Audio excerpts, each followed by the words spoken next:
Chapter 143 Gunlaug. Despite the fact that Gunlaug's heavy presence permeated every centimeter of the castle, the Bright Lord himself was strangely elusive. He didn't show himself often, preferring to rule through his 5 proxies. Whether it was out of arrogance, paranoia, or some other reason, Sunny did not know.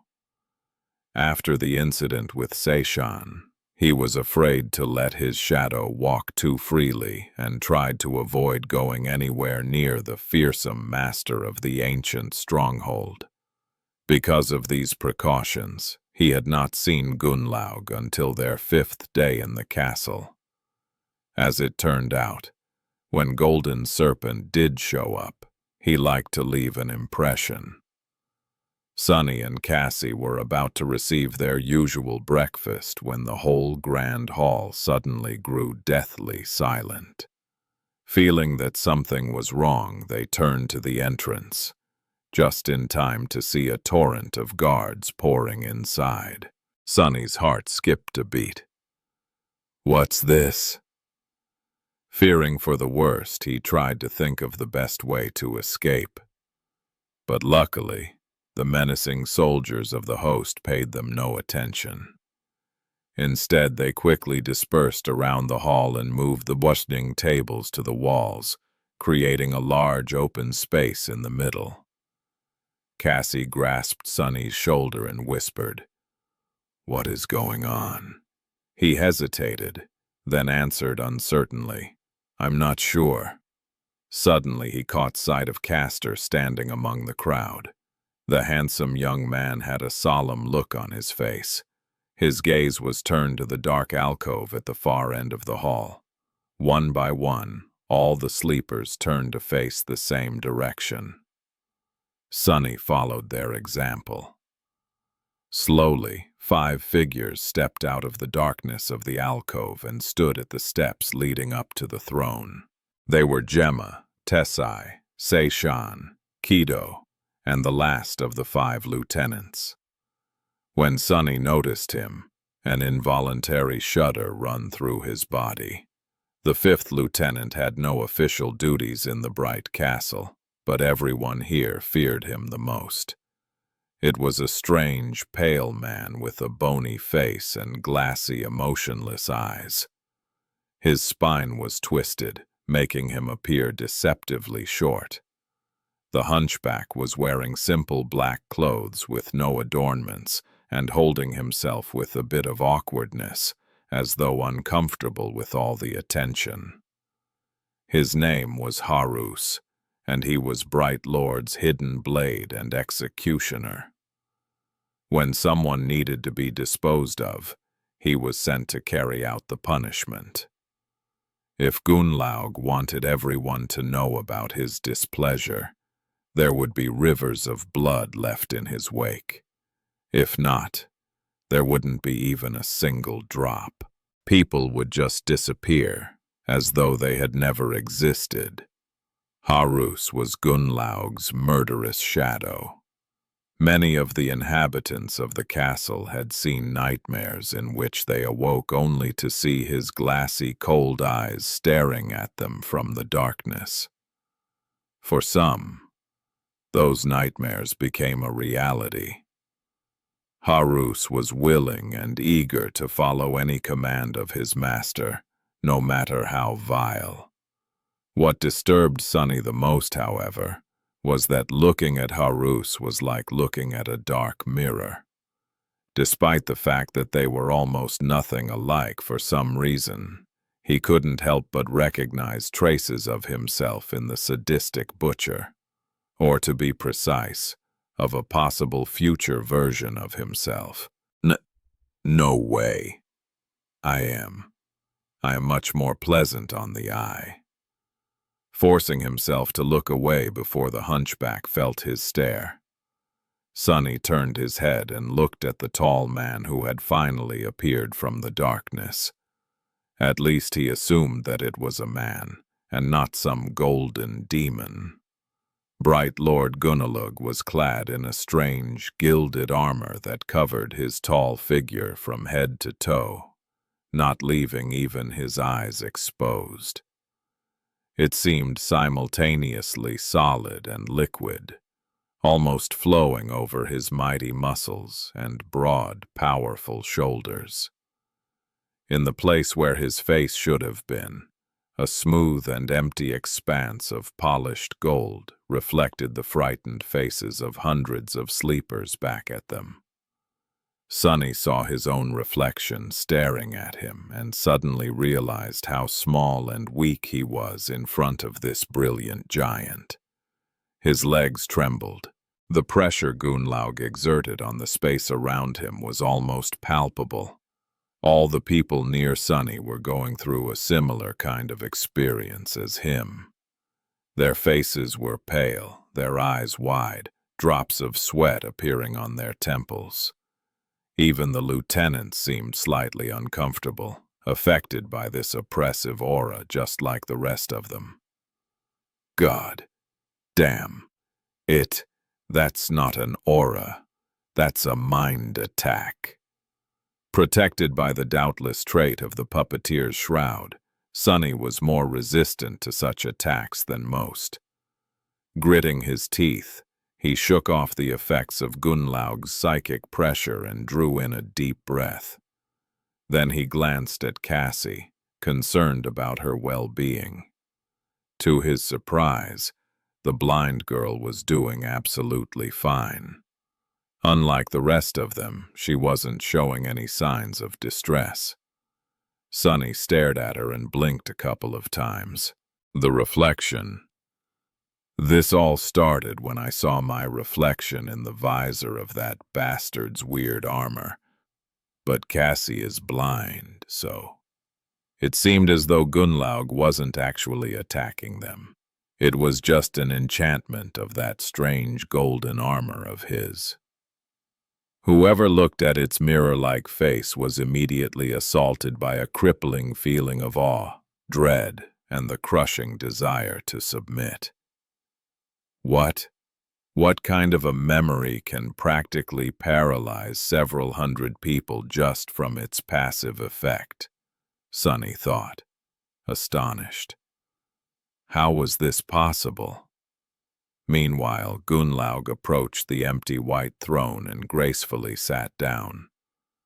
The light falling from the numerous holes in the back wall of the alcove reflected from his armor, making it appear as though he was enveloped by a bright radiance. The golden mirror that served him as a face turned to gaze at the rows of sleepers trembling at his feet. A few moments later, a deep and insidious voice resounded from all around them, as though the castle itself was whispering into their ears. Ah, what a nice day it is today. A perfect day for justice, don't you think, my precious wards? I've heard that there's a criminal hiding among us today. Well, am I not fair? Am I not just? Let me show you how just I am. Chapter 144. Rite of Challenge. Sonny felt cold sweat running down his back. Shaken by Gunlaug's serpentine voice, he was tempted to fall to his knees and beg for forgiveness. However, he also understood that every person in the Grand Hall currently felt the same urge. Everyone here had done something that might be considered a crime by the tyrant. He almost expected to hear people begin confessing their sins, but at that moment, a strange commotion at the doors attracted his attention. Moving with menacing determination, 2 guards dragged a man to the center of the hall and threw him on the floor. The man was dressed in rags and painfully lean, which betrayed his nature as a dweller of the outer settlement. However, there were ropes of powerful muscles rolling under his thin skin, and an angry, fearless look in his eyes that made the man appear proud and defiant. Throwing a contemptuous stare at the guards, he picked himself up from the floor and stood up, his back straight and his head held high.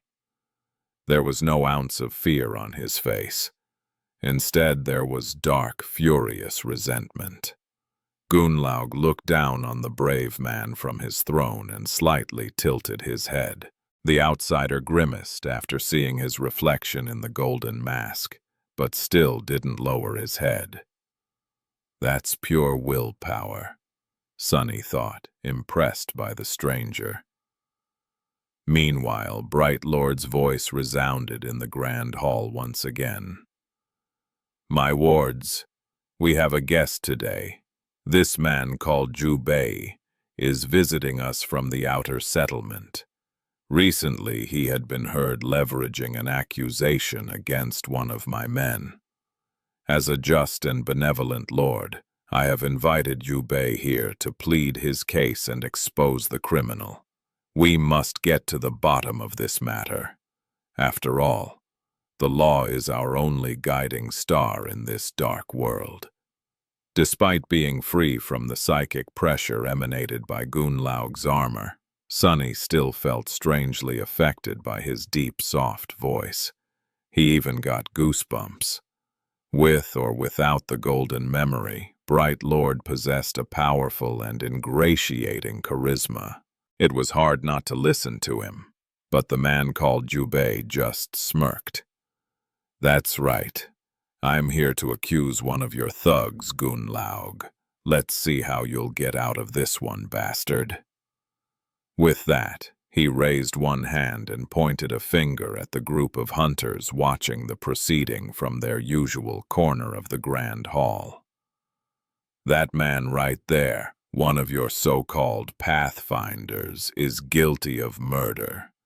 He had killed an innocent kid in the most repugnant of ways. I've been watching you and your minions commit all sorts of vile crimes over these years, but enough is enough. Today, I'll see him answer with his life for what he did. A wave of shocked whispers ran through the crowd. Accusing a pathfinder was not something a sane person would ever do. Due to their venerated status, these men were nearly untouchable. And yet, Jubei seemed unrelenting. Gunlaug spoke. Is that so? That is a heavy accusation, Jubei. Please, tell us more. The man from the outer settlement gritted his teeth. That scum and his people lured a naive kid into their party by promising him all kinds of rewards and riches. They told him that he is going to become one of them and come to live in your damn castle. But in reality, they just fed him to the monsters as bait. He spat on the floor. You dare to call yourself hunters, you damn cowards. Don't you have any shame? A heavy silence settled in the grand hall. People were now staring at the group of hunters with dark expressions on their faces.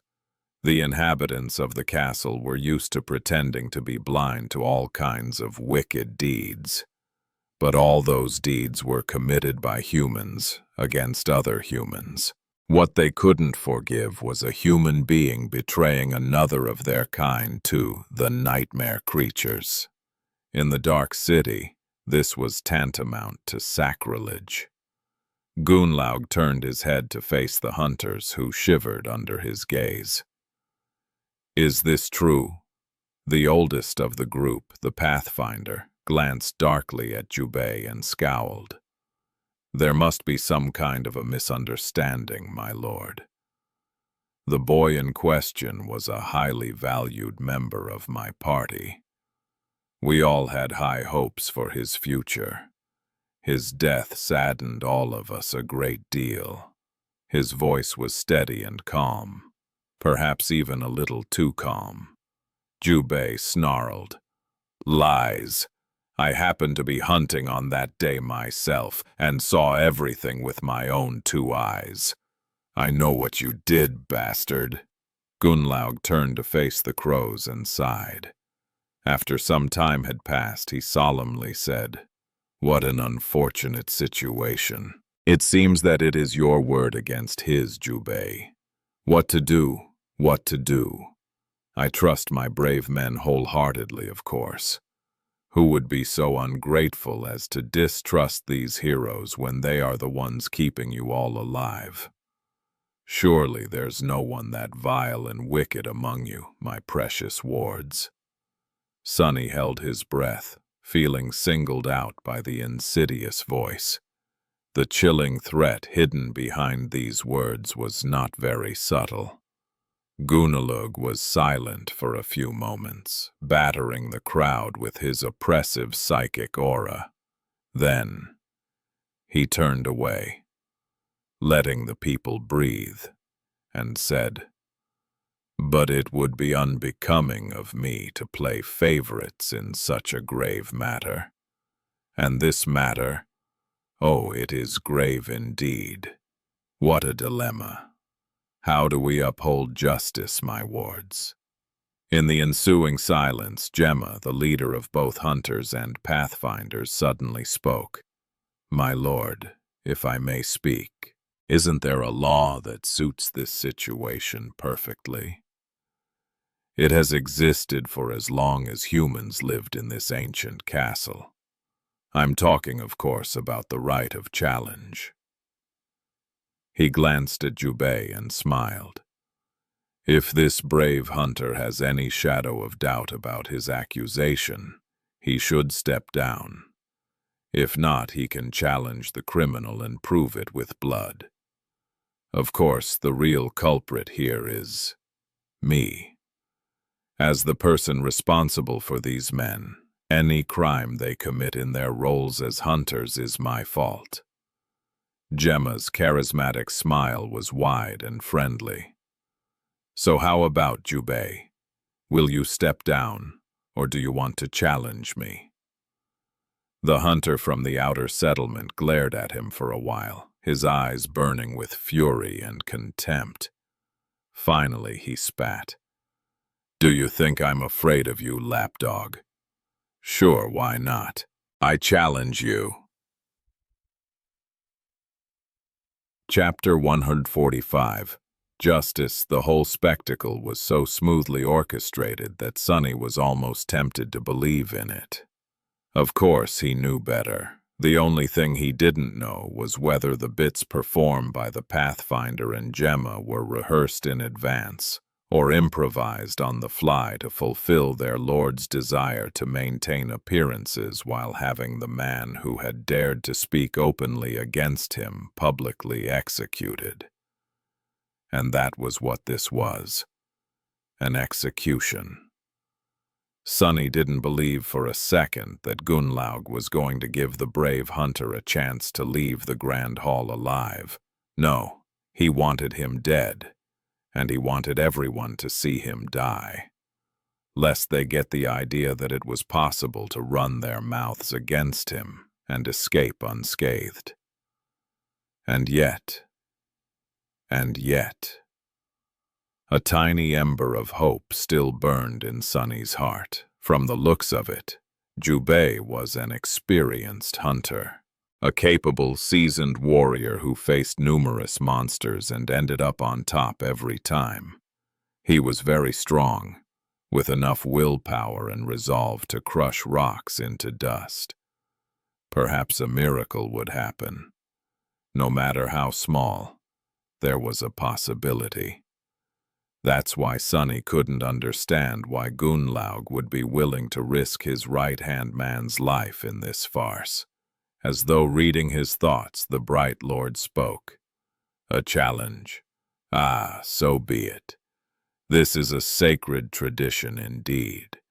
As long as good men are willing to put their lives on the line for the sake of righteousness, depravity can't win." The crowd of sleepers exploded into whispers. Some of them were tense and somber, others filled with dark anticipation. The corner of Sonny's mouth turned downwards. From what he could see, depravity had already won, or at least gotten the upper hand. But Gunlaug wasn't done speaking. "However, it would not be suitable for you to represent the accused personally, Gemma. The Bright Castle can't afford to lose you, my friend. Jubei, Would you mind if the accused chose another champion?" The hunter from the outer settlement simply shrugged and said, "Bring your worst, cowards." Bright Lord turned to the Pathfinder and tilted his head, with his suddenly pale face reflected in the eerie mask of the strange golden armor. The murderer remained silent for a few moments, and then said in a quiet voice, "I choose Harris, my lord." Everyone suddenly grew silent. Sonny himself felt cold shivers running down his spine. Why did it have to be that creepy, wicked cripple? In the deathly silence, Jubei smirked and spat with grim satisfaction. Even better. It seemed that he had a score to settle with the silent hunchback, too. Horace, who had looked a little bored and uncomfortable through the whole procedure, stared at the Pathfinder, who had named him with no particular expression on his bony face, and then slowly walked down the steps. The other lieutenants reacted to this unexpected turn of events differently. Gemma frowned and threw a quick glance at Gunlaug before stepping back with a dark expression. Tessai grinned, as though expecting a good spectacle. Kido grew a little pale and took a little step sideways, trying to distance herself from the descending hunchback as much as possible. Only Seishan remained silent and indifferent, not allowing any emotion to appear on her cold, beautiful face. Realizing what was about to happen, Cassie squeezed Sonny's arm and whispered, "Sonny, I want to leave." After a short pause, he answered in a raspy voice, "I'm sorry. We can't leave now." Despite the fact that he didn't want to be anywhere near Gunlaug's scarecrow, he knew that leaving now would draw too much attention. They couldn't risk that in the presence of all 5 lieutenants, not to mention Golden Serpent himself. What's more, his mission in the castle was to gather as much information as possible. He couldn't miss the chance to see one of the most dangerous creatures in this deceptively peaceful stronghold in action. And there was this dark feeling deep within his heart that one day, somehow, he and Horace were going to end up bloodied, with only one of them walking away alive from the fight. It was as though an invisible thread connected them together. Perhaps it was a string of fate. Meanwhile, the hunchback descended from the steps and stopped opposite Jubei in the empty space that had been cleared in the center of the grand hall. His face was still motionless and a little bored. Sonny held his breath. As Gunlaug sat silently on the white throne, Jubei summoned his memories. A flexible armor made out of red scales appeared on his body, complete with a winged helmet and a kite shield. In his hand, a curved scimitar weaved itself from the sparks of light. Its blade was as sharp as a razor. The hunter glanced at Harris and said in a steady voice, "Let's see what you're capable of, Butcher." The hunchback just looked at him with his glassy eyes and silently allowed his thick cloak to fall on the floor. Then, he grimaced and straightened his spine as much as he could, suddenly losing the appearance of a small and fragile cripple. At his full height, Harus towered above most of the sleepers in the grand hall, losing only to the giant Tessai. His monstrous, twisted shape radiated a sense of deep, bestial power. He didn't bother to summon any memories, staring at the hunter with the same cold indifference. Jubei scowled. So be it. Full of anxiety, Sonny held his breath. The proud hunter lunged forward, raising his shield and at the same time slashing with the scimitar. His movements were incredibly fast and nimble, his technique sharpened by years of bloody battles in the dark city and guided by rich experience. Good. He's good. Did Jubei really have a chance? As Sunny's eyes widened, Harus seemed to miss the attack completely. As though forgetting that he wasn't armed, the hunchback simply raised a hand to meet the razor-sharp blade and gripped it with his bare fist, stopping Jubei's strike in its tracks. For a fraction of a second, everyone in the grand hall froze in astonishment, except for the hunter, who immediately tried to wrestle his scimitar from the iron grip of the Gunlaug's killer. But it was of no use. It was as though the saber was stuck in stone. It wouldn't have mattered anyway. In the next moment, Harus moved forward with a snake-like speed and put his large hand on Jubei's shoulder. Then, with a sickening sound, he effortlessly tore the entire arm off. Somebody screamed. As blood spilled on the marble floor, the proud hunter stared at the stump that had suddenly replaced his dominant arm in disbelief, not yet feeling the terrible pain that would soon follow. However, it never did.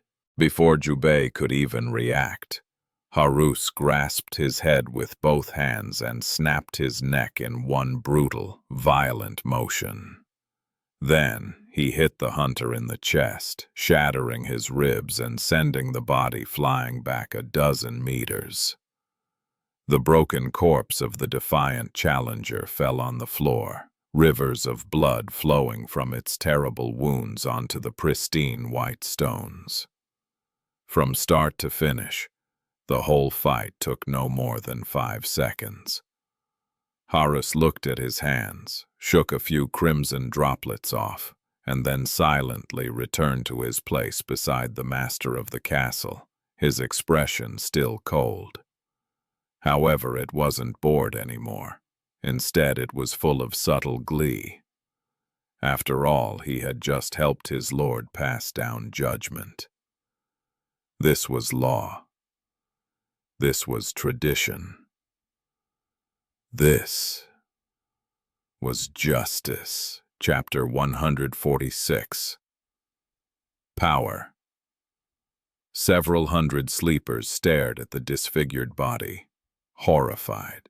Jubei's scale armor disappeared in a rain of light, leaving him dressed only in torn, bloodied rags. A surprised, dazed expression was still frozen on his face. Awash in blood and broken, the man who had been proud and defiant just a minute ago was now nothing but a pathetic corpse. He was sprawled on the floor in a glistening crimson puddle, reminding everyone of one simple truth. Never, ever dare to disobey Gunlaug, the Bright Lord, or you'll end up just the same. Sunny was probably one of the only 2 people in the grand hall who wasn't looking at the corpse.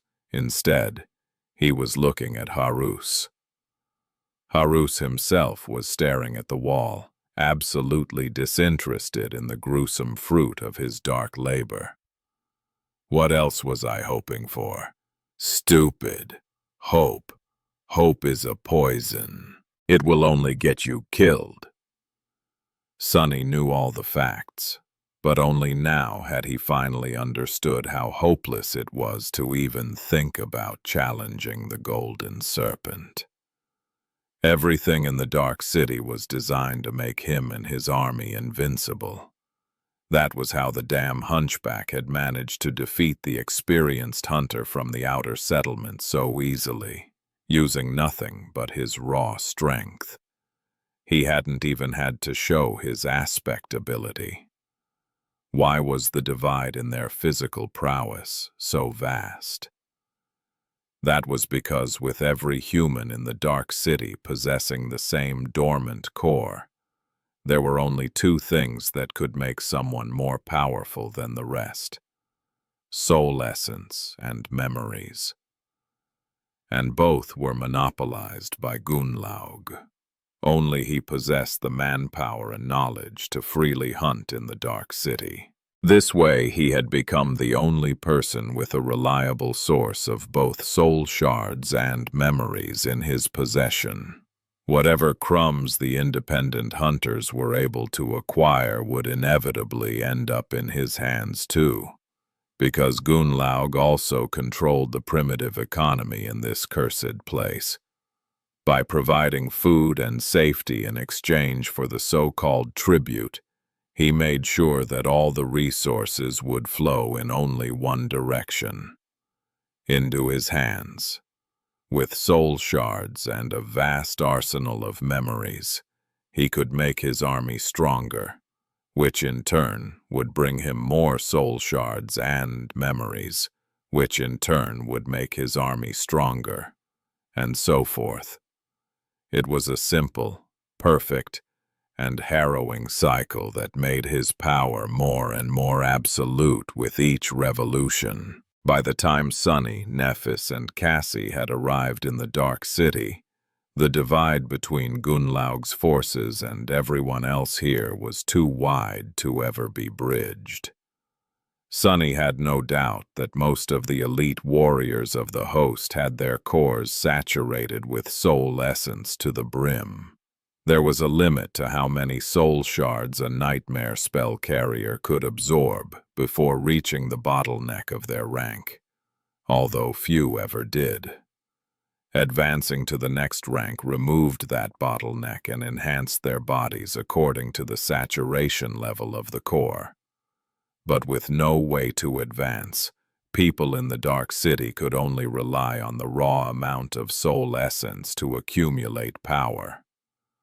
This meant that within these ancient walls, sworn into servitude to a single man, there lived the most powerful group of sleepers to ever exist in human history. And this was the man Nephis planned to kill. With a shudder, Sunny remembered Effie's words. No sleeper can defeat Gunlaug ever. It's simply impossible. He also remembered dozens of skulls swinging in the wind above the castle gates. Curse it all! What is she going to pull me into this time? I really have to persuade her to give up for once. My life might depend on it. But somehow, he doubted that Changing Star even knew how to give up. At least not when it came to her mysterious goal. Curses! Sunny was so consumed by these dark thoughts that he even neglected to listen to Gunlaug's farewell speech. He had the general idea of what kind of bullcrap the bastard was proselytizing anyway. Soon, the Bright Lord had left his white throne and disappeared into the darkness behind it. The lieutenants followed, with Harus being the last one to leave. As soon as they were gone, the body of Jubei was unceremoniously dragged away, and a group of handmaidens silently wiped the puddle of blood off the pristine marble floor. The tables were moved back to their places, and the crowd of sleepers was invited to return to their breakfast, as if nothing had happened. However, Sunny had completely lost his appetite. Leading Cassie away, he glanced at the plates full of food and thought without humor. I guess there's a first time for everything. For the remaining 2 days, Sunny had done nothing but frantically gather information. Knowing that he will be leaving the castle soon, he became a little bit bolder in where to send his shadow. He spent a lot of time spying on the hunters and pathfinders, learning their tactics and secrets. He observed how guards were trained. He learned which artisans were important and which were not. The only caste he tried to avoid was the handmaidens. He even studied various engravings and stone carvings that decorated the walls of the castle. Finally, the week they had paid tribute for came to an end. On the dawn of the 8th day, Sunny and Cassie once again appeared in the large hall with beautiful stained glass windows and saw the gates of the castle. Despite the fact that there was nothing outside these gates but a dirty slum, Sunny felt relieved. He couldn't wait to leave this damn place. Why do people even want to live here? As soon as he finished this thought, Sunny realized that he didn't actually know what life in the outer settlement was like. Perhaps the castle was actually a paradise in comparison. I doubt it. How bad can it actually be? I guess they just never lived in the outskirts. Shaking his head, he walked toward the gates, but then stopped when someone called his name. Turning his head, Sunny noticed the familiar young man with a thin face and nervous eyes. Today, Harper seemed to be especially distressed. His clothes were a bit less tidy, and there were a few ugly blotches of ink on his parchment. Ah, Sunless and Cassia, right? Goodness, it has already been a week. Ah, where was I? Oh yes. Are you guys here to pay tribute for the next one? Sunny stared at him for a few minutes, then forced out a smile and pretended to be sad. No, we haven't been able to, earn shards. So, we're leaving. Maybe we will see each other again someday. Harper opened his eyes wide and stuttered. What? Why would I be? Oh, sorry. I'm very sorry that you couldn't stay longer. But don't despair. Lord Gunlaug is truly kind, and life is unpredictable. I'm sure you'll be able to come back soon. Sunny gave him a curt nod and turned away. I hope not. Not too soon, at least. With that, they passed through the gates and left the bright castle. The promised castle they had spent so much time seeking and dreaming of. What a disappointment it all had been. Standing under the gray skies of the forgotten shore once again, Sunny and Cassie breathed in the cold, fresh air and both smiled. Cassie tugged on his sleeve. Sunny, what do we do now? He looked at the pitiful slum that lay beneath them and answered without having to think for too long. What else? We go find Nephiz. Chapter 147, Guild Hall.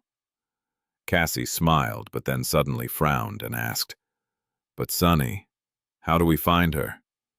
He thought for a few seconds, then shrugged. I'm not sure. Follow the sounds of mayhem? This place is not that big. I'm sure we'll manage. They descended the stairs and entered the slum, with Sunny looking around in search of the distinct, tall figure. There weren't that many sleepers in the outer settlement who possessed an Amr-type memory, so he was sure of his ability to notice changing star in the crowd. Soon, they were surrounded by makeshift hovels and people that had empty, bleak eyes. Some of them stared at them with pity. Realizing that the two had just been sent away from the castle, others openly gloated. Sunny paid them no attention. Once again, he was surprised by the sharp contrast between the castle and the outer settlement. No matter how vile the underside of the ancient stronghold was, people were actually living there, walking around with mostly mundane human worries written on their faces. Here in the slum, people were merely existing, and barely at that. In their eyes, there was a more dire need and a more consummate fear. The need to find food for the day, the fear of being devoured by some unseen monster in the night. They were all gaunt, cold, and listless.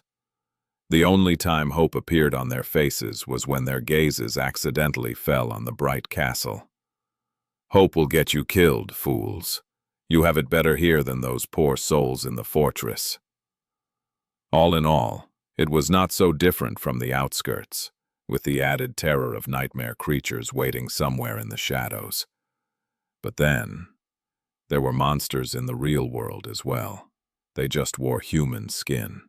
Sunny was once again reminded of how surprisingly well prepared he was for the trials of the nightmare spell, his lack of education not included. Surprisingly, there was no sign of Nephis anywhere.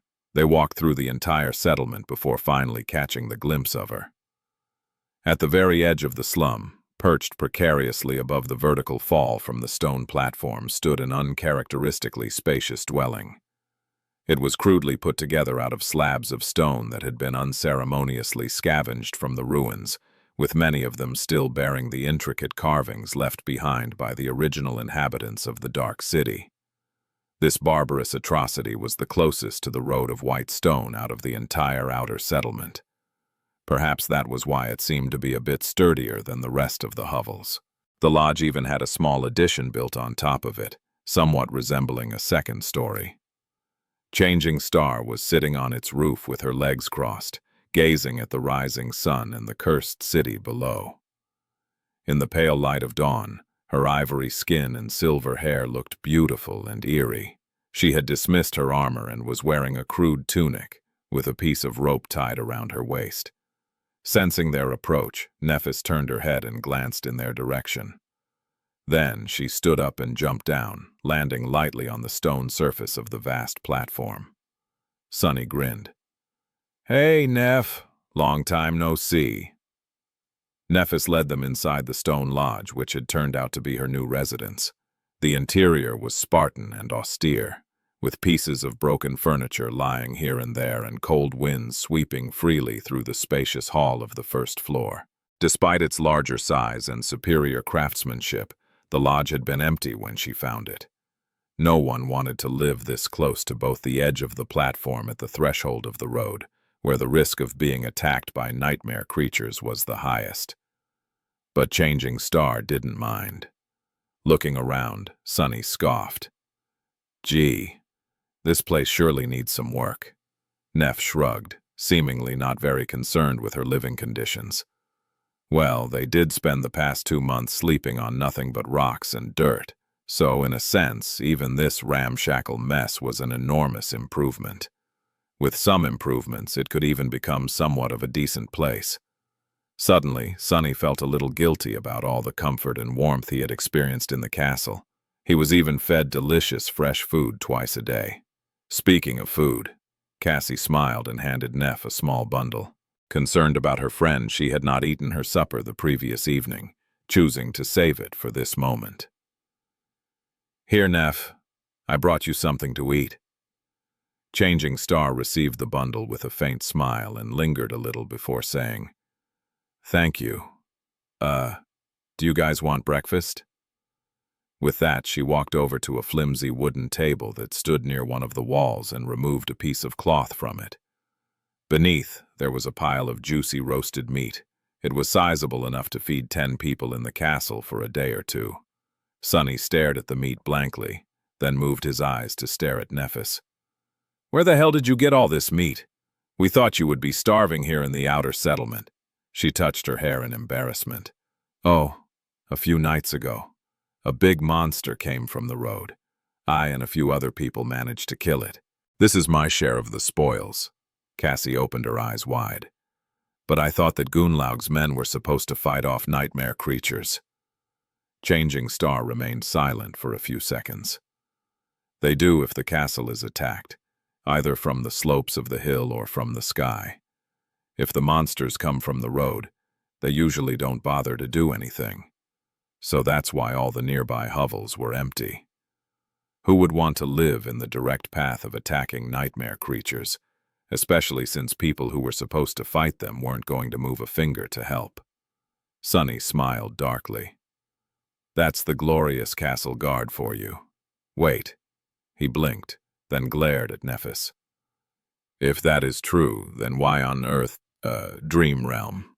Dream. Would you choose to live in this pit of all places? She stared at him for a while, then said in a flat tone, "It's quiet here." Then a small smile appeared on Neff's lips. Turning to a window, she added, "I like it." Chapter 148. Last Harvest. Behind the window, a striking vista of the cursed city sprawled far below. The morning sun washed the ruins in a pale light, making them look menacingly mysterious. Nephis smiled. Besides, what can compete with this killer view? As though answering her words, a ghastly wail resounded from somewhere far away, echoing in the wind like a dying scream. Sunny trembled. I guess she meant it literally. With a sigh, he put Changing Star's strange choice of habitat at the back of his mind and approached the pile of meat. Let's eat first. The three of them sat on the stone floor and ate monster meat, passing around Cassie's beautiful glass bottle between each other. It was just like the good old times, provided that those times were not actually that old, and there had certainly not been anything good about them. Almost. When all three of them were satiated, Nephis looked at Sunny with calm intensity. For some reason, he was reminded of the unseen waves of pressure that Gunlaug created anywhere he went. "What have you learned in the castle?" he sighed. This was going to be a long conversation. Sunny started by describing the general order of things in the ancient stronghold. He told Neff about the 6 different castes and the complex relationships that existed between them, as well as briefly explaining how the members of each caste lived their lives. Sometimes Cassie would add a few details of her own. Changing Star frowned. "Wait, did you say that there were 500 people living in the castle?" Sunny gave her a nod. "Yes, somewhere around that. Why?" She thought for a bit, then said, "That doesn't make sense. There are almost as many people here in the outer settlement, perhaps even more. That would put the human population of the Dark City at around 1,000. Most of them are fairly young too, which would mean that each year hundreds upon hundreds of us are sent to the Forgotten Shore, with most somehow managing to survive and reach the Bright Castle." She paused. "But I haven't seen a single sleeper of our crop here in the slum. As far as I know, we 3 are the only ones to come to the Dark City after the recent solstice." Sunny scratched the back of his head and said with reluctance, "Actually, it's 4. Castor is also here. He's living comfortably in the castle." Nephis suddenly grew strangely animated. "Castor of the Han Li clan? He is here? No need to be so enthusiastic, damn it." Sunny tried not to grimace. "Yeah, he had been here pretty much this entire time. Actually, Castor had told us that there were only 7 sleepers sent to the Forgotten Shore by the spell this year. Strange, I know." He paused for a few moments and then added, "Truth be told, I noticed this discrepancy as well. But there is an explanation. You see, there seems to be a pattern to how many people the spell sends here. 15 years ago, when a bunch of crazy humans first laid claim to the castle, there would be just a dozen or so newcomers each year. Then a few dozen. Then 100. In the past few years, it was several hundred each time." Sunny gestured at the 3 of them. "Until this year, that is. He says, when mere 7 sleepers arrived. Since the spell is obsessed with the number 7, some people believe that this marks the end of a 14-year-long cycle and the first year of a new one. I think it's plausible." Changing Star thought for a bit, then asked, "How does Castor know the total number of new arrivals?" That was a good question, naturally. One that Sunny had asked himself many times before, finally convincing himself to go find the handsome legacy and ask him directly. "There's an artisan in the castle with a weird type of revelation ability. She can trace the general location of everyone a person had ever met.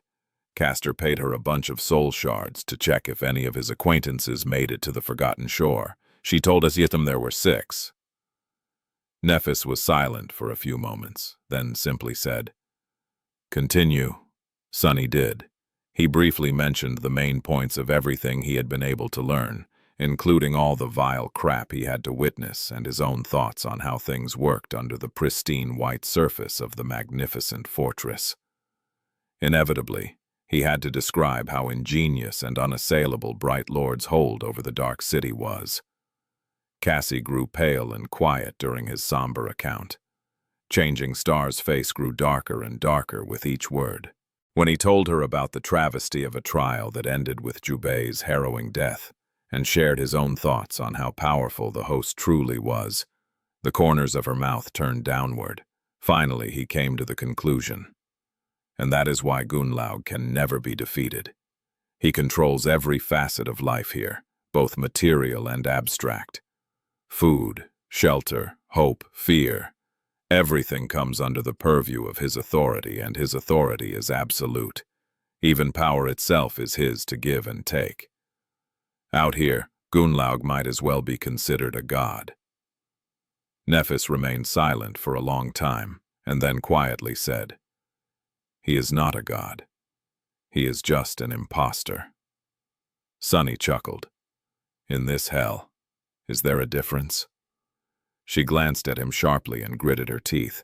After a few minutes spent in tense silence, Neph suddenly said, "Still, that only explains why Gunalug can't be overthrown in a rebellion.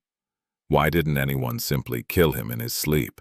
Why didn't one of his lieutenants stage a coup? After all, this is how tyrants usually end, by the hand of their most trusted ally." Sunny smiled darkly.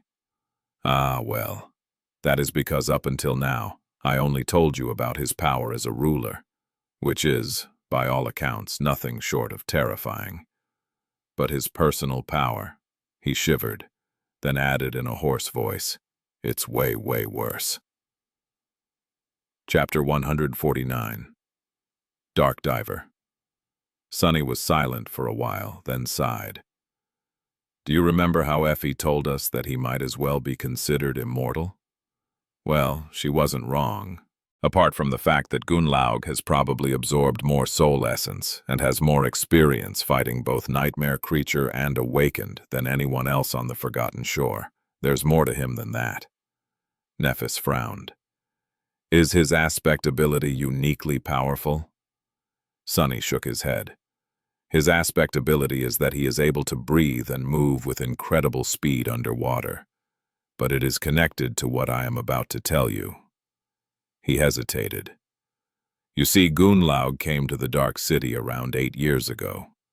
Since his ability was of no use in the ruins, he quickly became an outcast. From what I was able to learn, things were even darker in the castle back then.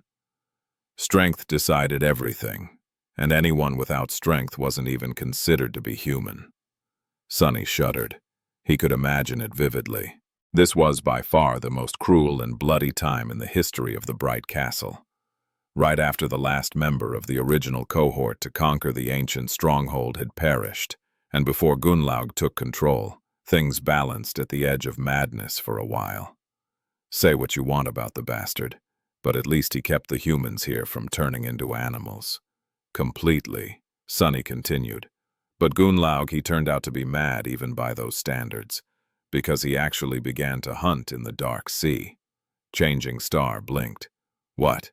He nodded. "Yes. At dusk he would dive from the city wall into the black water to scavenge the soul shards from the monsters of the labyrinth that were crushed by the flood, racing against the approaching horrors of the depths. And at dawn, he would dive into the retreating sea to scavenge meat from the remains of creatures that the dwellers of the depths had killed and left behind." Nephis silently stared at him. They had met the abominable existences that hid beneath the black surface of the cursed sea twice, and each of these harrowing meetings had left scars on their souls and minds. To do so twice a day, every day. Gunlaug was indeed a madman, but he was also somewhat of a mad genius. Sunny took a deep breath, and this is how he turned from a desperate outcast into the Bright Lord. One day Gunlaug was pulled away by a current and, once the sea disappeared, stumbled onto a mortally wounded, dying leviathan. The creature was still alive, but just barely. Knowing that the carrion eaters of the labyrinth will soon come to feast on it, Gunlaug began cutting the meat of the creature's bones with his knife. He paused, then said in a strangely dark voice, "By chance, the Leviathan happened to die from its terrible wounds at that exact moment. And since Gunlaug's blade was the last thing to cut it, the spell happened to attribute the kill to him, and that kill happened to give him a memory, a wondrous golden armor that no human weapon can even scratch." No one really knew a lot about the dwellers of the depths, but Sunny and Nephis had once witnessed two carapace centurions retrieve two transcendent soul shards from the carcass of one of them, which meant that Gunlaug's armor-type memory was at least 3 ranks above the soul cores of every human on the Forgotten Shore. Almost every weapon-type memory they possessed was either of dormant or awakened rank. Even if someone managed to kill a fallen creature and acquire an ascended weapon from it, the weapon would most likely still be ineffective against the transcendent armor, and since that damn armor didn't have any openings, basically, Gunlaug was invincible. Sunny sighed. With that armor, he returned to the Dark City, gathered a few supporters, killed everyone who stood in his way, and took control of the castle. No one was able to threaten his reign ever since. And all those who tried, well, their skulls are out there for everyone to see, swinging on chains above the gates of the castle. Nephis remained silent for a long time, staring at the floor. She seemed to be a bit disheartened. Finally, she asked, "What traits does the armor possess?" He shrugged. "Who knows? It's not like anyone who had the opportunity to learn that lived to tell the tale. The only thing widely known about the golden armor is that it is made out of some strange liquid metal and that it emanates a field of crushing psychic pressure. But even that is not entirely true. Actually, it only affects those who look at their reflection in the visor. Cassie wasn't affected at all." The blind girl raised an eyebrow, only now learning that everyone except for her always felt incredibly oppressed in Gunlaug's presence. For once, her terrible flaw gave her an advantage. It had also allowed Sunny to learn a valuable secret, but he had no time to be happy about it. The most important part of this conversation was drawing close. He had to convince Changing Star to abandon any idea of going against Gunlaug. Otherwise, all 3 of them were going to end up dead. Sunny looked at her and asked in a carefully neutral tone, "So, what do you think?" Changing Star was quiet for a while, then suddenly said, "I have also learned something while you were gone." Sunny frowned slightly. Was she trying to avoid this conversation? Feeling heavy and uncertain, he asked, "Really? What is it?"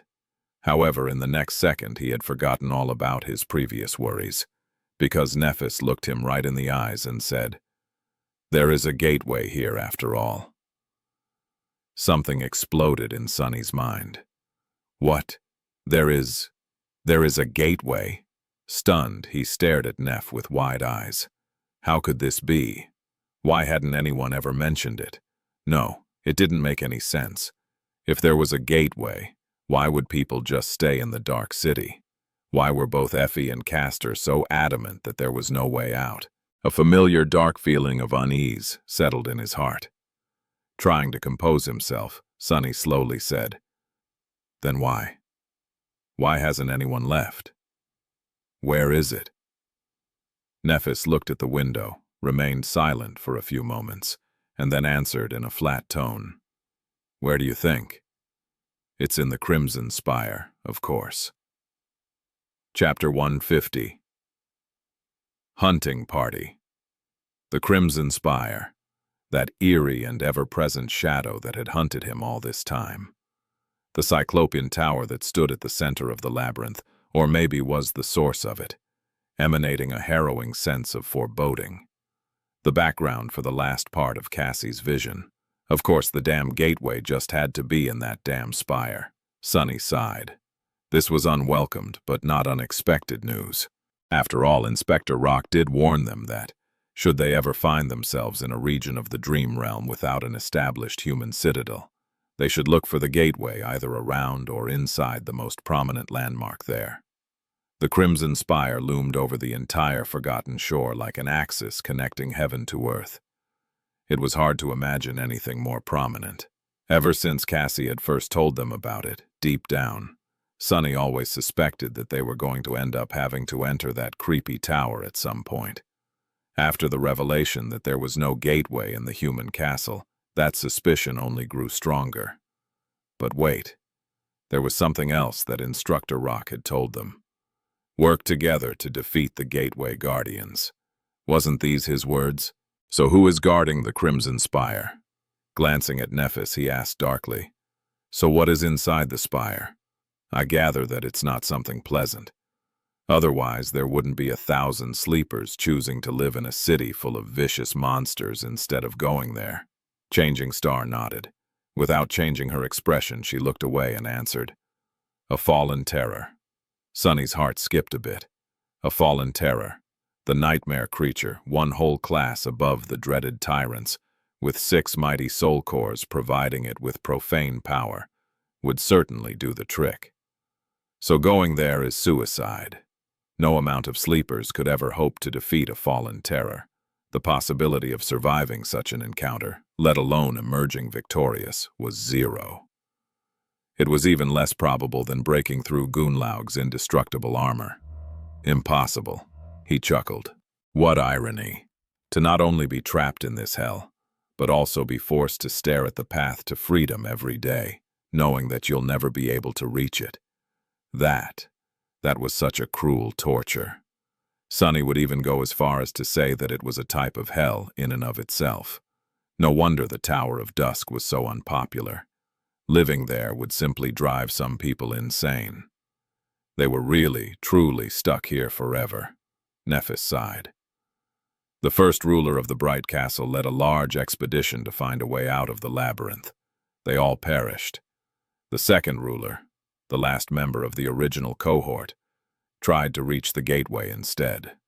They all died too. After that, no one tried to find a way out anymore. The 3 of them remained silent for a long time, their mood grim and somber. Now that they had a chance to spend some time in the small human enclave on the forgotten shore and gather information, there were no more excuses to deny it. Everything that Effie had told them was true. They were going to spend the rest of their lives here, however long that might be. Sunny sighed, then looked at Changing Star. So, what's the plan? Nephis looked at the vista of the ruined city through the window. Sunny was sure that she had already thought a lot about their future. He just hoped that her thoughts were not too crazy.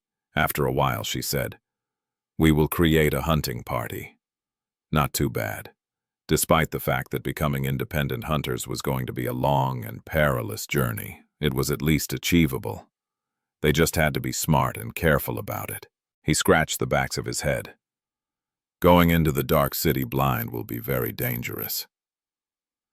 Nephis shrugged, then turned to face him. You are right. We will need to recruit a pathfinder, someone who was already experienced and could teach them the ropes. That would certainly speed things along and make the whole process safer. Good thinking. Do you have someone in mind? She gave him a nod. As a matter of fact, I do. We will go see her later. But first, her eyes gleamed with intensity. Tell me every detail of what you have learned in the castle. Every name, every aspect, every ability and flaw you've been able to glean. Every grievance people have and every agenda they're hiding. I need to know it all. Sunny smiled. Sure, no problem. But be warned, this is going to take a while. I've been very busy snooping around, you know. For the first time since receiving his aspect, Sunny had been able to do what he had planned to do from the start. Gather information without risking his hide, as a real spy should. After months of bloody battles and open confrontations, it was strangely rewarding. Changing Star gave him a nod. There's no hurry. Several hours later, Sunny was finishing his winding report, his voice hoarse from all the talking. Is actually the same pathfinder who the hunter from the outer settlement, Jubei, accused of using another human as monster bait. A real nasty fellow. He is an incredibly formidable fighter and is good at his job, but his personal habits, well, the man is a degenerate gambler. He spends all his shards in Aiko's gambling den, then refuses to pay and hurts anyone who dares to object. He took a breath, then added angrily, "Some people even say that this whole challenge happened because he wanted to hunt a powerful monster and pay off a part of his gambling debt. The bastard." Then, Sonny thought for a while, scratched his head and said, I think that covers pretty much everything. Of course, there are a lot of things I wasn't able to learn at all." Nephis was in deep thought, digesting the mountain of information that Sonny had thrown at her. Her face was cold and distant. Feeling that her friend wasn't going to react, Cassie patted him on the shoulder, smiled, and said, "You've done a very good job, Sonny. This is amazing." He blinked and looked aside, slightly embarrassed. "Well, of course it is. That is what my aspect is actually for, remember? The whole monster-slaying thing is nothing but an unfortunate misuse of my talents, honestly. Yeah, I would much prefer to stay hidden somewhere safe and let my shadow do all the work." The shadow slightly turned its head and threw a menacing look his way. It was not amused. Sonny smiled, then looked at Nephis. "So, who is the pathfinder you want to recruit? There can't be a lot of experienced hunters in the outer settlement, right? And each of them must have their hunting party already. How are we going to persuade one to join us?" Changing Star lingered, then said in a strangely tense voice, "Yes, everyone who is worth something has their own party, except for one person, but persuading her won't be easy." She sighed, then added, "Actually, you already know her. It's Effie."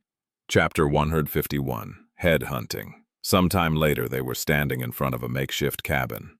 Just like Changing Star's patchwork dwelling, the cabin was constructed out of mismatched stone blocks that had been scavenged from the ruins. It was reinforced with monster hides here and there and seemed to be built slightly better than the rest of the hovels in the outer settlement. There was a large bestial skull hung above the door, its thick forehead split apart by a devastating strike of some sharp weapon.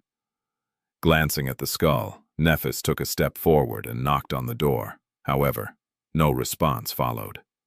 Sonny sighed. Maybe she's not home. Instead of an answer, Changing Star frowned and banged on the door with her fist. The first strike was somewhat gentle, but by the last, the bestial skull was on the verge of flying off the wall. A sleepy and irritated voice sounded from the inside. "I swear to gods, whoever you are, you'd better be a nightmare creature." A few moments later, Sonny heard the sound of footsteps approaching the door. Before it opened, though, Nephis suddenly spoke. "Sonny, turn away." Hearing a strange urgency in her voice, he scowled and did as she had asked. "Your shadow, too. What is going on? Are we expecting trouble?" As he was staring away from the cabin, the creaking of wood informed him that the door was flung open. "Who the hell is—" "Oh, it's you." He swore he could hear Neff's teeth grinding against each other. A few seconds later, Changing Star spoke, her tone especially flat. "Put on a memory, Effie. Please." "Wait. What? Why would she?" Oh. When he was finally allowed to turn back, the last glimmers of ethereal light were yet to disappear from the fabric of Effie's provocatively short chiton. She wasn't wearing anything underneath either. "Here, better?" The huntress was exactly the same as the last time he had seen her. Tall, strong, and brimming with vitality, without the bronze cuirass with leather pitarouges, as well as other elements of the archaic armor. Even more of Hugh Dewey olive skin could be seen. "So, you guys are back together, huh? Judging by how clean and shiny the other two look, I'm guessing that their stay in the castle was pleasant."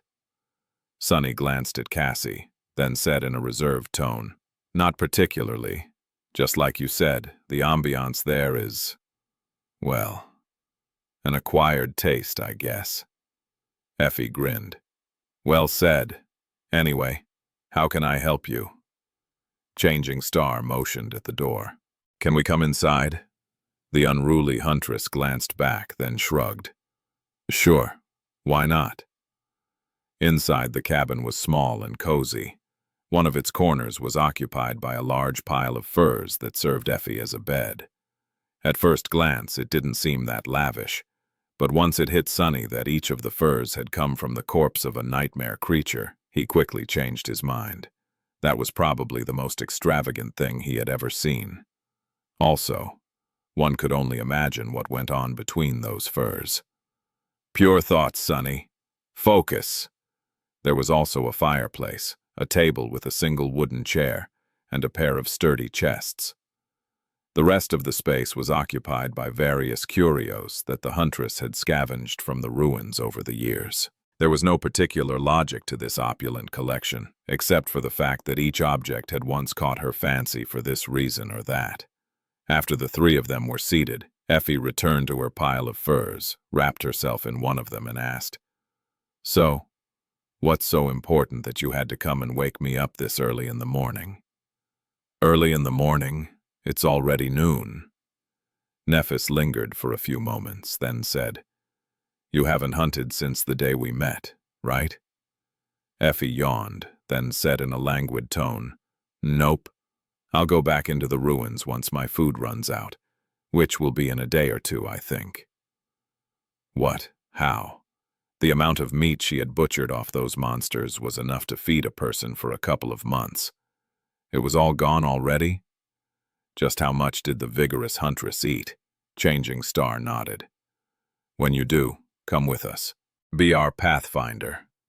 Well, she certainly doesn't beat around the bush. For some reason, Sonny had not expected Neff to be this direct.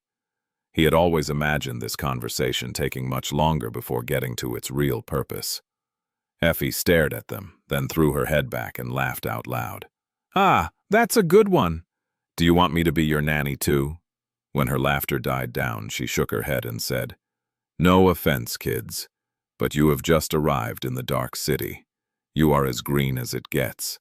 Best hunters out here wanted me to become a part of their party, and I refused them all. Do you know why?" Neff nodded with a serious expression. Most hunting parties share the spoils of their hunts. Each hunter keeps a part to eat and sells the rest to the people in the slum. But because of your flaw, you can't allow yourself to do the same. You need all the sustenance a hunt can provide. The more partners you have, the lesser your share will become, so you hunt alone and never sell the meat of your prey, just their hides. Effie smiled. "I see someone has been doing their homework." Changing Star tilted her head a little and, not paying any attention to the irony in those words, continued, "We can solve that problem by—" However, the solitary huntress interrupted her. "Stop.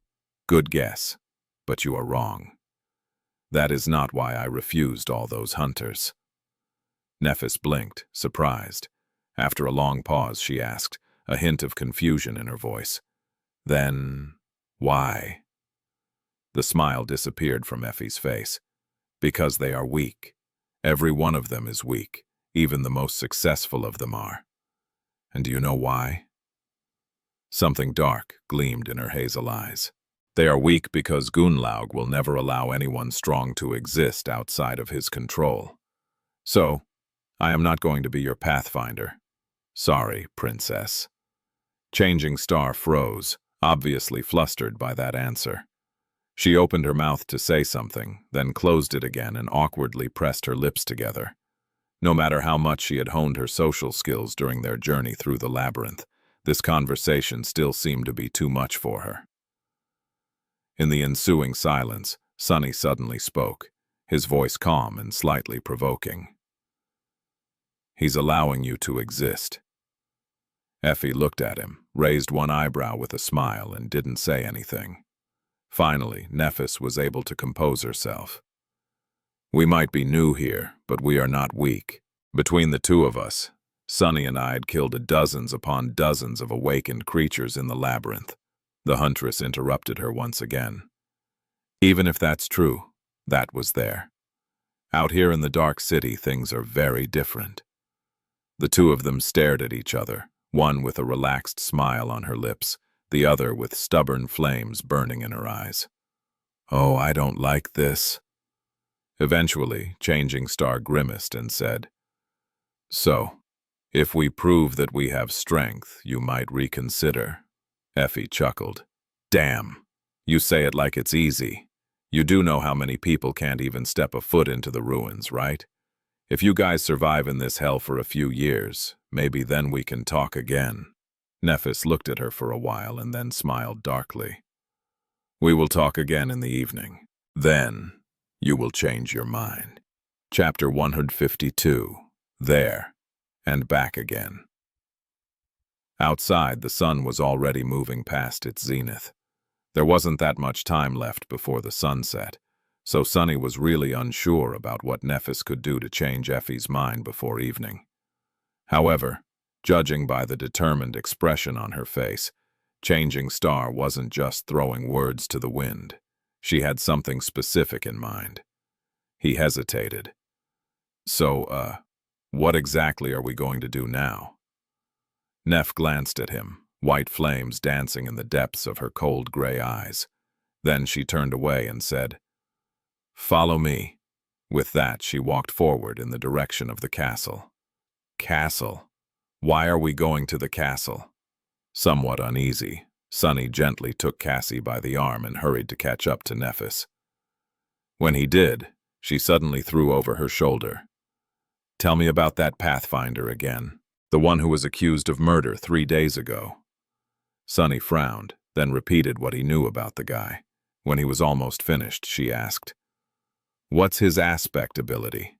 He hesitated, then said, "He can make any weapon become incredibly sharp when it's in his hands. Sharp enough to cut stone, maybe even steel. It's a very powerful combat ability." Changing Star was quiet for some time, then said, "What about his flaw?" Sunny shook his head. "That I have no idea about. People are very protective of their flaws, you know. Not everyone goes around telling everyone about their greatest vulnerability like that lunatic Effie." Cassie, who seemed to be very protective of him today, decided to support this claim. "Sunny is right, Neff, right. We don't even know what his own flaw is, remember?" Sunny almost stumbled and had to try very hard to not let any emotion show on his face. Cassie was right, of course. While Changing Star and she had shared their flaws with him, Sunny never reciprocated the gesture, for obvious reasons. "That is true, but, can we not talk about that?" Nephis silently nodded and didn't comment on it further. It seemed as though her mind was on something else. Phew. Soon, they scaled the magnificent stairs and were approaching the gates of the castle. Sunny was growing increasingly nervous about Neff's intentions. "What is her plan exactly?" Neff, what do you need us to do?" She shrugged, then said in her usual indifferent tone, "You don't really need to do anything. Just follow me and try to look, virtuous." "Look, virtuous. What is that supposed to mean?" The guards standing watch in front of the gates blocked their path with contemptuous and suggestive looks in their eyes. Contempt was directed toward Sunny, while the rest was directed toward the girls, of course. "Stop. What business do you have in the Bright Castle? Want to pay the tribute? Or maybe want to get paid instead, if you know what I mean?" Both of them laughed, making Sunny's blood boil. Nephis looked at them with a calm expression, then said, "I want to go inside, but I'm not going to pay tribute." The laughter suddenly stopped. The guards looked at them with a bit of amusement, a harsh and dangerous light finding its way into their eyes. "Have you lost your mind, wench? Why are you here if you're not going to pay tribute? Stop wasting our time." Changing Star stared at them with no emotion whatsoever showing on her beautiful ivory face. Then she said evenly, "I'm here to invoke the right of challenge." For a few seconds, everyone stayed silent. Sunny's heart was beating like a wild beast in his chest. Mad. She has gone mad. But no, Changing Star was not mad. Although Sunny liked to joke inwardly about how crazy Nephis was, she was anything but. In fact, her ability to remain cool-headed and rational in any situation was one of the main reasons that made her so dangerous, which meant that there was some opportunity she saw here that he didn't. At least he hoped that this was the case. Meanwhile, one of the guards frowned. "Stop joking around, little girl. Shut your mouth and get lost if you want to live." Neff didn't move. Instead, she said, "I'm not joking." The other guard stared at her, then shook his head. "Those slum rats have really all gone crazy, huh? I thought that this recent show would teach them a lesson, but it seems as though it did not." He sneered. "Listen, lass. The right of challenge is not a laughing matter. It's a fight to the death. No one is going to go easy on you just because you have a pretty face. Do you understand?" Changing Star simply nodded. The guard waited for a while, looking at her tall figure and the crude tunic that she wore. Then he grimaced. "I guess we'll have some entertainment today. Ugh, such a shame. With your looks, you could have lived in the castle without ever even needing to pay the tribute." Shaking his head, he turned around and gestured for the three of them to follow. The other guard stayed behind, a bewildered and darkly excited expression on his face, with the sound of the rusty chains swinging in the wind invading their ears. Sunny, Nephi's, and Cassie passed beneath the hanging skulls and entered the castle. Inside, everything was exactly the same. Even Harper was still sitting behind his opulent desk, writing something on a piece of parchment. Hearing the sound of footsteps, he raised his head and threw a furtive glance in their direction. An expression of confused surprise appeared in his eyes. Sunless and Cassia, what are you guys doing back here?"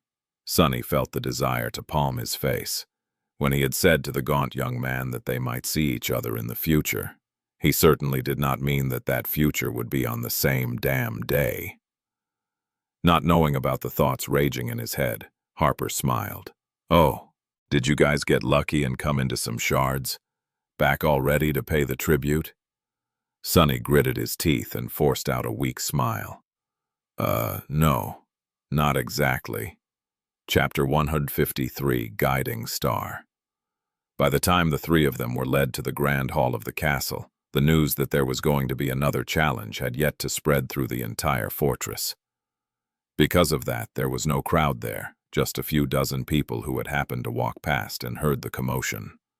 However, their number was growing with each minute. Standing before the entrance to the hall, Nephis was calmly looking forward, her thoughts a mystery. She seemed to be steady and collected. Sunny, on the other hand, was very nervous. Just what was Changing Star planning? Glancing around to make sure that no one could eavesdrop on their conversation, he leaned to her and whispered, "You're not really going to fight one of Gunlaug's lieutenants, are you?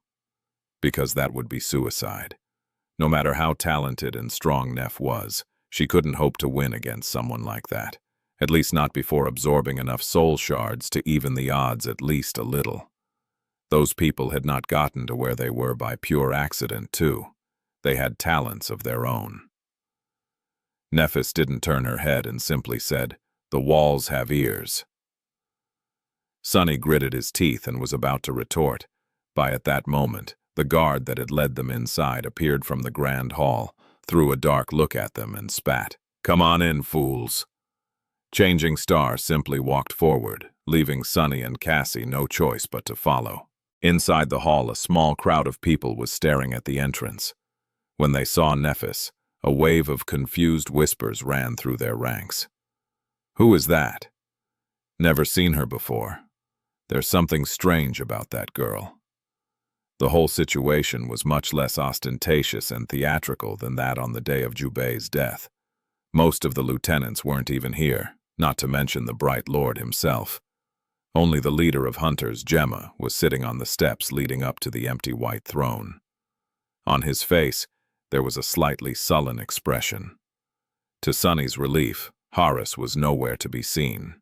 When the guard led the three of them inside, Gemma raised his head and glanced in their direction with a frown.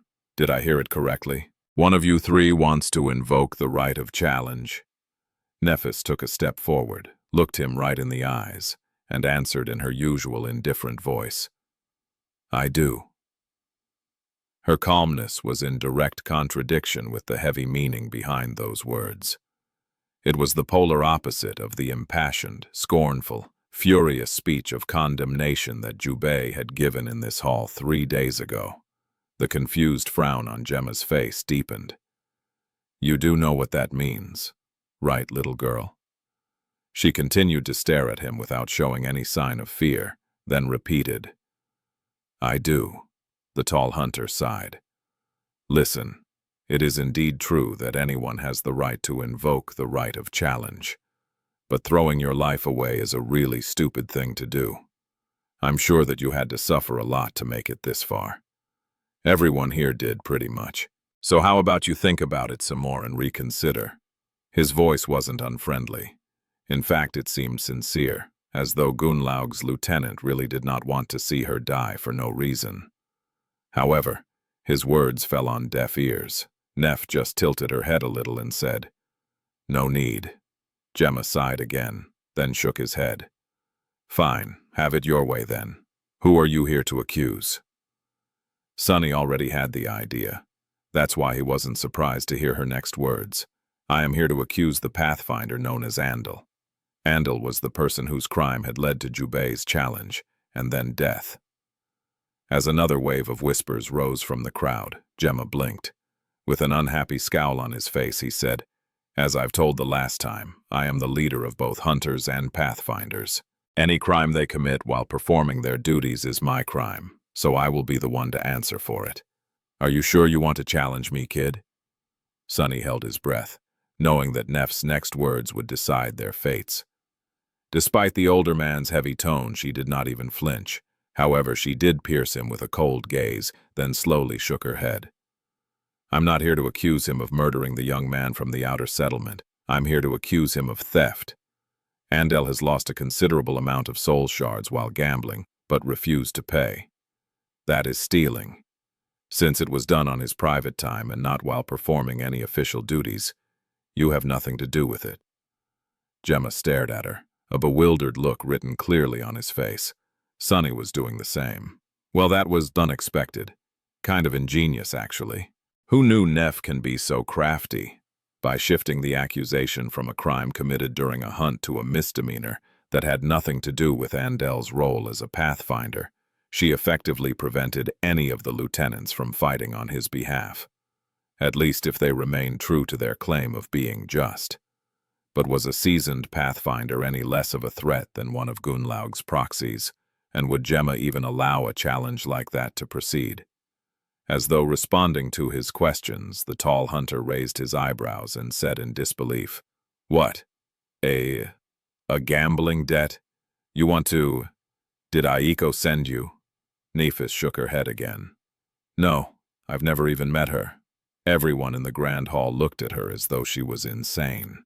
The charismatic lieutenant was no exception. With some exasperation finding its way into his voice, he asked, "If you don't even know the person Andal owes the shards, why are you here challenging him on her behalf?" Neff simply shrugged. "Do I need to personally know the victim of the crime to punish the criminal?" Gemma stared, clearly finding the whole situation ridiculous. "It's just a gambling debt. I can pay the shards myself, and we all can." However, Changing Star interrupted him. Her voice was still inexplicably calm and even. "It's not about shards. It's about justice and law. After all, the law is our only guiding star in this dark world. Without its light, there's only darkness." Her words echoed in the Grand Hall and put a grim expression on Gemma's face. By repeating what Gunlaug had said here a few days prior, she left him with little choice but to satisfy the request for a challenge. After all, going against it would be tantamount to going against the Bright Lord's will. How devious! Did she learn that from me? The hunter looked away with regret, remained silent for some time, and then said to one of the guards in a dark tone, "Go and bring Andal here. Tell that bastard that after he kills this stupid girl, he and I will have a long conversation about his life choices." Then he glanced at Neff and said, "And you, say your goodbyes and prepare for battle. Oh, right. What is your name? Tell us. That way you will at least be remembered." Looking him right in the eyes, Nephis stayed quiet for a bit, and then answered. Her clear voice resounded loudly in the grand hall.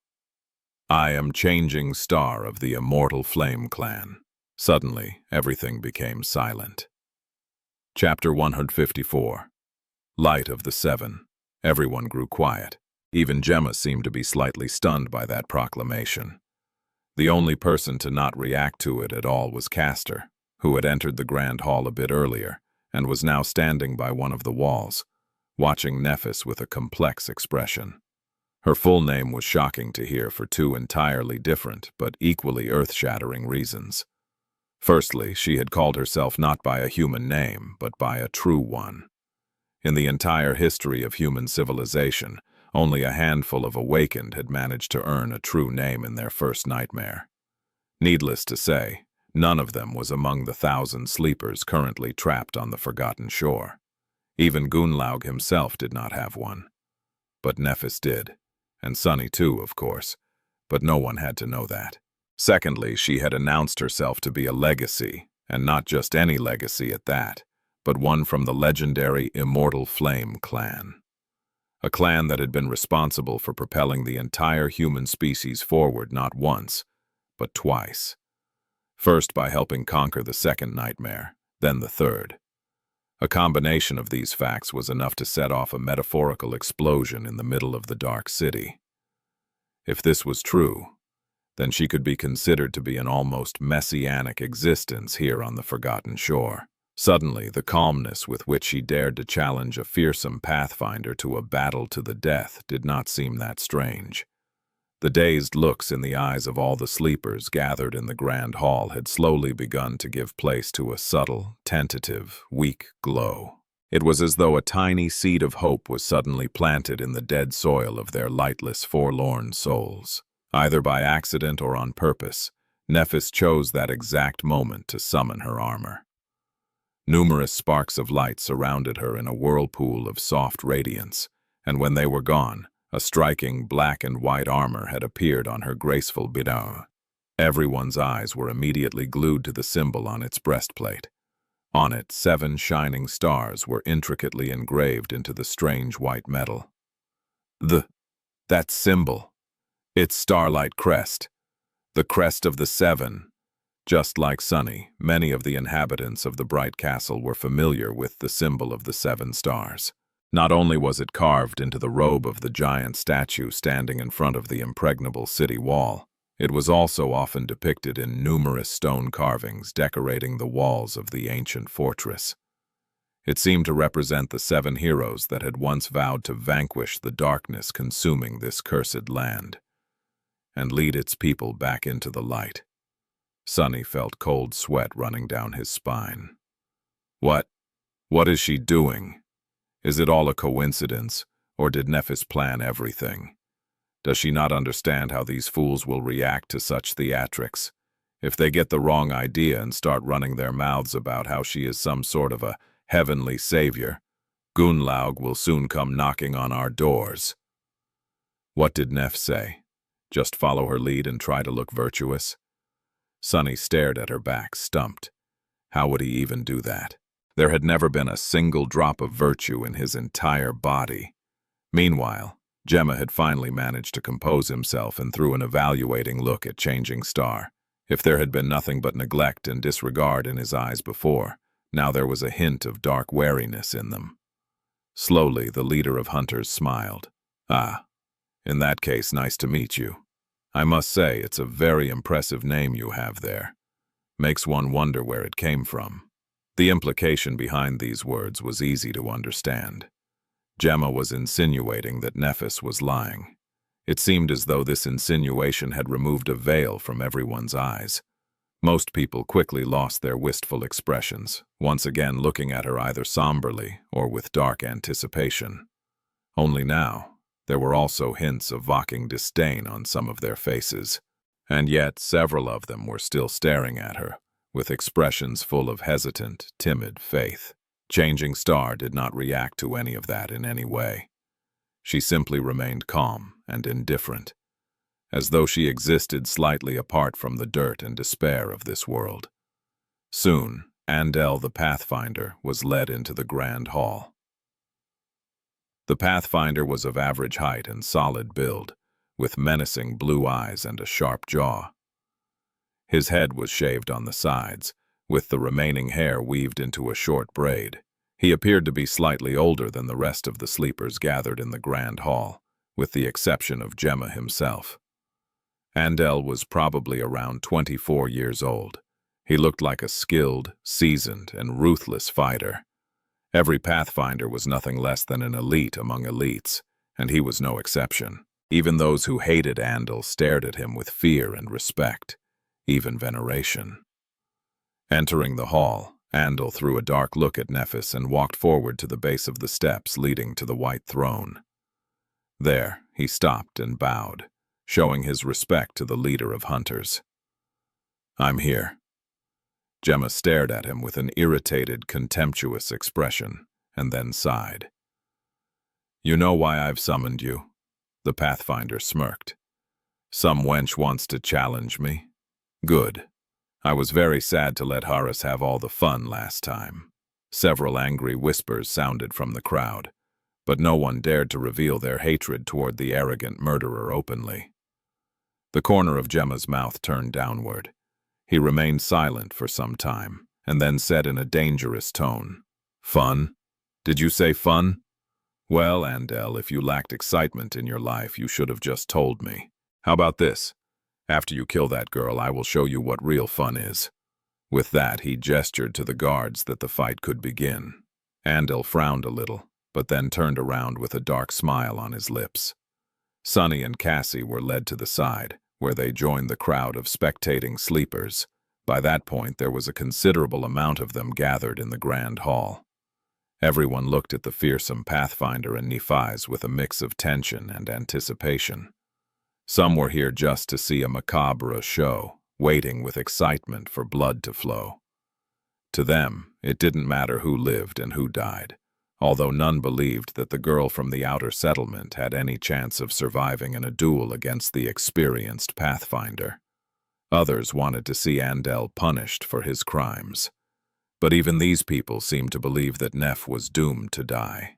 They just hoped that she would manage to make the bastard bleed a little before she did. Perhaps only Sunny, Cassie, and Castor knew that the result of this fight was not as predictable as everyone seemed to think. Not wasting any time, Andel summoned his weapon and walked toward Changing Star. In his hand, a vicious, crudely forged falchion suddenly gleamed with polished luster, its edge turning sharper than that of a razor. With a shudder, Sunny realized that not even the Starlight Legion armor would stop such a blade. The Pathfinder's movements were soft and deceptive, betraying years of experience in bloody battles against both nightmare creatures and humans. The dark smile had never left his lips, and there was bloodlust burning in his eyes. After years spent hunting monsters, he looked like a monster himself. However, Nephis just stood there calmly and watched him approach, not even trying to summon her sword. "What is she doing? Trying to mimic Harus?" When the distance between them shortened to that of only several steps, everyone held their breaths. Suddenly, Andel flourished his cleaver and lunged forward with astonishing, almost inhuman speed. His push was so powerful that dust flew into the air from under the soles of his boots. Sunny clenched his fists. "What is she?" Just a fraction of a second before the magically enhanced blade cleaved her apart, Nephis suddenly sidestepped the strike and threw her arms into the air, simultaneously summoning her longsword.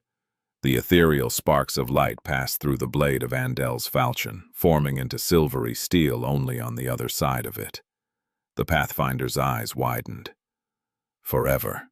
Without anything separating it from the enemy's flesh, the longsword that had just formed from the thin air behind the falchion bit into his neck, cleanly severing Andel's head from his shoulders. As blood shot into the air from the Pathfinder's neck, his head rolled on the floor like a macabre ball and stopped near the steps that led to Gunlaug's white throne. It seemed as though all oxygen was suddenly sucked out of the great hall. In the deathly silence, Andel's body heavily fell on the white marble. Everyone was staring at Nephis in utter disbelief. The sleepers, the guards, even Gemma. Honestly, Sunny himself was a bit stunned. Of course, he had suspected that Changing Star might win the duel. But even he did not expect that she would kill an actual Pathfinder, one of the most fearsome warriors in the Bright Castle, with just one strike. Dismissing her sword with a cold expression on her face, Nephis walked over to the marble steps, picked up the severed head by the hair, and looked up at the leader of the hunters. Then, with a well-practiced, polite smile, she said, "Oh, it was nice to meet you, too." Chapter 155. First Recruits. The blood was still dripping from Andel's severed head when they left the castle. Nephis was holding it by the hair, her face as indifferent as always. It seemed as though carrying human heads was not even something worthy of changing facial expressions. Suddenly, Sunny saw Changing Star in a new light. It was a long time since he had last been wary of her, but now he was starting to wonder. Just how many people had she killed in the past? The facial expressions of everyone else, though, ranged from astonishment to horror. People who had witnessed the duel stared at Nephis as though she was some sort of an avenging angel. The others treated her like a terrifying demon. I wonder, how much soul's essence had she absorbed with this one kill? Has to be a lot, right? But those were just the inhabitants of the castle. The reactions of the people of the outer settlement were strangely reserved, but even more intense. They had never seen one of them stroll into the ancient fortress and walk away freely with a severed head of a Pathfinder in their hands. Now, all of them were watching silently, an inexorable, dark, sweltering emotion burning in their eyes. All of it made Sunny very uncomfortable. He wasn't sure if Nephis knew what kind of a storm her stunt had evoked in the hearts of these people. That sort of emotion was dangerous and almost impossible to control. If she didn't know, things could turn really bad really quickly. But it was even worse if she did, and had done it on purpose. Was Neph really capable of such ingenious and effective manipulation? Was this her plan all along? Sunny wasn't sure that he knew this side of Changing Star. Come to think of it, he didn't really know that much about her at all. Consumed by these doubts, Sunny didn't even notice that they were already in front of Effie's cabin. He glanced at the sky, only to see the sun hiding behind the ominous silhouette of the crimson spire. It was evening, just like Nephis had promised. Scary. The unruly huntress opened the door before they even knocked, a hint of irritation in her eyes. What's with all the commotion? Can't a girl spend a day in... Noticing the three of them, she froze. Without so much as batting an eye, Nephis simply threw Andel's head to Effie's feet and asked, "Can we talk now?" Looking down at the macabre present, the huntress narrowed her eyes. Her face darkened. A few moments later, she glanced up and said in a grim voice, "Come inside." As soon as the door closed behind them, Effie asked in a furious whisper, "What the hell have you done, princess?" Nephis tilted her head and slightly frowned. Then, she said with a hint of sincere confusion in her voice, "You wanted me to prove my strength, did you not?" The huntress stared at her in disbelief. Misunderstanding her silence, Neph blinked, then added, "Oh, that head belonged to... I know whose head it is. Where did you get it?" Sunny sighed and slumped heavily on one of the sturdy chests. Then he forced out a dark smile and said, "Oh, by the way, you might be the last human in the Dark City to learn this, but standing right in front of you is none other than Changing Star of the Immortal Flame Clan, the champion of justice. She just walked into the castle, challenged the bastard, and killed him with one strike of her sword, right under everyone's eyes. By now, this must be the only thing people are talking about." His tone lacked any kind of amusement. If anything, it seemed as though Sonny was just barely stopping himself from cursing out loud. Why? Why did trouble have to follow him everywhere he went? While Neff and Cassie were anxiously waiting for Effie's response, Sonny just stared at his shadow, hoping to find some sympathy. Sadly, there wasn't any to be found. The shadow was just staring back at him, full of jubilant gloating. Effie, meanwhile, blinked a couple of times and looked at them with a strange expression. That's right. Run while you can. Then she threw her head back and laughed out loud. Oh gods, did you really? This is priceless. I wish I'd seen their faces. Sonny watched her with his mouth wide open. That was not the reaction he had been expecting. Crazy. They're all crazy. I'm surrounded by crazy people. When Effie finished laughing, she glanced at Changing Star with a dark but gleeful expression. All right, you have proven your point, but there's something you should know. Back when I refused to join the host, Gunlaug made it clear that if he can't have me, no one else will. Ever since, any group that dared to invite me to join them ended up regretting their decision. By hiring me as a guide, you will be putting yourself in his crosshairs. Are you sure you want to do this? So there was more to her story. No wonder she was so solitary. In the ensuing silence, Sonny was the first one to speak. His voice sounded bitter and dejected. I mean, it's a bit late to worry about that, don't you think? The next morning, they were preparing to go on a hunt. A small crowd of slum dwellers gathered around to see them off, their dark eyes burning with a strange mix of hope and anguish. By now, the story of Changing Star's clever ruse and heroic battle against villainous Pathfinder Andel had already flown all over the place, growing more and more unbelievable with each retelling. Now, these people came to witness her with their own eyes. They were especially interested in the Starlight Legion armor and the symbol engraved on its breastplate.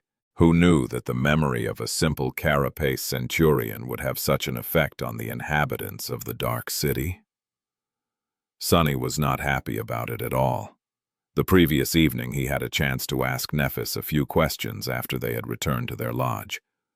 However, he kept most of them to himself, not knowing how to properly express his feelings.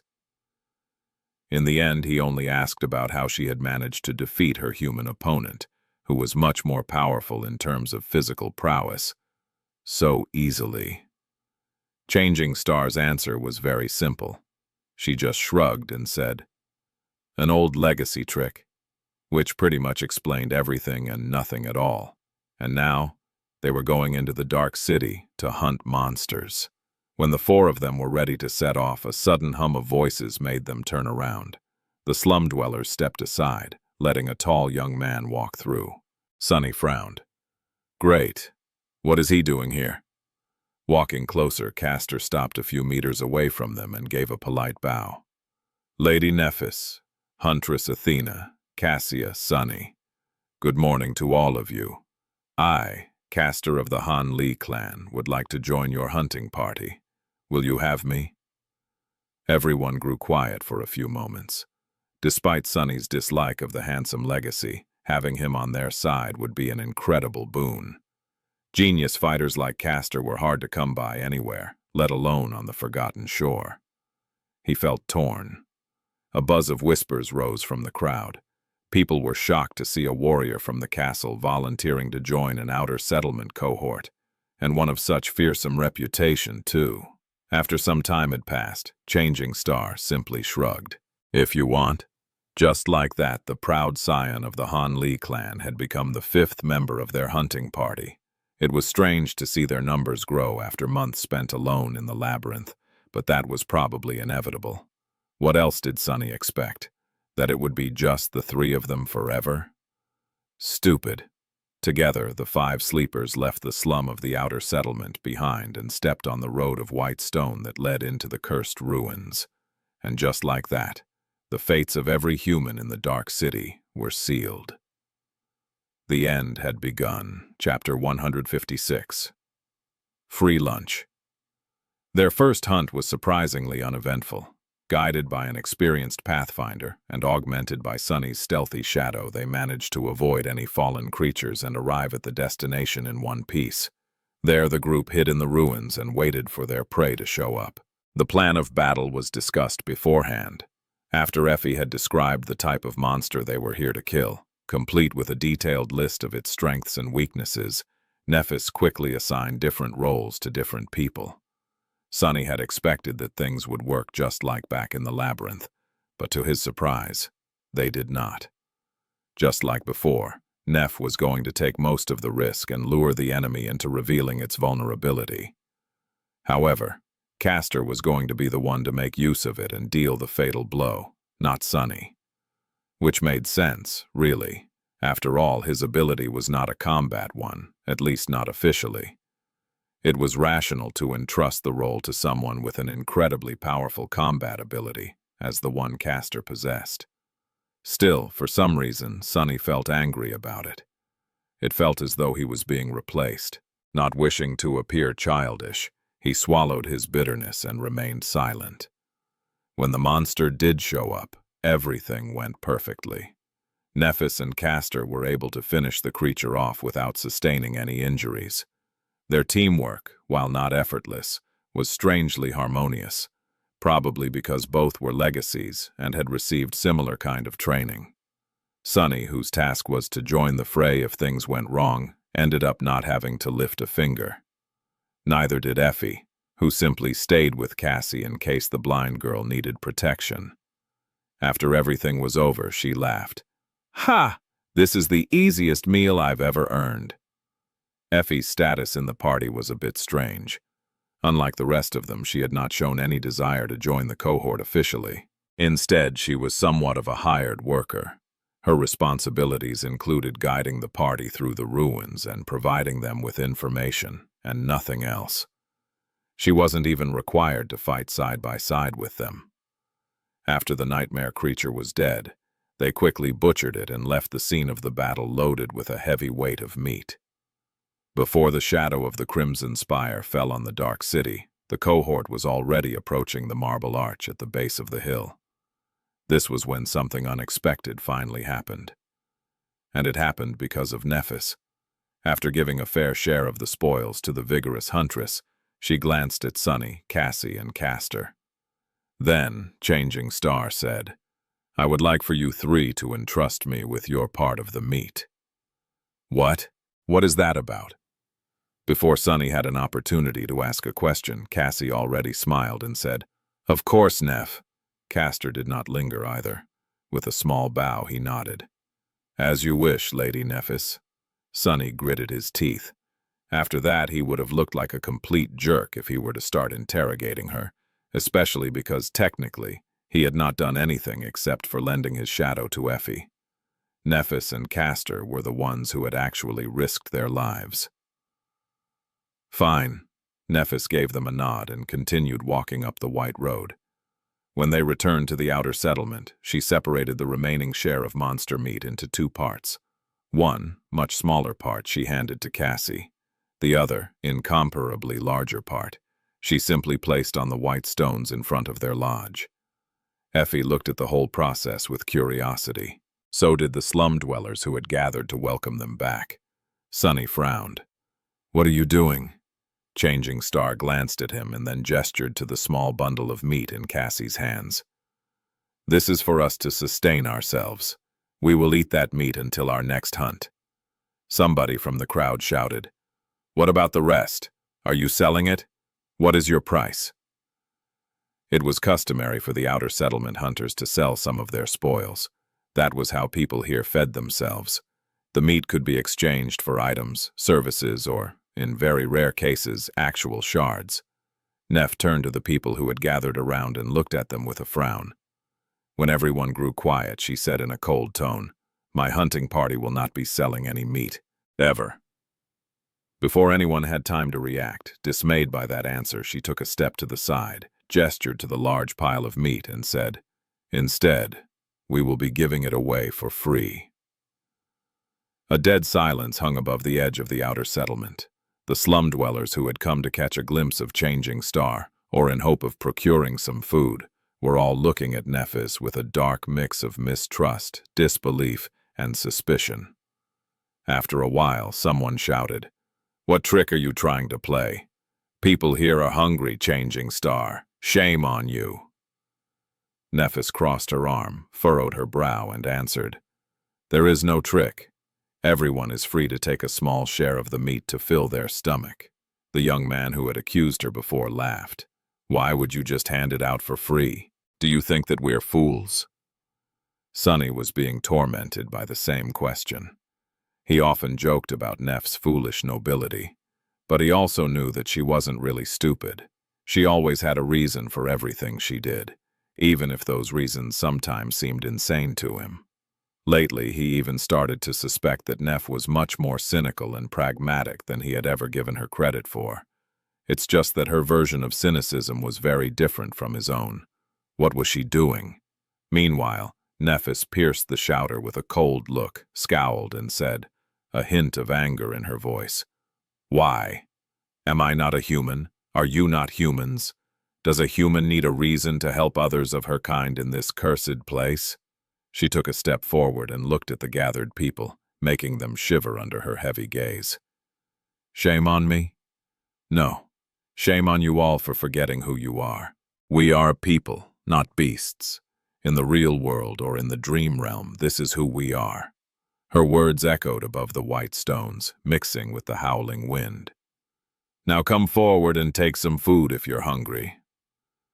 The slum dwellers were still not convinced. However, their hunger was stronger than their wariness. Soon, the first of them stepped forward, tentatively took a small strip of meat, threw a furtive glance at Nephis, and then hurriedly walked away. When the others saw that nothing happened to him, they became braver. Young men and women dressed in rags formed a messy line. One by one they came forward, received their tiny piece of meat, and then disappeared with haste, afraid that it will be taken back. Slowly, a new kind of light appeared on their faces. It was the same timid, weak emotion that Sunny had noticed in the eyes of the castle inhabitants after Neff had announced her name. It was something that precipitated hope, or maybe faith. With a dark expression on his face, Sunny looked up at the tiny silhouettes of guards observing them from the walls of the magnificent fortress. Nephis was right when she said that they were all still people. However, she was wrong about everything else, because people were much worse than beasts. He did not like what was happening at all. Chapter 157. Wind of Change. After that day, things moved with a speed that left Sunny disoriented. It was as though he was being pulled forward by an overpowering current, helpless to slow down or change direction. Before he could react to one change, another would happen, making him feel like he was losing control. Everything was happening so fast that he found it difficult to adjust. It was hard not to fear that eventually he would simply be left behind. After that first hunt where Nephis had chosen to give most of the spoils away, she led them on several more. Not all of those hunts went as smoothly, but they did manage to return victorious, if a little battered. Every time she paid Effie her share of the meat, took a small amount for them to consume, and gave the rest to the people of the outer settlement free of charge. Because of how little their own share was, the group was forced to hunt every other day instead of once or twice a month. Sunny did not understand at all why they were taking on all that unnecessary risk, provided he wasn't exposed to many risks himself. Apart from a couple of short battles where Neff and Castor ended up requiring some backup, he spent most of his time with Effie, serving as her scout and slowly learning the ins and outs of the dark city from her. With the well of knowledge that the unruly huntress possessed and his nimble shadow, the party rarely met anything they weren't ready to face. This gave them an incredible advantage over all other hunting parties of the outer settlement, and even some of Gunlaug's own. Soon, their flawless and intense track record earned the cohort reputation and renown. They weren't seen as newcomers anymore. Instead, people considered them to be nothing short of the strongest hunters in the slum. Many even believed that Changing Star and her people were in no way inferior to the hunters of the Bright Castle. Nephis herself was known to be a fearsome fighter ever since her dramatic duel with Andal. Effie had the reputation as one of the outer settlement's best from a long time ago. Handsome and capable Castor quickly won respect and adoration thanks to his amiable personality, noble bearing, and skill. The three of them were considered to be the core of the party, with Cassie and Sunny existing somewhere on the periphery.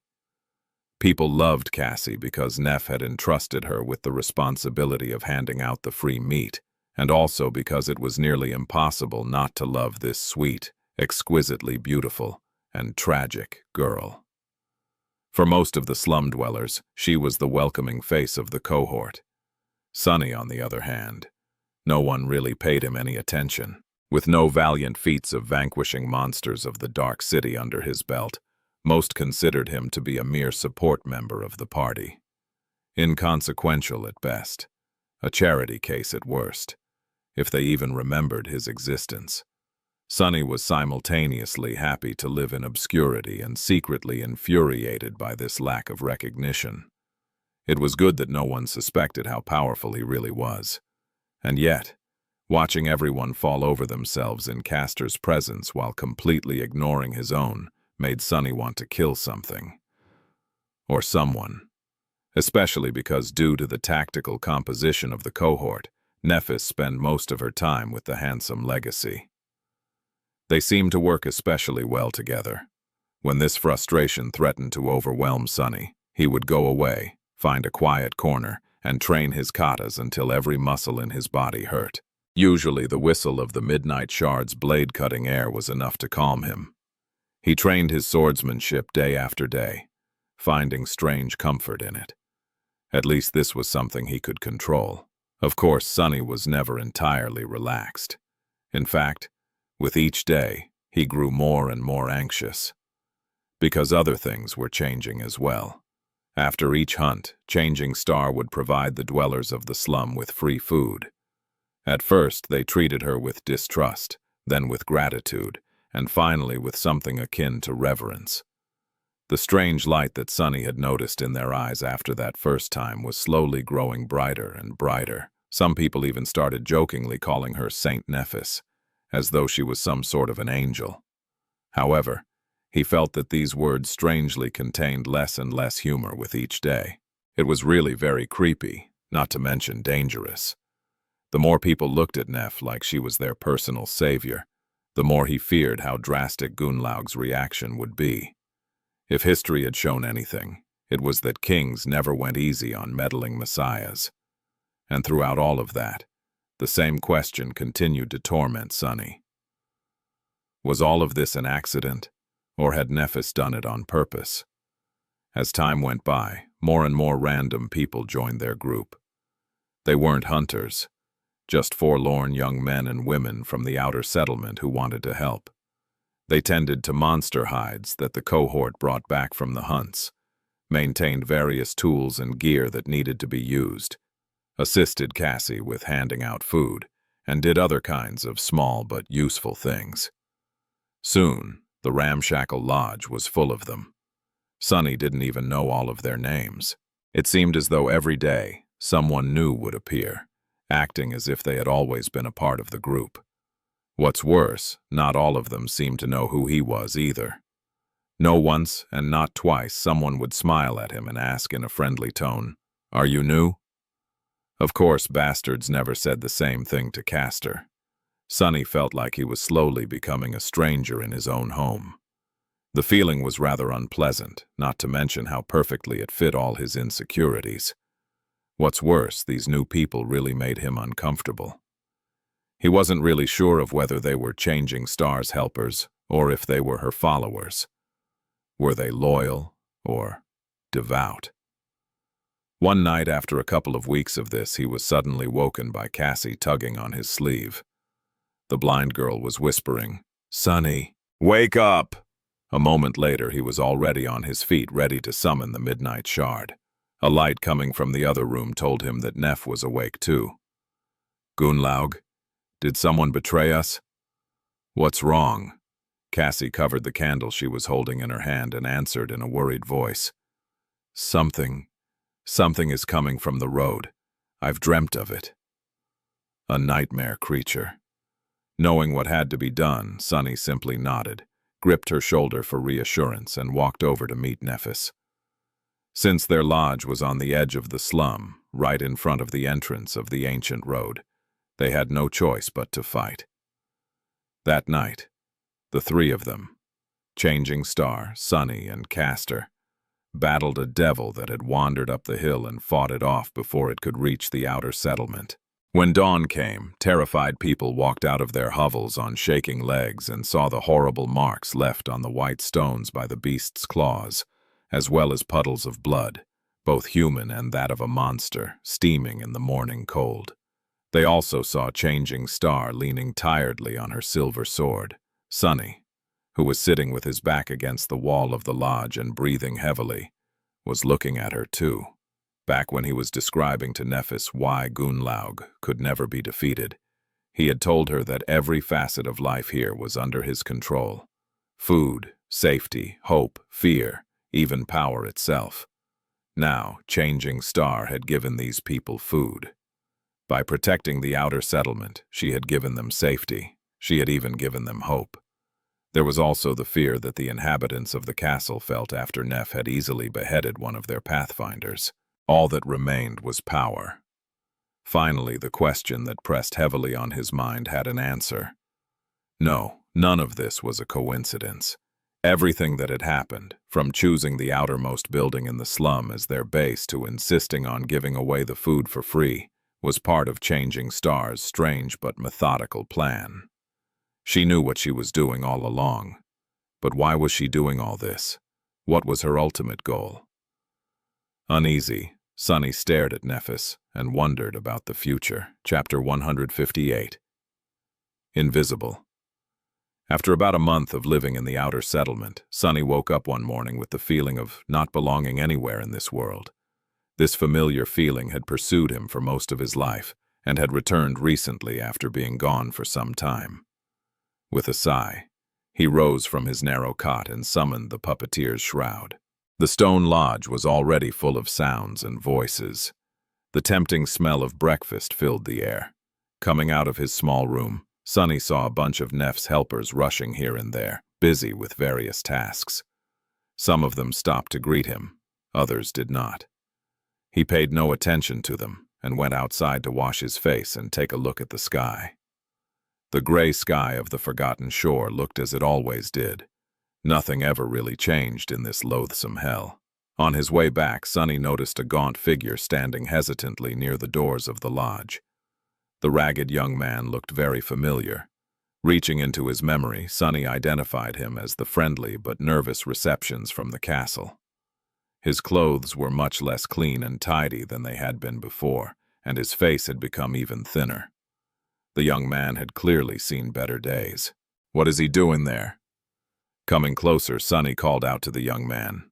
Harper, right? How come you're here?" Harper flinched, then looked at him with anxious eyes. "Oh, Sunless, it's so nice to see you." Sunny stared at him for a while, then asked bluntly, "Did they kick you out of the castle?" Harper's face instantly fell. Lowering his gaze, he stayed silent for a few moments and then said quietly, "I haven't been able to pay the tribute anymore, so..." "Yes, I guess they did." Then he glanced up, hesitated, and asked in a weak voice, I heard that I can get some food here?" Sunny tried to give him a reassuring smile. "Sure, usually we give out meat after the hunts, but if you're hungry right now, I'm certain there's something we can do. Just talk to, a girl with red hair. She's in charge of breakfast, I think." Harper smiled too, the weak light of hope igniting in his eyes. "Really? They will just give me a meal for free?" Sunny shrugged. "Why not? We have enough food right now. Most of those guys and girls are always here anyway. They're like guests that won't doesn't matter. They help around, doing this and that to express their gratitude, I guess. If you feel guilty just eating for free, ask them for some chore. This might not be the bright castle, but you'll see that life here can be not bad as well. Guiding the gaunt young man inside, Sunny directed him toward the kitchen and sighed. Even castle dwellers were now coming to their lodge. If this went on, he would have to share his room with some random stranger. What a joke. Entering the main hall, he noticed Nephis and Castor standing near the window, discussing the approaching hunt. This morning there were several hunters from other parties surrounding them. The cohort had been planning a big joint hunt for a while now, and today was the day. Did they just start without me? Hiding his discontent, Sunny walked over to the group of hunters and greeted them. Castor smiled at him, while Nephis simply nodded. The other hunters glanced at the new arrival and didn't pay him much attention. Fools! If you knew who stands before you. Consoling himself with these childish thoughts, Sunny listened to the discussion. One of the hunters was speaking. South of the collapsed lighthouse is a good choice, but the awakened creatures living there have an incredibly sharp hearing. Attacking them in large numbers won't be easy. In the past month, their lodge had gone through a transformation. The remnants of broken furniture were long gone and replaced. Some of the new pieces of furniture came from the ruins. Some were made right here by the craftsmen of the outer settlement. There were monster hides and decorations hung on the walls, making the space look neat and presentable. These days, the lodge appeared as the headquarters of a small but prosperous awakened cohort. There was even a large map of the Dark City on one of the walls, with various symbols marking all kinds of useful information. Currently, the hunter was pointing at a particular spot on the map. This spot right here is much more promising. Blood fiends are known to dwell in these parts. They hibernate during the day, so if we manage to find a lair or two. Castor shook his head. The area you're suggesting is too close to the territory of those strange living statues. We all know how formidable those bizarre creatures are. I still think that south of the lighthouse is better. We just need to think of a way to deceive the hearing of the monsters. Suddenly finding something that he could be helpful with, Sunny said. I have a bell that can... However, his voice drowned in the buzz of the conversation. No one paid attention to his words. Embarrassed, Sunny inhaled deeply, waited for a few seconds, and spoke again. Actually, we can use one of my 2 sound-producing memories to... But right at that moment, Castor seemed to come up with a brilliant idea. Everyone listened to him, turning their backs to Sunny. It was as though he was completely invisible. What? What's even the damn point? Sunny stood there for a minute or two, feeling awkward, angry, and utterly stupid. Then he simply turned around and walked away. Finding his way to the roof of the lodge, he climbed on top of the second-story addition and sat there, solemnly watching as the sun slowly climbed up. After a while, Sunny sighed and closed his eyes, letting the shadow slip back into the building. Just as he had expected, no one even noticed his absence. Not surprised, he sent the shadow around the lodge, watching all the people who were busy making Neff's mysterious plans happen. Everyone seemed full of energy, enthusiasm, and a sense of belonging. Why was he the only one who couldn't fit in? Even that guy from the castle, Harper, had already found some friends. He was currently helping the red-haired girl who was in charge of breakfast wash the dishes. Sunny frowned. Something wasn't quite right with Harper. He couldn't put his finger on it, but the gaunt young man seemed a little off somehow. Forgetting all about his bad mood, Sunny concentrated on watching the timid sleeper. Harper seemed to do just what any newcomer would do, helping people, learning their names, and asking questions about how things worked in the Changing Stars party. It seemed as though he wanted very badly to stay in the lodge and become useful, which was understandable. But something was wrong. Sunny's suspicions were confirmed when about an hour later, Harper left the lodge and went back into the slum.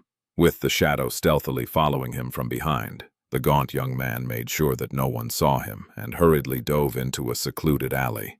Deep in the darkness of that alley, A man was waiting for him. Sonny frowned, recognizing one of the high-ranking guards from the castle. So that's what all this is about. The guard, meanwhile, glared at Harper and asked in a rough, unfriendly tone, "Well?" Harper looked down, his fear and anxiousness apparent. Yes, sir. I've done what you told me. It wasn't very hard." The guard smiled. "Good. It seems that you really do want to return to the castle." Harper glanced up, a desperate light igniting in his eyes. "Really? So, I can return, even though I don't have any shards to pay the tribute?" The smile disappeared from the guard's face. "You will be able to return after you gather all the information that I told you to learn. If you do, I'll invite you inside myself. No need to even worry about the tribute. But, remember, I need to know everything about the core members of the cohort, including St. Nephis herself. Their aspects, their abilities, their flaws. I even want to know what hand they use to wipe. Understand?" Harper paled. "But, sir, things like that. It won't be easy to learn them, especially for a simple servant like me." The guard frowned. "Didn't you say that you knew 2 of the cohort members already? This is why I gave you this chance to begin with. Did you lie to me, boy?" The gaunt young man flinched. No, I do know them. I actually spoke with Lady Changing Star's scout already. He is a friend of mine." A wide, menacing smile appeared on the guard's face. "When what's the problem? Just get that fool talking. Rats like him will tell you everything as long as you pay them a little attention, believe me. I'm willing to bet that this useless freeloader is walking around full of jealousy and delusions of grandeur. Pretend to respect him even a little and he won't be able to shut up." "Ouch!" Harper nodded, then suddenly hesitated. After a few moments of silence, he asked in a timid voice, "Sir, you won't hurt them, will you? They are good people." The guard stared at him for a second or two, then said in a dark, mocking tone, "Why do you ask if you already know the answer?" Hearing those words, Harper deflated. His face darkened, and he lowered his head, as though ashamed to look straight. However, he didn't object. That bastard. Just wait and see. Sonny was already planning the beating he was going to give the cowardly young man before throwing him out of the lodge. But at that moment, a voice called out for him. It was Effie. "Hey, doofus, are you asleep? Come down. The hunt is starting." Torn away from the shadow's perspective, Sonny threw a dark glance at the tall huntress, called his shadow back, and sighed. "I'll deal with him after we return." But by the time he returned, Sonny was in no state to deal with anything. Chapter 159. Revelation. Despite all his misgivings and unease, Sonny had never expected that this hunt was going to change everything. He was just going through the motions, somewhat on edge because of the scale of this joint operation, but also strangely reassured by the large number of hunters surrounding him. The unusual hunting party left the outer settlement at noon, heading east, to the massive ruin of a collapsed lighthouse that was situated at the edge of the city. There were almost 20 of them gathered together, all carefully making their way through the deadly maze of narrow streets, with Effie serving as the chief pathfinder and Sonny helping her by scouting ahead. The plan was as straightforward and simple as possible. However, nothing was really ever safe in the dark city. Everyone was prepared for the worst. And pretty soon, their fears came true. Halfway to their destination, a sudden sound made Effie freeze in place. Raising a fist to signal everyone to stop, she peered into the fog, a dark and foreboding expression on her face. Feeling that something bad was about to happen, Sonny commanded his shadow to return and moved closer to Cassie. His hand was ready to grasp the hilt of the midnight shard out of the air. For a few moments, everything was quiet. Then, Effie's pupils suddenly widened. "Scatter!" As soon as the word left her mouth, the experienced hunters dashed in different directions. Sunny himself grabbed Cassie and lunged to the side, dragging her along with him. Then, something large and heavy crashed from above into the cobblestones where the sleepers had been standing just a second ago. Luckily, most of them were already somewhere else due to Effie's timely warning. However, a couple of people were a little late to react. Their screams drowned in the sickening sound of tearing flesh. Sunny cursed. His shadow was nowhere near yet, leaving him with no choice but to fight without its aid.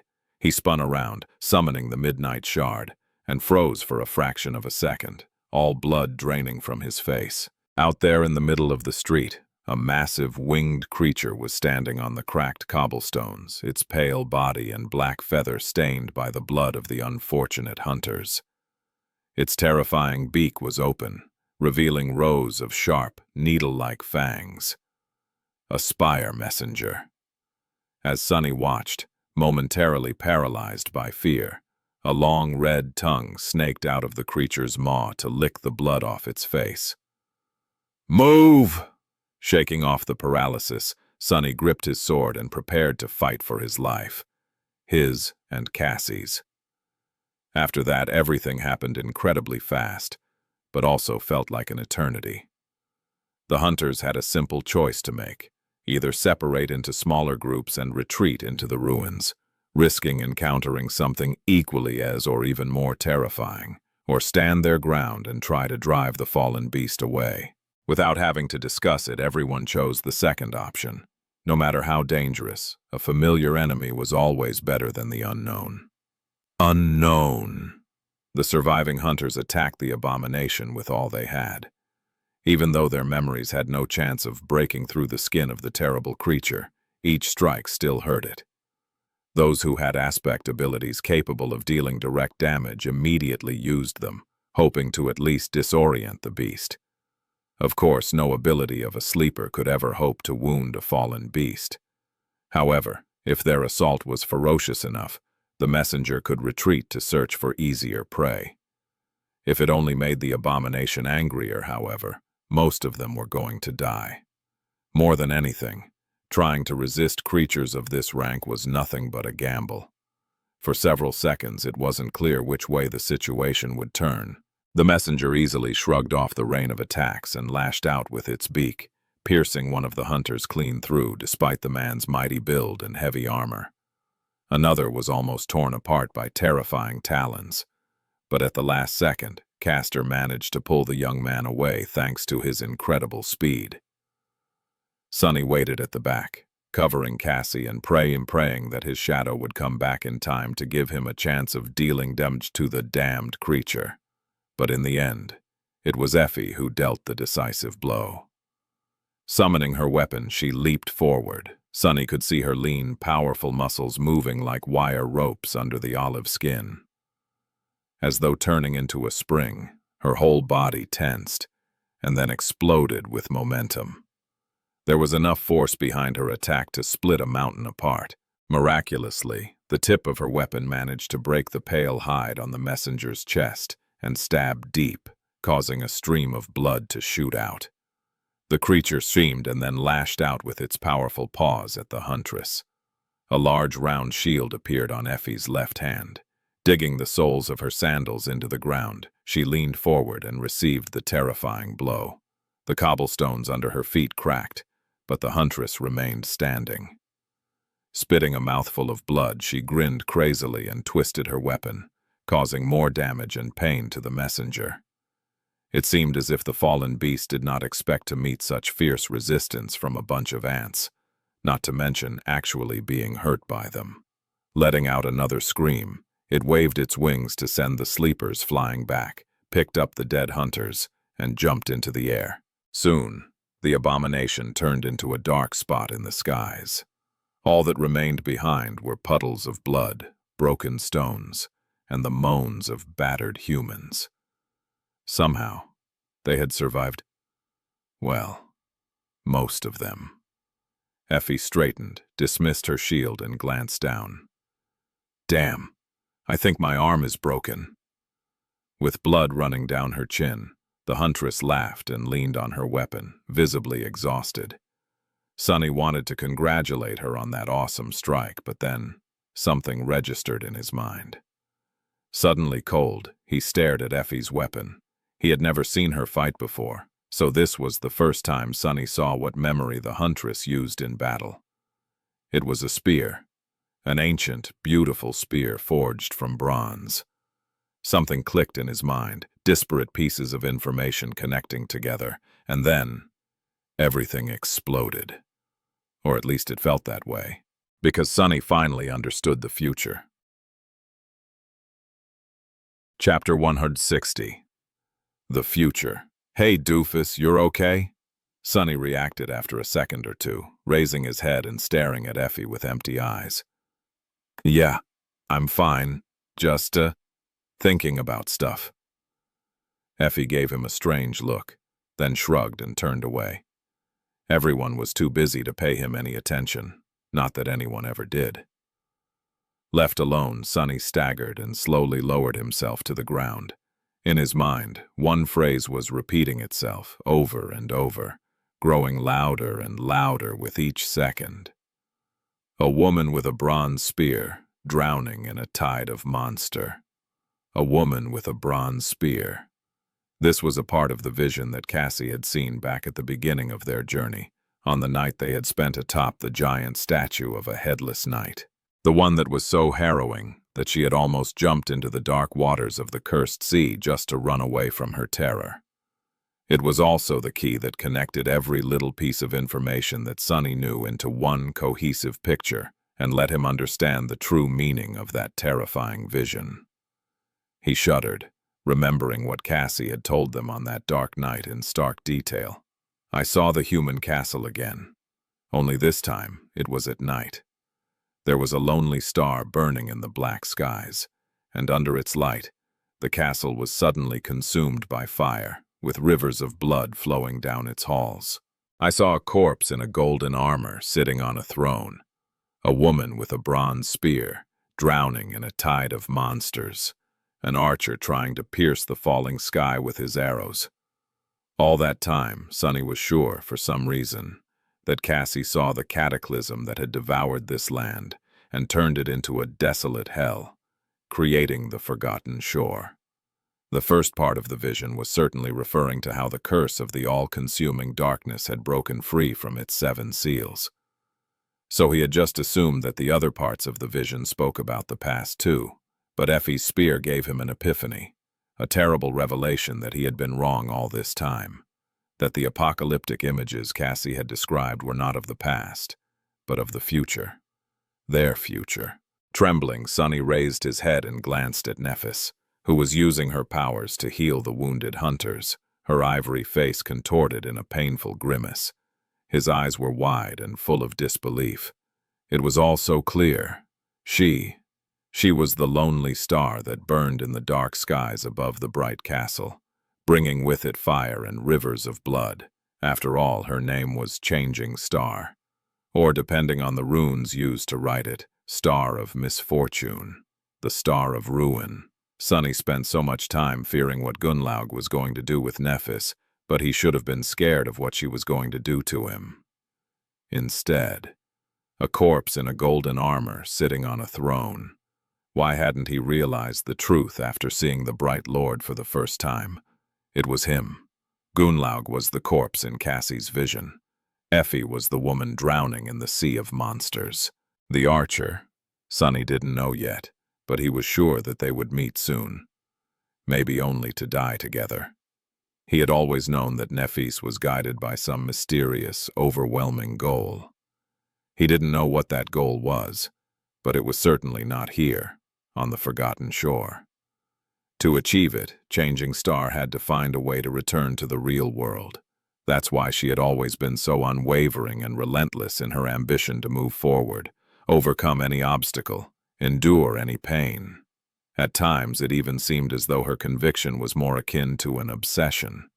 Nephis was willing to do anything to fulfill her dream.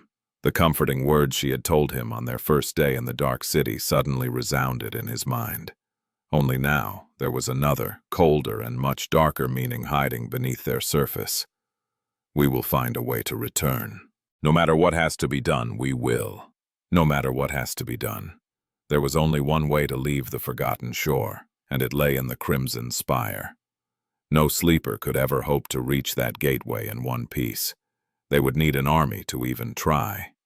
Maybe then, walking on corpses, one or two survivors would be able to escape from this cursed place. But Nephis didn't have an army. Yet. To gather one, she would need to kill Gunlaug, usurp his power and eliminate all opposition, drowning the bright castle in blood. Only then would she be able to rally every single sleeper left in the dark city and lure them into following her on a suicidal crusade. Knowing all too well that most of them would die because of it, no sane person would follow her. They won't, right? Sunny remembered the faces of the young men and women that had become part of their group in the last few weeks. The strange light of hope, or maybe faith, burning in their eyes. The almost religious reverence they felt toward Nephis. No, not Nephis. Toward Changing Star of the Immortal Flame clan. Their personal angel. Were they sane? Still. Finally, he understood every part of Nef's plan. Looking at the beautiful young woman with silver hair, Sunny shivered. And then, there was the last part of the prophecy. On their way back, Sunny felt as though he was in a feverish dream. The magnitude of the revelation was too much for him. His mind felt weak, unsteady, and on the verge of breaking apart. He had never experienced such a deep feeling of shock. It was as though the very core of his being was violently shaken.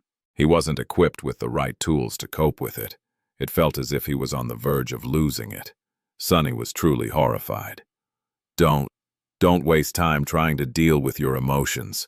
This is not the right time for feelings. You need to figure out how all of this affects you personally, and what you need to do to turn things to your advantage. After all, what was there to be scared of? That many people would die? What did their lives and deaths have to do with him? Yes. As long as he was the one left standing in the end, this whole thing might actually turn out to be beneficial. Hadn't he spent the last weeks being afraid of what Gunlaug was going to do to them? Well, now he knew that Gunlaug was going to end up as a corpse. Problem solved. Wasn't he crushed by the news that he would spend the rest of his life in this odious hell? Well, now that wasn't a certainty anymore. That last part of the prophecy. Everything was well. Better than ever. And yet, no matter how much Sunny was trying to be rational, he just couldn't help but be filled with terror. In the crimson light of sunset, he found a reason to leave the lodge and walk to the edge of the stone platform. No one really cared that much about his whereabouts, so it wasn't hard to disappear for a while. No one noticed that something was bothering Sunny either. They were all accustomed to his moody behavior anyway. Only Cassie seemed to have picked up on something. And Castor, who pretended to be carefree but actually had a habit of watching anyone close to Nephis like a hawk, the bastard. Reaching the very end of the stone platform, Sunny turned around and looked at the outer settlement and the magnificent castle towering above it, with hundreds of sleepers rushing to find shelter before the coming of night. A cold and harrowing feeling gripped his heart. All these people are going to die. Neph was going to kill them. Was he willing to help her do it? For some reason, Sunny wanted to laugh. This whole situation was so sick and appalling that it was almost ridiculous. He was never an altruistic type, really. More than that, he always prided himself on being a cynical, selfish, and vicious person. But this was too much even for him. Grabbing his head, Sunny moaned, "What am I going to do?" At that moment, the sound of steps suddenly attracted his attention. A gaunt figure appeared from the slum and walked toward him. Sunny frowned. "Oh, right. That guy. I have completely forgotten about him." Harper stopped a few paces away and smiled timidly. "Sunless. Can we talk? Chapter 161. Rubicon. Harper stared at him with that pathetic, timid smile frozen on his lips. In his eyes, there was fake friendliness, worry, and desperation. For some reason, Sonny felt a violent urge to erase the smile of his face. "You scum!" In his rattled state, he was having trouble controlling his emotions. Something must have shown on his face because Harper suddenly blinked and took a step back. But in the end, the desire to be allowed back into the bright castle won over his caution. He forced himself to stay still, hesitated for a few moments, and said, I wanted to thank you for inviting me into your home this morning." Sonny looked at the gaunt young man. In the twilight of dusk, his pale face was hidden in deep shadows. Finally, he answered, "Yeah, we can talk." "Think, Sonny, think." But his mind was refusing to obey. Most of it was drowning in the sea of cold terror that had been summoned by the revelation of the future. What little remained was utterly disoriented. Sonny raised one hand and rubbed his face. "He's a spy. He's here to make it easier for Gunlaug to kill us. What should be done?" In the morning, yes, back before everything changed, Sonny had seen Harper reporting to one of the guards. He wanted to give the cowardly young man a beating and throw him out of the lodge, but that would be a wrong decision. The best thing to do was not to expose the unfortunate spy, but to feign ignorance and feed him false information. Yeah, that was the optimal way to deal with moles. As an aspiring spy himself, Sonny knew these things well. But would he even able to deceive Harper? By accident, the failed informant had chosen a perfect person as his mark. Sonny knew a lot of secrets and was incapable of lying, but he was also a master of deception. So, Sunless? Sonny flinched and glanced at the gaunt young man. "Sorry. I'm a bit out of sorts after today's hunt.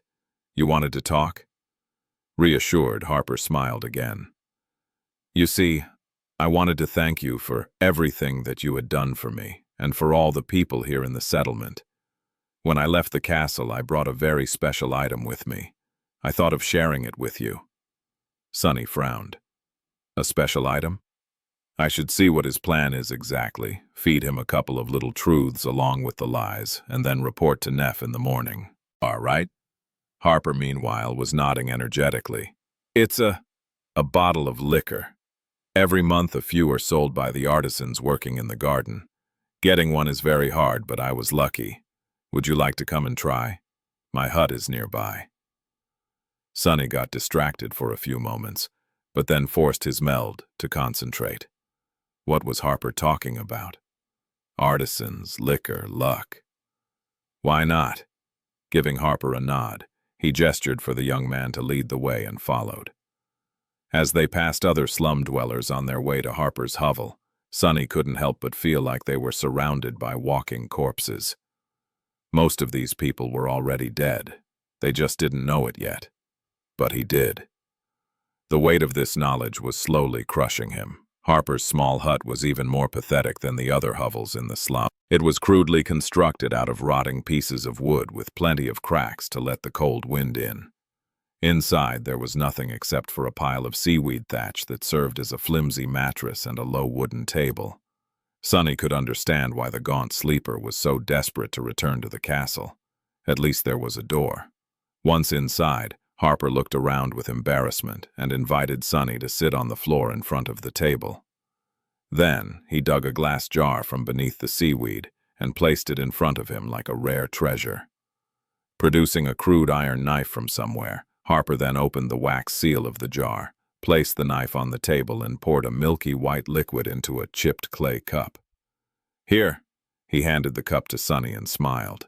Sonny received it and smelled the strange liquor. He remembered many people in the outskirts who had drowned themselves in the bottle or killed themselves with cheap stimulants and drugs.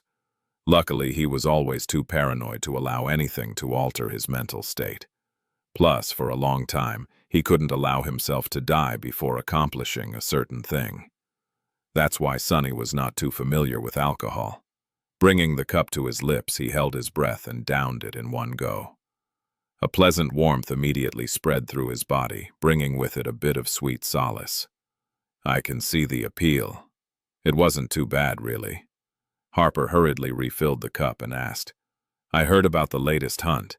By gods, you have survived an encounter with a spire messenger. That must have been horrible." Sonny lingered for a bit, then shrugged. "I just stood at the back." The gaunt young man shook his head. "Still, you are incredible. I hear that you have been with Lady Changing Star from the very beginning, surviving more than 2 months in the labyrinth. Is this true?" He was a really bad actor. Even if Sonny didn't know that Harper was a spy already, he would have sensed something strange at this point, but it was easy to pretend not to notice anything. Rats like me will tell you everything as long as you show them a tiny bit of respect, huh? Flushed because of the liquor, Sonny slowly smiled. "Oh, yes. In fact, if it wasn't for me, she would have been long dead. Do you know how many times I saved her life?" This part was entirely planned, aimed to create a false sense that Harper's plan to use pettiness and jealousy to loosen his tongue worked. However, the next words came out of Sonny's mouth on their own. Gritting his teeth, he suddenly paled and whispered, "And for what? Huh? For this? This wasn't supposed to happen. How did this happen?" Then, Sonny grabbed his head and forced out a dark laugh.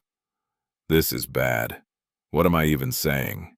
Mistaking his terror for the sign of the liquor doing its job, Harper got a little braver. "You must have fought side by side with Lady Nephis a lot." Sonny lowered his head, then shrugged. "Yeah." The gaunt young man hesitated for a few moments, then cautiously asked, "So, you must have seen her aspect ability?" Learn your enemy's ability, learn their flaw, learn their vices. That's how you kill them. Staring at Harper, Sonny suddenly remembered his first battle after meeting Nephis. Back then, she asked him if he had ever dissected a dead carapace scavenger to learn its weaknesses. That's what the cowardly sleeper was doing right now. Dissecting them. Even though they weren't dead. Yet. Sure, it can be used to heal. Harper's eyes gleamed. So she's a healer. Of course. Such an ability suits Lady Changing Star very well. Everyone knows that she's an angel. Good. His first goal was achieved. Sonny had successfully created a misunderstanding, leading Harper to believe that Neff's aspect was limited to healing. There had to be other spies in the slum, of course. With them collaborating on that statement by recounting how she had healed the wounded hunters today, Gunlaug and his people would most likely believe that Changing Star had no offensive ability. Who would ever assume that her flames could both heal and destroy? Harper, meanwhile, was pouring more liquor into the cup. By the way, I always wanted to ask, do you know how Lady Nephis received her true name? Maybe because of his terrible state of mind, or maybe because of the liquor, or maybe simply because of a momentary lapse of judgment. Sonny didn't think his next words through well enough before answering. Probably the same way I did. Then, he froze. Curse you! He was so preoccupied with creating a false image of Neff in Harper's mind that, for a second, he had forgotten to keep his own true identity a secret. Stupid, stupid, stupid. Not letting the panic show on his face, Sonny tried to salvage the situation by throwing his head back and laughing, creating an impression that his last statement was a joke. Luckily, Harper seemed to believe him. He laughed too, and then glanced at Sonny with humorous sparks in his eyes. However, his next words sent Sonny into a cold embrace of horror. It was as though the gates of hell opened right beneath his feet. Wishing to play along, the gaunt young man grinned and said jokingly, "Oh, of course, Lord Sunless. What is your true name, then?" Sonny stared at him, the smile frozen on his face. Think. How do you get out of this?" But there was no way out, at least none that he could see. He was caught. The familiar pressure appeared in his mind. Slowly, Sonny became deathly pale. Harper was still grinning, waiting for the answer. His face was gaunt, tired, and full of both fear and desperate hope. He was just a weak, pitiful kid after all. The pressure was replaced by blinding pain, sending a tremble running through Sonny's body. Why? Why did he have to ask that question? But it was too late. What happened couldn't be changed. Like a cornered beast, Sonny could think of only one thing. Harper finally sensed that something was wrong. His eyes widened. Son. How to survive. Just a second before the pain overwhelmed his limits and forced out an answer, Sonny suddenly leaned forward, picked up the crude iron knife and stabbed it through the poor young man's heart. Chapter 162. Lost from light. Pushing the knife into Harper's weak body, Sonny lunged forward. The flimsy wooden table flew aside and shattered into splinters once it hit the wall. With his other hand, he violently grabbed the young man's face and pressed him onto the floor, making sure that no sound would escape from his lips. Harper's wide eyes were full of pain and terror, staring at Sonny with a silent but deafening question. Why? Feeling hot blood streaming down his hand, Sonny finally let the pain of the flaw overwhelm him. His whisper was hoarse and barely audible. Lost from light. I am lost from light. Harper's trembling fingers found his face and smeared it with blood, which then mixed with tears. He weakly tried to push Sonny away, but there was no strength in his arms anymore. Biting his lips hard enough to break the skin, Sonny held the gaunt young man down and twisted the knife, praying for all of this to be over soon. Don't look at me. Please, don't look at me. Finally, Harper's terrified, accusing eyes grew still and lightless. Sonny could feel the beating of his heart stop through the thin fabric of the young man's robe.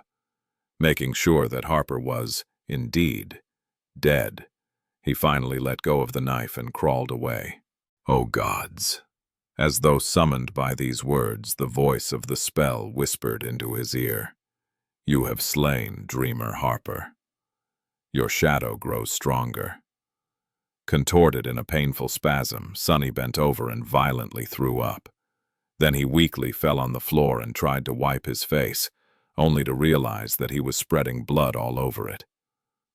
I killed him. I just killed a real human. A strange stillness took hold of Sonny. Sitting on the cold stones, he stared at the corpse of the young man that he had just killed and struggled to form a cohesive thought. After a while, he finally succeeded. Too much. Oh, this is too much. All of this was too much for him. Why did he have to go through all of this? The slave caravan, the forgotten shore, changing star, and now Harper. What sin had he committed to have to go through this nightmare? Was he actually already dead and imprisoned in the depths of hell? Bullshit, he deserved it. Sonny gritted his teeth and forced himself to concentrate on that thought. Why do you even feel guilty? The bastard was going to sell you out to Gunlaug. He knew that he was helping to kill you, and not just you alone. Neff, too, and Cassie. But no matter how hard he tried to convince himself that he had the right to kill Harper, deep down, he could not accept it. There were a million ways to deal with the timid, pitiful spy. No, there was another reason. Come on now. There's no one else here. Why don't you be honest with yourself for once? Just admit it. Don't you dare become a hypocrite. Sonny grimaced and ground his teeth against each other. Say it. Reluctantly, he opened his mouth and whispered, I killed him because I wanted to survive. I killed him because it was easy. And just like that, he suddenly felt better. What's the big deal? He was already a murderer anyway. He was planning to help Nephis kill hundreds of people. Affected by the irony of the situation, Sonny barely stopped himself from laughing. He didn't want to make too much noise. Breaking that table was already a mistake. What if someone comes to check on the commotion? That would be embarrassing. Right. What was he going to do with the body? Instead of coming up with an answer, Sonny leaned forward and threw up again. When he sat straight after a while, the door of the hut was open. And there, in the doorframe, his face pale, stood none other than Castor. With a stunned expression on his face, the proud legacy was taking in the sight. The broken table, the smell of alcohol in the air, the bloodied body with a knife sticking out of its chest, and disheveled Sonny kneeling on the floor, his hands and face smeared with fresh blood. Oh no. This is not. However, no words came to his mind. No matter what he would say, the situation was not going to appear any better. Looking him straight in the eyes, Castor asked with horror in his voice, "Sonny, what did you do?" Sonny blinked and stared at the handsome young man. After a few moments, he opened his mouth and said, "What do you think? I killed the bastard." His voice was calm and nonchalant. It didn't matter how Sonny felt inside. In front of Castor, he couldn't show any weakness. He didn't trust the proud scion of the Han Li clan one bit. There had always been something off about him. So, if there was ever a time for acting, it was now. Especially because, unlike everyone else in the slum, Castor already knew that Sonny wasn't as useless as everyone believed. He had known it ever since that night when the three of them fought a devil together. "Killed the... Why did you kill him? Do you want to read more chapters?" "Come to Panda Novel, com." Sonny stood up and shrugged. He was asking too many questions. Castor opened his mind, stunned, then closed it again. After a few moments, he suddenly frowned. What kind of questions? It seemed as though he had realized something. Come to think of it, what was he even doing here? "Oh, you know. Do I know Nephis well? What her ability is? How did she get her true name? Stuff like that." Without giving Castor the ability to react, Sonny wiped his hands with a bit of seaweed and added, "Actually, this guy Harper was sent over to spy on us by Tessai. I caught him making a report to a castle guard officer this morning." Castor remained silent for a while, then asked quietly, "Do you have any proof of that?" Sonny glared at him and raised an eyebrow. "Is my word not proof enough?" A wild thought suddenly appeared in his mind. Will I have to kill Castor too?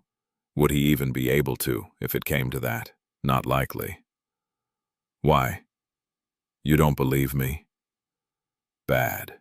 Bad. The situation was really bad. Depending on Castor's next words, Sonny could find himself in a sea of trouble, and he was powerless to do anything about it. Anxious and uneasy, he stared at Castor. The proud legacy lingered. After a while, he came inside and closed the door behind him. "No, I believe you. Actually, I suspected this kid myself. That's why I came here after hearing that the two of you were seen going somewhere together. But Sonny, the others might not think the same." He smelled the air and grimaced. "I'm sorry to say that, but you have a reputation for having a bad temper. With alcohol added into the mix and no proof to connect Harper to the castle, you can see how this does not look good." "That piece of crap." Sonny scowled, trying to pretend that he was calm.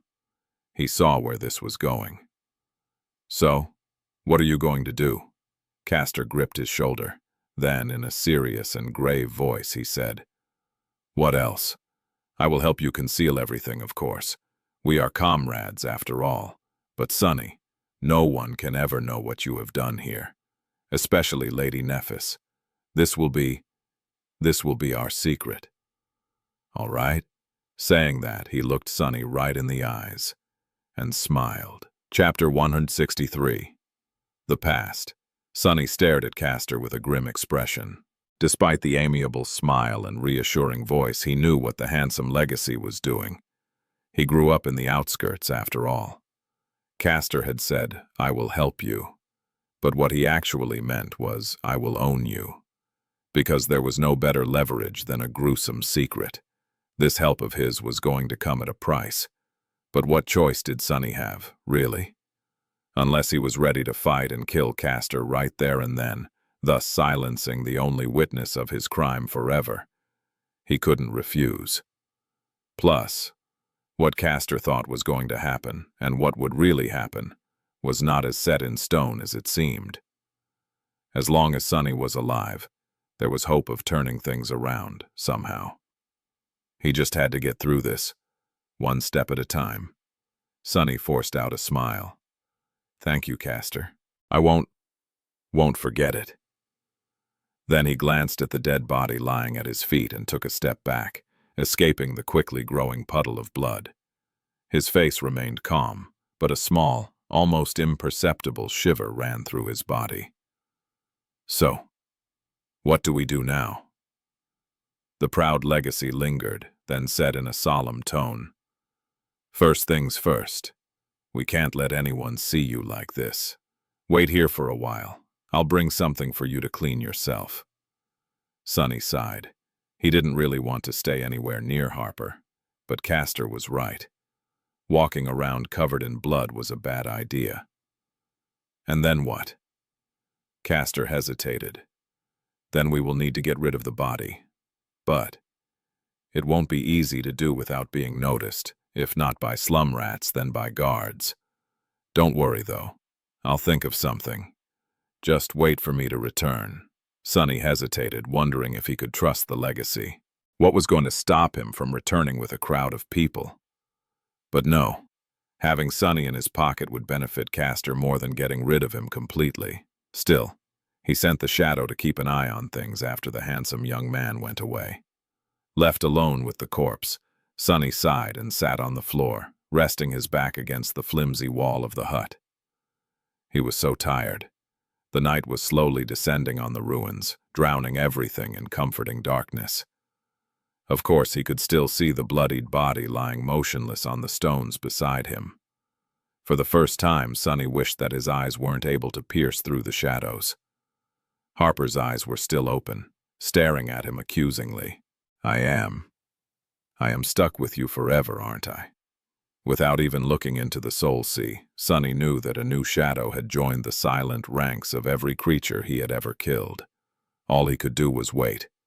Time slowly crawled.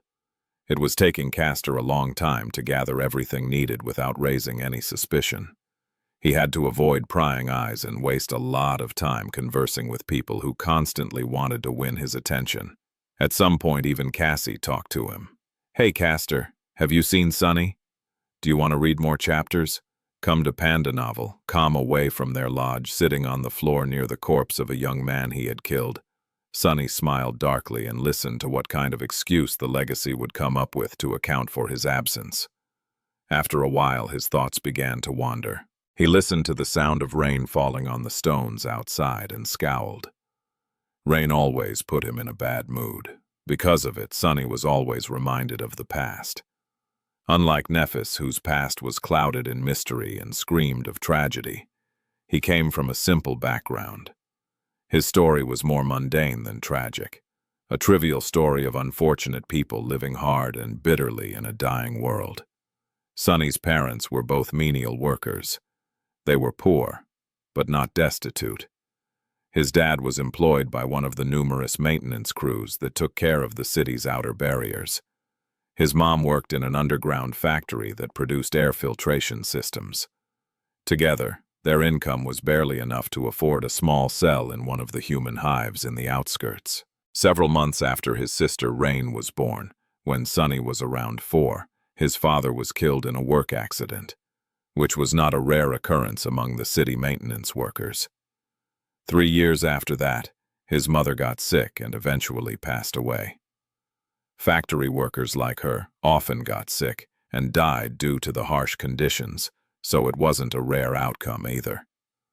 Sunny and Rain were sent to a government child care facility. His sister was young and cute, so she was eventually adopted. Sunny, however, was older and had behavioral problems, which made him pretty much completely undesirable. After enduring a few years in a series of increasingly vile foster homes, he finally managed to run away and learned how to survive on the streets of the outskirts. Out there on the streets, there were a lot of kids just like him, who had to do all sorts of distasteful things every day just to live to see another sunrise. However, even then, Most of them didn't last long. It took a very special kind of creature to survive there. Sunny was one such creature. A part of this was pure luck. A part of it was that he was smart. But mostly, it was because he had a goal. Sunny refused to die before finding his sister. Somehow he had convinced himself that she was waiting for him to find and save her. One day they were going live happily again, like a family. Together. This misguided goal kept him alive more than anything else. Of course, it didn't end well. Nothing ever did in this damn world. Sitting just a few centimeters away from a puddle of human blood, Sunny chuckled and rubbed his face. Was there even such a thing as a happy ending? What is taking that bastard so long? Granted, he knew exactly where Castor was and what he was doing. Currently, he was raising his hand to open the door of Harper's hut. Sunny tiredly picked himself up from the floor and shook off the weight of reminiscence. What was the point of remembering the past? He had to survive the future. Chapter 164. Farewell. Castor brought him water, strips of cloth, and a crude tunic. While Sunny was washing the blood off his body, the proud legacy carefully moved Harper's corpse into a corner, buried it under the pile of seaweed thatch, and wiped the blood off the floor as much as he could. This way, an accidental glance inside the hut would not reveal too much. Of course, even a little bit of scrutiny and the signs of what had happened here would become apparent. While doing all this, Castor was speaking. The easiest way to get rid of a corpse is to simply toss it off the platform. With luck, it won't land on the road. But even if it does, no one would pay it a lot of attention. People die all the time out here in the dark city, especially those living in the outer settlement. He paused, then continued. However, we can't do that, because Harper isn't just a random slum rat, but someone who was working for the Bright Lord. The guards will become interested in his sudden death, and they'll use it to create trouble for you and Lady Nephis, so we need to make him disappear completely. That won't be easy. Sunny glanced at him and frowned. What's the big deal? I can just carry him down the hill and dump the body somewhere in the ruins. It's night outside. No one will see anything. Castor shook his head. Castle Guard has various types of observers watching the road day and night. You will be noticed. Unless someone persuades them to look the other way, of course. He sighed. It won't be cheap, but I can make it happen. Tomorrow after sunset, you will have about an hour to carry the body to the ruins and return. Sorry, but I can't buy you more time. This will wipe what little shards I have left already. His voice sounded as though the handsome young man was genuinely concerned for his comrade. But in reality, he was just reiterating how much Sunny owed him now. And if that message was not enough, he could always threaten to reveal the secret of how Harper died in the future. Castor had him in the palm of his hand. Sunny smiled darkly. And what do I do until then? The legacy shrugged. Just act natural and try not to speak to anyone. You're kind of a loner as it is. No one will suspect anything. After that, he thought for a few moments and added, Oh, no one should enter this hut for a long while. Harper lived in the castle for these past few months, so people in the slum won't notice his absence yet. Neither will guards, since he made a report recently. We should be fine. Sunny stared at him with a strange expression. Do you want to read more chapters? What? He shook his head. No, nothing. I'm just wondering how many bodies did you make disappear already? Castor frowned. This is my first, actually. In the dark city, it is usually more advantageous to leave the body somewhere where everyone can see. Made sense. Why kill someone if not to make others think twice before attacking you in the future? Sunny was a real amateur when it came to murder. He really could not compete with the legacies. Just like that, they left the pitiful hut behind and returned to the lodge. With no one paying him any attention, Sunny returned to his room and sat quietly on his narrow cot. He thought that he wouldn't be able to sleep this night, tormented by both the knowledge of what Nephis was planning and the memories of Harper dying by his hand. But in the end, his exhausted consciousness slipped into oblivion as soon as his head touched the pillow. In the morning, he woke up with a start, expecting a crowd of furious slum dwellers to be rushing inside, all eager to, well, what could they really do? If push came to shove, very few of them could actually harm him. But no one was there. After hesitating for a while, he decided to act as he would on any other day. Leaving his room, Sonny walked outside to wash his face. Neff's little helpers either greeted or ignored him, just like usual. Their smiles were friendly and fleeting. No one looked at him twice. Strangely disturbed, Sonny escaped the lodge and looked up at the sky. Nothing had changed. Everything was the same as it had been yesterday, and every day before that. How could this be? He had violently murdered someone, but no one seemed to care. The world had moved on without Harper, indifferent to the pain and horror that were now frozen forever in the dead eyes of the timid, pitiful young man. Even the guards did not seem to notice the disappearance of their spy. Sonny rubbed his face, hiding a pained grimace. His head hurt with a terrible migraine. If they don't care, why should I? Forget about that fool. But he did care. Irrational as it was, he felt compelled to mourn the death of his victim, even if he was the only one who would. Maybe because this situation was eerily identical to how he had always imagined his own death to happen. Utterly unnoticed, discarded and forgotten, with not a single soul to care that he had ever existed. Pathetic. Returning inside, Sonny entered his room and sat on the cot, staring at the wall. He spent most of the day there, going out only once to pretend to train with the Midnight Shard. While he was repeating the katas, he thought that he caught sight of Nephis observing the movements of his sword with a frown on her face. But a second later, she was distracted and drawn away by the never-ending torrent of tasks required of her. Good riddance. Go chat with Castor. See if I care. Come to Pandanovlcom. His sudden anger surprised Sonny. Well, at least it was better than the grim apathy that reigned over him this whole day. What's wrong with my mind lately? It's like I'm back on the Ashen Barrow.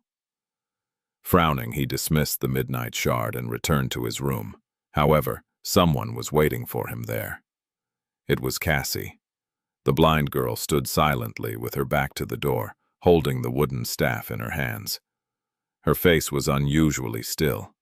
It almost looked bleak. Sonny's heart skipped a bit. Did she find out? Forcing out a fake grin, he made his voice sound cheerful and said, "Oh, hey Cass, do you want something?" She turned to him and, after a moment of hesitation, smiled. However, something about her smile was off. It was almost as though it was as forced as his own. The blind girl lingered, then said, "No, nothing in particular." Sonny blinked a couple of times. "What's up with her today?" Meanwhile, Cassie raised her hand and found his shoulder. "No, actually, I have a present for you." He raised his eyebrow. "A present?" She nodded. In the next moment, a spark of energy suddenly traveled from her body into his. Sonny flinched. "You have received a memory, Endless Spring." Wasn't it? That pretty glass bottle of hers, one that contained an almost endless amount of water. Why was she giving it to him? "Why are you gifting me this all of a sudden?" She was silent for a few moments, then gently shook her head. "I just wanted to."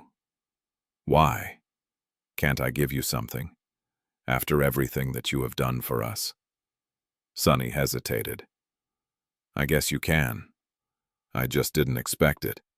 Cassie gripped his shoulder and remained motionless for a weirdly long amount of time.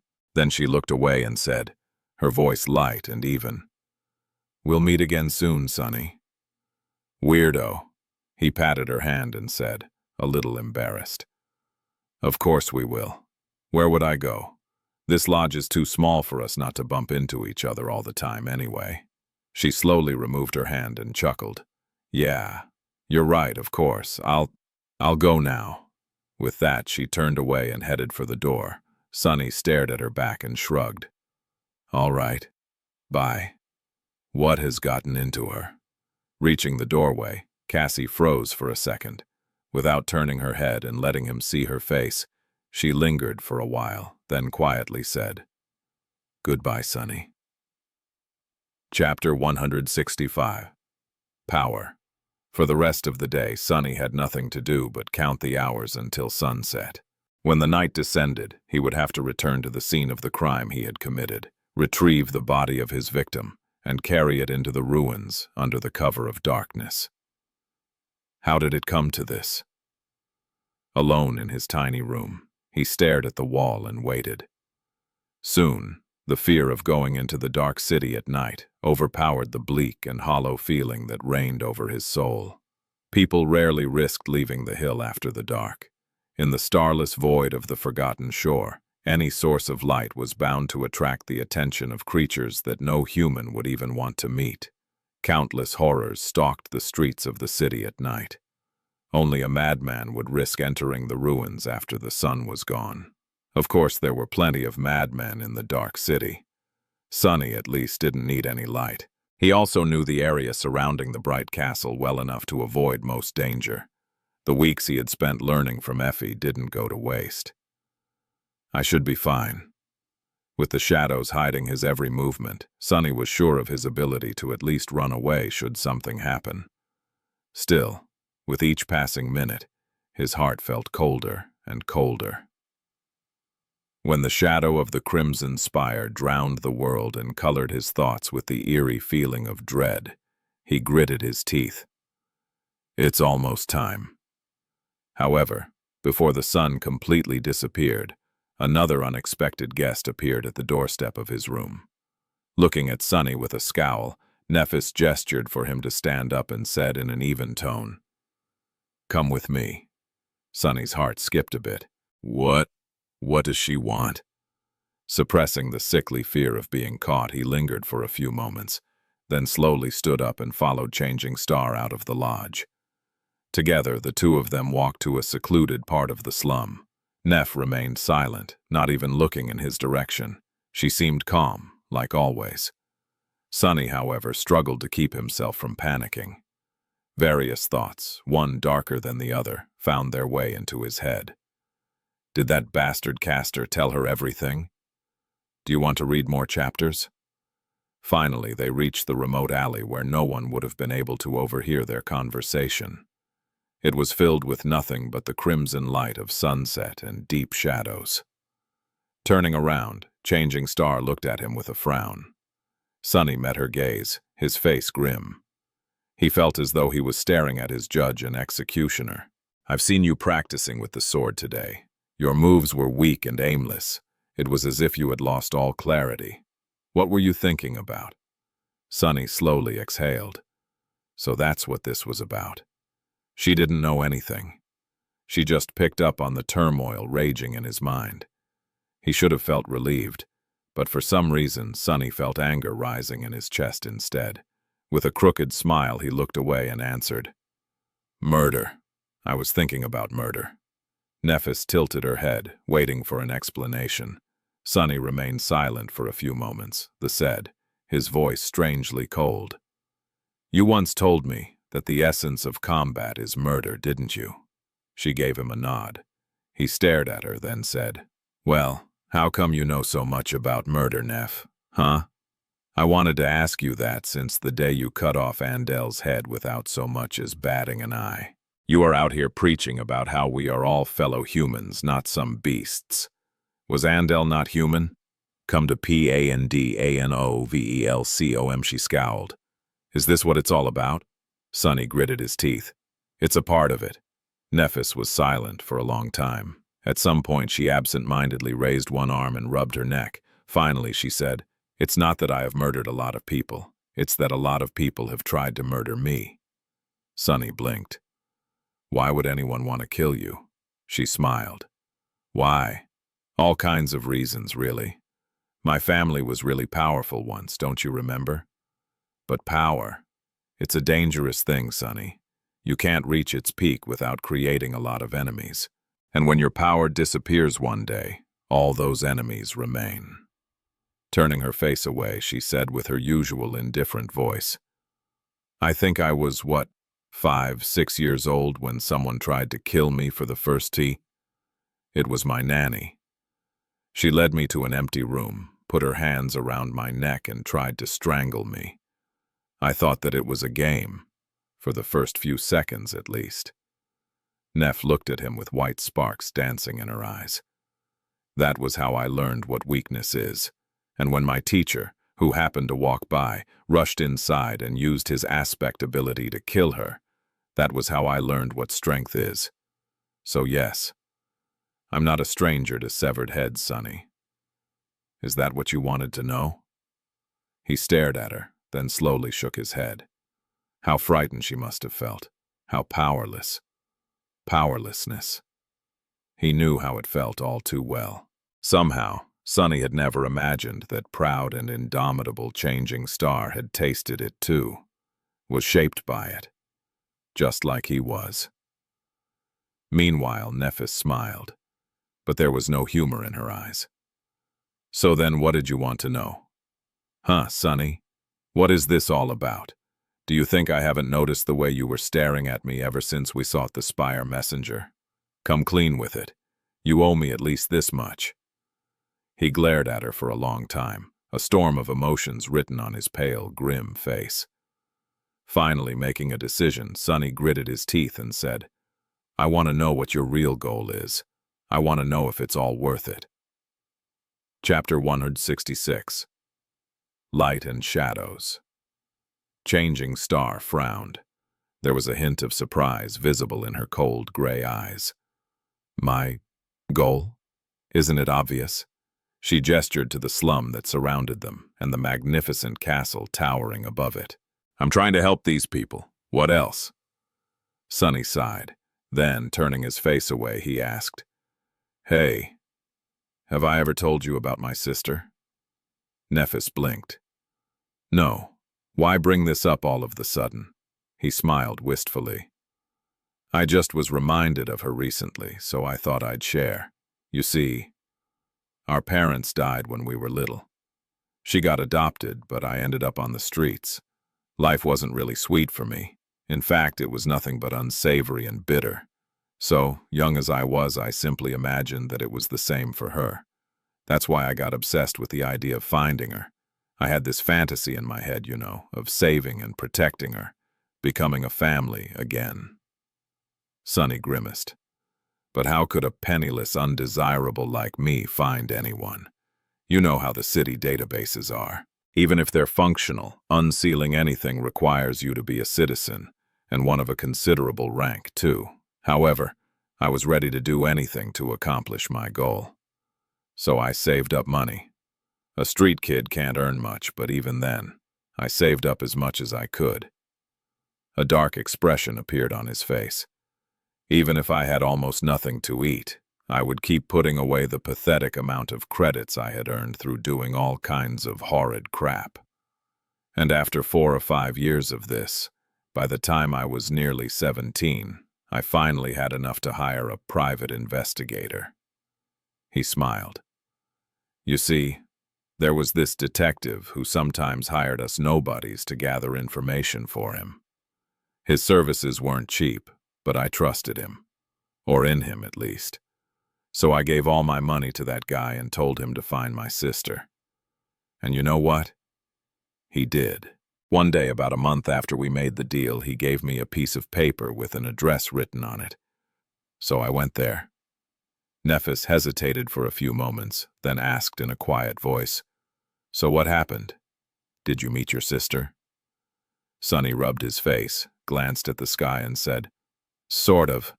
I actually met her near the tram terminal, only at that time I didn't recognize her. You see, despite my lofty ideas of being her savior, I couldn't even really remember what she looked like. There was this girl, around 12 years old, wearing a tidy school uniform. She was walking in the same direction as me. I only realized that it was her after she entered the house from the address. He was silent for a while, then continued, his voice strangely emotionless. It was already dark. I think it was raining. The house was situated in a really nice district. They actually had the whole house to themselves. Just one family living in it, can you imagine? Well, I guess you can. Anyway, there was even a lawn and a window, a big window that shined light outside. Watching them through that window was almost like watching a television show. Sonny remembered the splendor of it, his own embarrassing astonishment, and tried to smile. However, he failed. Standing in the shadows just outside the edge of that light, I observed her family for a while. She had parents who loved her and treated her well. She had real food and enough of it to never go hungry. She had pretty clothes and expensive textbooks. She even had cute younger siblings. They were all smiling, laughing, and having a great time together. Neff looked at him and asked, "So what did you do?" Sonny didn't answer immediately. Instead, he remembered how he just stood there, watching those happy people. How he looked down at his own frail body, his dirty and ragged clothes, the bruises on his bloodied knuckles, and realized how utterly out of place he was in that picture. After years of dreaming of finding his sister and saving her, he was faced with the simple fact that she never really needed him. She probably didn't even remember that he existed. More than that, returning into her life would not bring anything good to her. He didn't have anything pleasant or beneficial to offer. He could only make things worse. Do you want to read more chapters? Come to Panda Novel. Come to Svasa. Out there on that dark and rainy night, while Sonny was standing in the shadows, something in his heart was extinguished forever. Something inside him died. No matter what kind of situation he would find himself in after this, nothing would really compare to the darkness he felt in that single moment. After remaining motionless for a long time, he slowly backed away, turned around, and walked into the darkness. A few days after that, he began showing the first symptoms of being infected by the nightmare spell, and the rest was history. Shaking off the unpleasant memories, Sonny pretended to be carefree and shrugged. "I did the only selfless thing that I've ever done. I turned around and went away. Do you know why?" Nephis slowly shook her head. Sonny grinned, the anger finally finding its way into his eyes. "Because even a cretin like me was able to realize that the person he wanted to save didn't need his saving. So please tell me, Neph, why is it that you, with all your intelligence and clarity, can't seem to do the same?" She stared at him, a deep frown appearing on her face. "Are you implying that I lied about my intention to help these people? If so, you are wrong." Sonny clenched his fists. Before he could stop himself, words flew out of his mouth. No. To be completely honest with himself, he had to admit that he simply did not want to stop them.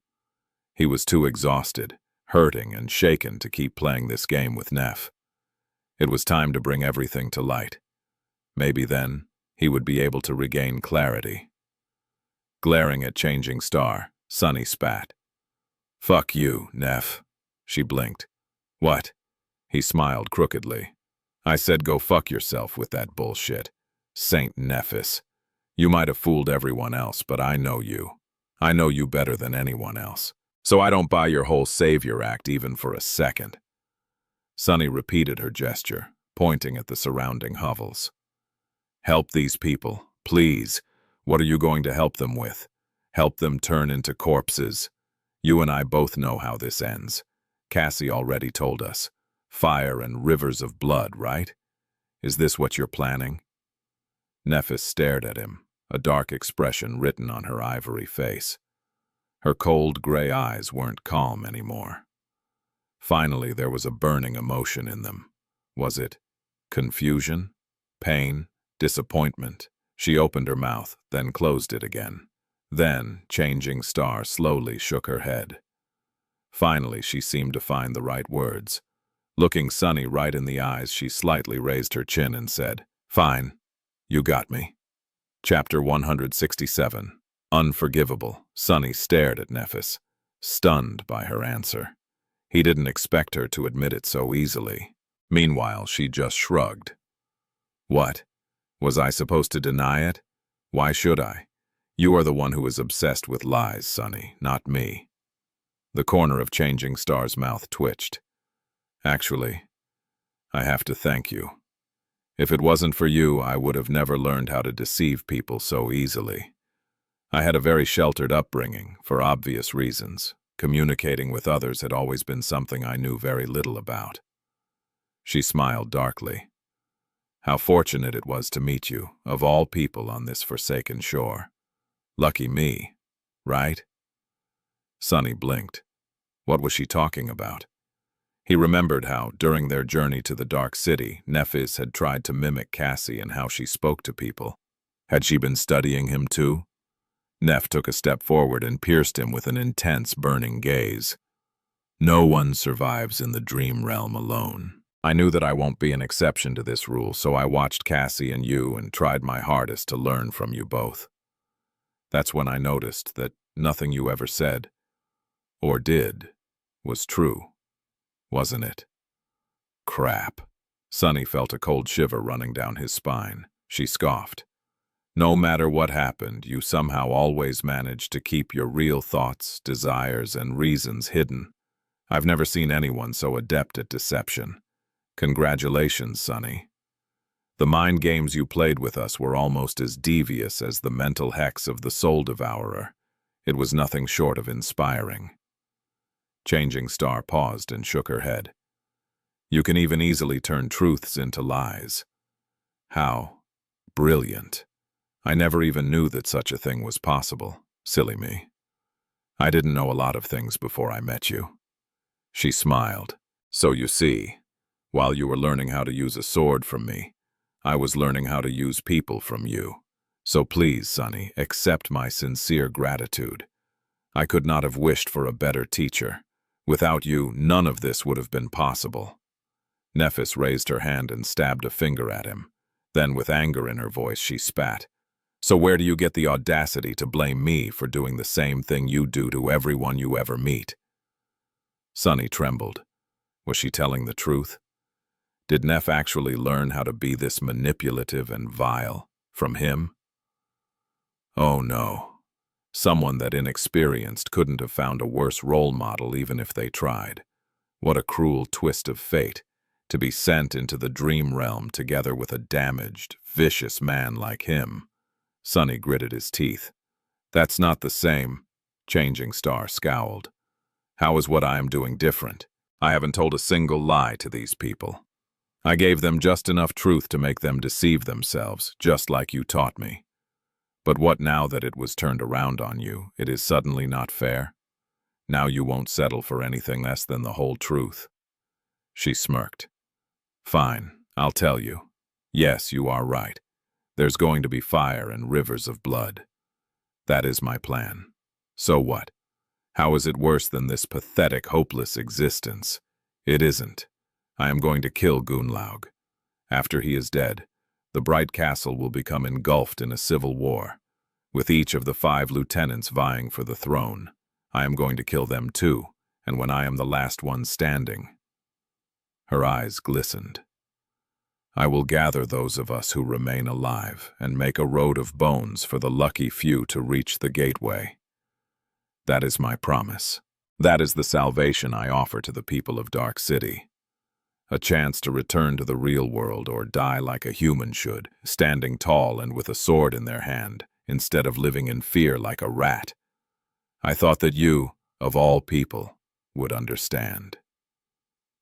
Do you want to read more chapters? Come to Panda Novelta. Sonny stared at her in disbelief. How could she be so nonchalant about the idea of causing the deaths of so many people? Had their lives no value in her eyes? But then he realized that he was looking at it all wrong. He was looking at it from his own perspective, the perspective of someone who was used to surviving at all costs, to putting survival above all else. However, that was how his old self had viewed the world. After coming to the Forgotten Shore, Sonny had learned that there were things more valuable than staying alive, and he learned it from Neph. To her, a life that was not worth living was that much worse than a worthy death. Maybe in her mind she really was trying to help these people. But who gave her the right to make that decision on their behalf? Shaking his head, he whispered, "Is it really so terrible to live here? Is Gunlaug really so bad that you would rather see all of us die than let us remain under his rule?" A dark expression appeared on Changing Star's face. With cold contempt ringing in her voice, she said, "Gunlaug has done many despicable things, but I won't judge him for those. Who knows if any of us would have done any better? Keeping 1,000 hopeless people alive in this hell is the kind of task that can turn a saint into a demon. No, there is only one crime he committed that I can never forgive." Sunny raised an eyebrow. "Which one?" She lowered her chin and gritted her teeth. "It's that he gave up." She looked at Sunny and said, her voice full of intensity, "It's that he never even tried to reach the gateway. With so many years to prepare and hundreds of powerful fighters under his command, do you really think that there was nothing he could do to enter the Crimson Spire? No, he simply changed his mind. Why return if he can live like a king here, in the Dark City? He abandoned his duty as an awakened and submitted to the spell. And because of how he reigned, destroying people before they grew powerful enough to threaten his rule, Gunlaug also prevented anyone else from trying." However, Sunny glimpsed something else from what Nephis had said, a hint of her true motivation. The words she chose to condemn Gunlaug were just too peculiar. Despite the fact that the Bright Lord had committed all sorts of atrocious acts and caused the deaths, humiliation, and sorrow of countless people, the thing that enraged Changing Star the most was not his corruption and cruelty, but something entirely different. The fact that he had submitted to the spell and failed to complete his trial. Considering which family she hailed from, was this the key to her mysterious goal? Frowning, Sunny asked, "Don't you think that maybe he just wasn't willing to see hundreds of people die? All these young men and women living in the outer settlement and the Bright Castle. How many of them are you ready to sacrifice to achieve your goal?" He grew silent, afraid that her answer would confirm his suspicion. Neph straightened her back and glanced at him. Once again, her eyes were firm and calm. Without pausing to think, she said, not a shadow of a doubt in her voice, "All of them." "Of course." Chapter 168. Outside, Sunny grimaced and turned away, feeling a terrible headache. The sun was almost gone, and the night was following in its footsteps. He didn't have much time left. With a desperate smile, Sunny looked in Changing Star and asked, "What can be so damn important? What can be so valuable that you are ready to condemn everyone here to death?"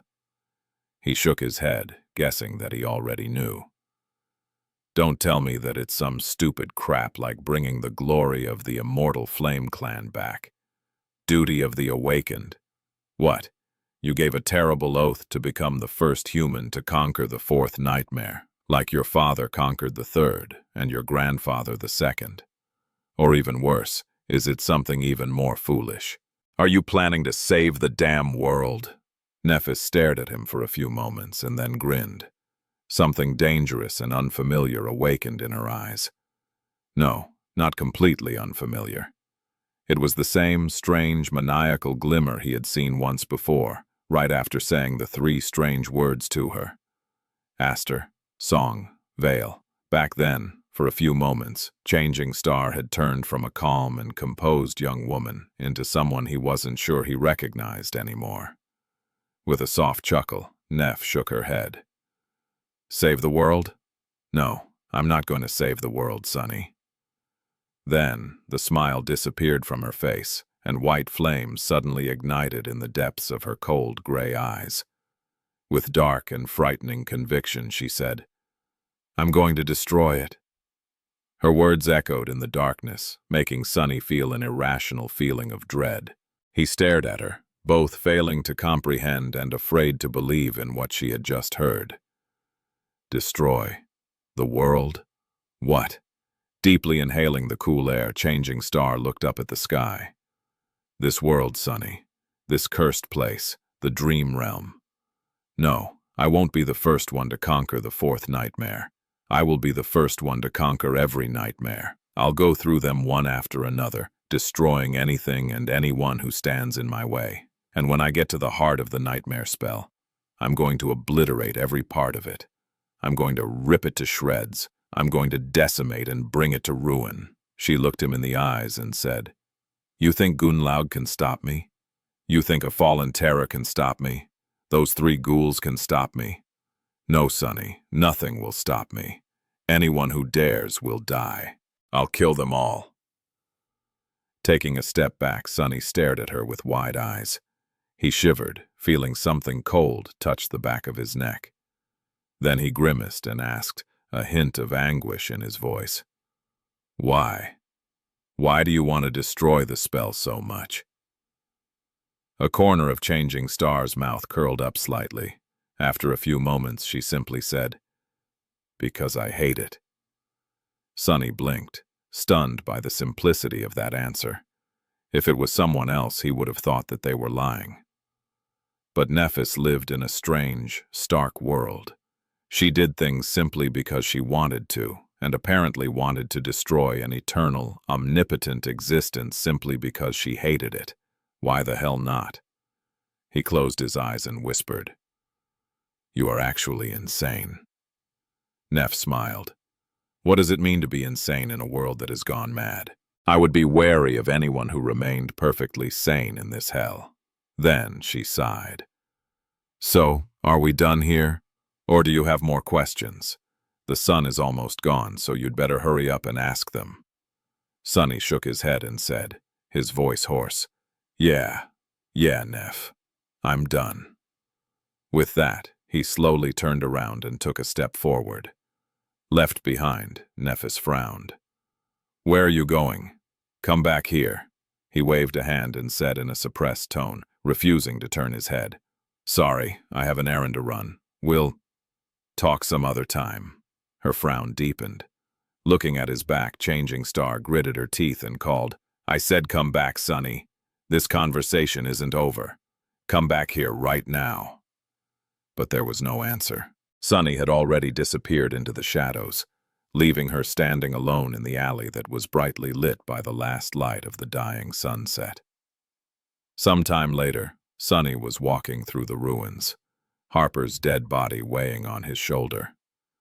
The young man was very gaunt back before he had been killed, so it wasn't much of a burden. Physically, at least.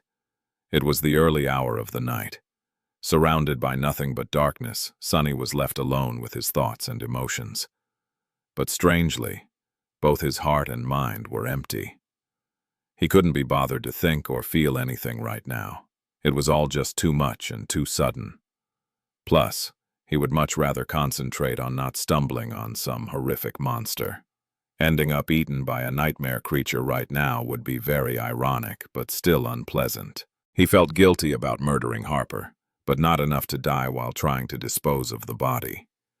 He would much prefer not to die for his sins. Luckily, the area he was traversing was familiar to Sonny. He knew which streets were comparatively safe and which he needed to avoid, where the really horrible monsters lives, and where he could pass without being sensed by anything. Finally, judging that he was far away into the ruins, he found a partially collapsed house, climbed over the rubble, then hesitated for a few moments and threw the corpse inside. Harper's gaunt body rolled down the rocks and disappeared into the interior of the house, where no one would ever see it. Here, done. That part, at least, was finished. It was time to go back. Sonny turned around and stared at the distant silhouette of the tall hill, with the magnificent castle standing on its top. Right now, hundreds of people were sleeping there, either in the pitiful hovels of the outer settlement or in the safe and warm rooms of the ancient stronghold. Neph, Cassie, and Effie were there. Harus, Gemma, and Gunlaug the Bright Lord were there too, and many, many others, and most of them were going to die.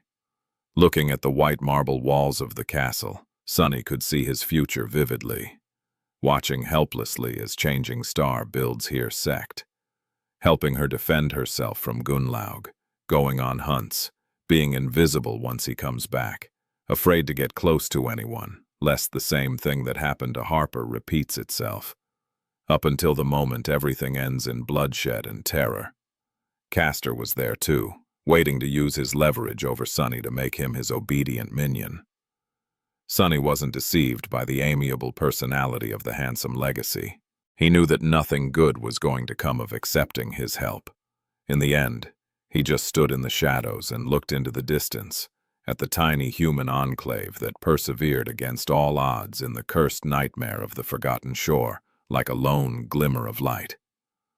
After remaining motionless for a long time, Sunny quietly sighed, turned his back to it, and slowly walked into the darkness. Chapter 169. Back to the Future. 3 months later, Sunny was back at the castle. Well, to be precise, he had returned here once before, to buy a few items that were hard to come by in the ruins. However, back then, Nephis and her cohort had been away on a hunt. No such luck today. The moment he had been dreading for so long was finally here. Hearing Changing Stat's voice, Sunny slowly turned around, glanced at her, and forced out a smile. "Hey, Neph. Long time no see." He tried to sound casual, but a slight tremble betrayed the storm of emotions raging in his heart. Why did she have to be here? The turmoil of their sudden meeting was exasperated by the fact of how different they looked. The past months only made Nephis appear more radiant and splendid. Her white armor was pristine and graceful, her silver hair clean and combed. Sunny, on the other hand, looked like a pile of dirt that had somehow come to life. Both he and the puppeteer's shroud had seen better days. He didn't want to see her, but even more than that, he didn't want her to see him in this sorry state. What if Neph gets the ridiculous idea that he was somehow miserable after falling out with her? Nonsense. He was doing better than ever. He lived in a palace, ate delicious food every day, and had even become incredibly wealthy. If anyone should be miserable, it would be her. You do realize that you said that out loud, do you? Sunny blinked, remembered where he was, and stared at Changing Star in shock. Huh, what? She smiled with a corner of her mouth. You just zoned out and mumbled, "Why did she have to be here?" under your breath. That was not very polite. Sunny hid his embarrassment behind a grin and said, "Yeah, well, I meant it." Neph sighed. "I'm glad to see you too, Sunny. It's good that you're alive." Trying to conceal his discomfort, he shrugged. "What? You didn't expect me to survive without you?" She looked at him for a while and slightly shook her head. "No. On the contrary, I knew that you would be fine." Then she paused for a moment and added in a flat tone, "After all, a cockroach like you is not easy to kill." Sunny scoffed. "Now who's being impolite?"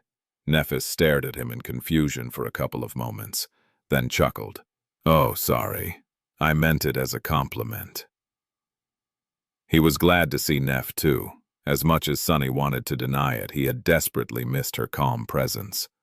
Somewhere along the way, without even noticing, he had grown reliant on having her by his side.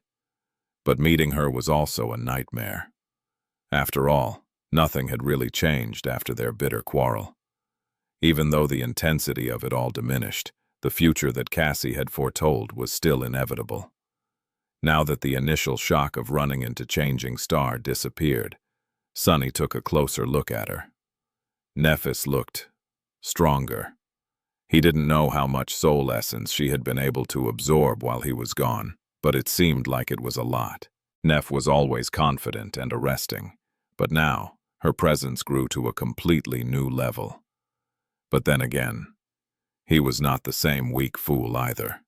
The Dark City had made him into a fearsome creature as well. The months he had spent hunting monsters in the absolute darkness of the cursed ruins turned him stronger, smarter, and much more deadly, if a little bit insane. Sunny doubted that any human on the Forgotten Shore had killed as many powerful nightmare creatures as he had in the same amount of time. At least not in single combat. Don't go on a tangent and forget where you are again. With a flinch, Sunny realized that he had been silent for a long time. An awkward silence hung between them, threatening to make him look bad. I need to say something. Like, how have you been? No, that's a stupid question. How about? However, before he could speak, Nephis asked, So what brings you to the Bright Castle? Are you back? Startled, he scratched the back of his head and scrambled to find an answer. Oh, just doing some shopping. She blinked. Shopping? Wait, did that sound weird? Sunny's eyes widened. Wait, did I say that out loud again? He slapped his mouth shut and looked at Changing Star in horror. God damn it! Who knew that a habit of talking to myself would be so detrimental to keeping my dignity intact? On the ground next to him, the shadow was having a swell time basking in his anguish. It was shaking its head and dying laughing. Several seconds later, Sunny was finally able to speak again. Yeah, shopping. I have some soul shards to spare, so I wanted to buy a memory. Or few. Nephis looked at him for a while, then said, I see. Then she turned away and asked, her voice calm and even, as always. Do you want to go somewhere and talk? Sunny's heart skipped a bit. He gritted his teeth. Sorry, no can do. I'm, waiting for someone. Changing Star lingered for a few moments, then asked, You're hiding in that alley because you're waiting for someone? Who are you waiting for, Sunny? He waved a hand. Oh, a friend. Well, more like an associate, really. An acquaintance. Neff remained silent for a few moments, then said in an even tone, You can just say no. No need to invent some. But right at that moment, an enchanting voice came from the entrance of the alley. Sunny? Hey, are you here? Turning around, Sunny saw a beautiful young man with gorgeous auburn hair and mesmerizing green eyes enter the alley. He was wearing an armor made out of burnished brown leather and blue silk clothes beneath, all of which fit him perfectly. On his face there was a bright smile. It was Kai. Knight. Whatever his name was. Sunny exhaled with relief. What do you mean invent? See, he's right.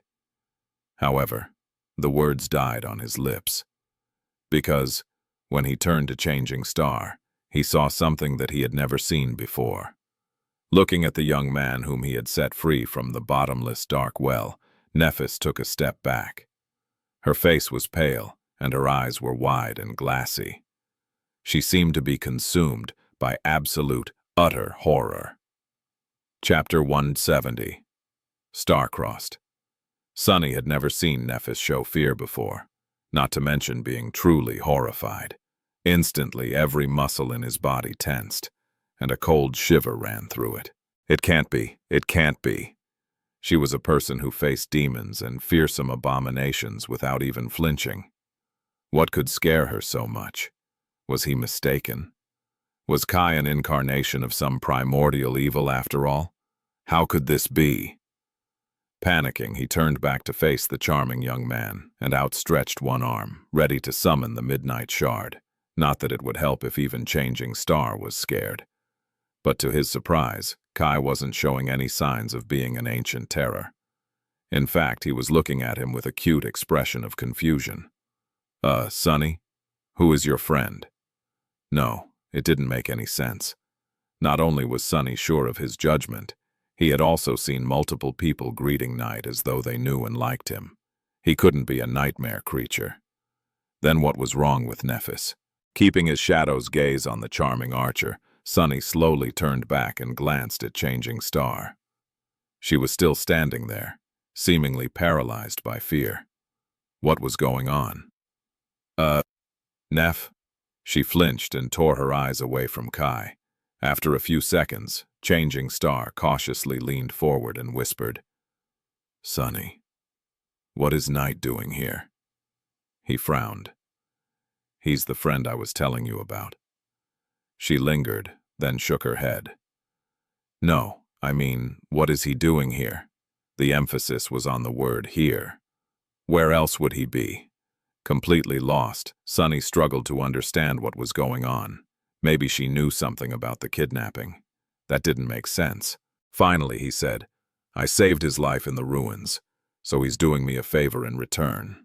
Nephis stared at him with desperation, then shook her head again. No, I mean, what is Knight doing here, on the Forgotten Shore? Sunny scowled. Did you guys know each other in the real world? Nephis looked at him with a funny expression. She opened her mouth, then closed it again. Finally, she forced herself to speak. You don't know who he is? Meanwhile, Kai, who was politely staying silent through this whole weird conversation, smiled dazzlingly and said, He really doesn't. Isn't it wonderful? Sunny gave him a dark look. How would I know who he is? Make sense, please. Neff was silent for a while, then loudly whispered, That's Knight, you idiot. Knight from Nightingale. The Knight. What was she going on about? He had no idea what that meant. Sunny rubbed his face with irritation. What are you talking about? What is a nightingale? Nephis looked at Kai, paled even more, and finally said in a small voice, It's only the best and most famous idol group of the last decade. Triple Orpheus winners, 100 consecutive weeks at the top of all charts, 6 diamond albums. That Nightingale, that Knight, the lead vocalist. Sunny simply stared. Wait, are you telling me? Was she so out of it because Kai used to be a member of some stupid boy band in the past? Changing Star was not horrified, she was starstruck. He remained silent for a while, and then exploded into laughter. Gods, oh gods, Nephis is a fangirl. What the spell, that's too funny. Come to think of it, when they first met, she had been wearing headphones the whole time. He should have realized that Neph was into music much earlier. Mighty and stoic Changing Star, brought down by a dainty idol boy. That was just too hilarious. He wasn't even jealous. What were the chances of meeting her bias in the damn dark city? You couldn't come up with that crap. As he was dying from laughter, both Changing Star and Kai glared at him with difficult expressions. However, Sunny just couldn't stop. His laughter only died down after he began wheezing. Sorry, I just didn't expect it. From you. Ha! Oh, gods. As for your question, Knight has been here for about 2.5 years. He lives in the castle. Nephis seemed thoughtful for a few moments, then glanced at Kai with wide eyes. 2.5 years. But I thought that Nightingale was just on hiatus because of Gale's solo project. Oh, there's a Gale too. I can't even. Kai smiled apologetically. I'm afraid not. I have indeed spent all this time here in the Dark City. My agency had to come up with some cover story, I guess. With how things are, they can't even spin things and release a posthumous album, poor guys. You know, since I'm not technically dead, or even hollow, just asleep. Neff gave him a shy nod. Oh, I see. Trying to remove the awkward atmosphere, Kai offered her another smile. By the way, it's so nice to meet another friend of Sunny's. What a surprise. I thought that he was a complete, a solitary person. I'm sorry, but I didn't catch your name. Was it Neff? Looking at him, Sunny grinned. Then he cleared his throat and said in a relaxed tone, Oh, right. I forgot to introduce you. Sorry. My bad. Knight, this is Nephis. Although these days she goes by another name. You might have heard it. Meet Changing Star of the Immortal Flame Clan. Now it was Kai's turn to stare at Neff with horror. The corner of his eye twitched. However, perhaps due to his idol training, he managed to hide his emotions much faster. Blinking a few times, he lingered for a moment, and then said in his smooth, enchanting voice, Oh, it's a pleasure to meet you, my lady. I have heard so much about you. It's an honor. Nephis turned away, trying to hide a hint of blush on her cheeks. Staring at the wall of the alley, she hesitated, then awkwardly said, So, your friend is already here, Sunny. Can we go have a talk now? She glanced at him and added after a bit of hesitation, I have something important to discuss with you. It's a matter of life and death. Chapter 171. Tether Sunny blinked a couple of times, digesting her words. A matter of life and death. If Nephis used these words, the situation was indeed dire. She was not someone to throw words to the wind. However, she was also not to be trusted. No matter how much Sunny wanted for things between them to go to the way they had been before, he knew that it was impossible. There was no way back for either of them. Sunny knew the true face of Changing Star now. He had seen the endless force of her conviction. In the flaming white inferno of her soul, all things were reduced to ash. Human concepts like loyalty, mercy, and affection had no hope of escaping that annihilation. No matter what bonds connected them, Sunny could not trust Nephis to put them above her boundless obsession. If push came to shove, she would sacrifice anything, or anyone, to achieve her goal, including him. At least that was what he believed. What's more, despite the fact that she tried to hide it, Sunny could feel that Neff's demeanor toward him had changed as well. He couldn't tell how exactly, but there was something almost imperceptibly different about how she looked at him. Once broken, trust was not easy to put back. Perhaps it was simply impossible, and yet, despite all that, was he really capable of refusing her plea for help? Sunny sighed and closed his eyes for a moment. No, he didn't think he was. Even if things between them became strained, she was still one of the only two people he cared about in this world. The way he felt toward Neff was almost like a second flaw. No matter how much he wanted to, he just couldn't get rid of it. Somewhere along the way it had taken root in his soul. He had hoped that it will wither and die if they were apart, but instead, it just grew stronger, and now there was no escape from it. Sunny could feel himself being pulled back into the mess of humanity once again. Damn it. This was exactly why he had been reluctant to return here. After suffering so much to leave it all behind, why would he ever want to abandon his peaceful, pleasant, delightful life of solitude? Curses! But he just couldn't refuse Neff. However, that didn't mean that he was going to become her compliant sidekick again. Even if they were going to work together, they were going to do it on his terms. Focus. You came here to purchase memories to feed for the Stone Saint. Changing Star was looking at him expectantly. Sunny tried to appear confident and casual as he said, We can have a talk, but not right now. I'll come find you when I'm done with my business. Whatever it was that she wanted to discuss, it could not be extremely urgent. After all, Nephis had no idea that he was going to return from the ruins today. If there was no time to waste, she would not be wasting it on him. Logically. Changing Star was silent for a few moments, her face indifferent. Then finally, she answered in a flat tone. That is fine. You know where to go. Sunny smiled. Oh, and if you don't mind, I'll bring Night with me. Both of them stared at him with the same doubtful expression. You will? Turning to the charming young man, Sunny pretended to be surprised by his question. Don't you want to meet my other friends? They'll be able to answer all your stupid questions for sure. Night hesitated. I guess. Wonderful. Sunny gave him a nod and glanced at Nephis, who was clearly wondering if her idol could really be trusted. It's decided then. Now, if you'll excuse us.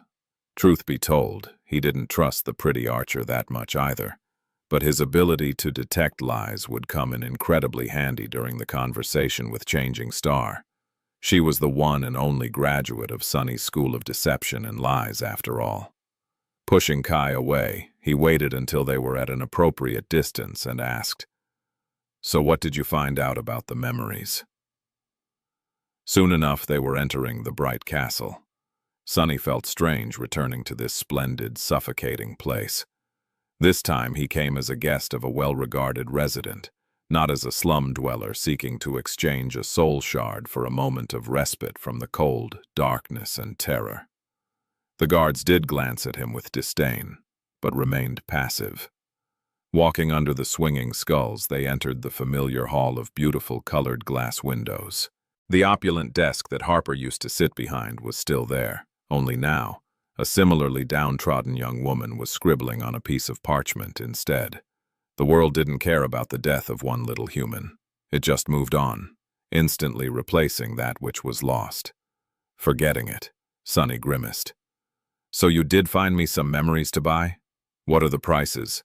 Kai smiled, gestured him to follow, and said, "I did you one better. I actually managed to get us an invitation to the memory market." Sonny frowned. "A what? Never heard of it." The charming young man gave him a nod. "That's not surprising. It's a place where you can peruse various memories and purchase them for an acceptable price." I say acceptable, but you know who has all the shards in this place. So usually they only let the members of the host in. Made sense.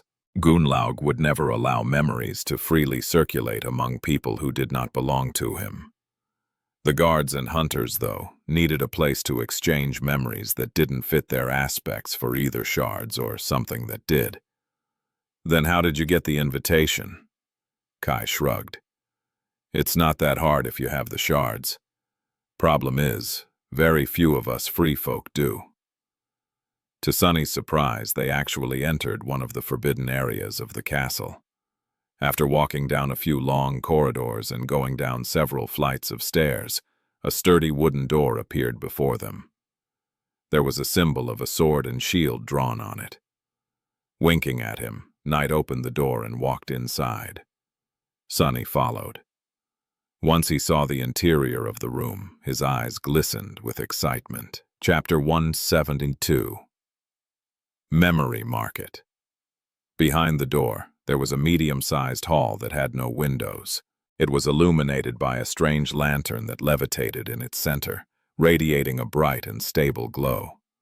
Along the walls of the room stood various weapon racks, wooden mannequins dressed in full suits of armor, and tables with a wide assortment of beautiful and intriguing objects placed upon them.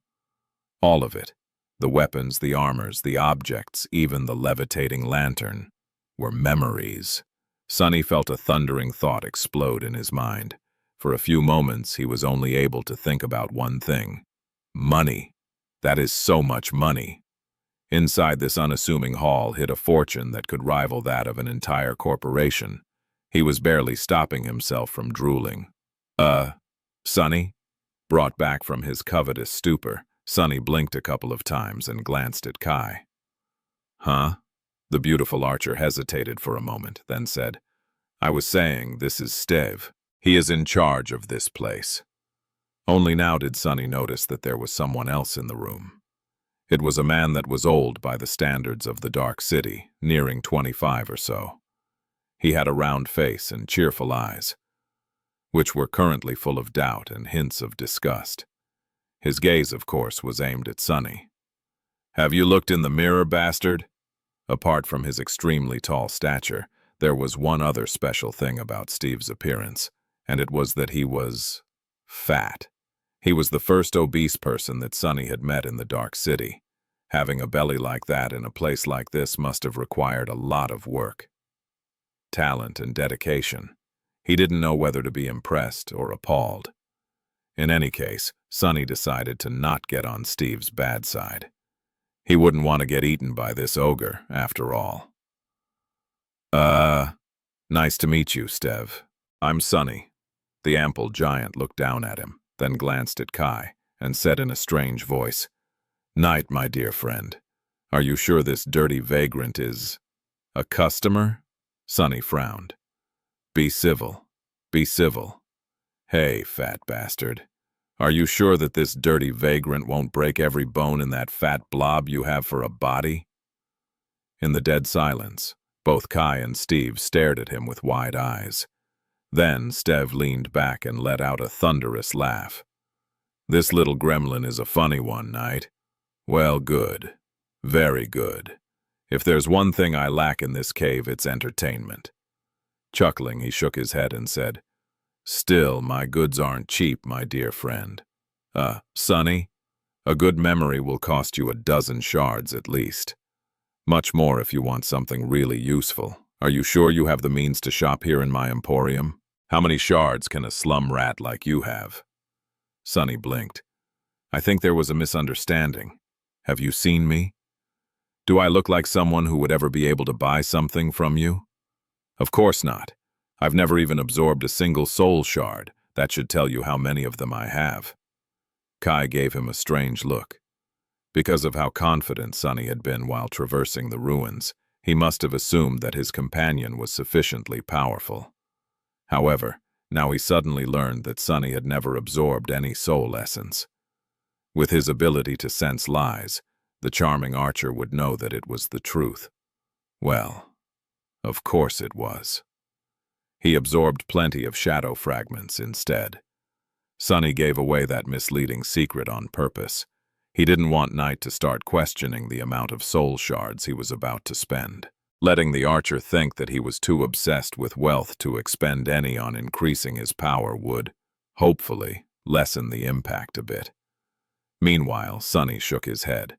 No. Kai here is the one who'll be handing you the shards. I'm just here to point him at the right ones. I have an eye for good memories, you see. By which he meant that his eyes were literally capable of peering into the very essence of memories and discerning their true traits. But neither of them needed to know that. Steve scratched the back of his head. Well, in that case, take a look around. Ask me any questions if something catches your eye. Then he glanced at Knight and scoffed. You could have just asked me for advice, you know? It's not like I can lie to you. Kai smiled with embarrassment. Yeah, sorry. When Steve walked away, he leaned to Sunny and whispered, So the favor you wanted from me is to pretend to buy a memory and then give it to you so that no one knew that you have a hidden ace? Sunny stared at him. Actually, it was a good theory. Having a weapon or tool that no one knew about was a very good advantage. Unfortunately, Kai didn't really know who he was dealing with. Sunny shook his head. No, I don't want you to buy a memory on my behalf. Then, with an earnest smile, he added, I want you to buy around 10. Kai's beautiful green eyes widened. Leaving the charming archer struck dumb and speechless, Sunny walked away and started perusing the various memories on display. There were a lot of them. By his estimations, at least 100, if not more. All sorts of weapons immediately attracted his attention. There were straight swords, curved swords, estocs and rapiers, scimitars and sabers. Various daggers and knives called to him, shining in the bright light on the enchanted lanterns. There were a dozen or so of polearms, from spears to glaives to halberds to naganatas. Several battle axes were displayed nearby. Further away, warhammers, maces, and flails radiated a silent feeling of crushing force. A few bows received a dreamy look from Kai. There were suits of armor, too, from leather to metal, light to heavy, scale to plate. Elegant, unrefined, graceful, barbarous, whatever a person could wish for. Some of them were shaped like actual armor, others looked like cloth garments. Placed on tables, various objects begged for his attention. Gods only knew what enchantments they possessed. Well, to be precise, gods and Steve, and Sunny. Walking among the memories, he would periodically place his hand on them. Immediately, the inner weave of the memory would be laid bare to his eyes, which were changed forever by the drop of Weaver's ichor. Studying the logic of the weave, he was able to glimpse its purpose. Of course, there weren't any truly remarkable memories in the hall. Who would want to sell something like that? However, even then, he managed to separate really good ones from simply acceptable, from borderline awful. That last category was what he came here for. Quantity over quality, remember? Sunny was almost done choosing the absolute worst memories out of them all when his sight suddenly fell on a badly illuminated corner. In that corner, covered in a thick layer of dust, stood a seemingly discarded suit of armor. When Sunny saw it, his hands slightly trembled. Chapter 173, Black Armor. For a moment, Sunny froze. However, a second later he continued to behave just like before, as if nothing had happened. The first rule of haggling: never let the enemy see that you're interested in buying something.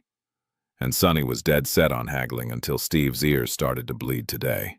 Pretending as though he had not noticed the dusty armor, he walked around a bit more, slowly approaching the corner where it was displayed.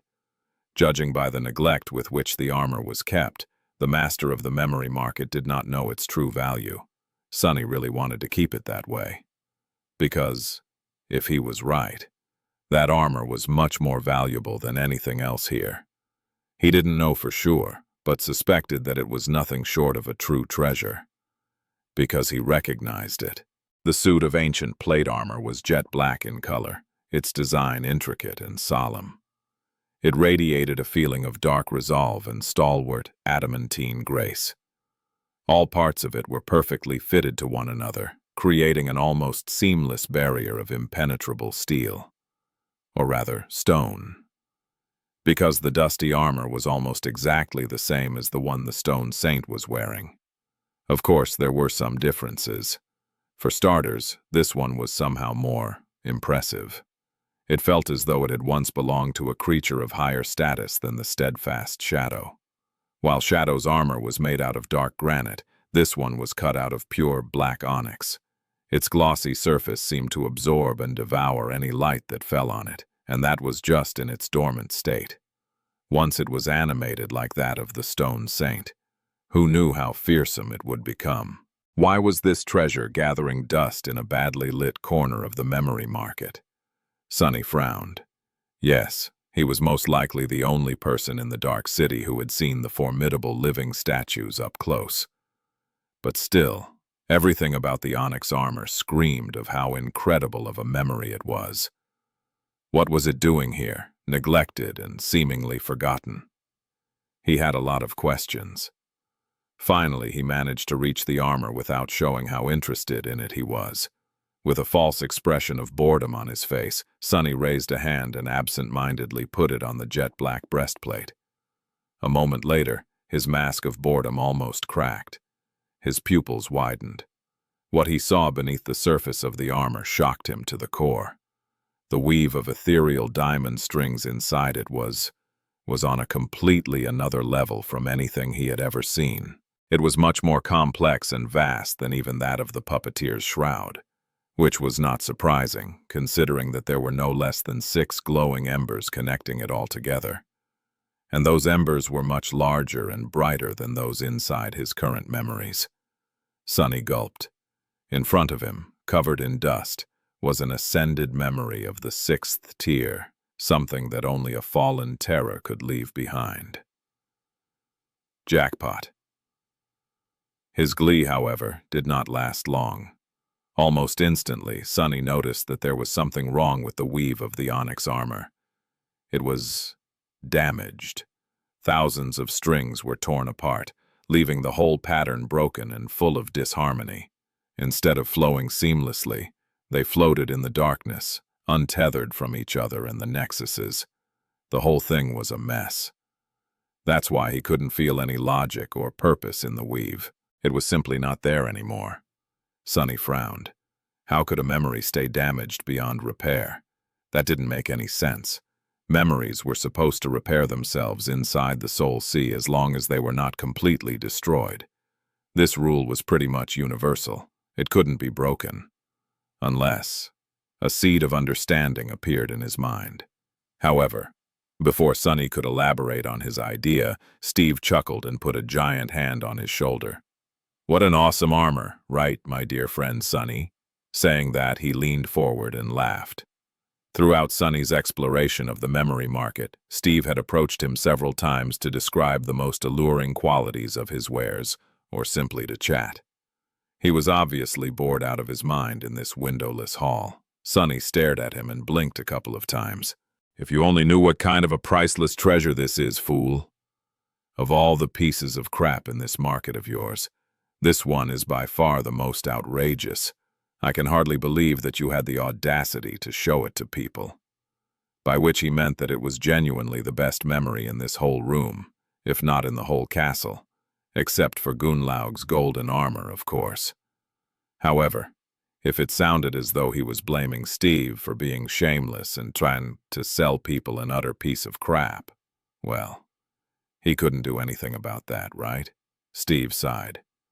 Usually I would get into an argument and try to defend my inventory, but I can't really disagree this time.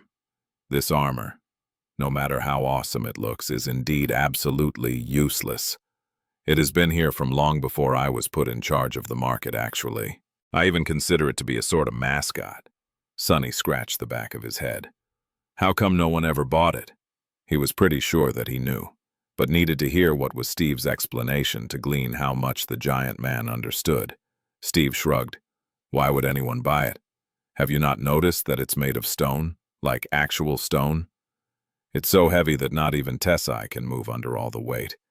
Maybe an awakened would be able to, but to us sleepers, wearing this armor is pretty much like trying to walk around dressed in a mountain, and that stone is not that hard to break, too. He looked at the onyx armor and sighed. Actually, this armor has quite a story. It once belonged to a member of the legendary cohort that conquered this castle. Some even say that it belonged to the First Lord himself. Supposedly, it had an enchantment that made it much lighter back then. He looked at the armor with doubt. But when they were fighting some ancient terror, maybe the spire messenger who lived here, the armor was seriously damaged. Something went very wrong. The enchantment was broken, and it turned into a piece of stone.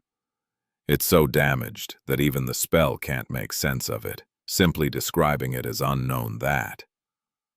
Unknown this. Sonny had to force himself to not hold his breath. The stone saint was, supposedly, created by one of the unknown.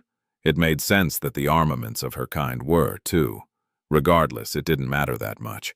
He was now pretty sure that he knew why the onyx armor was remaining in its dormant form and couldn't repair itself.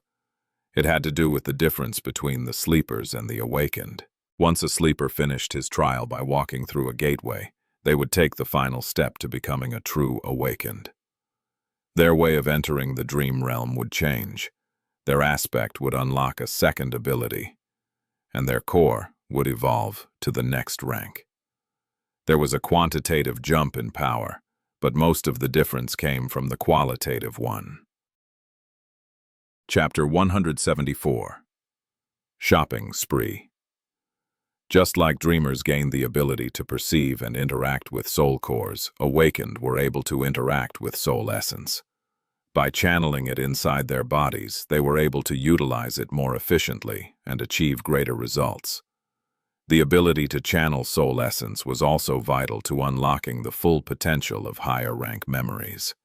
Besides the general rarity of such memories, there was another reason why legacy clans did not just equip their scions with weapons of tremendous power and let them sail to the gateway without meeting any resistance. It was because sleepers simply had no way to activate powerful enchantments.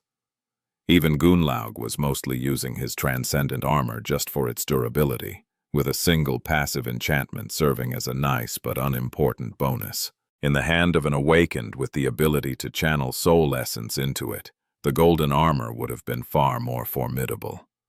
Which is where the paradox that rendered the onyx armor unusable came into play. From his experience dealing with the stone saint, Sonny knew that her armor, just like the strange creature itself, had a very special spell weave. It was, in essence, a living armament. Unlike most memories that could function on their own, it was simply a piece of dead stone when the main enchantment wasn't active. So, after the onyx armor was damaged, it had to be awoken with soul essence to assume its true form and repair itself. However, there was no human on the Forgotten Shore capable of channeling soul essence, and so it remained broken, which in turn made it useless to all the humans here.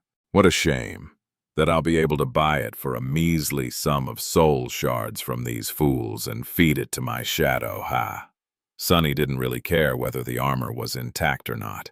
All he cared about was that it had 6 ascended embers that his stone saint could devour. Maybe she'll even gain something extra because of her close affinity with the armor. After all, they came from the same source. For a moment, Sonny considered the idea that his shadow might refuse to destroy the memory for the same reason. but then discarded it. She was just a shadow after all. His will was her will, right? Now all that remained was to make the purchase. Sunny scoffed. So it's, just a decoration? How tacky. Shaking his head, he threw one last glance at the onyx armor, forced himself to turn away, and continued to walk around the memory market. 10 minutes later, he walked over to Kai and silently handed him the rucksack. Then, he named the memories he wanted him to buy. The charming young man blinked a couple of times, then said, "Wait, you weren't joking? You really want to buy 10 memories?" Sunny frowned at him and hissed, "Keep your voice down. We need people to think that you are the one buying them. Remember?" Kai hesitated, then massaged his temples. "Sunny, my friend, don't take it the wrong way, but you do know how much memories cost, right?" Instead of answering, Sunny gestured to the rucksack. "Open it, you idiot." The archer sighed and opened the clasp of the rucksack. Then, he almost dropped it. Inside the crude backpack, dozens of soul shards were softly glowing in the dark. There were around 70 of them in there at least. Kai's hands trembled. Raising his head, he stared at Sunny with wide eyes and whispered with horror, "Sunny, where did you get all these shards?" 70 shards was more than most of the people in the Dark City would see in their lifetime. The contents of the unassuming rucksack were enough to start a chain of bloody conflicts that could culminate in a small war. Sunny stared at him and shrugged.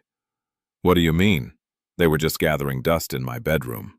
I would bring more, but the rest wouldn't fit in the rucksack." Kai looked as though he was on the verge of fainting. Then he blushed in embarrassment. I bet he's remembering how he was bragging about being rich and tried to bribe me with a promise of 10 whole shards, which, in his words, was a small fortune. Ha! While Sunny was silently gloating, a sudden shadow ran over the beautiful archer's face. In a small voice he said, "Wait, Sunny, did you say bedroom?" Sunny raised an eyebrow. "Sure. Why?" Kai shut his eyes. "So you actually live in that cathedral?" There was no point in denying it anymore, really. "That's right." Looking at Sunny with a pleading expression, the charming young man asked, "Then what about the fallen devil? Is there really a fallen devil in that cathedral?" Sunny looked at him with confusion. "That bastard? Yup, he's there. What about him?" A shaky breath escaped from Kai's mouth. Looking weak and defeated, he shook his head, opened his mouth, then closed it again and simply stared at a wall for some time. He had the look of a man who suddenly realized that nothing in the world made sense anymore. When Kai finally regained his ability to speak, his enchanting voice sounded strangely listless. I'll go buy the memories, I guess." Sunny offered him a bright smile. "That'd be great. Thanks." Shaking his head, the archer called Steve over and slowly listed the memories that Sunny told him to buy, including the damaged onyx armor. With each next one he named, Steve's expression grew weirder and weirder. By the end, he was almost green. Night, buddy. I really don't want to offend our friend Sunny in your choice of advisors, but you literally chose the 10 worst memories I have in the inventory, by far. If it was anyone else, I would have been ecstatic to get rid of them, but I simply can't do this to you. Please reconsider." Kai glanced at Sunny, asking what to do. It seemed that he didn't want to see his new friend make a terrible mistake. Sunny smiled. "Worst, you say? You said it yourself, right? Everyone heard that? I guess you'll give us a big discount then." Steve stared at him with a bizarre expression on his face. Then he said, "I don't think you understand. When I say worst, what I mean is that they're trash. Complete trash. You do understand what trash means, right?" Sunny shrugged. "Well, you know what they say. One man's trash is another man's breakfast. Wait, no. Another man's, treasure? Yeah, treasure. That's right." Sometime later, in an empty corridor of the bright castle, Kai took Sunny by the hand. A moment later, several sparks of energy traveled between them. Sunny tilted his head and listened to the silence. Soon he heard the faintly familiar voice of the spell whisper, "You have received a memory. You have received a memory. You have received a memory." After the 10th announcement, everything grew quiet again. Sonny grinned. Just like that, he had gained 10 memories to feed to his shadow. He even managed to purchase a Tier 6 Ascended armor for the laughable sum of 7 soul shards. What a bargain. Ah, it's good to be rich. However, soon the grin disappeared from his face. Instead, something dark glistened in his eyes. It was time to have a talk with Nephi's Chapter 170 reunion. On the way out of the castle, Kai was strangely silent. Sonny didn't mind because he had a lot to think about. Going back to that lodge, there were a lot of things there that he had hoped to never see, feel, or experience again. For a moment, he even thought about rushing straight back to his cathedral without making good on his promise. But why should he? It's not like he asked to be invited back. Nephis was the one who wanted his help with something. Just pretend like you don't care. Also demand to be compensated for whatever it is they want you to do. You're an outsider now and your services won't be cheap. Yeah, that was the best option. He wasn't going to agree to anything that didn't serve his own selfish interests. And there were a lot of things that Changing Star, with her thriving hunting party and following, could provide him with. There was this one thing in particular, something he really wanted to do, but couldn't on his own. Maybe they would be able to help him with that. As they were approaching the lodge, Kai suddenly asked in a serious tone, "Sonny, why did you want me to come with you, really?" Sonny sighed. Glancing at the charming archer, he hesitated, then said, "I want you to tell me if I'm being lied to." Kai frowned. "I thought that Lady Nephis was your friend. Why are you so wary of her?" Sonny chuckled. Was she a friend? Even he didn't know what exactly the two of them were to each other. Worse yet, he wasn't sure what they would become. She's the kind of friend you don't really want it to lower your guard around. He lingered for a moment, then added, "There's also a guy called Castor. He's the one I especially don't trust." The archer raised his eyebrows. "I've heard only good things about Castor. Why him specifically?" Sonny cast a sideways glance at him and scowled. To be honest, Castor hadn't really done anything to deserve his hostility, but there just was something about the proud legacy that gave Sonny a familiar feeling. He was too perfect. In Sonny's experience, only people with bad intentions were capable of appearing so flawless. Perhaps he was wrong, but the policy of always assuming the worst had too clean of a track record to be abandoned now. "He just gives me the creeps." Seemingly satisfied with this answer, Kai shrugged and followed Sonny into the lodge. The headquarters of Changing Star's hunting party had changed a lot since his last visit. It had already looked pretty presentable back when he was a member, but now, the lodge was much more impressive. The first thing that caught the eye was that it had grown much bigger. During the months of his absence, additional structures were built to expand it both horizontally and vertically. Now, it was by far the largest building in the outer settlement, almost starting to resemble a small town hall. It was heavily fortified, too, especially from the side that faced the white road. A couple of lookouts were visible on the roof, observing the ruins below. They were wearing armor-type memories and holding bows in their hands. It was a far cry from how things were before. Inside, a lot of people were busy with various tasks. Sonny froze for a moment, disoriented by all the activity. He almost felt as though he had somehow mistakenly returned to the castle. The reason for it was not the neat and tastefully decorated interior, with warm carpets covering the stone floor and various tapestries hanging on the sturdy stone walls. No, the main difference was in how the people here comported themselves. The rot of hopelessness was almost gone from their eyes, replaced with energy and vigor. Sonny frowned. Why hasn't Gunlaug put an end to all this yet? From everything that he saw, Nephis was almost asking to be destroyed. How was all of this possible? His grim thoughts were disrupted by a young woman who greeted them with a smile. "Welcome. Can I help you with something?" Sonny stared at the smiling girl, trying to remember if he knew her. No one came to mind. Trying to remove the scowl from his face, he answered in a flat tone. "Neff is expecting me." The young woman blinked. Sorry. Who is Neff?" Sonny rolled his eyes. "Sorry, Lady Nephis is expecting me.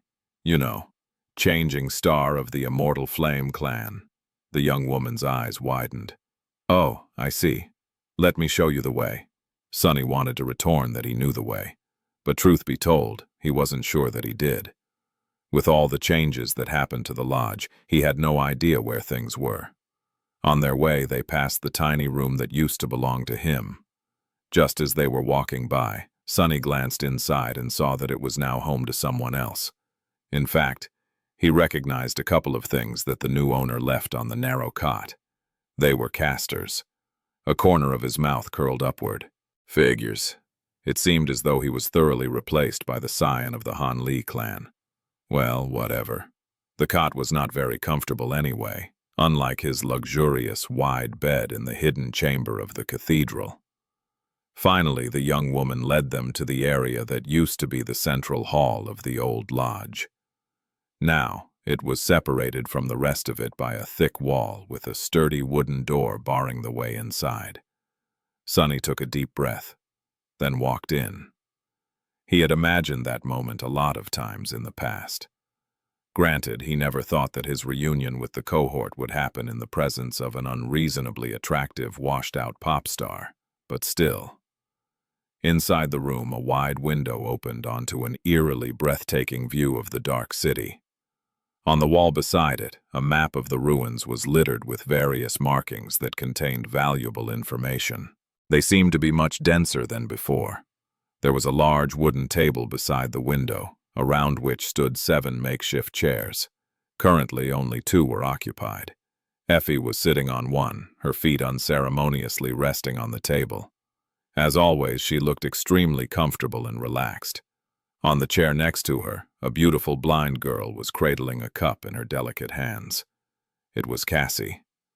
Nephis and Castor stood near the map, discussing something with each other. The 4 of them were the core of the Immortal Flame hunting party. Once Sonny and Kai entered, everyone turned to them. Sonny put on a brave face and forced out a grin. Oh, so many familiar faces. Hi, everyone. No need to say how much you missed me. Anyway, this is Kai. Kai, say hi to everyone. These are Cassie, Castor, and Effie. You already know Nephis. Giving him a strange look, the charming archer smiled dazzlingly and said in his stupidly beautiful voice, hello? Lady Nephis, Cassie, Castor, Huntress Athena. It's very nice to meet you. Cassie giggled. Huh. You won't believe it, guys. I thought I just heard Knight from Nightingale say my name. Crazy, right? Kai blinked. Oh, sorry. I am Knight from Nightingale, actually. Effie leaned forward and extended one arm. Cassie's face, meanwhile, grew deathly pale. An expression of utter terror appeared on it. Her hands trembled, and the cup she was holding fell from them. Catching the cup just a moment before it hit the floor, Effie sighed and shook her head. Every time. This happens. Every time. Sonny furrowed his brow and glanced at the beautiful archer with disdain. Oh, come on. Was that reaction really necessary? Chapter 176. Coming Clean. The 4 people in the room reacted to his arrival differently. Nephis seemed to be indifferent, as always. However, Sonny knew her well enough to notice a strange tension hiding in the depths of her calm gray eyes. Castor greeted him with an amiable smile, but there was coldness hiding behind it. It seemed as though the handsome scion was not happy about this turn of events. Did he see him as a rival for Neff's attention, or was there more to it? In any case, it was not Sonny's problem. He did not plan on returning to the cohort on a permanent basis. Castor could have all the attention to himself. Effie looked at him with a genuine surprise. Doofus, you are actually alive? Sonny blinked and stared at her for a few moments, then said in an acrid tone, Sorry to disappoint. She shook her head. No, no. Just, how the hell did you manage to survive 3 whole months in the ruins? He grinned. What can I say? I had a good teacher. Since Effie was the one who taught him how to navigate the dark city, that compliment was directed at her. However, the huntress simply shook her head. No student of mine would be stupid enough to actually live in the ruins, not to mention returning looking so feral. Do I look feral? Sonny took a mental picture of himself. Ragged clothes, dirty hair, a crooked grin, a hint of madness burning in his eyes. No, he couldn't see anything wrong with how he looked. In fact, the thought he looked great. With an offended frown, he glanced at Effie and said, Yeah? Well, you look like you've gained a little weight. In all the right places. Focus, fool. The huntress glared at him for a few moments, then laughed. A girl got to eat, but also, wanna die? And finally, there was Cassie. Cassie seemed to have changed the most out of all of them. The changes were not instantly apparent, but to Sonny, who knew her so well, they were unmistakable. The blind girl seemed more mature. She looked older somehow.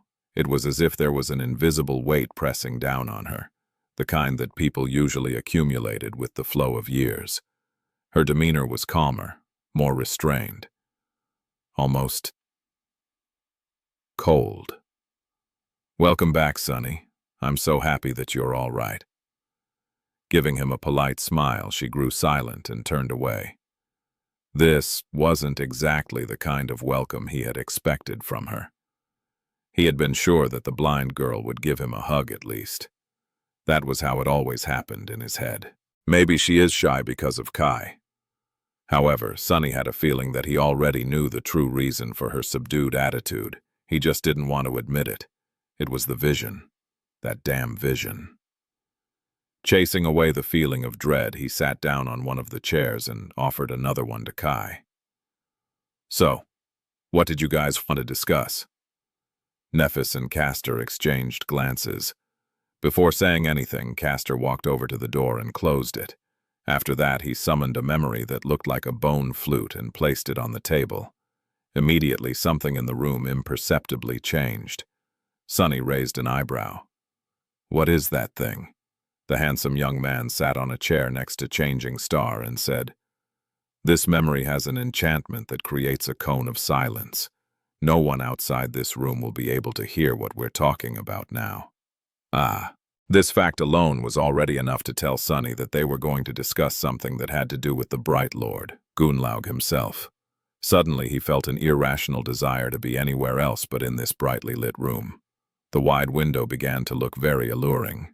He sighed. So, the Bright Lord is finally ready to obliterate you all? Can't say that I'm surprised. If anything, it's strange that he didn't make a move much earlier. Effie giggled. Oh, did he ever? Nephis glanced at her, making the huntress fall silent, and turned to Sonny.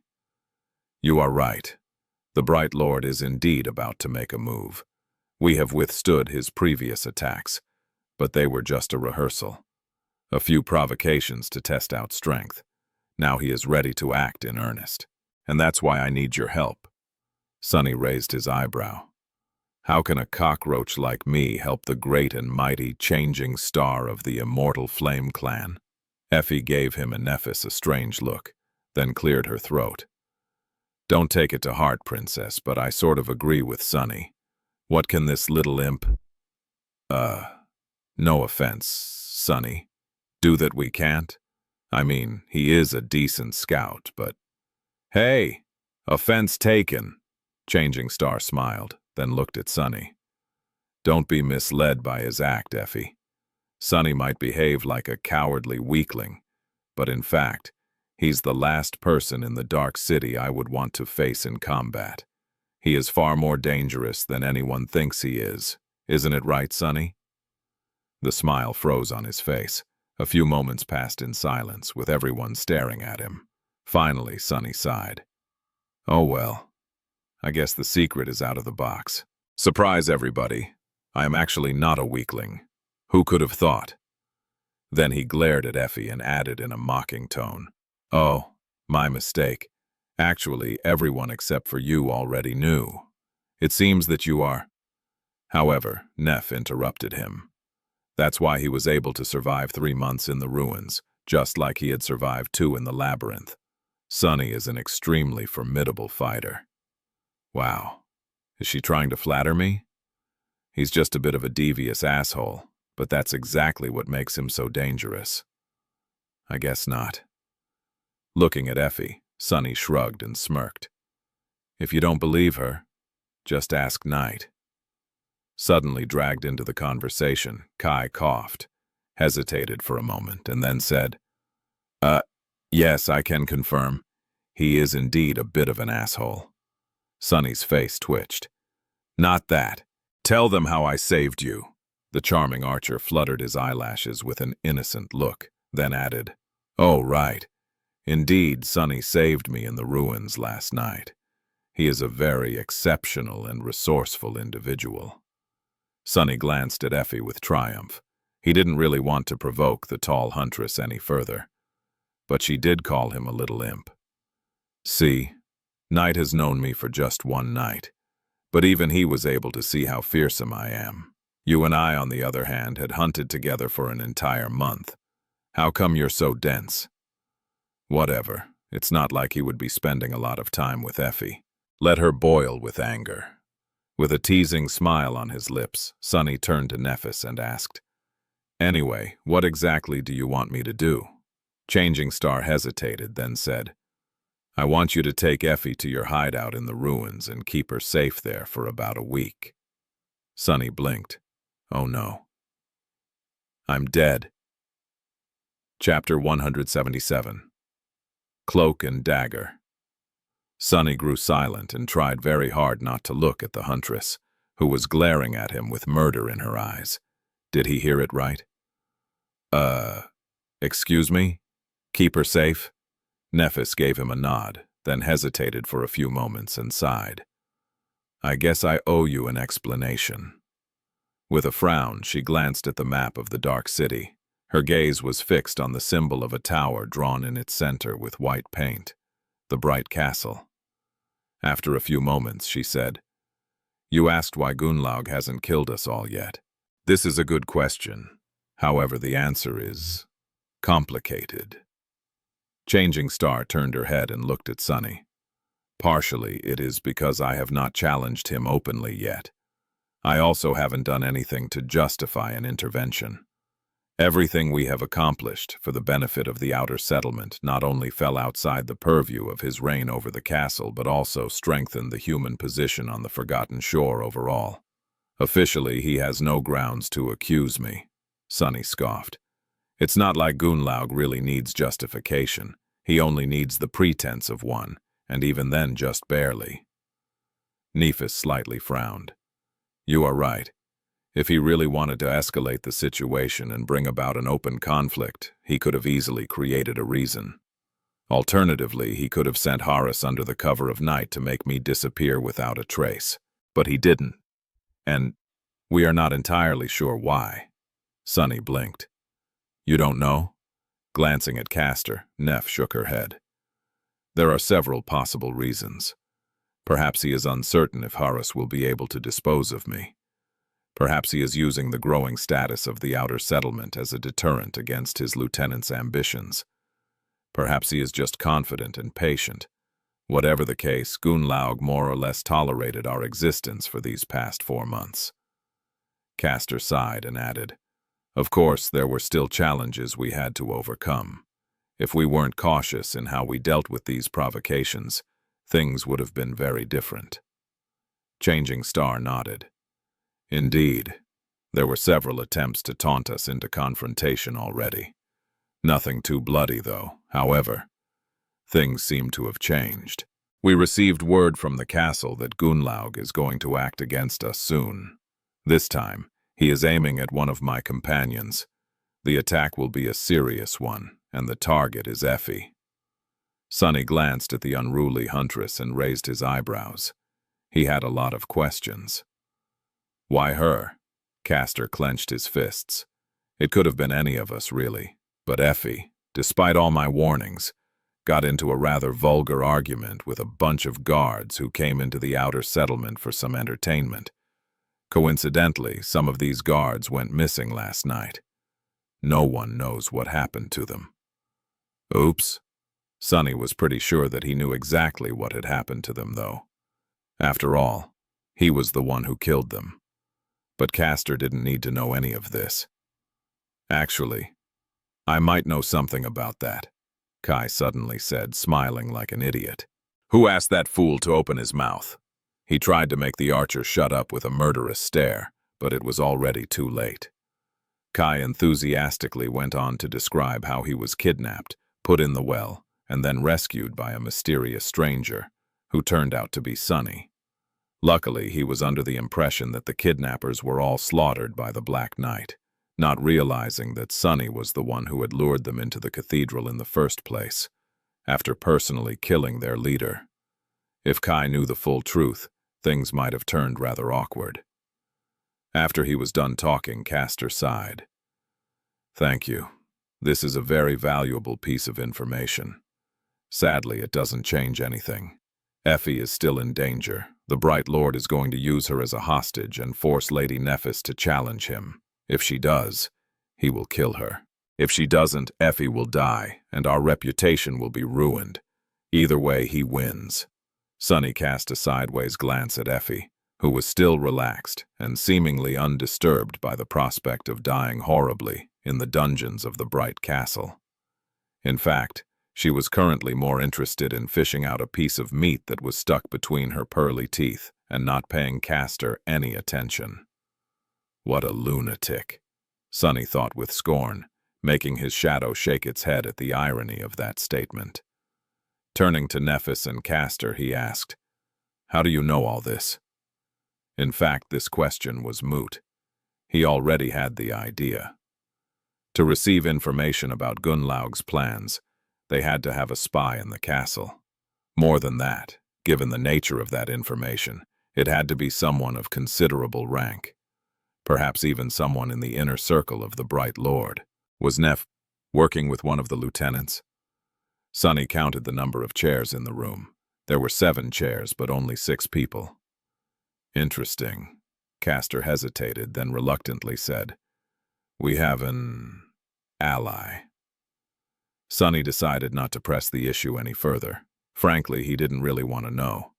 There was just one last question he wanted to ask. I see. Well, there is this one thing that I don't really understand. You said to keep Effie safe for a week. What is going to change in a week? I doubt that Gunnlaug will magically forget everything after a few days. A heavy silence descended on the room. No one seemed to want to speak first. After a few moments passed, Nephis finally broke the silence. Looking in the window, she leaned back and said in her usual, even indifferent tone, "In a week, we will be ready to leave the city." Sonny almost fell from his chair. That was not what he had expected to hear. Chapter 178. Lost Expedition. Soon, another map was spread on the table. This one was drawn on a piece of crude parchment made out of monster hide and much less detailed than the one hanging on the wall. Well, that was understandable, because the second map did not depict the Dark City, but the Forgotten Shore itself. Sonny stared at it in stunned silence. Yeah. Nephis had not wasted any time during these 3 months. He had no idea how she had gathered all this information, but there was a lot more on the map than he could have ever imagined. At the center of it, a straight black light depicted the Crimson Spire. The labyrinth flowed from it, devouring the parchment like an ocean of blood. To the east, a small circle of black ink with a symbol of a white tower inside of it marked the Dark City. The city was perched on the edge of another, much larger circle. It didn't take too much effort to recognize the Cyclopean crater. After all, Sonny had traversed it on a rickety boat once, a lifetime ago. However, only now, looking at it in scale, did he finally realize just how giant the crater was, and how vast the forgotten shore itself appeared. Back on Earth, it would have been as large as a continent. The dream realm was indeed much bigger than their own planet, considering that just one of its numerous regions was this enormous. There were other symbols on the map that he didn't recognize. However, several of them attracted his attention especially. On the other side of the crater, almost exactly opposite the dark city, a symbol of a tree depicted the ashen barrow. Some distance to the east of it, on a straight line, there was a mark in the shape of a red cross. Another red cross was drawn inside the crater just outside the eastern side of the dark city. The third one was about a week's worth of traveling time to the north, near a symbol that looked like a grotesque, misshapen skull. The fourth one was halfway between the ruins and the Crimson Spire. The fifth one lay to the south, about the same distance as the third, drawn atop the symbol of an arching bridge. The last red cross was at the very edge of the parchment, far away to the south, beyond the labyrinth. Near it, two symbols were drawn. One was a crown, and the other one was a question mark. Sunny quickly realized what these crosses represented. They were the giant statues of the 7 forgotten heroes who had given the terrible oath to vanquish the darkness and created the Starlight Legion. The one to the east of the Soul Devourer was the statue of the knight that he had used as a shelter on his first night in the Dream Realm. The one near the walls of the city belonged to the woman whose hand had saved them from drowning in the dark sea on the night of their escape. The other 4 crosses, most likely, marked 4 more headless statues. But where was the 7th? Frowning, Sunny glanced at the map and said, "So let me get this straight. You want to leave the dark city, cross the labyrinth, reach the edges of the forgotten shore, and then return?" Nephis smiled. "Pretty much, yes," he sighed. "If we somehow survive the months of traveling through the labyrinth and actually manage to escape it, why the hell would we return?" The smile on her face withered. Changing Star lingered for a few moments, then pointed to the 3 symbols at the lower edge of the map: the red cross, the question mark, and the crown. The first lord of the castle led an expedition to find the way out of the forgotten shore. This is where their trace disappeared. From what we were able to learn, an unassailable mountain chain blocks the path to the south. They ventured into the mountains and never returned. Nothing but death awaits us there. Sunny scratched the back of his head. "So you aren't really looking for a way out. You're looking for the remains of the cohort of sleepers that had conquered the castle 15 years ago." Neff nodded. "There is an item that they took away from the castle. If we find it, we'll have a chance in the fight against Gunlaug." Sunny frowned. He felt as though she was not telling him everything. Maybe what little trust remained between them was not enough to share those secrets. Maybe she didn't want someone else in the room to hear them, but then again, he didn't really care. Changing Star's business was her own. Sunny was just here as a potential mercenary. As long as the reward was worth it, he was ready to not ask any questions. Provided that not knowing the answers was not going to get him killed, of course. Feeling his hesitation, Nephis added, "The way to the mountains is not as dangerous as you think. There is a method we can use to reach them comparatively safely.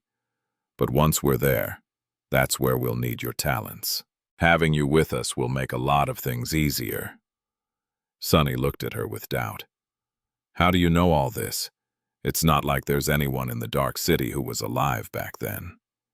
Nephis shrugged. "There isn't, but there are stories. Some written evidence. However, most of this we have learned from Cassie's visions." She gave the blind girl a warm look. "Cassie has helped us a lot." Sunny had to think. If Changing Star made this plan, it meant that she had good reasons to believe that it was doable. Of course, there would be danger. Nothing on the Forgotten Shore was ever safe or easy, but there was a rare opportunity in all of this too. He felt very tempted to leave the ruins for a few months, in the company of an extremely formidable cohort. Outside the walls of the Dark City, nightmare creatures were generally of a lower rank than those inside. The efficiency of his hunting would be much higher, which would land him more shadow fragments and memories to feed to the stone saint, especially if powerhouses like Nephis, Effie, and Castor were fighting alongside him. But more importantly, if Cassie was there to warn them of the dangers that they had no business trying to fight. He never forgot how many times her affinity to mysteries and revelations had saved their lives in the past. Like on that awful night when they had summoned a terrifying mimic from the depths of the dark sea. With a true seer accompanying them, the most harrowing thing about the labyrinth, the cursed Blackwares, were not as unknowable and thus deadly anymore, so he was not immediately against the idea, more so because he would be additionally compensated for the efforts. But there was something else that he had to consider. Looking up, Sonny glanced at the people gathered in the room and cleared his throat. I would like to talk to Nephis alone, please." Most of them just stared at him without moving. Castor especially did not seem happy about the prospect. What is it about him and Neph? Why is he so possessive? But after Changing Star gave them a look, they reluctantly stood up and left the room one after another. Soon, Sonny and Nephis were left alone. He hesitated for a long time before finally speaking. His voice was raw and hoarse. "Neph, why are you doing this? Why are you trying to pull me back? Don't you know how this all will end?" She watched him silently for a while with an inexorable expression. Then she simply said, "Because there's only two people I trust in this world, Sonny. One is Cassie. The other one is you. I only trust you to have my back." He couldn't help but laugh bitterly. "Have your back? Neph, you know what awaits the two of us in the future. This story won't have a happy ending. There'll be only sorrow, pain, and rage. Remember?" Changing Star lingered for a few moments. Her face was calm and firm. When the silence became almost overwhelming, she finally answered, "Life is not a story, Sonny. It only ends when you die." He smiled crookedly, not knowing how to answer. "So, will you help me?" Sonny sighed and stood up, glancing at the map of the forgotten shore one last time. "I don't know. I need some time to think. I'll take Effie and keep her safe for a week. You'll have the answer once we meet again." She nodded, accepting that condition. Turning around, Sonny forced himself to appear nonchalant and left. As soon as the door closed behind him, his expression changed. "Damn, I forgot to discuss my compensation. It would look really silly if he went back now. Right? Right?" The shadow palmed its face, once again lamenting the stupidity of its master. Chapter 179, New Generation. Once outside, Sonny spent some time finding Effie and Kai. The two of them were in the dining area of the lodge, discussing something between themselves. There was no sign of Cassie anywhere, but he did notice Castor observing him from the stairs leading to the second floor. "Is she avoiding me?" Somewhat disappointed, Sonny landed on a chair next to the two locals he had come to know and gave them a dark look. "What, the two of you know each other?" Kai smiled. "Who doesn't know Huntress Athena? We had, a few brushes in the past." Deciding not to inquire what type of brushes he was talking about, Sonny sighed and asked, "Does she know about that peculiar flaw of yours?" The charming young man blinked a couple of times, the said with confusion, "I guess so. I don't make a secret out of it." Great. Of all the people in the world, he got stuck with two weirdos who had no qualms about telling every random stranger about their most hidden vulnerability. Well, if he had a flaw like Kai's, he wouldn't worry about it too much either. Lucky bastard. Since there was no point in pretending anymore, Sonny simply asked, "Well, was anyone in that room lying?" Effie grinned. "Ah, so that's why you dragged Knight along. Paranoid much?" Sonny would love nothing more than to ignore that question, but unfortunately, his own flaw was much more restrictive than Kai's. "Not at all. In fact, I think that I'm exactly as paranoid as a person should be. By which I mean extremely, of course. Saying that, he looked at the charming archer with expectation. Kai hesitated for a few moments. No, no one said a single lie. Your friends are all extremely honest people, Sonny. Oh, you poor lamb. Not knowing how to react to that display of naivete, Sonny shook his head and lowered his voice. Not even Castor? Kai gave him a nod. No. He was honest, too. Was Sonny wrong? Was Castor really just an honest and honorable guy? Was his distrust irrational? Somewhat unsure, Sonny lingered for a bit and then turned to Effie. Neff and I agreed to continue our conversation in a week. Until then, you'll be under my protection. The huntress giggled. Wow, that makes me feel real safe. Thanks, Shorty. He grimaced.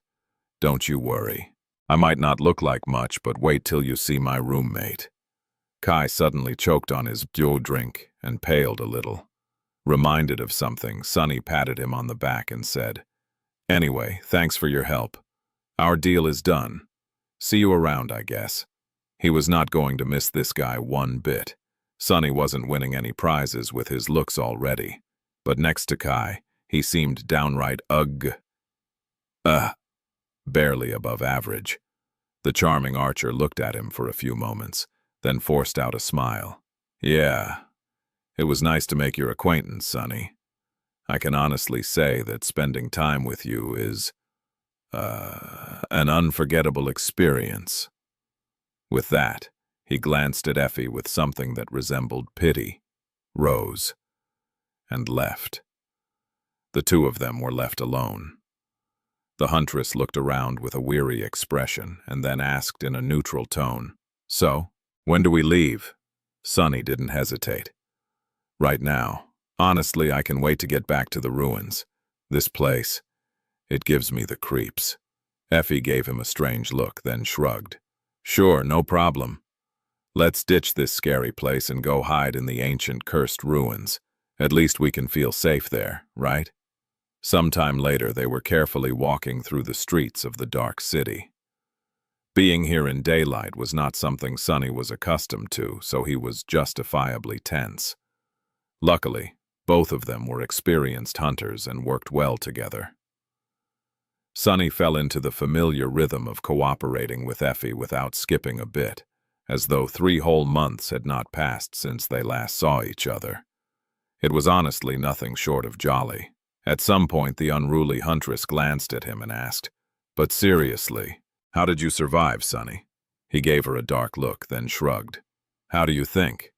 You know that I am very good at hiding in the shadows. I slept during the day and hunted during the night. Observed my prey carefully before striking at their weak spots. If I ever met something I wasn't sure I could kill, I ran. She became thoughtful for a while, then said, It's noticeable, you know. You've changed. You feel like a true hunter now. Sonny grinned. Well, I would hope so. I hunted more nightmare creatures than was reasonable, really. She smirked. How many? That was a good question. Sonny hesitated before answering. Around 60? Yeah, no more than that, I think. Together with those terrors he had slain in the labyrinth, his kill count had long ago moved past 100. Effie blinked and looked at him with a dark expression. That many hunts in only 3 months. The number was nothing short of staggering. Actually, it was completely insane. Out in the real world, it was widely known that awakened nightmare creatures were too tough for mere sleepers to fight. Anyone who managed to prevail in a battle against one would earn themselves a proper reputation. Killing a dozen would make a person famous. If Sonny were to return home and claim that he had slaughtered 100, most of them in a cursed ruin populated by fallen abominations, the news of his accomplishment would fly around the whole planet in an instant. He would be hailed as an unparalleled genius and a hope of the entire generation. And yet, there were dozens of people just like him in the dark city, many of them even more accomplished, much more. Effie had several hundred hunts under her belt. There were a couple more hunters in the outer settlement whose track record was just as impressive, even if with the death of Jubei, their numbers had shrunk. Inside the bright castle, there was Gunlaug himself, His 5 lieutenants, all the pathfinders of the host, more than a few experienced hunters, and even a handful of guards with a lot of battle scars to prove their prowess. All of them were at a level that sleepers simply weren't supposed to ever achieve. The Forgotten Shore was truly an interesting place.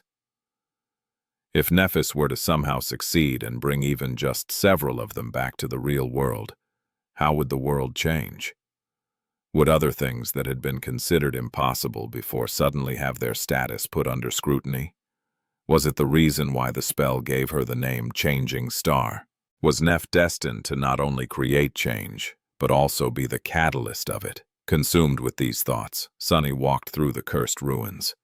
Soon, a familiar shape of the cathedral appeared before his eyes. Looking at it, Sunny shuddered. He had been honest when he told Effie about how he managed to survive all this time. However, he had failed to mention how close he came to dying in the process. The memory of his first visit to the cathedral, and its consequences, was something he really liked to avoid. Chapter 180. Breakpoint. It happened a few weeks after he left the castle behind. Back then, Sunny was just starting to feel confident in the absolute darkness of the cursed night. He stalked the ruins, searching for prey and slaying one monster after another. Looking back, those few victories might have gone to his head a little, or maybe he was just too sane to survive alone in the dark city. It was the first meeting with the Black Knight that caused him to lose that state of mind. Sunny did not become interested in the ruined cathedral by accident, nor was he led there by empty curiosity.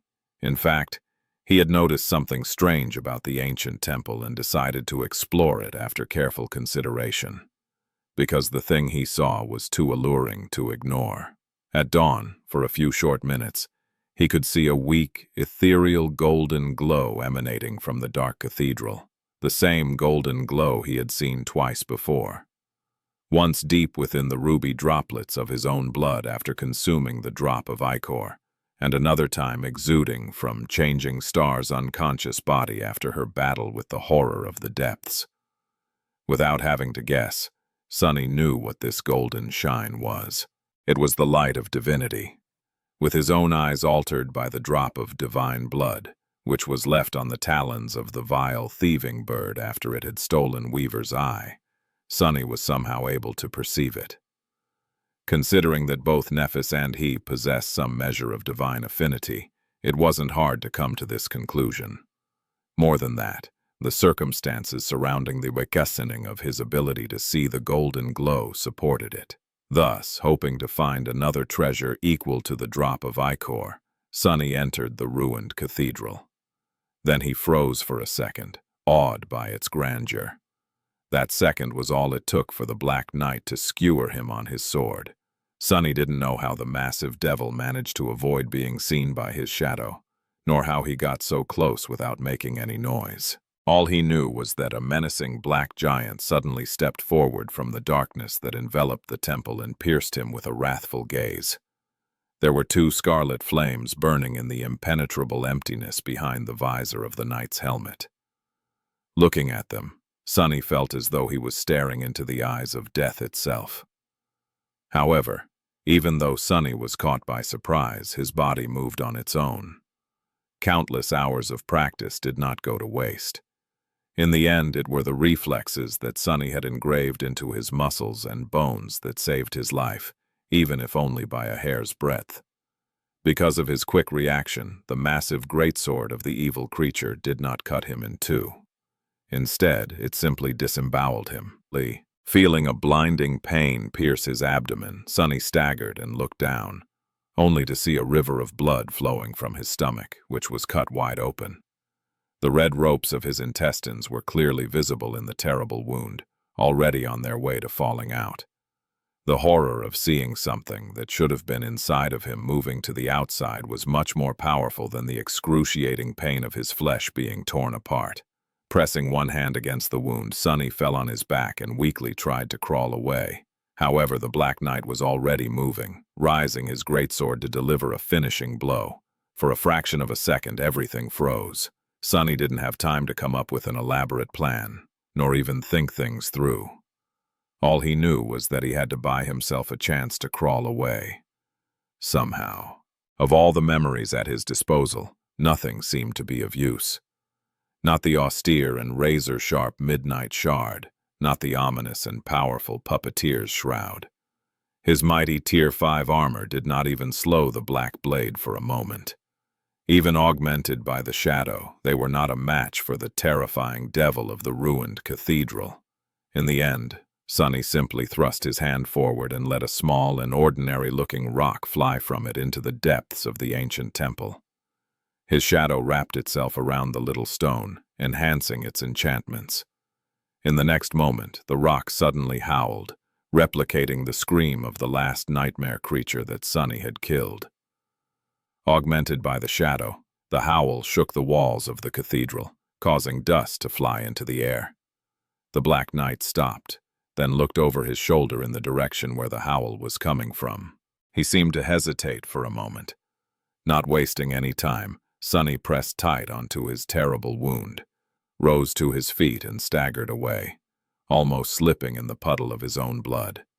Groaning from pain, he tried to reach the exit of the old temple. Miraculously, he did. The Black Knight stopped in the doorway, simply following the small figure of the mortally wounded human with the burning flames that served him as eyes. Then, it indifferently turned away and slowly returned into the darkness. Some time later, Sunny found himself lying in a ditch somewhere in the depths of the dark city. He had found his way to this ditch and crawled into it, hoping to hide himself from the monsters stalking the ruins at night. He was consumed by pain, fear, and disbelief. Was this how it was all going to end? Was this how he was going to die? He wanted to cry for help, but knew that no one would come. He wanted to simply cry, but for some reason, nothing but laughter escaped from his lips. Funny. It was just too damn funny. An outskirt rat like him, dying in a ditch. What a fitting end. Why wouldn't he laugh? It was all just so hilarious.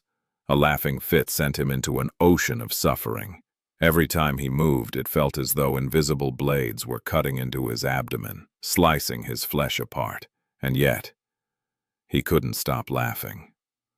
The funniest thing of all was that he couldn't even die. No matter how much he bled, his tenacious blood refused to give up. Guided by blood weave, it desperately tried to repair the damage done to his body. However, the damage was just too extensive. Even augmented by the shadow, the blood weave couldn't contend with it. In the end, he was locked in an endless cycle of excruciating agony, not quite alive, but also unable to die. Yet, minute after minute, hour after hour, nothing but pain and suffering drowned his consciousness, until something inside simply cracked. Who wouldn't have gone mad? Through the fog that clouded his mind, Sunny hazily realized that the sun had come up, then disappeared again. This happened a few times until he finally let out a quiet sigh. Enough was enough. He couldn't take it anymore. It was time to give up. He had a good run, really, but how could anyone endure all this? He wanted to die. He was ready. Ready. Are you really ready? Sunny thought for a bit, and then suddenly bared his teeth. Fuck no, he was not ready. Give up? Never. Never. He was never going to give up. He refused to give the world the satisfaction of devouring him, not unless it choked to death on his soul. No, I'm not going to die. I'm going to live. I'm going to thrive. I'll be the last one standing, no matter what. With that thought, he summoned the midnight shard and gripped its hilt with the last bit of strength left in his body. Memory enchantments. Unbroken. Enchantment. Description. This blade refuses to be broken, and thus is durable beyond reason. It will greatly enhance the power of its wielder when they are close to death, however only if the wielder is still unwilling to surrender. Responding to his vicious promise, the ancient blade finally opened the gate to the well of power hiding somewhere deep within his soul. Instantly, a torrent of energy filled his body with dark resolve. The power given to Sunny by the Midnight Shard enhanced the healing factor of Bloodweave, allowing it to just barely keep him from slipping over the edge of death while it slowly began to repair his ravaged body. And as long as he was almost dead, the effect of Unbroken continued to feed Bloodweave with power, creating another cycle. A virtuous cycle. A cycle of unbroken will to survive. This was how Sunny was able to live through his first encounter with the Black Knight. However, while his body eventually healed, the wound dealt to his mind remained. Days later, after Sunny finally crawled from that ditch, he was never quite the same. And he never forgot the debt he owed to the Black Knight. One day he was going to kill the bastard, no matter the cost. And now, approaching the cathedral months later in the company of Effie, Sunny felt like that day was drawing closer. Perhaps he really should agree to participate in Neff's expedition, as long as she helps him repay that debt. There was a lot to think about. Effie's voice tore him away from these thoughts. Huh. Sunny, are you all right? He shook off the harrowing memories, hesitated for a bit, and then smiled. Of course. Never been better. Here we are, by the way. Welcome to my humble palace. The huntress looked at the grandiose cathedral with doubt. Here? You live here? Sunny remembered his first nightmare and shrugged. What can I say? I have a weak spot for ancient temples. Chapter 181. Rules of Hospitality. Effie regarded the cathedral for some time, then glanced at Sunny with doubt. I know for a fact that nothing comes out alive from that temple. Are you sure that this is where you live? With a carefree smile, Sunny shrugged. The fact that Effie knew about the danger hiding inside the ruined church did not surprise him.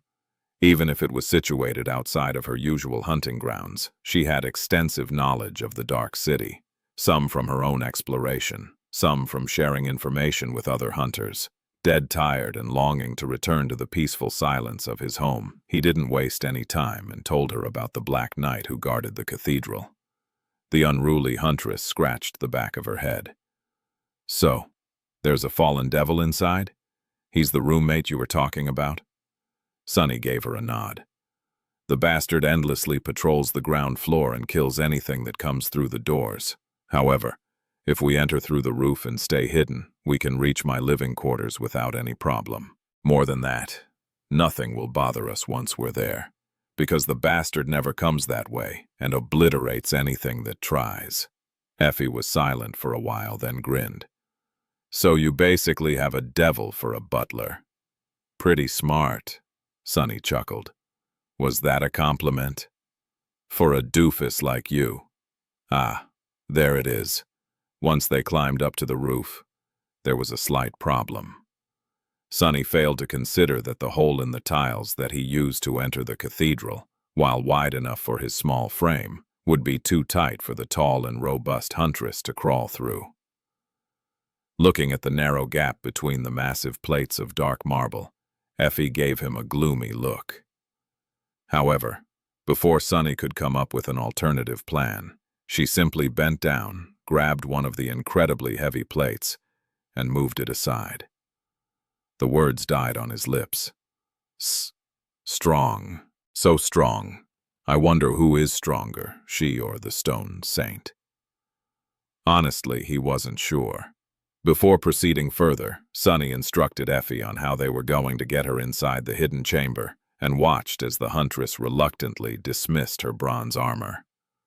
With only a short white tunic covering her lovely olive skin and abundant figure, she looked very,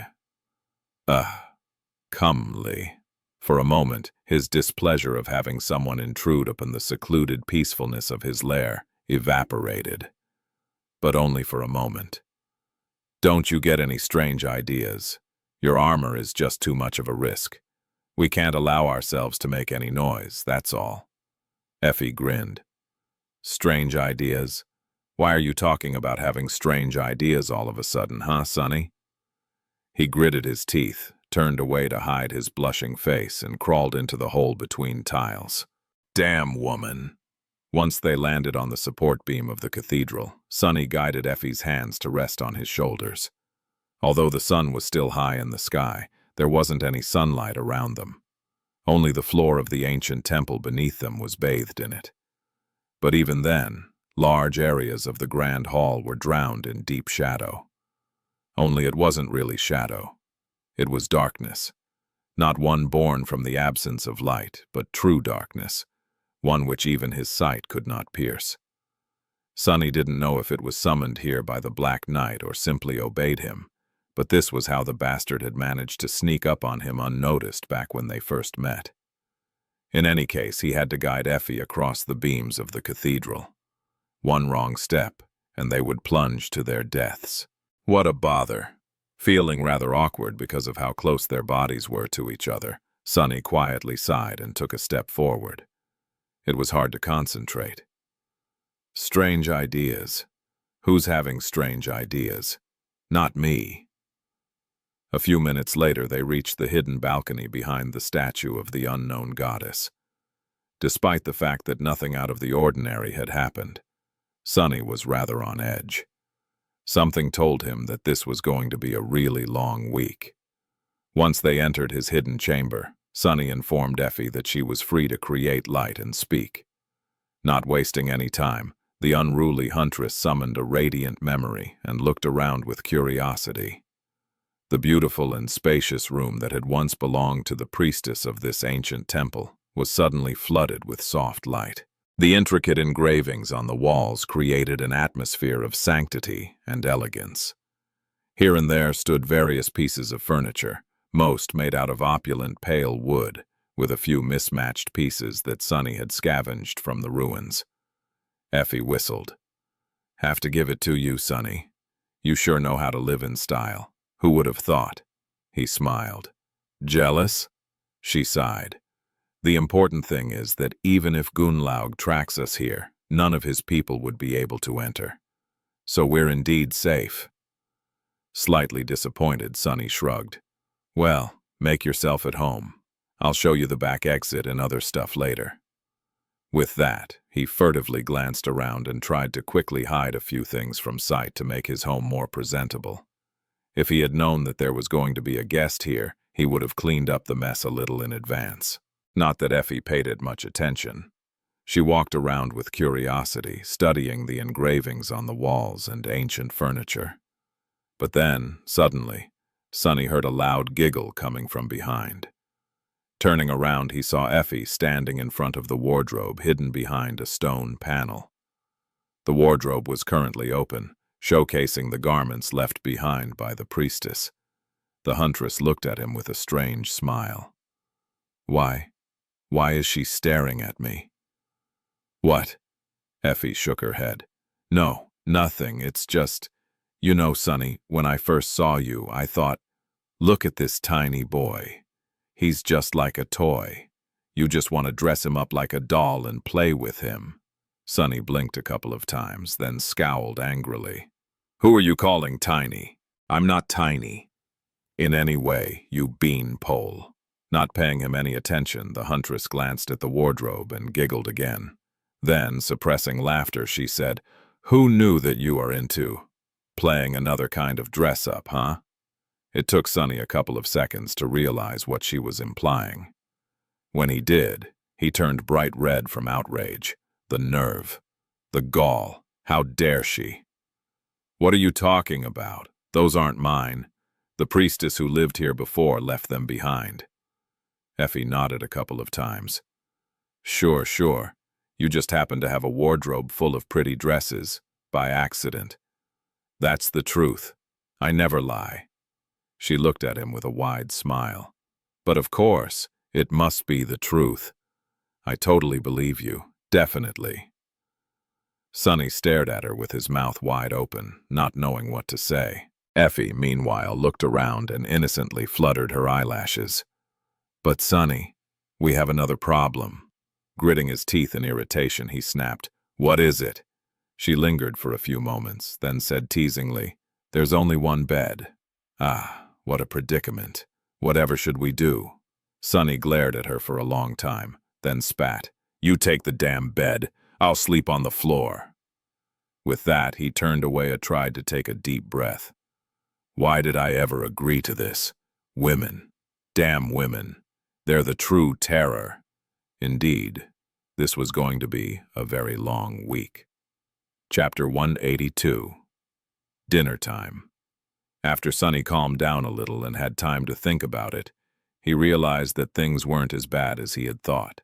Yes, living this close to the rambunctious huntress was a very special kind of trial, especially due to how much joy she seemed to derive from tormenting him. But there was one redeeming aspect to all of this. Aside from the fact that he would get to constantly feast his eyes on... Wait, back to the topic. It was that Sonny was a nocturnal creature. He didn't have to sleep on the cold floor or interact with the vigorous huntress that much, because he would be asleep during the day and out hunting during the night. The window of time when they would both be awake and stuck in the hidden chamber together was not that large.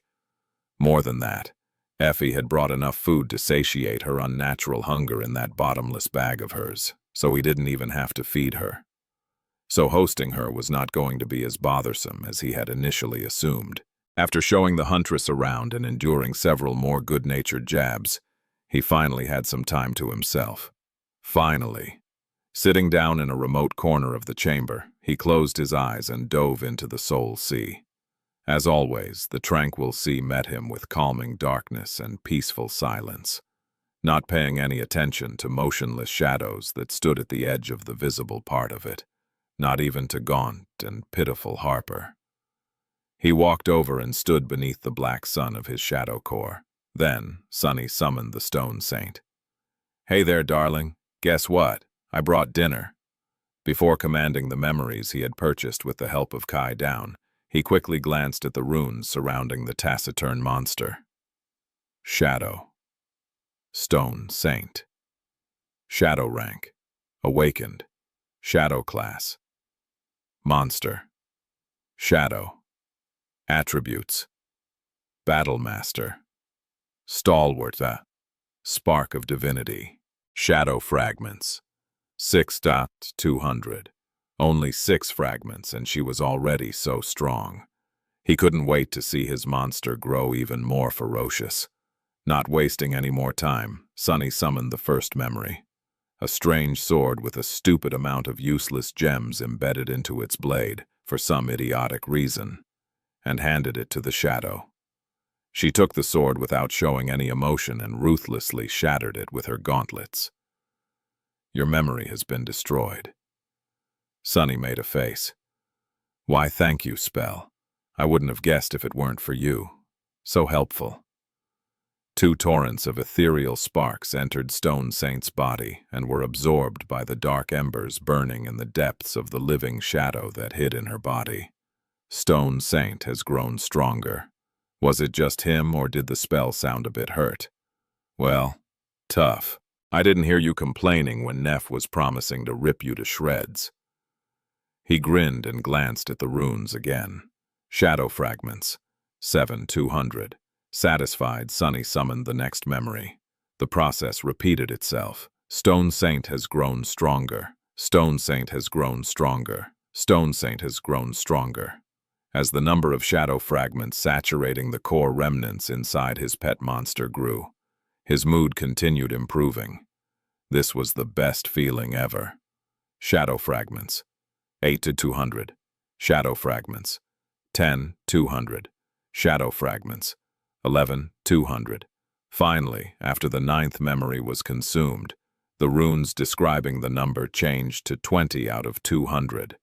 The Stone Saint looked considerably stronger already. Remembering the changes that happened to his own body after his first few kills, Sonny could more or less gauge how much her condition has improved. The increment wasn't really that substantial, but in battle, the tiniest advantage could often decide everything. Especially considering that it was going to be doubled by the augmenting effect of his indispensable but impudent shadow. All of this was just a prelude anyway. The main event was yet to come. Full of anticipation, Sonny called the onyx armor down. If his calculations were correct, This relic alone should give the stone saint 12 shadow fragments, almost as much as the 9 lesser memories combined. The jet-black suit of ancient plate armor appeared in the air in front of him. Surrounded by the lightless vastness of the silent sea, the feeling of dark grace it emanated was even more pronounced. Sunny clicked his tongue. Ah, what a beauty! It was almost a shame to destroy it. Almost. Slightly reluctant to part with the ancient armor yet, Sunny read the runes describing it. Steve was right. Even the spell couldn't make sense of the damaged memory. Memory. Old.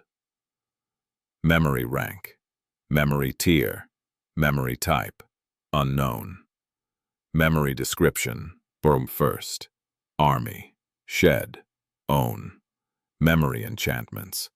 Many of the runes were missing, and those that did appear refused to coalesce into any sort of comprehensible words. However, Sunny did notice a few of the strange runes that made his head hurt, the same ones present whenever the spell mentioned the mysterious unknown. Just as I thought. The armor was clearly connected to the same tribe of nightmare creatures that the stone saint had belonged to before becoming a shadow.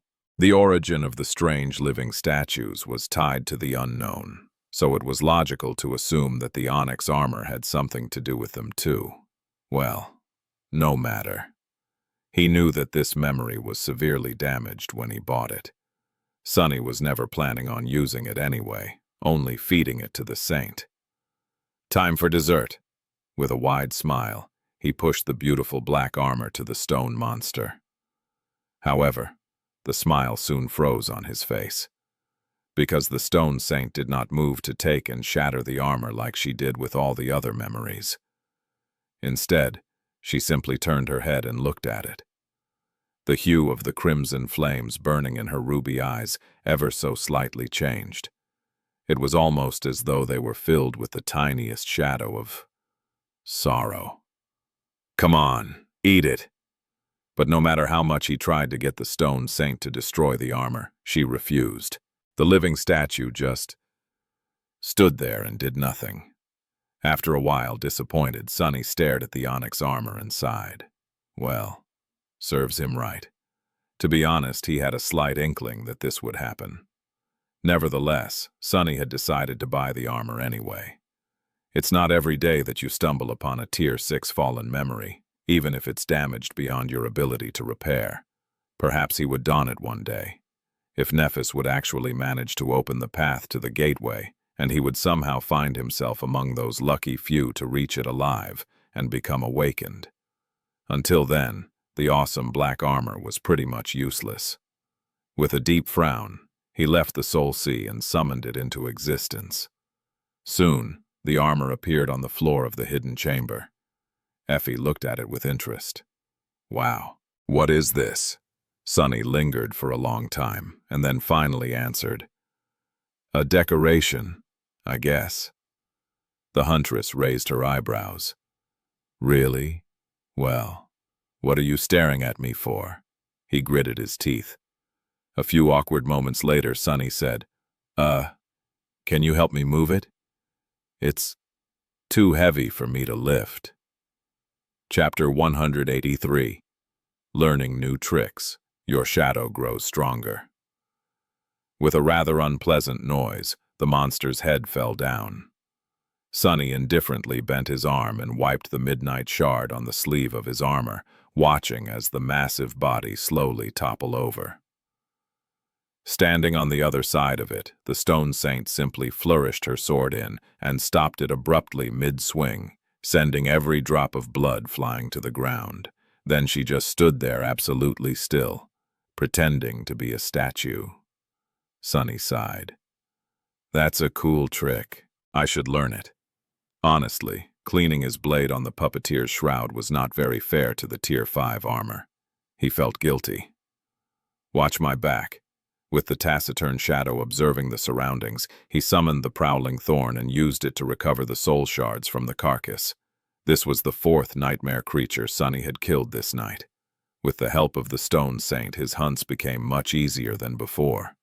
Not even mentioning the fact that the shadow was as powerful as most of his marks. The mere fact that he had a partner to draw the enemy's attention away changed a lot of things. Sunny was somewhat capable of, but preferred to avoid engaging in direct battle with these abominations. His way of doing things was to strike from the shadows and, ideally, kill the enemy with a single strike. If everything went smoothly, the prey would never even see its killer. Of course, such a hunting method required a lot of cunning, patience, and preparation. He had to observe the enemy for a long time to learn its behavior and weaknesses. The confrontation itself took just a few seconds, but only because days had been spent in advance to make that immediate resolution possible. After hunting in that meticulous way for 3 months, Sunny felt strange simply overpowering the monsters with brute force. The combination of Stone Saint's indomitable defense and his swift blade was nothing short of miraculous. It was almost like fighting side by side with Neff. Almost. With a sigh, Sunny threw the soul shards into his rucksack and stood up.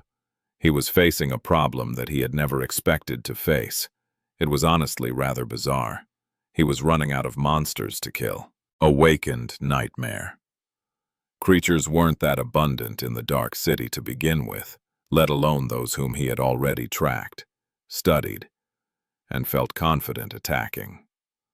After tonight's massacre, pretty much every one of them was dead. Sunny had cleaned the house, but he was so much stronger now, so much more dangerous. With the help of the Stone Saint, maybe there was no need to be so cautious. No. This is how you get yourself killed. This was a dangerous mindset. Despite his recent growth, Sunny was still in no way the apex predator in the ruins. In fact, he was the opposite of that. Of all the creatures stalking these streets, he was the weakest. Pride is the gravest of all sins. Next thing you know, you'll be trying to hunt the fallen ones. Sunny would perhaps survive a confrontation with a fallen beast. Maybe. But actually defeating one was a whole other conversation. And if he had the misfortune to stumble on something of a higher class, his chances of making it out alive would not be very high. He could start investigating one of the awakened creatures that he knew of, or simply go home. However, something was bothering Sunny. There was this feeling in his head that he had a seed of an idea, but then got distracted and failed to fully form it. What was I thinking about just now? Whether or not to hunt again tonight. How powerful he had become with the help of the shadow. How it was not very practical to wipe the blood with the sleeve of the puppeteer's shroud. Oh, right. Back when he saw the Stone Saint shake off the blood of her sword, he had thought that this would be a cool trick to learn. And at that moment, he got a feeling that he was on to something. I should learn it. I should learn it. Suddenly, Sunny's eyes became bright. If he could learn this trick from the Stone Saint, what else would he be able to learn from her? This shadow of his had an attribute called Battle Master, which apparently meant that she was proficient in all forms of combat. Was there a better teacher for someone like him? The answer was no. With his technique stagnating because of the lack of guidance, there was no one better than the masterful Stone Saint to learn from. Suddenly excited, Sunny summoned the taciturn monster back into his shadow and headed home. By the time he returned to his hidden lair, Effie was already awake. Sitting on the bed, she was lazily staring at the ceiling and whistling a cheerful tune. Her long legs were somewhat covered by the blanket, but still, that white chiton of hers was way too revealing. Sunny had to be very careful to look the other way. It was very hard. "Oh, you're back. Good hunt?" Instead of answering, Sunny walked over to his chest, glanced at the huntress with suspicion, and opened it. Then he poured the contents of his rucksack inside. 7 soul shards fell on the pile, which was sadly visibly diminished because of his recent expenses. It was still nothing to scoff at, though. Effie whistled. 7? How many heads is that? Sunny closed the chest and sat on it. 4. 3 monsters and 1 beast. Effie blinked, a bit stunned. 3 monsters? How did you manage to kill 3 monsters in one night? He hesitated, then sighed. Trying to hide the existence of the stone saint would be very bothersome, especially if he was going to venture on an expedition with Neff's cohort. Out there in the labyrinth, chances were that none of them would be able to hold back to hide their aces. That was if he was even going to agree to it, of course. Anyway, there would be not much harm in revealing her now. Or rather, the benefits outweighed it.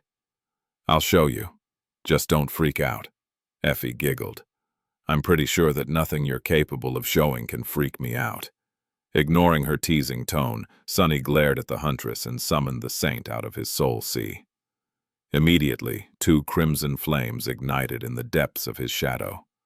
A moment later, the menacing stone knight stepped from it on the floor of the hidden chamber and turned her head to Effie. Effie recoiled. What the hell is that?" Chapter 184. Value of Humility. The mighty huntress stared at the stone saint, her hand hovering in the air, ready to grasp the shaft of the spear. Her beautiful hazel eyes were full of tension and dark anticipation. The contrast between that fierce pose and the fact that she was still comfortably wrapped in a blanket was so funny that Sunny couldn't help but snicker. "Gee, relax. Haven't you seen an echo before?" Effie blinked. "That thing is yours? Wait, you got an echo?" He gave her a nod and gestured at the stone saint. "Yes, I did. Meet Saint. Ain't she a beauty?" The huntress stared at the taciturn creature, then scowled with outrage. "You lucky bastard. You do know that I haven't even caught a sniff of an echo after 3 years in this pit? How dare you get one before me, huh?" Sunny laughed. "Actually, this was my second echo. The first one got killed in the labyrinth." Effie glared at him for a long time, then shook her head with an expression of utter dejection. Finally, she turned to the shadow and studied her. "Wait, is she what I think she is?" Sunny nodded. "Yeah." The huntress stood up from the bed and, leaving the blanket behind, walked barefoot around the stone saint. She studied her from all angles and then said, "How the hell did you manage to kill one of those things and survive?" Sunny, who had found himself involuntarily studying Effie from all angles as well, blinked a couple of times and shrugged. "Actually, they got wiped out by a group of fallen. It was an epic clash, to say the least. I just happened to be there in time to finish one off, and here we are." Effie stared at the shadow with admiration. "What class is she?" Sunny smiled. "Awakened monster, but I watched her kill 2 fallen beasts, so I'd say she's an elite among her peers. Anyway, you can see how it's not impossible to hunt 3 monsters in one night with her by my side. I studied them in advance, of course. That's why we were so fast in dealing with them." The huntress crossed her arms, thought for a bit, then gave Sunny a strange look. "Why are you showing her to me? With how paranoid you are, I'd expect you to keep such a treasure hidden." He stood up, lingered for a moment, then said, "With what I have planned, showing her to you is sort of a requirement." Effie grew silent, then gave him a mischievous smile. "Ah, sorry to disappoint. Don't get me wrong, I'm up for all kinds of fun. But Sunny, nightmare creatures is where I draw the line." He frowned, not quite getting what she was talking about. Then his eyes widened. "What? What kind of a degenerate are you?" "Training. I wanted to use her for training." The unruly huntress blinked innocently. "Training? Sunny, there's nothing wrong with being a bit inexperienced at your age. In fact, it's quite charming. You don't need to resort to this kind of thing, you know." "Inexperienced? Who are you calling inexperienced? I'm plenty experienced." "Wait. Crap. What are we even talking about?" Dying from laughter, Effie left Sunny to fume with outrage and walked over to the makeshift kitchen while shaking her head. Soon, the tantalizing smell of roasting meat filled the air. "I'm going to kill her. Should I kill her? It's going to be pure self-defense anyway. A week of this will be the death of me." With a sigh, he tried very hard to calm down. When his thoughts returned to their usual cadence, Sunny stood in front of the stone saint and slowly exhaled. It was time to learn. On his way back to the cathedral, Sunny had made a hard decision. He decided not to augment his body with the power of the shadow during his practice with the stone saint. Even though he knew that this was going to bring him a lot of pain in the future, he was adamant about his choice. There were several reasons why he wanted to face his pet monster with his own physical ability and nothing else. The first and most simple reason was that Sunny knew that the shadow would not always be there when he needed it. Just like during the battle against the Spire Messenger, when it had been away scouting, circumstances in which he was going to have to rely on nothing but his own prowess were bound to happen. Not to mention that it had been his own reflexes, and not the shadow, that saved him from being cut in halves by the Black Knight. The second reason was less evident. It had to do with the existing hierarchy of power in the Dark City. At the very top there were the fallen. Beneath them those creatures that were merely awakened. And at the very bottom, sleepers. Any fight that a human could face in that cursed place was going to be against an overwhelming force. With time, Sunny had adjusted to this reality and was able, these days, to face the lower classes of the awakened abominations on almost equal terms, with the help of the shadow. He was still weaker, but not by that much. However, deep down he knew that sooner or later he would be forced to fight against fallen enemies. And he was also almost sure that he would have to cross swords with humans that had saturated their cores to the brim with soul essence and were thus much stronger than him. For that reason, his experience hunting monsters who were not much stronger than his augmented self was actually an impediment. It dulled his edge and made him forget what it actually meant to struggle against an enemy who was leagues above him. The knowledge and mindset that he desperately needed to retain to have a chance of surviving the future. He had to keep himself humble.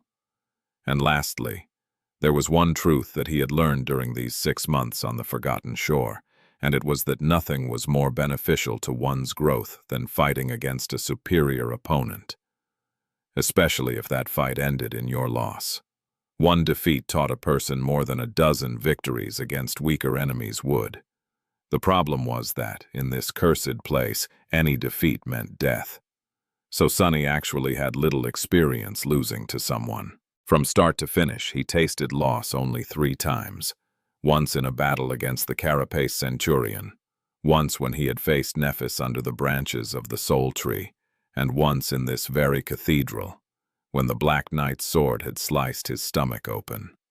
Each of those defeats taught him more than anything else did.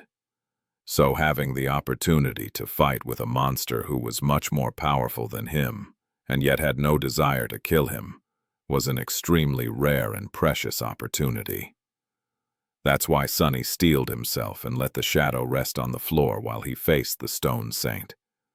Taking a deep breath, he summoned the Midnight Shard, assumed a defensive stance, and looked the menacing stone knight right in the eyes. "Attack me." Not wasting even a second, she did just as she was told. Oh, crap. Chapter 185, Battlemaster the Shadow attacked with the vicious strength of a true monster. Knowing perfectly well that his strength was not enough to block her sword, Sunny desperately moved the Midnight Shard to deflect the strike to the side. The countless hours of practice and hundreds of thousands of times he had repeated his katas had not been in vain.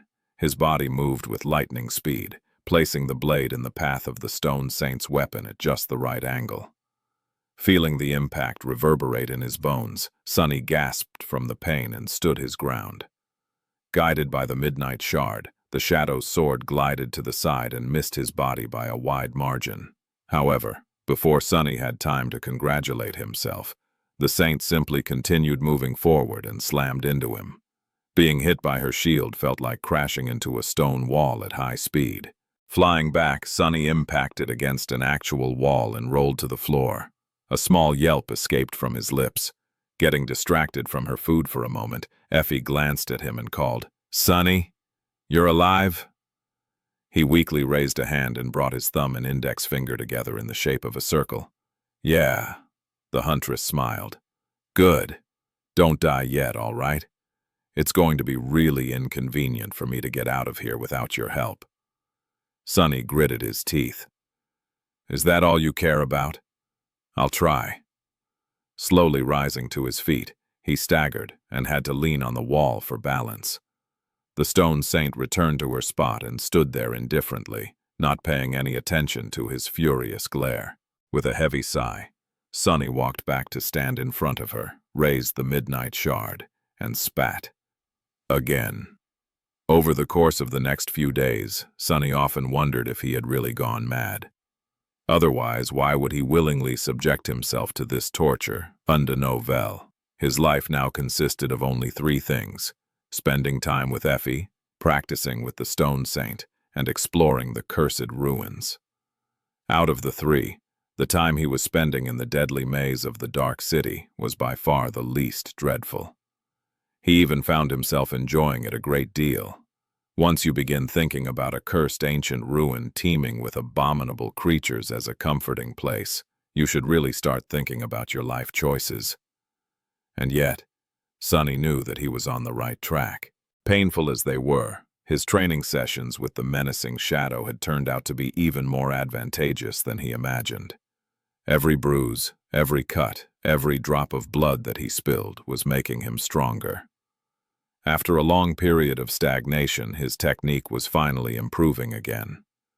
And it was doing so with noticeable speed.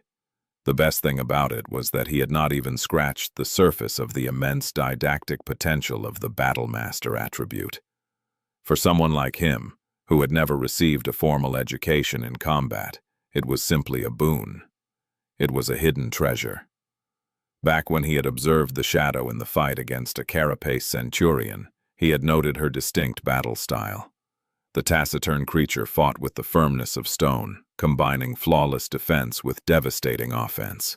Each action was efficient and perfectly calculated, with blocks, dodges, and deflections leading into deadly ripostes. It was solid, indomitable, and inevitable. However, this was not the only battle style that the Stone Saint was perfectly proficient in.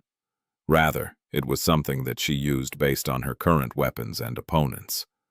Back when her original fought against 2 harrowing fallen beasts, her style was reckless and brutal, disregarding any form of defense in favor of an endless onslaught of vicious attacks.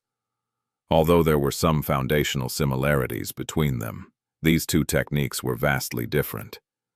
It seemed as though she was able to switch between countless styles to suit the situation. Sunny couldn't wish for a better sparring partner. His own style, or rather, the kernel of one that had been given him by Nefis, was flowing and unpredictable. It focused on adaptability and making it impossible for the enemy to anticipate your next move. The more Sunny fought against the Stone Saint, the more he realized how extraordinary it actually was. However, it didn't mean that this style couldn't be improved. In fact, Sunny suspected that it was actually designed with the intention of being able to incorporate various elements from other sources. If so, it was a perfect foundational style to learn. All of this made him wonder where this strange style had come from, and if Changing Star had taught him its basics for a reason. In any case, he was determined to make sense of it, improve his mastery of the things he had already learned, and begin to incorporate elements of Stone Saint's stark technique into his own. However, this was easier said than done. At first, fighting against the menacing shadow appeared to be almost impossible.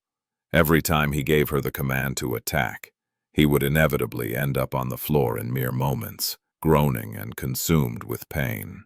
His whole body was bruised black and hurting terribly. If not for the tenacious enhancement of the blood weave, Sunny did not know if he would have been able to continue, or at least continue at an acceptable rate. With its help, however, the speed of his recovery was considerably faster. It was almost inhuman. Because of that, he was able to train more intensely and for longer periods of time. Just as he had expected, every defeat taught him something new. Losing to a superior opponent was the best way to improve indeed. Back in the real world, many people were foolishly obsessed with their pride and lived for nothing but to achieve victories against others. Not Sunny, though. He was perfectly content with losing time after time, as long as he continued to become stronger with each loss. The only person he wanted to defeat was the version of himself from the last fight, over and over again. Just like that, he had slowly begun to put up at least some resistance to the stone saint. At first, he was happy with being able to deflect one attack. Then two. Then several. Before too long, he stopped counting the number of attacks and started counting the number of seconds he remained on his feet. It was just a couple at first, then 4 or 5, then a dozen. Finally, he was able to fight with the menacing stone knight for vast amounts of time, sometimes even up to a minute. Even Effie seemed to be impressed. She usually paid little attention to his training, but after some time, Sunny noticed her glancing in his direction more and more. At first, he thought that the unruly huntress simply enjoyed watching him suffer in his suffering, but then he realized that she was actually trying to learn from his mistakes too. Sunny didn't mind. His movements slowly became more confident, purposeful, and precise. His body, while damaged and bruised, was brimming with strength and agility. He was maturing. It was then, when his spars with the shadow turned less one-sided, that Sunny noticed something strange. And when he did, everything changed. Chapter 186. Eureka. It took Sunny a long time to perceive the anomaly for several reasons. To begin with, it was so subtle that it was almost impossible to notice. His whole mind was concentrated on the thoughts of battle technique and styles, and still, he only saw it by accident. The second reason had to do with his decision to face the Stone Saint without the augmentation of his aspect ability. Because of it, the shadow had nothing to do. It returned to acting as a proper shadow and obediently repeated his every movement while he fought. The last reason was Effie, or more specifically, the fact that she had brought a source of light into the hidden lair, making the shadow actually visible. Because of this unlikely combination of events, Sunny was able to see it. He was in the middle of a fierce battle against the Stone Saint, sweat and blood trickling down his battered body. The clamor of swords clashing against each other permeated the chamber, drowning the raspy sound of his laborious breathing. Deflecting another blow, Sunny swiftly crouched and let the edge of the creature's shield whistle through the air above his head. His rather clumsy attempt to imitate one of the Stone Saint's explosive ripostes was easily blocked, and the two of them continued the duel. This time, it lasted for an especially long time.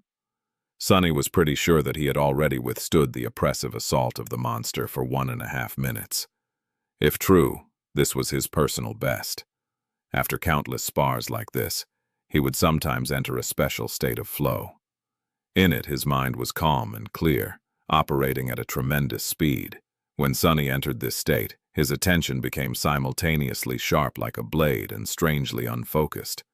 Normally, he would have to concentrate on specific details, like watching the enemy's footwork to predict where the next blow would come from. Sunny was even able to split his mind in two, with one part of it absorbing the information that came through his eyes, while the other was preoccupied with what the shadow saw.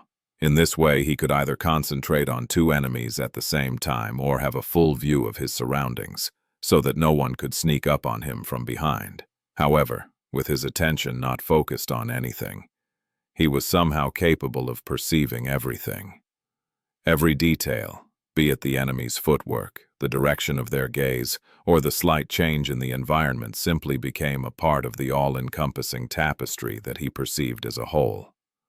Needless to say, this ability to see everything simultaneously and think with sufficient speed to act on it dramatically boosted his combat performance. It was consonant with and felt like a natural continuation of the strange sense of clarity that he had achieved after almost dying in the battle against his first carapace centurion. Right then, Sunny entered this state of flow once again. After a few more exchanges, he suddenly noticed that there was something strange about his shadow. Instinctively, he paid it more attention while continuing to fight. It was then that he realized that his shadow's movements, while almost exactly like his, were actually not the same. There was a very slight, almost imperceptible difference. Pas un novel, but he could feel something vast and profound hiding in this tiny divergence. Stunned, he slowed down and stared at the shadow. What did I just see? Sonny was so stunned, in fact, that for a moment he completely forgot where he was. In the next second, the rim of the stone saint's shield hit him in the chest, sending him flying at the wall once again. Sonny crashed into the cold stones, fell to the floor, and weakly groaned. Ouch! That one hurt. However, he immediately forgot about the pain. Sitting up, Sonny stared at his shadow with wide eyes. This is... What did he see? The shadow's movements, while exactly like his own, were also different. It was as though a light ignited in his head, or rather became drowned in shadows. Sonny suddenly had an epiphany. This revelation was so astonishing that he almost cried out loud. The divergence between him and his shadow was not random, nor was it chaotic. It was consistent and harmonious, hinting at a deeper meaning. And that meaning was that his shadow had a battle style of its own. Sonny only saw a glimpse of it through the slight discrepancy in their movements. If someone didn't know the shadow as well as he did, they would never notice anything. Even he only saw it by accident. What he saw wasn't enough to discern anything about that battle style except for the fact that it existed. He was also able to sense its essence. It was flowing and insidious, shapeless and ever-changing, like the shadow itself. This description was so close to its nature that Sonny felt it was safe to assume that the movements of the battle style were not something the shadow performed on purpose, but rather a manifestation of its innate quality. Did his shadow have a battle art fused into its very being? It is an invaluable helper, he whispered. If this was true, then Sonny had just found the answer to the question that had been tormenting him for the last few days. While the battle style entrusted to him by Nephis was versatile and deadly, and the technique of the Stone Saint was indomitable and oppressive, they were not his own. No matter how much he practiced them, he felt that there was something missing. Individuality. Only by creating a style of his own would Sonny be able to become equal to the best fighters out there. Until then, he would always be just an imitator. Of course, creating a true battle style was not something that a novice like him was capable of doing. More than that, there was a difference between knowing that the mysterious shadow style existed and actually understanding what it was. But still, it was a beginning. If he learned the secret hiding inside his shadow and combined it with the flowing adaptability of his current style, what would the result be? Standing up, Sonny spat a mouthful of blood, wiped the sweat off his brow, and walked over to his tormentor, the Stone Saint. Raising the midnight shard, he gritted his teeth and said, "Again." Soon, the clangor of swords resounded in the hidden chamber once more. Only this time, Sonny paid close attention to his shadow. Chapter 187. Trial of Strength. Trying to learn the secrets of the shadow was a very slow process. Sonny could only see glimpses of the mysterious battle style while fighting against the Stone Saint, and doing so usually required his full attention.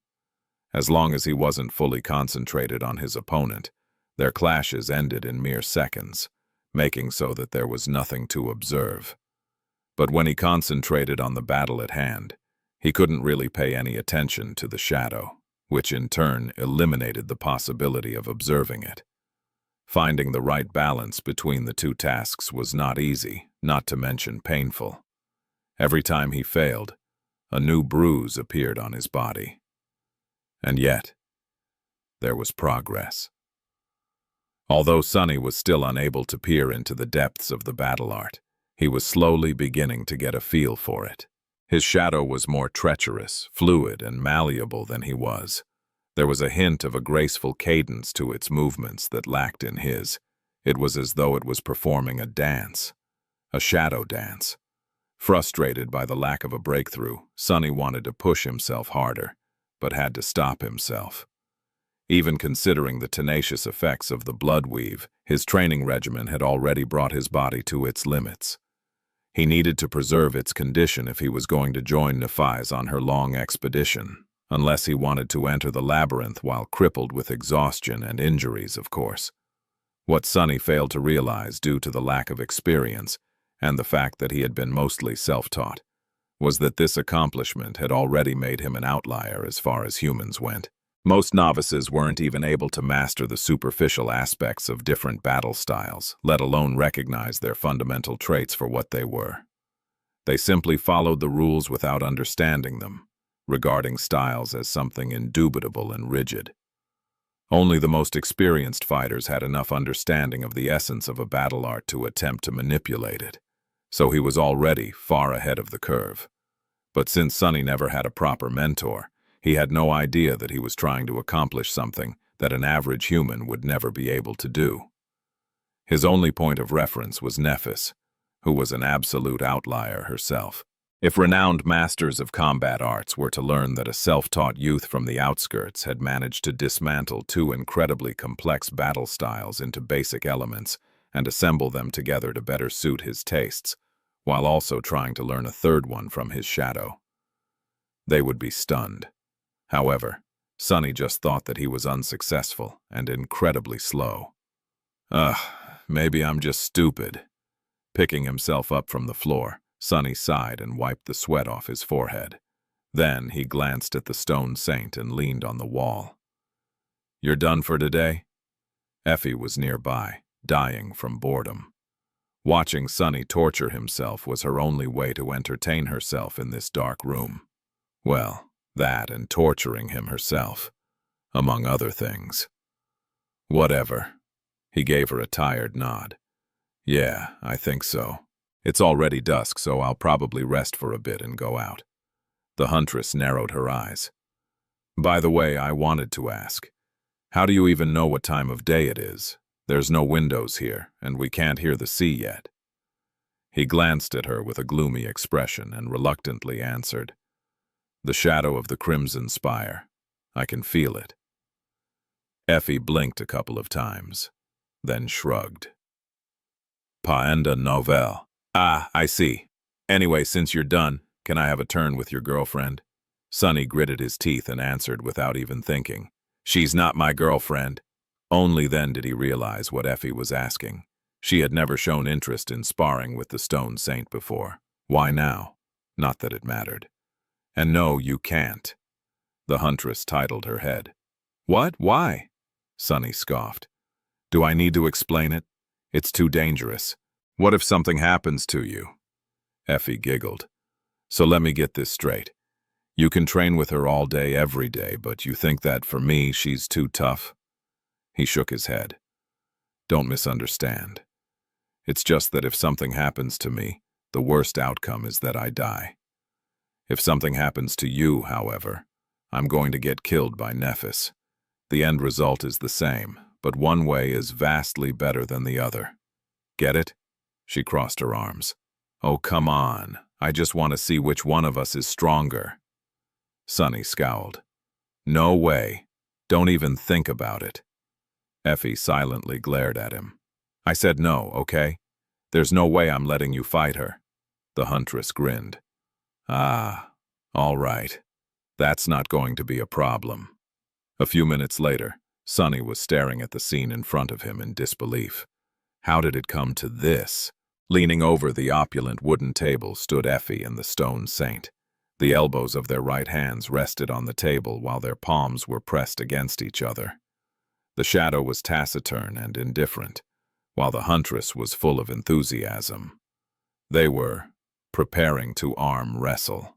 Effie glanced at him and grinned. "Want to bet who's going to win? If I overpower your girlfriend, you'll owe me a shard." "No, 10 shards." Sunny sighed. "What if you lose?" The unruly huntress winked at him. "You know what? I don't even want to know. I don't gamble, so forget about it." Effie sighed. "So boring. Anyway, let's do this."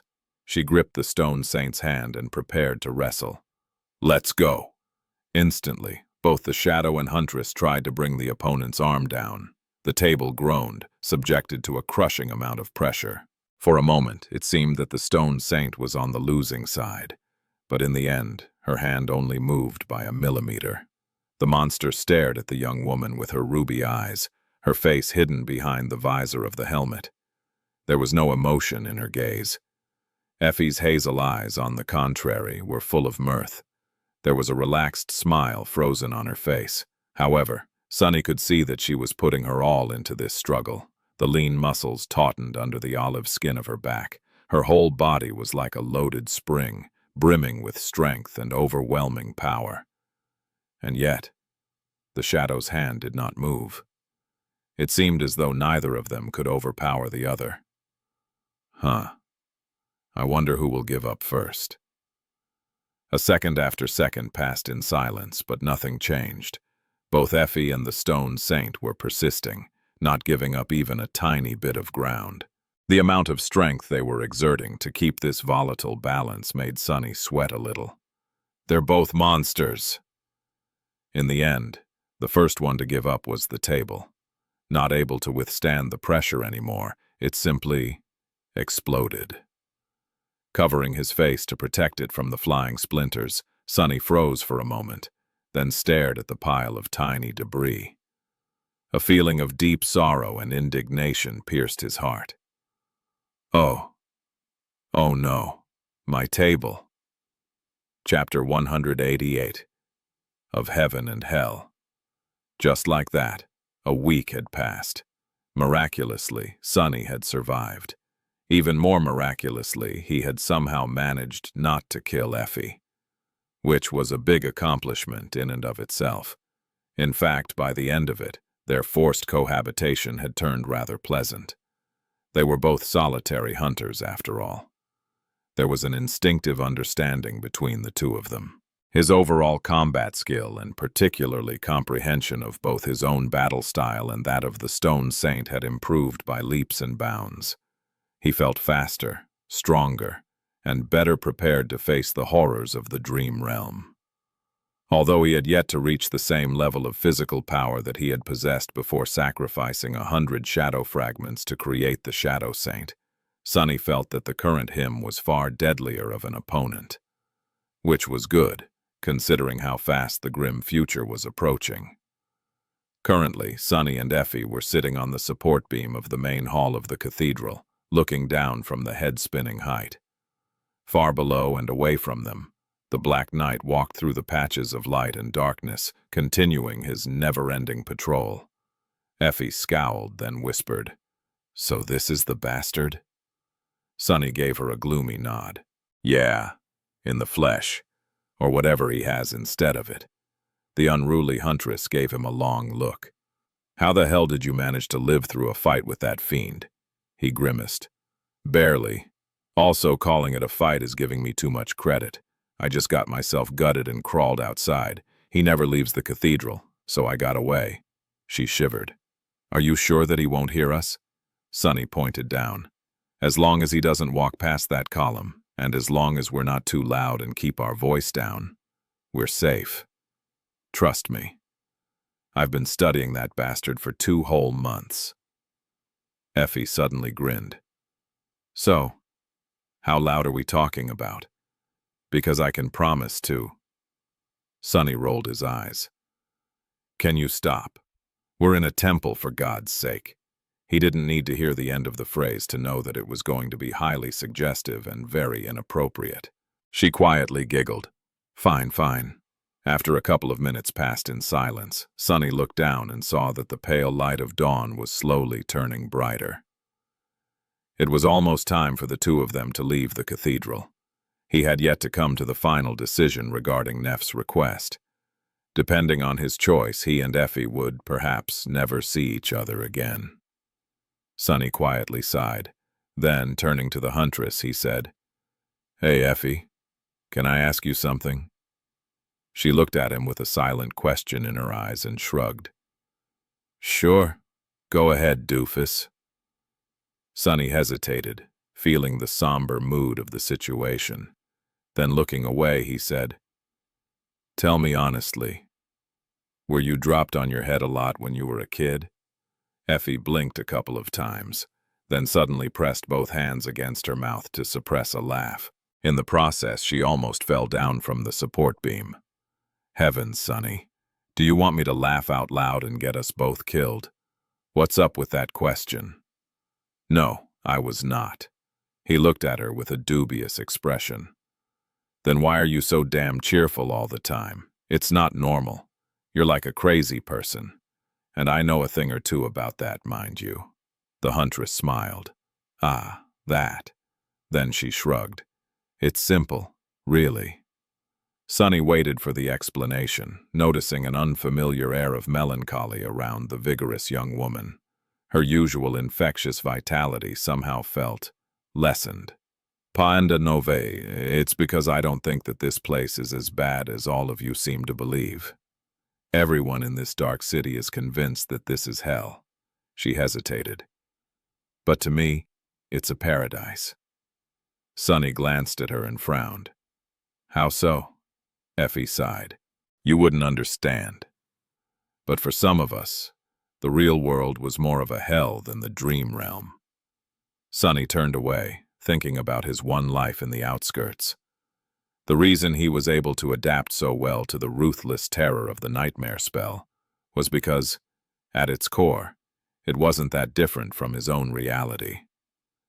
Still, what kind of a paradise is this? A sad smile appeared on the young woman's face. The only kind we deserve, I guess. Then she looked at Sonny and asked, Say, Sonny, you're from the outskirts, right? So you didn't receive a lot of education, I bet. He shook his head. She chuckled. Well, not like it would have changed anything. The schools are basically propaganda camps anyway. They teach kids some useful stuff, but also turn them unable to ask questions and blind to the truth. Sonny raised an eyebrow. The truth? Effie gave him a nod. The truth that our world is dying. Well, not the world, really. Just the part of the ecosystem that we need to survive. Something moved in his memory. A year or so before Sonny was born, a whole continent was lost because a Category 5 gate had opened on its coast. But the huntress quickly overturned his expectations. And I'm not talking about the nightmare spell. I'm talking about what we, humans, have done to our planet without anyone's help. There were more than 10 billion people on Earth a couple of 100 years ago, did you know? But now there's barely 3, and half of them only have food and shelter because of us awakened and the powers we possess, which were given to us by the spell. She wasn't wrong. Sonny remembered the poisonous, acrid air of the outskirts, the inhuman conditions in the underground factory where his mother had worked, the towering barriers protecting the city from the deadly winds of the wasteland outside. He knew, of course, that the planet was not in a good shape compared to the past, but he never really thought about it that much. To him, this was simply how life always worked. Effie shrugged. Who knows how many of us would still be alive without the spell? I honestly don't know, but if you ask me, I think that one day in the future, more people will believe that this realm is a paradise, just like me. On that ominous note, she stood up and stretched her whole body, making Sonny hurriedly look away. Damn, pure thoughts, Sonny. Anyway, it's already morning. Time to meet up with Princess and the others. Let's go. Soon they were standing in front of the cathedral. The morning sun was slowly crawling through the sky, washing the ancient city in its pale light. Sonny and Effie did not have to wait long before Nephis and her companions appeared from the ruins. Sonny blinked. There was Changing Star herself, Castor, Cassie, and Kai. What the hell was he doing here? Once the 4 sleepers approached and greeted them, Sonny immediately stared at the beautiful young man. Night, why are you here, buddy? The archer smiled. Ah, I'm very happy to see you too, Sonny, my friend. Lady Nephis has asked me to join her on this expedition, and after careful consideration, I have decided to agree. Sonny blinked a couple of times. All right. I know that I'm crazy, but when did you lose your mind too? Kai looked at him with a strange expression. Wait, crazy? What do you mean you're crazy? Sunny sighed. Never mind. Then he turned to Neff. About your request. I'm ready to join the expedition, but on one condition. I will not become a part of your cohort. Rather, you can provide sufficient compensation to acquire my services. Nephis looked at him for a while, an inexorable expression on her face. Then she said in an even tone, Do you have something in mind? Sunny grinned. As a matter of fact, I do. Behind us, you can see a magnificent ancient cathedral. Inside that cathedral lives a creature which is called the Black Knight. He's a fallen devil. In return for my help during the expedition, I want your help after it is concluded. Once we return. He paused for a moment and then added, I want you to help me kill it. A dead silence fell on the small square. After a while, Castor finally spoke, an expression of subtle shock on his face. Sonny, did you perhaps misspoke? We are only sleepers after all. How are we supposed to kill that Black Knight of yours, a nightmare creature of his rank and class? Sonny's grin widened. Then, with an immense feeling of vindication, he looked at Castor and said, It's just a fallen devil. Chapter 189. Sonny's Brilliant Emporium. The expressions on the faces of Casper, Effie, and Kai were simply priceless. Sonny had to stop himself from laughing out loud. His shadow, however, did not. Luckily, it had no vocal cords, so all it could do was hold its stomach and shudder silently. Hey, you! Behave yourself! Meanwhile, Nephis just looked at him. The corner of her mouth slightly curled upward. After a while, Castor was finally able to answer. Just a fallen devil? Did you say J? However, Changing Star interrupted him. Glancing at the cathedral, she simply shrugged and said, This is acceptable. Everyone became silent. They simply stared at Neff with bewildered expressions. With some satisfaction, Sunny nodded and said, Don't be so quick to judge. We won't be going into that battle unprepared. I spent months studying the bastard. I know his every ability, every trick, and every weakness. More than that, if you can't even handle someone like him, how are you going to challenge Gunalug? Isn't that what this expedition is all about? Actually, he debated for a long time whether he should demand that they attack the Black Knight now or after the expedition was over. In the end, he decided that they were all too weak to face the devil. For now. But after months spent in the labyrinth, things were bound to change. There were more nightmare creatures out there, and most of them were not impossible to kill. By the end of the expedition, every member of the cohort was going to have much more soul essence in their cores than they had now. They would also have a wider arsenal of memories at their disposal. More importantly, they would have time to hone and perfect their teamwork. If they wanted to have a chance in a fight against the Black Knight, this was the most important part. Nephis nodded. Sunny is right. It's not like it's impossible to kill a fallen creature. In fact, both Gemma and Tessai had done so in the past, not to mention Gunlaug himself. It just takes a lot of preparation and a little bit of luck. By the end of this, we should be able to take on a single devil and win, provided that we learn its secrets in advance. Sunny smiled. Exactly. Oh, right. Speaking of preparations. While everyone was looking at him with confusion, well, except Cassie, of course, he took the rucksack off his shoulders and placed it on the ground. Then he opened it, revealing the soft shine of numerous soul shards. Welcome to Sunny's Brilliant Emporium. This here is around 50 soul shards, each of them of the awakened rank. Since we will be venturing into the labyrinth, I've decided to give you guys an opportunity to empower yourself a bit before facing the terrible dangers of that ghastly place. Of course, I'll give you a family discount. Panda Novel. He had emptied his treasure chest before leaving the hidden chamber. Currently, all of his remaining shards were inside the rucksack. Of course, he hadn't done so out of the kindness of his heart. Sonny never had any money and so, understandably, didn't know a lot about how to handle it. But one thing he did know was that rich folk never allowed their riches to sit idly. Even money had to work to create more money once it fell into the hands of the wealthy. In the language of rich people, this was called an investment. By investing his shards into the cohort, Sonny was increasing his own chances of making it back alive. No matter how hard he thought, he couldn't imagine a worthier cause. Plus, he wasn't going to just give the shards away for free. The rules of the Emporium are rather simple.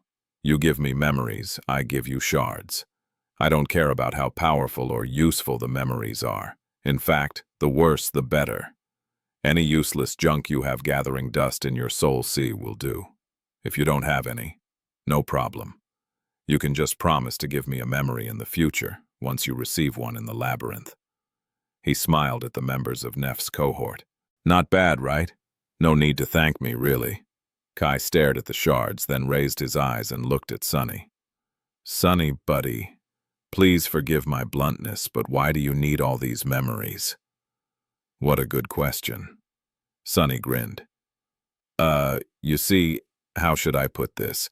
Let's just say that there's a beauty I know who just can't get enough of them, if you know what I mean. Saying that, he winked at the pretty archer. With a strange expression, Kai turned away and shook his head. However, after this performance, no one else asked any questions. In the end, Sonny was able to exchange his shards for 5 memories. Nephis distributed the shards between the 5 members of the cohort, with each of them getting 10. This was a boon equal to slaying 10 awakened beasts. After absorbing the shards, all 5 of them were going to receive a significant boost to their power. As far as deadly expeditions went, this was the best start possible. Without wasting any time, Neph, Cassie, Effie, Kai, and Castor absorbed the soul essence from the shards. While they were busy doing that, Sonny silently dove into the soul sea and fed the memories he had received to the Stone Saint. Stone Saint has grown stronger. Stone Saint has grown stronger. Stone Saint has grown stronger. Satisfied, he summoned the runes and glanced at them. Shadow. Stone Saint. Shadow fragments. 27 to 200. Then, he looked at his own. Name, Sunless. True name, Lost from Light. Rank, Dreamer. Shadow Core, Dormant. Shadow fragments. 318-1000. Not bad. Looking south, he smiled darkly and wondered. How much would these numbers increase by the time he returned to the Dark City? It had to be by a lot. When everyone was done absorbing their shards and getting accustomed to the changes caused by the sudden influx of soul essence, the cohort was ready to move out. The 6 of them headed south, cautiously traversing the cursed city.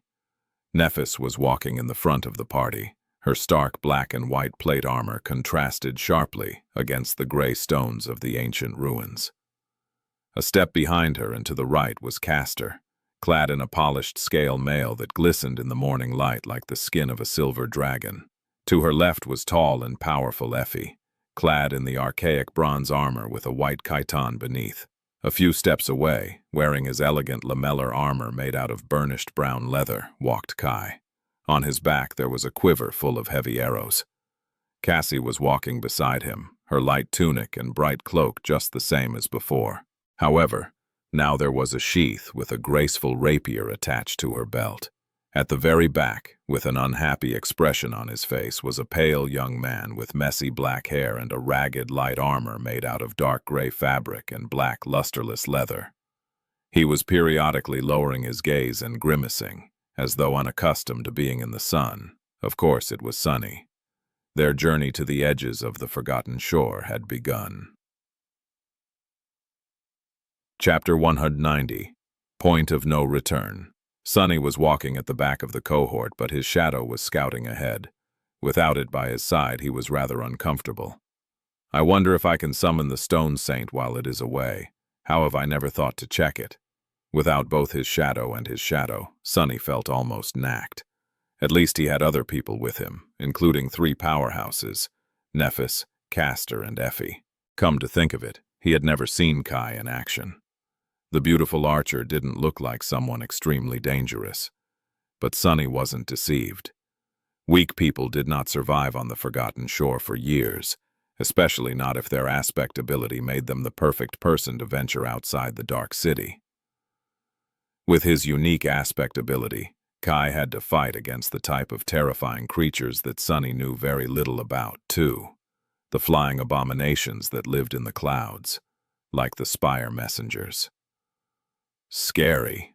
Speaking of Kai, Sunny hastened his steps and caught up to the charming young man. Glancing at Cassie, who did not seem like she wanted to say anything to him, he frowned for a moment and then turned to Nightingale.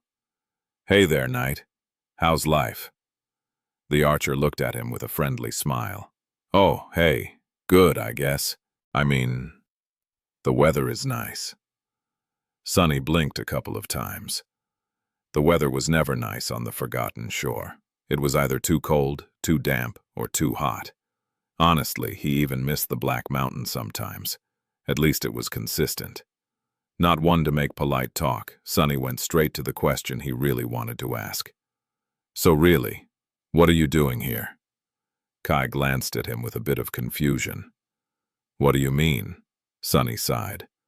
"From what you told me, your life in the castle was nothing short of peaceful. You have enough shards to stay there for a long time. Everyone likes you, and even the host treats you nicely because of how useful your ability is. Why would you risk it all to go with us into the labyrinth?" The beautiful archer lingered for a bit. "Ah, well, actually, I landed in a bit of trouble, I think. The deaths of those guards who locked me in the well are being used to frame Effie, are they not? Well, what if someone knows that I am connected to their disappearance? Won't I be in danger?" Sunny thought about it for a bit, then reluctantly agreed. "Makes sense, but won't the danger you will face in this expedition be much worse than the one you are escaping from?" Kai smiled. "It certainly will. But Sunny, there is something else that you failed to consider." Sunny frowned. "What's that? Please don't tell me that you became one of Neff's converts." The charming young man chuckled. "Converts, no, I don't think so. At least not in the way you think." He was silent for a long time, then sighed. "Actually, I don't think that many people see things clearly. But really, it's not that hard to understand." Turning to Sunny with a somber expression on his usually carefree face, Kai suddenly asked, "I came to the Forgotten Shore 31 months ago. Do you know how many of us reached the Dark City that year?" Sunny shook his head. The archer grimaced. "Almost 400. And do you know how many are still alive? Less than 2. He was silent for a while. "Pas enda nouvelle," which means that in just 2 years, more than half of us perished. People die all the time in the Dark City, you see. The castle may seem safe, but actually, the host is constantly bleeding people. Every week, a few hunters don't return from the hunt. Every couple of weeks, a nightmare creature attacks the walls and kills several guards before they manage to drive it away or destroy it." Kai sighed. "But most often of all, something comes into the outer settlement and simply drags away people. That's not even mentioning those who die of hunger, desperation, or by another human's hand. Do you see where I'm going with this?" Sunny scowled, a new understanding dawning on him. Seeing his expression, Kai looked away. "Indeed, every year hundreds of people die in the Dark City. And every year hundreds more come to take their place, but Sunny, this year there were only 4. Not 400, but just 4 people. How? How had he not thought about it before?" Sunny's eyes widened slightly. Meanwhile, Kai continued, "Which means that the Bright Castle never got the chance to recoup its losses. What happens if that spell cycle theory that people have is true, and 5 months from now, when the winter solstice comes, the same thing repeats itself?" He shook his head, a dark expression on his face. It means that a year from now, there will be maybe 600 humans left in the Dark City. And 2 years from now, there will be only a dozen or two. It takes a lot of people to maintain the semblance of civilization we have going on here, Sonny. Once we pass the point of no return, it will all come crashing down. The beautiful archer glanced at him and added in a heavy tone, "Every non-combatant will die. Every fighter who is not powerful enough will die. Eventually, only a few strongest ones will be left. Am I strong enough to be among those few? I'm not sure. And even if I am, who would want to live in a situation like that?" He turned away and stared at Nephis, who was walking ahead of them. "So no, Sonny, I am not a convert. But I will follow Lady Nephis to the edges of the labyrinth and back, because it's better to die trying to do something than to live on hiding your head in the sand. Don't you think?" Just like that, their conversation ended. Sonny walked on in silence, thinking about what Kai had said. If the archer was right, then the future was indeed nothing short of disturbing. Of course, no one knew for sure how many sleepers were going to arrive here during the winter solstice. But now that he thought about it, Sonny felt that people who believed in the cyclic nature of the arrivals were almost right. He also believed that there would not be hundreds of new faces arriving on the Forgotten Shore in 5 months. However, while others expected that there would be a dozen, a few dozen after a year, and 100 after that, he did not. For some reason, Sonny felt that there won't be anyone else coming to the Dark City at all. He felt that the 3 of them, and Castor, were the last people to ever be sent to this hell by the spell. Gee, what's up with people today? First Effie and her doomsday talk, now this. I am already an extremely pessimistic person. I don't need anyone's help to feel terrible about the future. But as it turned out, he did need help. These 2 conversations had opened Sonny's eyes to a serious problem. He was too short-sighted. He concentrated too much on the problems at hand and failed to see the bigger picture. Was it because both Effie and Kai had spent more time on the Forgotten Shore, or was it because he had simply not paid enough attention to the details? Would things be different if he had? Just as Sonny glanced at Nephis, Cassie suddenly turned her head in his direction. Sonny frowned. "What is it?" "She has been ignoring me this whole time, but now she wants to talk?" "Huh." The blind girl hesitated for a moment, and then quietly said, "Something is following us." Chapter 191. Purr. Something is following us. Sonny's frown deepened. Not wasting any time, he moved forward and caught up to Nephis. Castor and Effie. The huntress glanced at him and slightly tensed. "Did your shadow notice an enemy?" The shadow was currently a few hundred meters ahead of the cohort, scouting for any signs of danger. He shook his head. "Cassie felt that we are being followed. I'm going to withdraw the shadow and send it back to take a look. Stay vigilant." Effie gave him a nod. Of course, as the pathfinder of the party, she was always vigilant. He was just warning her so that she could adjust her approach. The 2 of them were well accustomed to working together, so there was no need to waste words. Sonny commanded the shadow to return and fell back to the rear of the party. Once there, he concentrated on the shadows that surrounded them, trying to feel if there was something there that could not be seen, but there was nothing. Ahead of him, the rest of the cohort was silently preparing for the worst. Not wishing to let the unknown pursuer know that they were ready to act, no one summoned their weapons yet. No one had even turned their head. However, Sonny could see from the tension in their muscles that this peacefulness could explode into a storm of movement at any moment. Changing Star and her hunting party did not earn their fearsome reputation by mistake. Finally, the shadow was back.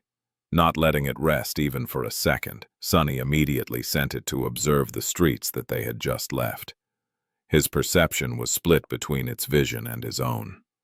The feeling of vulnerability he experienced when the shadow was away heightened. Sonny sighed with grim resignation. The fact that he was at the back of the cohort, and as such, would be attacked first if anything happened did not help one bit. Calm down. You don't even know what is tracking the cohort. A few moments later, the shadow was safely hidden in the darkness of a ruined building, observing the crossroad that one would have to pass to follow them. Sunny continued walking, pretending to not know anything. A few seconds passed in tense silence, then a few more. Where are you? What are you? Depending on the nature of the mysterious pursuer, their response would be different. If it was a nightmare creature, they would either have to fight it or try to throw it off their scent.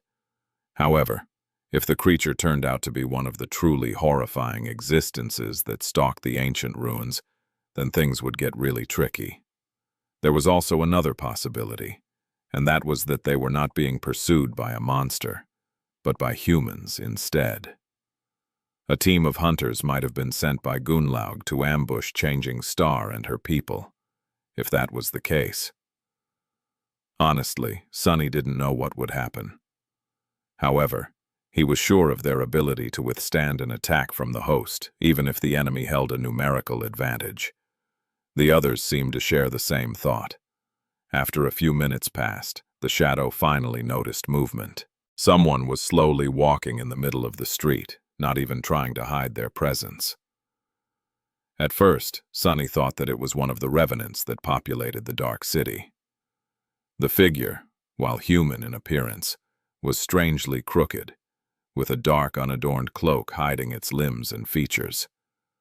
But then, Sunny suddenly felt cold fear grip his heart. He recognized those glassy, lifeless eyes, the hideous pale face that terrified so many people. Harus. It was Harus. The murderous butcher who had torn Jubei apart with his bare hands, Gunalug's cruel executioner and hidden blade. P. and a novel. Walking through the cursed ruins with the same bored expression that he had in the grand hall of the Bright Castle on the day of Jubei's execution, Harus was following in their footsteps. Gunlaug did not send dozens of hunters to ambush Changing Star. Instead, he sent just one man. Sunny shivered. Damn it, why am I so afraid of that guy? But he knew why. It was because, deep down, he felt that they were alike. Harus was the personification of everything that Sunny was afraid to become. Trying to shake off his fear, Sunny walked forward and glanced at Nephis.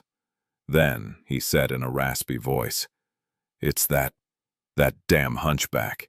He's following us." A sudden tension permeated the air. Without having to look, Sunny knew that everyone's faces grew dark. Harus was a mystery. No one knew what his aspect ability was, let alone his flaw.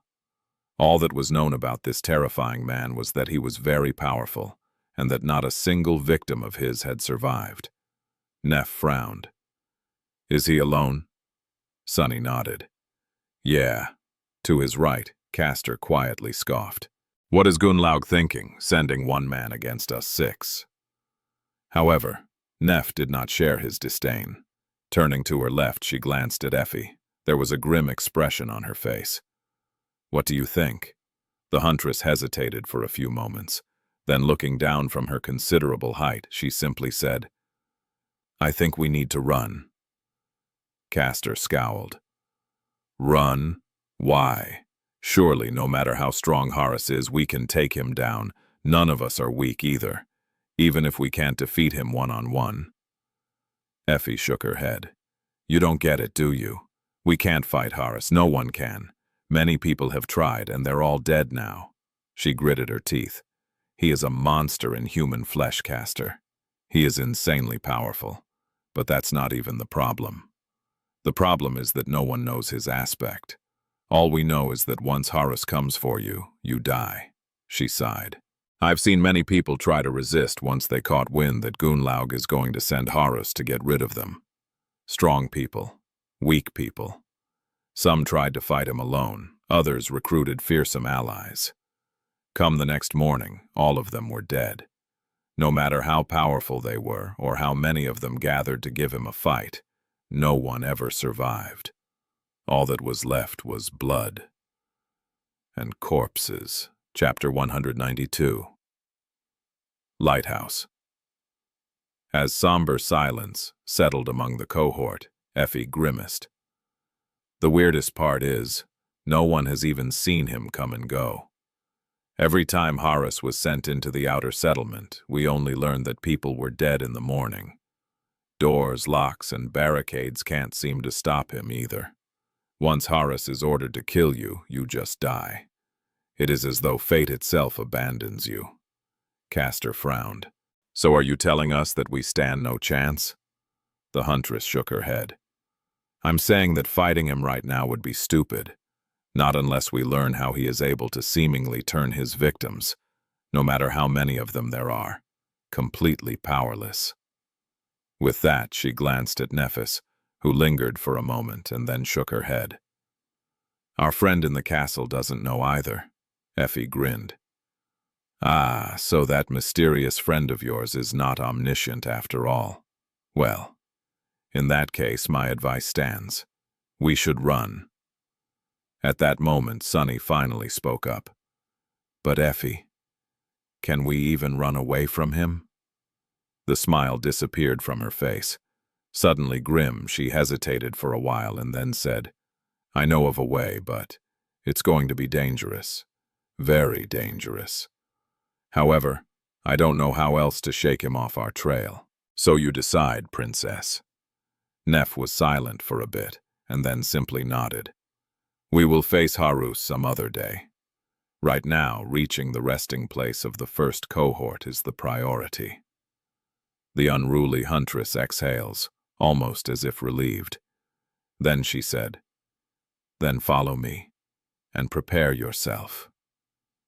After that disturbing discussion, Effie changed their course slightly. Instead of moving straight south, they were now traversing the ancient city heading for its eastern border. Sunny wasn't too familiar with this part of the ruins. During the past few months, he mostly stayed north of the Bright Castle, sometimes venturing northeast. He stayed away from the western areas because they were closer to the Crimson Spire, and had not explored much of the south, because it was too far away from his cathedral. The last time he had been here was on the day of the bloody fight against the Spire Messenger. Back then, they were headed for the ruins of the lighthouse that had once stood near the impregnable wall of the Dark City. Not that he had a lot of time to observe the surroundings. Pretty much all of his attention was concentrated on Harus, who was following them like a hound. He didn't like having to stare at the menacing hunchback at all. Why don't you go fight some fallen creature and die, bastard? However, Harus seemed to know the ruins just as well as Effie. He somehow avoided the worst creatures on his path, while never losing the scent of Changing Star's cohort. At one point, a lone blood fiend attacked him from the deep shadows of a dilapidated building. Gunlaug's executioner simply raised a hand and shattered the skull of the nightmare creature with one lazy punch. He didn't even blink. Big deal. I killed plenty of those too. P and A.N. Oval. However, Sunny had to admit that he was deeply unnerved by the power of the murderous hunchback. Maybe because he couldn't get rid of the feeling that by the end of it all, only one of them would remain alive. And he wasn't sure which one. Soon, they were nearing the tall expanse of the city wall. Not too far away, the remnant of a giant tower lay broken on its side, stretching far away into the distance. The buildings that the tower had fallen on thousands of years ago were shattered and turned into dust. The ancient lighthouse might have been proud and magnificent once. Perhaps it had even served as a symbol of the defiant will of the people of the ancient city, burning as a shining beacon in the eternal darkness of the cursed night. But it had fallen a long time ago, just like the people that built it. At least its ruin remained. The ancient inhabitants of the Dark City had just vanished, not even leaving bones behind. Sunny sighed. Where to now? Effie gestured at the massive ruin. Inside. They were currently hiding in a collapsed building near the collapsed tower. This area was populated by an especially vile tribe of monsters, and attracting their attention would spell trouble for the entire cohort. Call your shadow back and keep it close. When we enter the lighthouse, we will have to act quick." Somewhat relieved, Sunny did just that. Not having to look at Harris anymore was a reason for celebration. Staying low to the ground, the six of them dashed from their hiding spot to the broken lighthouse. Without wasting any time, they found a breach in its wall and climbed inside. Effie summoned her radiant memory, bathing the interior of the ruined tower in light. Due to the fact that it was currently lying on its side, they found themselves in a massive, echoing tunnel. Looking around, Effie found her bearings and led them deeper into the tunnel, extreme tension apparent in her every move. While walking, she began to speak. "Listen to me very carefully and do as I say. Once we're inside, don't separate from the group. Stay together and keep your weapons at hand. The place we're going to is full of nightmare creatures. They're not too strong, but they're special." She bit her lip. "Don't even try to kill them. Just defend yourself and keep moving. If you stop, you'll most probably die. Same thing if you slow down and get yourself surrounded. But if we can preserve our formation, we might survive. I hope." "You hope? What do you mean, you hope?" Before Sunny could voice his outrage, they reached their destination. Right in front of him, the floor of the tunnel was broken, forming a narrow crevice. It was filled with darkness, leading deep down into the ground, and then deeper still. No matter how hard he tried, he couldn't see what was at the bottom. The huntress glanced at him. "What are you waiting for, doofus? Jump!" Sunny gulped. "You want me to jump? Into that?" By his side, Kai sighed and looked down on his freshly cleaned, stylish armor. An expression of pure sadness appeared on his beautiful face. "Oh well, here we go again." Chapter 193. The Catacombs. Without wasting any time, Nephis silently jumped into the crevice. Just before she did, white flames ignited in her eyes. The darkness swallowed her lithe figure whole, like the maw of some unknown creature. Damn it all! With a resentful expression on his face, Sunny stepped forward. However, before he could approach the crevice, Castor inadvertently blocked his path. A moment later, the proud legacy was gone too. Sunny lingered for a moment and then looked back. He wanted to check if Cassie needed help going down, but he didn't have to worry. Kai was already gently holding her in his arms. The charming archer softly rose into the air, hovered there for a second, and then glided into the darkness. Sunny blinked a couple of times and shook his head. "Show off." Effie soon followed the rest of the party, taking her radiant memory with her. Left alone in the darkness, Sunny shivered, wrapped himself in the shadow, and jumped down. He fell for a few seconds and then landed on hard stone, the impact sending a painful tremor through his bones. Standing up, Sunny found himself in a narrow tunnel. Its walls were made out of weathered stone, clearly put there by human hands. The rest of the cohort was already there, preparing for battle. Nephis had summoned her silver longsword. Because the tunnel was not wide enough to freely use it, she was holding it with both hands. One armored gauntlet rested on the hilt, while the other was on the blade itself, halfway to its tip. Castor was wielding a sword too. However, his was a graceful geon with beautiful patterns etched on its blade, with a triangular guard carved out of green jade. Sunny didn't know what was the tier of that memory, but he knew that it was extremely powerful. He had seen it cut through flesh, bone, and steel alike. Currently, the geon was emanating a ghostly green light. Effie had summoned her large round shield, but chose to leave the ancient bronze spear in the Soul Sea. While she was skilled enough to make use of it even in this narrow space, the shield would be much more formidable, especially considering her Herculean strength. Kai looked rather gloomy, casting a mournful look over his shoulder. On the fletching of his heavy arrows, he sighed and outstretched his hand. Instead of a bow, an elegant falcata appeared in it.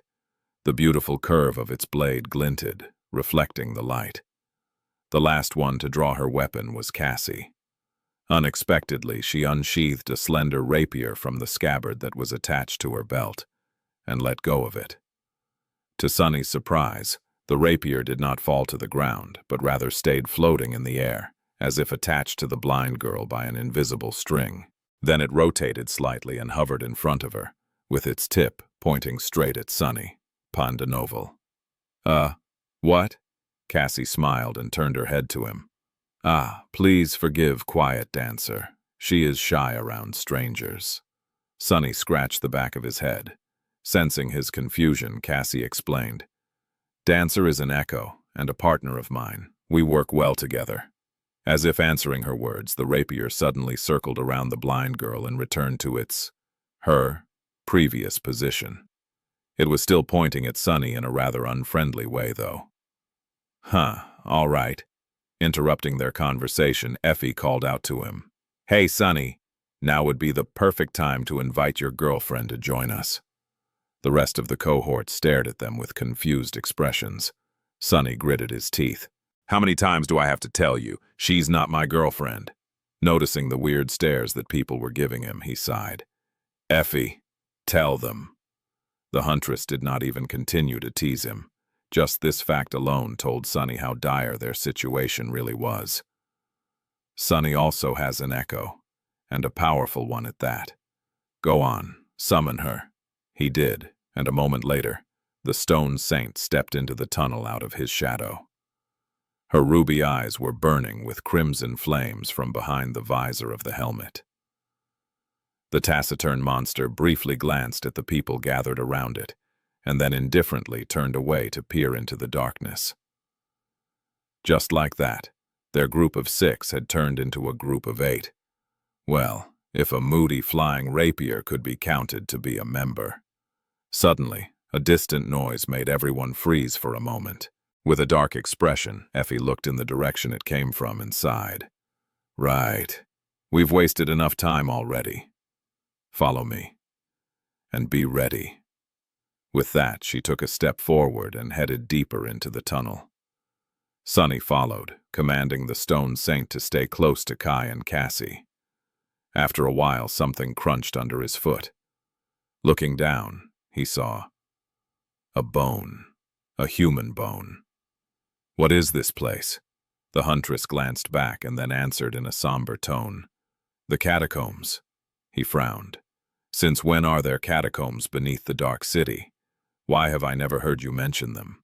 Effie lingered before answering. The catacombs were always here. They span beneath the whole city. It's just that most of the tunnels had collapsed a long time ago. As to why hunters don't like to mention them, it's because very few are crazy enough to explore what little remains of the catacombs, and even fewer return to tell the tale. Then she added, no matter how powerful Harris is, a person can only survive here if they know their way around, and only a couple of us, outer settlement hunters, do. So we should be able to lose him. Meanwhile, Sunny noticed more and more bones littering the ground. All of them looked like they had once belonged to humans. I don't like this. Looking up, he asked, can we get back to that thing you said about how very few people manage to escape from here alive? Why is that? The huntress grimaced. That's because... However, before she was done speaking, something appeared out of the darkness and barred their way. Sunny opened his eyes wide. Right there in front of them, a corpse was standing on the edge between light and darkness, staring at the 6 humans with the black chasms of its empty eye sockets. No, not really a corpse. A skeleton. Defying all laws of logic and physics, a creature made of nothing but human bones suddenly lunged forward, baring its teeth in a hungry grin. Chapter 194. Aching bones. How? How the hell is this thing even moving? Defying all logic, the skeleton lunged at Effie with a speed that even Sunny himself wasn't capable of. With no muscle tissue connecting the bones together, the strange creature was still able to stand upright, run, and attack with vicious strength. A moment before the undead monster closed the distance between them, Effie screamed, "Stay together!" Then she turned her torso and slammed her shield against the lunging monstrosity. With a thunderous crack, the skeleton was thrown back. Its skull and ribcage shattered, showering the tunnel with sharp bone splinters. Like a broken marionette, it fell to the ground in a shapeless pile. Sunny stared at the mess of broken bones within confusion. "Wait, that's it?" the huntress yelled, tearing him away from these thoughts. "Don't stop, move!" The cohort rushed forward, following Effie into the depths of the catacombs. When Sunny was approaching the remains of the reanimated skeleton, he noticed something that made a cold chill run down his spine. The bones were still moving, slowly assembling themselves back into the shape that resembled a human. Just as he stepped past the creature, one skeletal hand suddenly thrust in his direction, trying to claw at his leg. If not for Sunny's quick reaction, it might have succeeded in injuring him. With one slash of the midnight shard, he crushed the clawing hand and threw it away. Falling on the stones a few meters back, the hand remained motionless for a moment, and then began crawling back to the quickly recovering skeleton. The monster was being rebuilt by some terrifying, invisible force. Drawn by its unseen pull, the bones were putting themselves back together one after another. Those too damaged to be of use were simply replaced by one of the bones scattered on the floor of the tunnel. Soon, the skeleton would inevitably rise again. A disturbing thought entered Sunny's mind. He finally realized why Effie had told them to keep moving instead of trying to kill the nightmare creatures populating the catacombs. Was it because these creatures were immortal? Or rather, undying? Sunny felt a sickening premonition that he was right. If so, things were going to turn from bad to harrowing pretty fast. It was at that moment that his ears caught a distant rustle coming from the darkness ahead of them. For a moment, he felt fear grip his heart, thinking that the dark sea had somehow found its way into the catacombs. But no, this wasn't the cursed sea. Instead, it was dozens, no, hundreds of skeletal feet scraping against the cold stones of the catacombs. Maybe even thousands of them. The hordes of undead monsters populating the catacombs were coming to rip the 6 humans apart. With a grimace of dark resentment on his face, Sunny gripped the midnight shard tighter and hurried after the other members of the cohort. Come and get it, bastards." Pretty soon, the undead creatures were upon them. First in ones and pairs, then in small groups. The bloodthirsty skeletons assaulted them in a constant stream. Appearing from the darkness of the catacombs, they lunged at the cohort in a whirlwind of bony claws and teeth, each bearing the same eerie skeletal grin. Effie and Nephis, who were at the front of the group, faced the brunt of the attacks. The huntress exerted her inhuman strength, bulldozing through the skeletons like an incarnation of ancient fury. Her round shield acted as a wrecking ball, shattering the undead monsters left and right. Nephis fought with the elegant fluidity of water, but also with the crushing force of a devastating flood. She was holding the longsword by the blade, using its crossguard and pommel as an improvised mace. With white flames dancing in her eyes, she moved from one skeleton to another, skillfully deflecting their blows and crushing one skull after another. If anything got past them, Castor was there to deliver the finishing blow. His sword shone with a ghostly green light, slicing through bones as if without meeting any resistance. The proud legacy fought with graceful precision, always managing to immobilize the enemy with just one clean strike. The skeletons fell to his sword before even having a chance to retaliate. The 3 powerhouses made paving the path through the horde of monsters seem almost easy. However, Sunny knew that it was anything but. Each skeleton was stronger and faster than a human could ever be. It took incredible skill, resolve, and coordination to cut through their ranks without slowing down even for a second. Soon he was forced to taste the true menace of these undead abominations for himself. Sunny, Cassie, and Kai were relatively safe at first, but with each passing minute their situation worsened. The catacombs were a real maze. More and more often, the tunnels they were taking began to open into complicated crossroads and connect with other branching paths. When that happened, undead creatures could lunge at the cohort from the side. bypassing the impenetrable barrier of Changing Star and her two champions. More than that, as the number of skeletons destroyed by them increased and several minutes passed, the abominable monsters began rising back from the ground and dashing in pursuit of the party, soon attacking it from the rear. Eventually, the cohort was constantly assaulted from all sides. When Sunny first had to raise his sword to repel a straggler that lunged at him from the side tunnel, he acted with calm precision engraved into him by countless hours of practice. Slashing with the midnight shard, he cleanly beheaded the undead creature. Augmented by the shadow, his tachi managed to cut through solid bone without that much effort. Sunny knew that losing its head won't kill the skeleton, so he instantly shifted his balance and kicked the monster in the chest, throwing it back. Although he expected that this would happen, the lack of the familiar voice whispering into his ear still unnerved him. Usually he would have heard the announcement of the kill already, but these abominations were immortal. So the spell remained silent. Lamenting the fact that he would not be getting any shadow fragments today, Sunny moved away from the decapitated skeleton and sighed. Well, at least this isn't as bad as I thought it would be. But just a few minutes later, he bitterly regretted thinking those words aloud. Chapter 195. Babylon Battle. Once the cohort was surrounded from every side, Sunny, Cassie, and Kai had to join the battle in earnest. Sunny wasn't too worried for the blind girl and the archer because they were protected by both the stone saint and the quiet dancer. His shadow was possibly the worst enemy the bloodthirsty skeletons could face.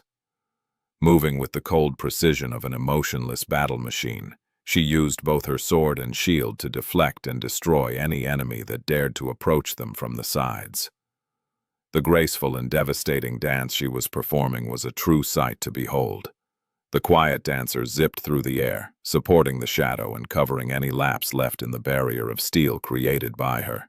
If something got past the two of them, Kai was there, using the curved blade of his falcata to crush the undead monsters, almost as if felling them with an axe.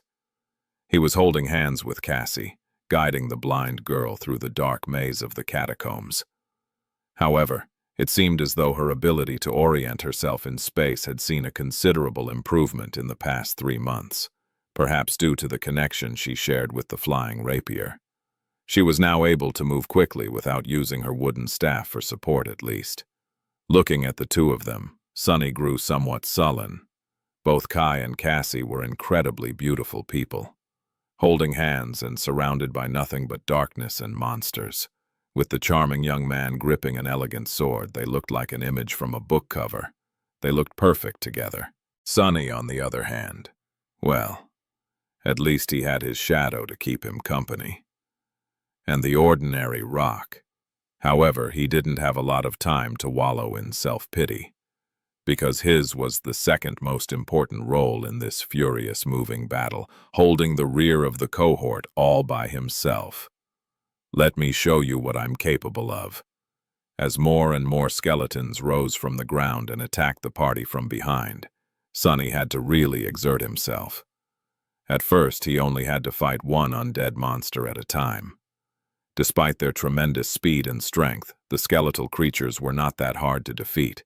They seemed almost mindless, always attacking in the most straightforward way possible. Of course, a less prepared person would have been torn apart by these fierce creatures a long time ago. But Sunny was not the same weak and inexperienced kid he had been 7 months ago.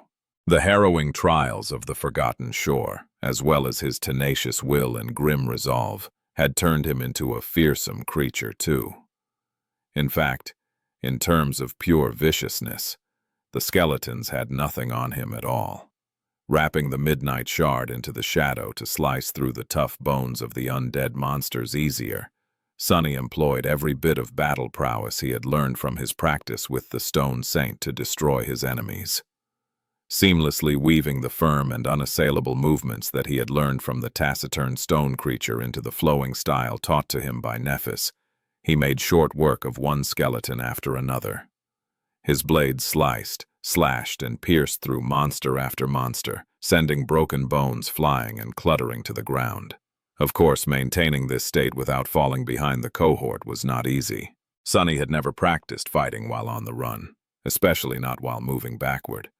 However, remembering Effie's words, he knew that being separated from the group and surrounded meant death, and thus made sure to never get too far away from his companions. At first, the situation was if not easy, then at least within the scope of his capability.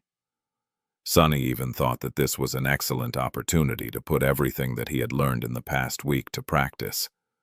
Despite the fact that this battle was completely different from the way he had hunted monsters before, he was doing fine.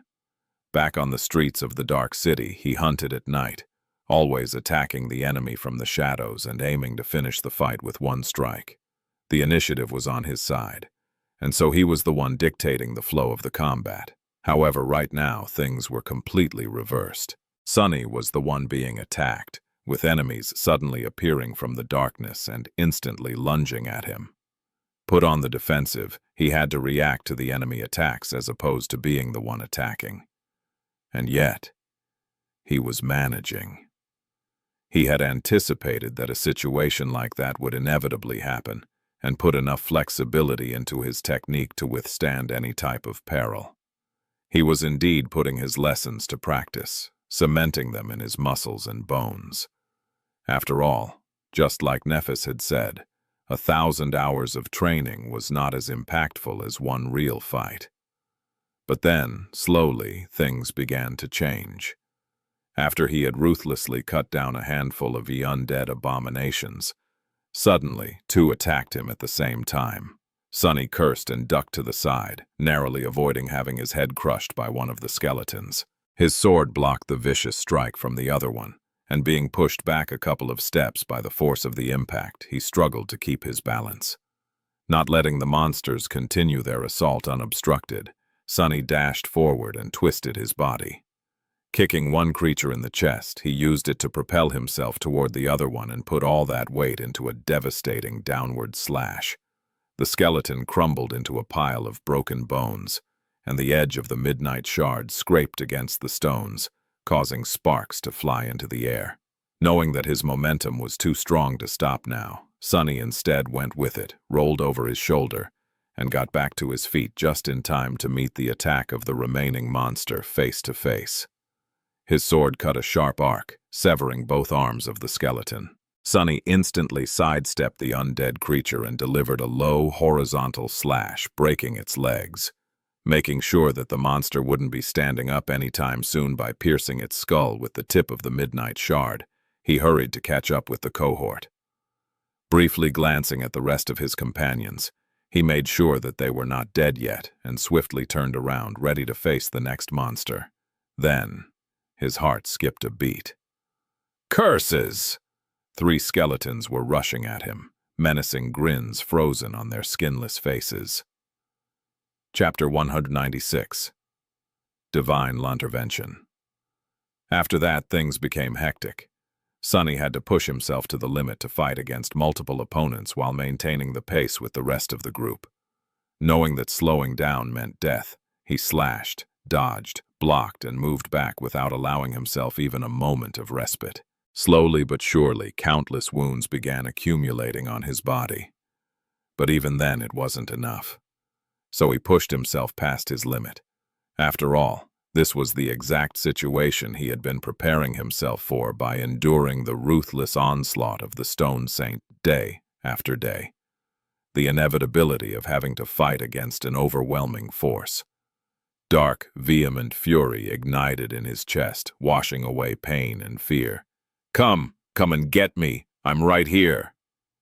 Who did they think they were trying to kill? Noticing 4 new abominations answer his call, Sonny couldn't help but laugh. Good. Their assault came fast and without mercy, not leaving him any room to breathe. But Sonny welcomed it. Dodging one of the skeletons, he dashed forward and positioned himself behind another one so that its body blocked the path of the third. He couldn't do anything about the 4th one for the moment, but its attack was accounted for. It was going to hurt like hell, but not to the point of killing him. Bloodweave was going to take care of the rest. The midnight shard cut through the air and severed the undead creature's knee, causing it to clumsily fall to the ground. At the same time, cold fingers tore into Sunny's side. He had already shifted his body to make sure that they were not going to damage any vital organs. With Puppeteer's shroud taking most of the damage, Sunny only ended up receiving 5 deep scratches, which then instantly welled with blood. Ah, crap! That hurts. But he didn't regret it. The only thing he regretted was the fact that, with the shadow wrapped around the midnight shard, he couldn't observe its movement during this long and arduous fight. Just imagining the kind of insight he could have gleaned from it filled him with avarice. Turning around and reversing his grip on the sword, Sunny commanded the shadow to move onto his body. Almost instantly, he felt a rush of power fill his muscles. In the same fluid movement, Sunny took a step toward the monster that had just wounded him and delivered a crushing blow with the pommel of the tachi. The skeleton's jaw flew away in a rain of broken teeth. Taking another quick step, Sunny circled around the disoriented creature, hooked his hand around its damaged skull, and tore it clean off the spine. Then he pushed the decapitated creature into the 2 remaining ones, briefly slowing down their approach.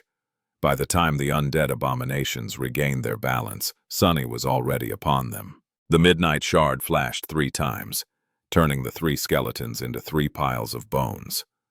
Taking a step back, he narrowly avoided the claws of the last remaining skeleton, the one whose leg he had chopped off at the start of the skirmish.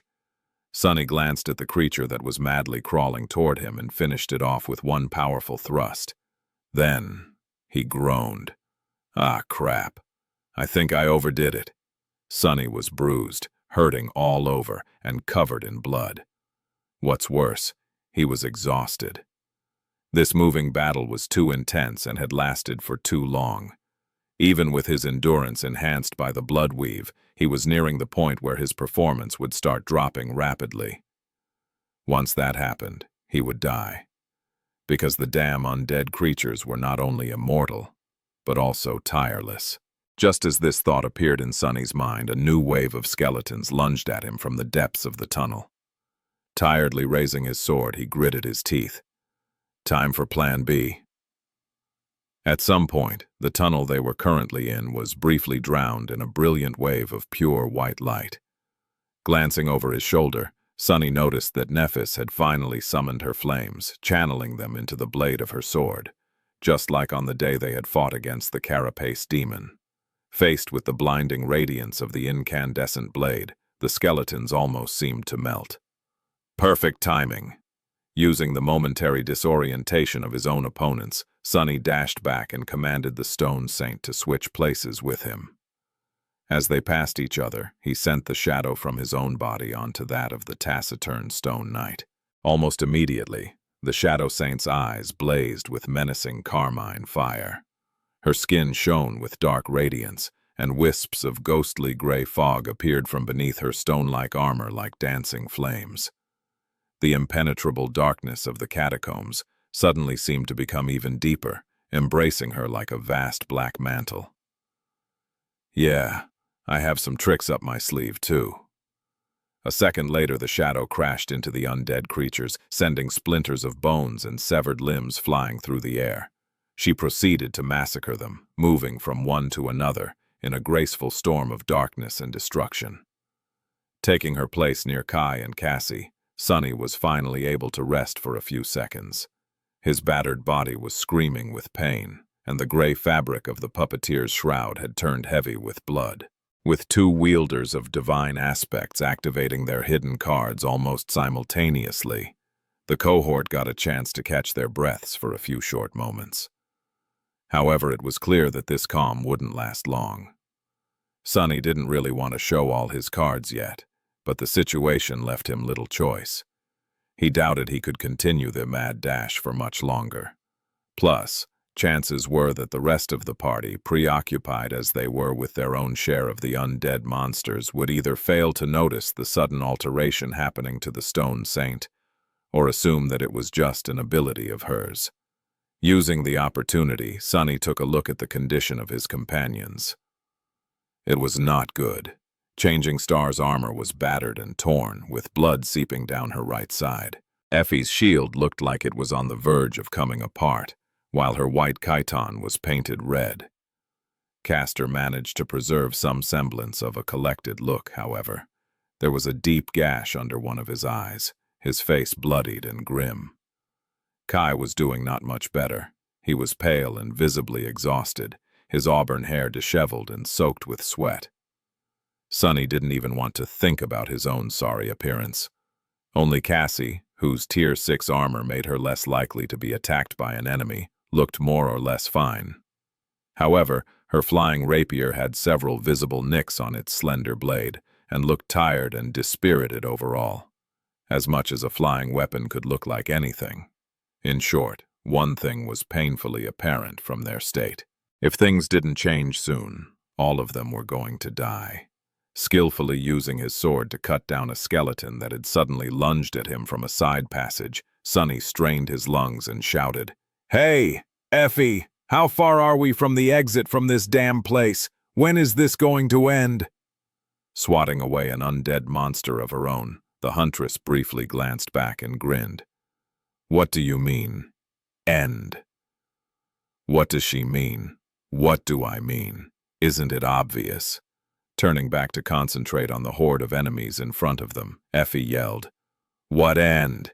This was just a warm-up, Chapter 197, Ultimate Test.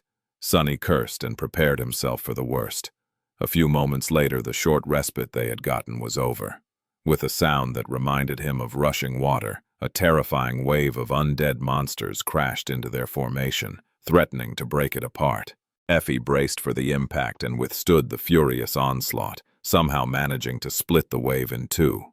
From one side, Changing Star dove into the torrent of skeletal wraiths, her incandescent sword cutting through them like a ray of pure sunlight piercing the darkness. From the other, Castor's enchanted blade was doing the same. The scion of the Han Li clan moved with astonishing speed, turning into a blurry whirlwind of ghostly green steel. Everything that touched it turned to dust. Sunny glanced at Kai and said in a hoarse voice, "Prepare yourself." In the next moment, the wave of monsters was upon them. Left without the comforting protection of his shadow, Sunny could only rely on his own ability, cunning, and technique. Dashing forward, he clashed with the first skeleton. His sword flashed through the air with lightning speed, and a headless corpse instantly fell to his feet, blindly clawing at the stones in front of it. Sunny had never fought like this.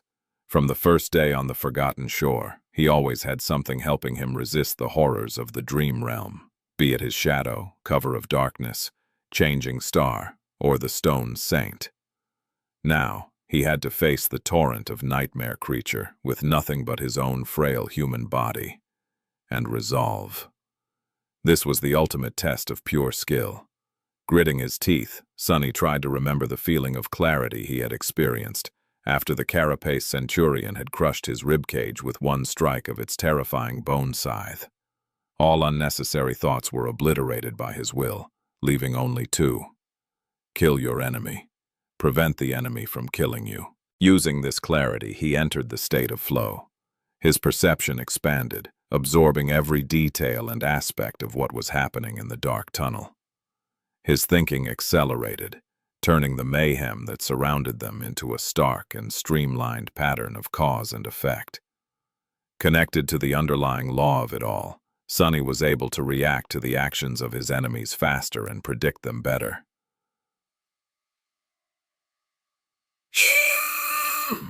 With a hissing sound, the midnight shard cut the air and slashed the next monster across the chest, splitting the skeleton diagonally in two. Without paying the defeated creature any attention, Sunny instantly lunged at the next one. His movements were fluid and unpredictable, but also grounded and firm. Every strike, every step was calculated and efficient, focused on delivering the maximum amount of damage while preserving as much of his strength as possible. It was a perfect combination of the two seemingly contradictory battle styles that he had learned. Just like that, Sunny danced between the countless undead monsters, his sword cutting one after another down. The midnight shard wasn't unimaginably sharp like Castor's Jian, nor filled with annihilating white flame like Nef's radiant longsword. However, it refused to give in and remained unbroken. No matter how many tough bones the Tachi cut, not a single dent appeared on its blade. With blood streaming down his body and sweat biting his eyes, his muscles on the verge of breaking apart and his lungs desperately burning for air, Sunny somehow kept up this mad tempo and fought. At some point, he heard a furious roar from somewhere ahead and briefly looked up, noticing that Effie had dismissed her battered round shield and finally summoned the beautiful bronze spear. With it in her hands, the huntress became even more deadly. Multiple skeletons burst into a shower of broken bones, cut apart by a wide arc of the ancient weapon. However, at the same time, more and more wounds started accumulating on Effie's body. Despite everything, things weren't going well for the cohort, or at least it seemed that way for a while. At some point, however, Sunny noticed that the number of skeletons attacking the cohort from the front had begun to diminish. Pretty soon, Nephis, Effie, and Castor were getting a few moments to catch their breaths from time to time. The pressure on himself had also lessened. Ada Ol. The stone saint, on the other hand, had to hold off an ever-increasing number of undead creatures attacking the party from the rear. When the balance of the rolling battle noticeably shifted, Changing Star gave a command to change the formation of the cohort. She quickly dashed back to reinforce the taciturn shadow, while Sunny moved forward to support Castor and Effie at the head of the group. Once he got there, the huntress gave him a tired smile. "Hey, doofus, you look like shit." Sunny glanced down and had to agree with her. With his armor torn in a dozen places and soaked through and through with blood, he looked pretty much exactly as dead as the nightmare creatures they were fighting. However, Effie's state wasn't any better. He smiled crookedly. "Thanks. You're quite a looker yourself, you know." The huntress scoffed and then turned away to face another of the undead abominations. "Hold fast. We're almost there," she told the truth. After several more minutes of furious fighting, the tunnel they were moving through suddenly opened into a large cavern. A few meters in front of them, the floor of the catacombs was broken, collapsing into a vast, seemingly bottomless chasm. That terrifying abyss was filled with darkness that even Sunny's sight couldn't pierce. The chasm was no less than 40 meters across and stretched far into the distance to both left and right, like a dark border separating the world of the living from the world of the dead. A rickety rope bridge was drawn across it, connecting to a similar-looking tunnel at the other end of the abyssal chasm. The rope bridge looked like a derelict of ancient times. It was flimsy, slippery, and rotten through and through. "She doesn't expect us to actually use it, does she? It's so obvious that this thing will collapse as soon as we step on it. Has she not seen any Saguk?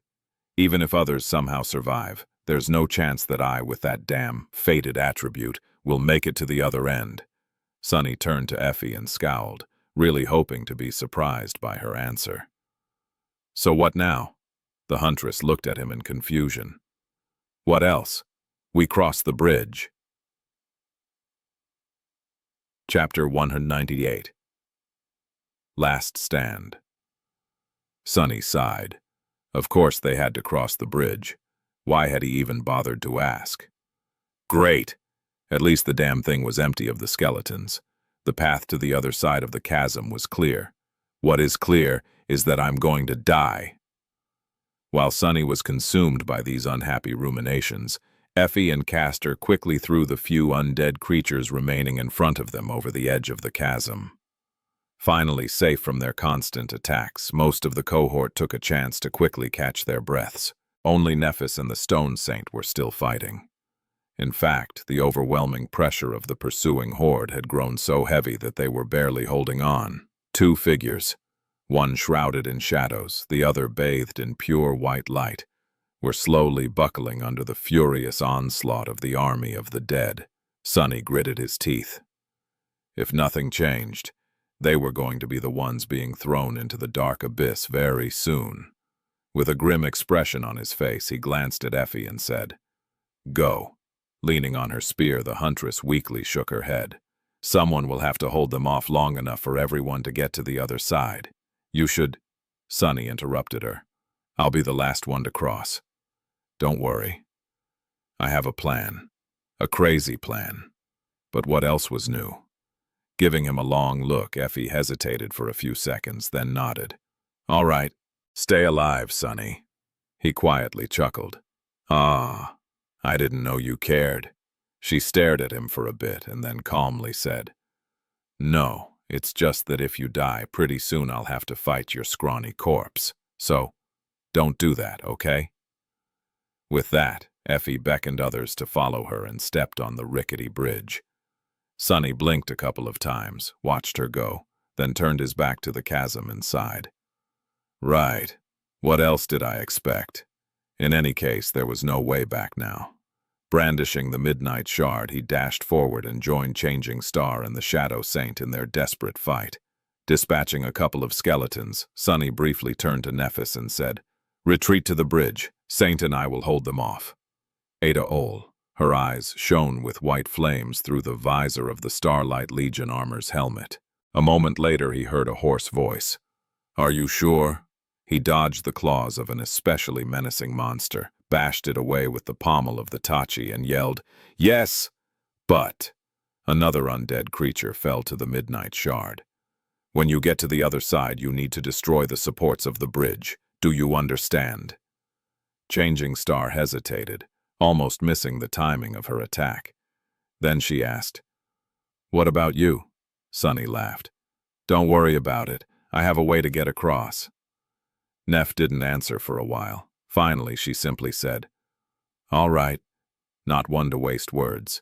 Changing Star didn't say anything else. When the opportunity presented itself, she silently retreated, letting Sonny take her place. Now, for the hardest part. With Nephis gone, all the monsters of the catacombs descended upon the Stone Saint and him. Sonny cursed, feeling that the tiniest mistake would spell his doom. The onslaught of the undead horde was beyond anything he had expected. Desperately trying not to drown in the torrent of ferocious abominations, Sonny fought with everything he had left. Damn it all! How the hell was she able to hold this position for so long? Not prone to heroic displays, Sonny used the shadow as a meat shield, stone shield, and hid behind her from time to time, emerging from the cover of the taciturn monster, only to deliver a strike or two and disappear again.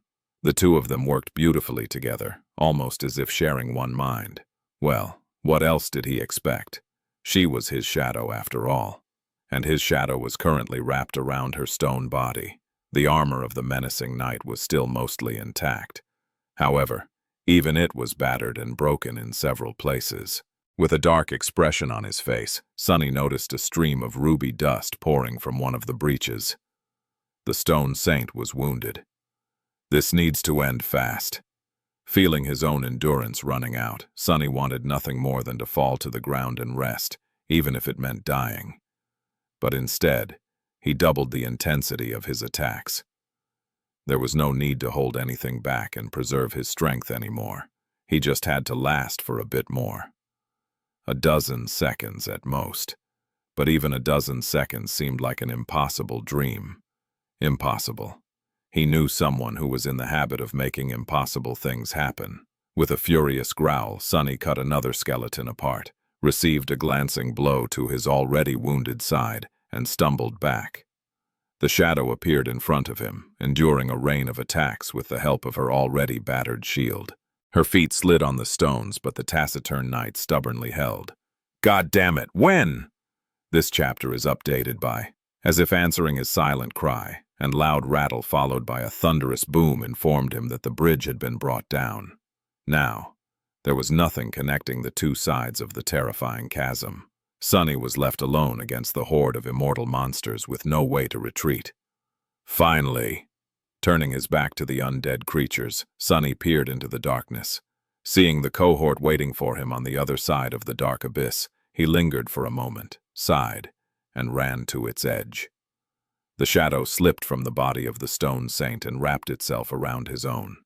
Suddenly weakened, the taciturn monster held the entire horde back by herself for a split second, and then dissolved into darkness, returning to the tranquil expanse of the Soul Sea. With no obstacles to slow them down anymore, the flood of skeletons lunged forward. They were just a meter or two behind Sunny, stretching their deadly claws to tear him apart. Too close! Approaching the abyssal chasm, Sunny briefly glanced into the impenetrable darkness that filled it, and without pausing even for a second, jumped off the edge. Chapter 100 in Cliffhanger. Crap! Jumping into the bottomless dark abyss, Sunny briefly regretted every decision he had ever made in his life. How did he end up in this situation? Where did he go wrong? However, there was no time for self-reflection. He wasn't ready to see his whole life flash before his eyes yet. There were more pressing matters. Before the momentum of his jump waned, Sunny summoned the prowling thorn. By the time the triangular dagger materialized in his hand, he was already beginning to fall. Not wasting any time, Sunny threw it with as much power as he could while simultaneously sending the shadow from his hand onto the blade of the kunai. The throwing dagger flashed in the darkness of the underground cavern, streaked the wide chasm, and embedded itself into the hard rock on the other side of it. Because of the enhancement of the shadow, it got deeply lodged in the stone. Yes! A moment later, the invisible string connecting the prowling thorn to Sunny's wrist drew tight. Instantly, his hand was violently jerked forward. Holding on for his dear life, Sunny swung through the darkness with incredible speed. Behind him, dozens of skeletons plummeted into the chasm, with more being pushed down with each second. However, he was already far away. Bite it, you bastards! A couple of seconds later, all humor was smashed out of him by the hard impact against the opposite wall of the crevice. Sunny tried to soften the blow a little, but it still hurt like crazy. His bones groaned, on the verge of breaking apart. A couple of them probably did. Sunny blacked out for a moment or two. When he came back to his senses, his wrist was in agony, with the invisible string of the prowling thorn slowly cutting deep into its skin. Hissing, Sunny gripped the thin string with his other hand and relieved a part of the pressure. Then, he looked up. 10 or so meters above him, 5 pale faces hovered above the edge of the cliff. On them were written expressions of horror, shock, and astonishment. Oh, right. I guess they don't know about this memory of mine. To the cohort, his desperate trick must have looked like simple suicide. From the perspective of people who didn't know about the secret enchantment of the prowling thorn, Sunny just took a running start and jumped into the abyss, only to disappear into its darkness without a trace. It was as though he had chosen to sacrifice his life to give the others a chance to escape, like some sort of a stupid hero would. Do they even know me? Like I'd ever do something like that. Swinging on the invisible string, Sunny strained his aching chest and yelled, "Hey, idiots, I'm down here!" Slowly, 4 of the 5 faces turned to look straight down. Their expressions were rather comical. Cassie simply tilted her head, but her expression was priceless as well. Grinning, Sunny began to climb up. Since the string of the prowling thorn could change its length at will, he commanded it to shorten and rode comfortably all the way up, stepping lightly on the vertical wall of the chasm from time to time to make the process faster. Soon, he climbed over the edge of the cliff and sprawled on the cold ground, breathing heavily. The rest of the cohort just stared at him. "What?" Effie was the first to speak. Glad you're alive, Sunny. But also, what the hell? How did you do that?" He simply threw her the kunai. Once the huntress bent down to pick it up, Sunny pulled on the invisible string and made the dagger fly back into his hand. Oh, that? That was a piece of cake. Nothing that a knife and a piece of string can't solve, more or less. He decided to omit the fact that he had almost soiled his pants in the few short moments between jumping off the edge of the chasm and successfully embedding the prowling thorn into the rocks on the other side of it. Effie blinked a couple of times, then slowly straightened herself up. Cool memory. Where did you get it? Sonny dismissed the kunai and tiredly waved his hand. You know those porcupine monsters back in the city? I got it off one of those. With that, the others left him alone. They were all hurt and dead tired too. Everyone needed to rest and patch up their wounds. Nephis made a move to try and heal them, but was stopped by Effie. The huntress darkly shook her head. Not yet. There's one last hurdle to overcome. We'll need you to be at the top of your game. Changing Star glanced at her, lingered for a few moments, but then sat back down. Out here, the word of the Pathfinder was the law. If Effie said that Nephis needed to save her strength, then she had to obey. Sonny was too exhausted to care. He knew that he was not going to bleed out thanks to the blood weave, and that was enough for now. He just wanted to rest. Sometime later, he heard a shuffling sound and looked up to see Kai sitting down near him. The charming archer looked way too pretty and put together for a person who had just lived through the same mayhem as them. But Sonny was starting to suspect that this infuriating trait was just something he would have to come to terms with. Maybe Kai had some weird attribute that made him look good no matter the circumstance. Looking at the beautiful young man, Sonny sighed and said, "Hey, Knight, how are you doing?" Kai scratched the back of his head and answered, "Ah, all right, I guess. That was intense back there, huh?" Sonny nodded. "Yeah, so, what's up?" The charming archer hesitated for a bit. "Nothing, really. I just wanted to say 3 things to you." "What a strange guy." "Oh, all right, go on." Kai looked at him thoughtfully and said, "Well, first of all, I now fully understand what you meant when you said that you are crazy, because that jump of yours, that was really crazy." Sonny chuckled. "I guess so. I'm alive though, aren't I?" The archer gave him a nod and smiled. "Another thing I wanted to say is that I also understood how you managed to survive all those months in the ruins. Your swordsmanship. I've never seen anything like it. I think that a very few people in the Dark City would survive a clash against you. So, everything makes more sense now." Sonny didn't know how to feel about that praise. On one hand, it was nice to be acknowledged for something he worked so hard on. On the other hand, he still preferred being considered a cowardly weakling. It made killing fools far easier. He shrugged. "Thanks, I guess. What is the third thing?" Kai was silent for a long time, as though trying to find the right words. Finally, he shook his head and cautiously said, "Right. About that jump of yours. You do remember that I can fly, right? So I could have carried you over the chasm, no problem. So, why did you do it?" Sonny stared at him silently for a while, an inexorable expression on his face. God damn it. To be honest, in the chaos of it all, he did forget about this crucial detail. After a long stretch of awkward silence, Sonny opened his mouth and said in a flat tone, "Oh, you know. It just seemed like a good idea at the moment." Kai blinked and gave him a strange look. A good idea?"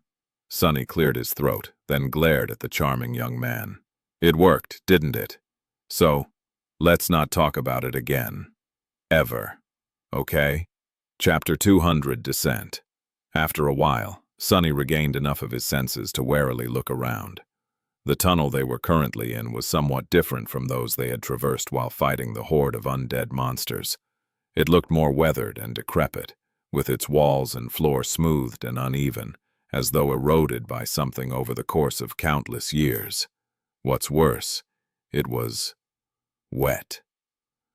With a cold shiver, Sonny realized that they were surrounded by puddles of black water. The smell of sea salt permeated the air. Looking up, he found the tall figure of the boisterous huntress and asked in a raspy voice, "Where are we?" Effie glanced at him and gestured up. 100 meters or so below the surface, pretty much exactly under the city wall. He stared at her blankly, slowly comprehending the meaning of these words. The huntress gave him a nod. "Yeah, you guessed correctly. Come night, this place is going to be full of seawater. That chasm behind us is what prevents the catacombs from being flooded by the dark sea." She sighed tiredly. "So unless we want to drown or be eaten by some depth dweller, we need to get out of here as soon as possible." Sonny closed his eyes, imagining a roaring torrent of black water erupting from the mouths of countless tunnels and falling into the abyssal chasm like waterfalls made of pure darkness. Yeah, if they were still underground when that happened, sea monsters would be the least of their problems. The sea itself would kill them. Luckily, the day was still young. Effie's words served as a signal. A few moments later, Nephis rose to her feet and glanced at the members of the cohort. Her pale face was calm and composed. "Time to go. Gather your strength." With sighs and groans of pain, everyone stood up. Sonny was the last one to follow suit. "Ouch, that hurts. I'm really starting to wonder if fighting House was a better choice." But no, it wasn't. Terrible as it might have been, the battle with the skeletons was at least predictable. The damned hunchback, on the other hand, was a complete unknown. There was nothing worse than facing an enemy that you knew nothing about. As the cohort headed deeper into the tunnel, Sonny caught up with Effie and asked with a hint of idle curiosity in his voice, "By the way, how do you even know your way around the catacombs?" It wasn't like she could have leisurely explored these deadly tunnels alone. The huntress gave him a dubious look and shrugged. "This knowledge is sort of passed down between the outer settlement hunters. I've been here a couple of times before, trying to escape from especially terrible nightmare creatures. Although, to be honest, I only descended this deep into the catacombs once." Effie shivered. "I was new in the Dark City at that time. Back then, the strongest hunter in the outer settlement sort of took me under her wing. We went down here with an entire party." Sonny scratched the back of his head and grimaced when his battered body protested against the sudden movement. "Yeah, that party must have been very strong to return from this place alive." The huntress glanced at him and smiled darkly. "Who said anything about returning alive? Actually, they all died. I was the only one to survive." Sonny stared at her for a long time, and then asked, "If they all died, then why the hell did you bring us here?" Effie shrugged. "Because no matter how strong that party was, they weren't even close to this one. Do you even realize how powerful the 6 of us are, all put together? God damn, I wouldn't want to be our enemy." Then she hesitated for a few moments and added, "Plus, this time, I know what we're going to face. We'll get out of here in one piece. Trust me." Sonny wasn't a particularly trusting person, but at this point, he didn't really have a choice. Leaving the tall huntress alone, he walked in silence for a while. The tunnels were now strongly angled down. With each minute, the cohort was descending deeper and deeper underground. Slowly, his curiosity awakened. Now that the harrowing battle against the army of the dead was behind them, Sonny began to wonder about something peculiar. Where exactly did all those human skeletons come from? There were hundreds, if not thousands of them down here in the catacombs. Even if every hunter that had ever lived in the outer settlement died in these tunnels, their number wouldn't account for that much. Not to mention that people who perished in the Dark City tended to end up eaten by some terrible monster, their bones pulverized into dust by its teeth. His pointless pondering was interrupted by Effie, who suddenly gestured for the cohort to stop. After discussing something with Nephis, she gave her a nod and turned to the rest of them. "Listen up. We're close to the central chamber of this maze. The exit to the surface is right ahead. However, getting to it won't be easy." The tall huntress hesitated and then said, "If we want to make it outside, we will have to act fast. There's a big, fat bastard of a nightmare creature that lives in that chamber. However, it takes time for it to fully wake up. So, don't stop to look at it, don't panic, don't lose your cool. It might look scary, but if you follow Neff and do what she tells you to do, you should be all right." She waited for a bit to make sure that everyone understood her meaning, and then grinned. "All right, if everyone is ready, let's go meet the Lord of the Dead." "What? Lord of the Dead?" Not liking the sound of this name one bit, Sunny summoned the midnight shard and reluctantly followed after Effie. Soon, they entered a giant underground chamber. Once Sunny saw what was inside of it, his eyes grew wide. He finally understood where all those skeletal wraiths came from. He also understood where the inhabitants of the ancient city had disappeared to. They were all here. Chapter 201. Lord of the Dead. The giant underground chamber was circular in shape and as immense as the grand hall of the bright castle. Its walls were built out of the same gray stone slabs as the mighty walls of the dark city. But unlike them, the walls of the chamber were covered with whispering streams of cold, nebulous black water. In the center of it, a vast mountain of human bones rose from the ground, reaching almost halfway to the distant ceiling. Thousands. No, hundreds of thousands of people must have perished to create it. With a harrowing realization, Sunny finally understood where the people who built the ancient city and the impregnable wall surrounding it had disappeared to. They were all here, piled onto each other in this vile monument of death. This horrid dark chamber was their final resting place. An old memory suddenly surfaced in his mind. Back beneath the branches of the soul tree, Cassie had seen a vision of a blood-soaked hill formed from countless corpses. On top of it, a tiny black seed was floating in a pool of blood. Was there a similar mountain of bones hiding under the soil of the ashen barrow? Was that how the soul devourer had been born? Sunny shifted his gaze, only now noticing the veins of crimson coral growing from the harrowing hill of white bones, almost like muscle tissue of some colossal creature. Following the coral pillars up, he finally saw that the dome of the immense chamber was broken, with pale sunlight streaming through the breach and falling on the ghastly visage below. A giant stone hand was reaching down through the broken dome, its palm open, as though trying to caress the mountain formed from the bones of those people who had once populated this dark, forsaken land. Looking at the stone hand, Sunny suddenly realized where they were. The vast underground chamber was situated directly underneath the headless statue of the graceful woman who had once saved them from drowning in the black waters of the cursed sea. One of her hands was raised toward the heavens, as if trying to embrace them. The other had broken off and fell down thousands of years ago, lying in the mud at the base of the giant statue. Reaching into the depths of hell, that was the hand Sunny was looking at right now. It was also their way out of here. "Doofus, wake up!" Brought back to reality by Effie's yell, he shuddered and looked around with a new understanding. So the exit the huntress had told them about was the breach in the dome of the underground chamber. With Kai's aspect ability and the help of the golden rope, escaping through it was not going to be a problem.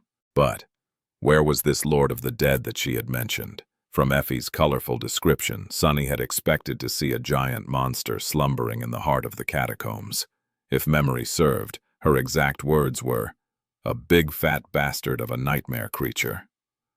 But he couldn't see anything. Unless... His eyes narrowed, and just at that moment, the mountain of bones suddenly moved. When the mountain moved, everything suddenly made sense. At first, Sunny thought that the unknown creature was sleeping inside the ghastly hill of bones. But then he realized that no, it wasn't. The mountain itself was the nightmare creature. This was the Lord of the Dead. Each of the countless bones piled on top of each other in the underground chamber was a part of its body. For a moment, Sunny was paralyzed by fear. "Fat bastard? That is what you call a fat bastard?" But then, the disparate pieces of information clicked in his mind, assembling into a vivid chain of cause and effect. Of course, why didn't I realize sooner? The mountain of bones, the horde of immortal skeletons, the Lord of the Dead. It all connected. The nightmare creature in front of him was a fallen tyrant. Tyrants were a fifth step in the evolution of nightmare creatures, and the name of that class was not coincidental. The fifth step represented rule and authority. That's why the blind monstrosity he had faced on the slopes of the Black Mountain was named a king, and that's why the abomination in front of him was named a lord. Classes differed from each other in terms of pure might, but most of the distinction between them was caused by a more fundamental reason. Higher classes possessed characteristics that, while not directly affecting the quantity of their power, gave it a qualitative change. For example, while beasts were mindless, demons and those above them were intelligent. That's why a demon, even if it was only slightly stronger than a monster, was in fact 10 times more dangerous. The characteristic of the tyrant class was that these nightmare creatures were capable of creating and controlling large amounts of lesser creatures. The Mountain King's larva that Sunny had slain during his first trial, which was born when a tiny worm living inside the Mountain King's body entered the corpse of a dying slave, was one such lesser creature. However, this power had its limitations. The minions created by a tyrant couldn't be of the same rank as it. That's why the larva was a dormant beast, while Mountain King itself was awakened. Similarly, while the skeletons that the cohort had faced were awakened, they had to be created by a fallen tyrant. And something told Sunny that their immortality was tied to the Lord of the Dead too. If someone wanted to destroy the undead army, they would have to destroy the abominable bone colossus first. Said colossus, meanwhile, was slowly waking up right in front of Sunny. And if when it did... Damnation! Nervously gripping the midnight shard, he glanced at Nephis. The golden rope was already in her hands, and she was passing it to Kai. Before the beautiful archer could take it, though, the mountainous creature suddenly rippled. A moment later, a twisted pillar of bones shot from its body, flying in their direction with the force of a siege ram. Chapter 202. Risk and Reward. Nephis and Kai dove away, and the massive pillar of bone shot past them. Before the thunderous sound of it crashing against the wall of the chamber even reached Sunny's ears, the pillar was already moving, whipping sideways with tremendous force. Luckily, he and Cassie were behind it, but Effie and Castor were not. Both of them reacted with admirable speed and fell to the ground, allowing the terrifying limb of the gargantuan creature to fly above their heads. Rising from the stone floor, the huntress screamed, "It's just thrashing in its sleep! Move! We need to get out of here before the bastard wakes up!" Cursing, Sunny dismissed the midnight shard and faced the mountain of bones, trying to predict its next move. He was beginning to understand how Effie's original hunting party had perished in the catacombs. A sword wouldn't be of any use in this situation. The Lord of the Dead was slowly coming to its senses. The bones constituting its repulsive body moved and rippled, unfurling from within the white mass like giant, twisting limbs. It seemed to be slowly turning from a shapeless hill into some semblance of a creature. What shape that creature would assume once it fully awoke, Sunny didn't want to know. Another twisting pillar, limb, suddenly shot from the mass of bones, blindly striking at the empty space behind the giant abomination. Sunny gritted his teeth, his ears ringing from the thunderclap of its impact against the wall. What followed was a deafening noise of thousands of ancient bones scraping against weathered stone. The massive pillar whipped left and right, then fell to the ground and slowly retreated back inside the body of the Lord of the Dead. Meanwhile, Nephis was back at her feet. Dashing toward Kai, she pushed one end of the golden rope into his hands and pointed to the breach in the dome of the chamber. In the next moment, the archer soared into the air, flying to his destination with incredible speed. With a terrifying scraping sound, the whole white mountain rippled once again, and several devastating pillars of bone shot to intercept him. However, Sunny had no time to check on Kai, because the Lord of the Dead had extended 2 more limbs in his direction. Diving under the first one, Sunny felt a wave of fetid air rush past him. Knowing that he only had a second left to live, he then strained his muscles and jumped with all his shadow-augmented might. Sunny's body flew several meters into the air, avoiding the rushing bone tentacle only by a few centimeters. Landing in a roll, Sonny cursed and got back to his feet. What kind of an infernal jumping rope game is this? The Lord of the Dead was slowly coming to its sense. More bone tentacles appeared from the mass of corpses, each moving with growing precision. But Kai was already standing on the palm of the giant stone hand. The golden rope looped around one of its fingers. Cassie was the first one to climb up. With the flying rapier loyally hovering over her shoulder, the blind girl effortlessly moved up the rope, reaching the distant ceiling of the underground chamber less than 10 seconds later. It was easy to forget that she had absorbed as much soul essence as the rest of them. Her delicate arms hid much more power than one would assume. However, back on the ground, those seconds were a real hell. The mountainous creature was waking up, making it hard for the rest of them to stay away from its blindly thrashing limbs. They needed to get out of here fast. Effie was the next one to take the rope. The huntress practically flew up, pushing herself with agility and Herculean strength worthy of an ancient hero. Then, it was Castor's turn. Effortlessly dodging a pillar of bone with his incredible speed, the legacy grabbed the rope and turned into a barely visible blur. A second later, he was already landing on the giant stone palm. Nephis and Sunny were the only ones left in the reach of the fallen tyrant. Glancing at Sunny, Changing Star yelled, "Your turn!" However, Sunny did not respond. His eyes were fixed on the base of the gargantuan abomination, where, amidst the ancient bones, a weak golden glow emanated from a small, partially concealed object. Sunny lingered for a moment, his thoughts moving with incredible speed. He knew that he was a greedy person by nature, and one cursed with insatiable curiosity, too. However, first and foremost, he was someone who put a tremendous amount of value on his own survival. That's why right now, his reasoning was cold as sober. It was a question of risk and reward, as well as his ability. Would he be able to reach the object shining with the light of divinity and come back alive, or not? A second later, he looked at Nephis and answered, "You go.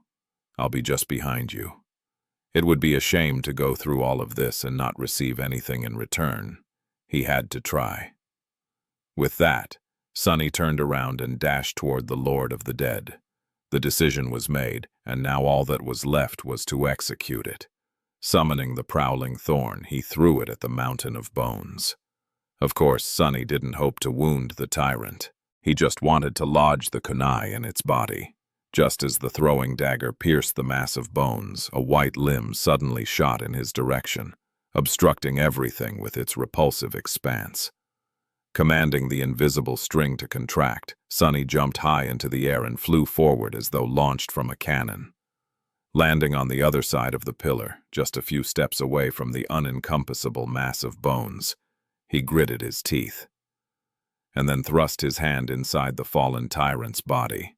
A moment later, his fist closed around the concealed object, and with some effort, Sunny pulled it out in the clatter of breaking bones. A sharp pain pierced his forearm. Opening his fist, he saw a small, intricate iron key. It looked almost ordinary, if not for the ethereal golden glow emanating from within it. In the next moment, Sunny suddenly staggered, feeling a wave of weakness washed over his body. Rotating his forearm, he stared blankly at it for a split second, trying to comprehend what he was seeing. And when he did, his eyes widened in terror. Chapter 203. Corpse Eater. Glistening in the dim twilight of the underground chamber, an enormous leech was attached to his forearm. The creature was about a meter long, its slimy skin slightly translucent and red as dried blood. It was indescribably repulsive. What's worse, though, was that its sucker had effortlessly broken through the leather vambrace of the puppeteer's shroud and sunk deep into Sunny's arm, splitting open his skin and muscles. Currently, the leech was gorging on his blood, its belly slowly ballooning as crimson fluid rushed into it with frightening speed. With a sense of disgust and horror, Sunny slammed his fist into the spongy flesh of the revolting monster. Augmented with the power of shadows, his punch was powerful enough to easily break a human skull. The abhorrent slug, however, did not even react to it. It just continued sucking out his blood. All Sunny achieved was sending a wave of pain rolling through his body. Not good. Instantly summoning the Midnight Shard, he enhanced its edge with the help of the shadow and hacked at the leech, putting all his strength behind the strike. The blade of the Tachi was as sharp as a razor, and with the augmentation provided by shadow, it slid helplessly off the leech's skin, not leaving even a scratch on it. The slug wasn't affected at all. It was still drinking his blood, consuming a dangerous amount of it with each second. Sunny stared at the disgusting creature dumbfounded. His body was already starting to suffer from blood loss, a sickening weakness slowly spreading through it. There wasn't much time left until it would cause him to lose consciousness. And then, inevitably, die. Think. The leech had broken through his Tier 5 awakened armor without any effort. It was immune to the damage done by the Midnight Shard, which had never failed to cut down any monster he faced before. This could only mean one thing. The damned slug was a fallen beast. Sunny blinked in disbelief. That thing is a fallen one? Are you kidding me? If this was true, then nothing he could do would harm the leech. Maybe if he was at the very peak of his rank there would be a chance. But with his core mostly empty and his aspect ability focused on versatility as opposed to pure might, like Effie's, there was none. The gap between their ranks was just too wide. Stone Saint could probably wound it, but it would take several seconds for the taciturn monster to appear and take action.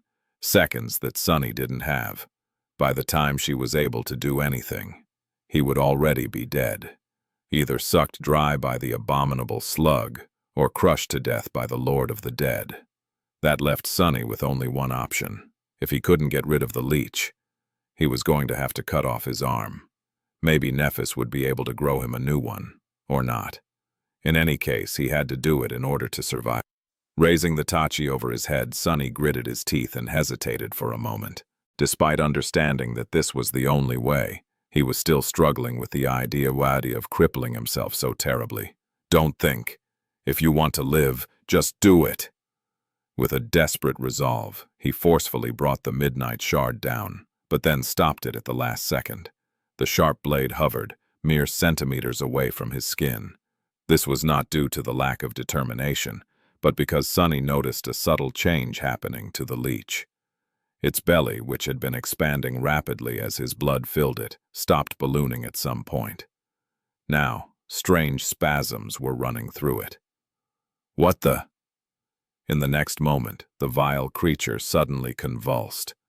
Letting go of his arm, it dropped to the ground and writhed in agony.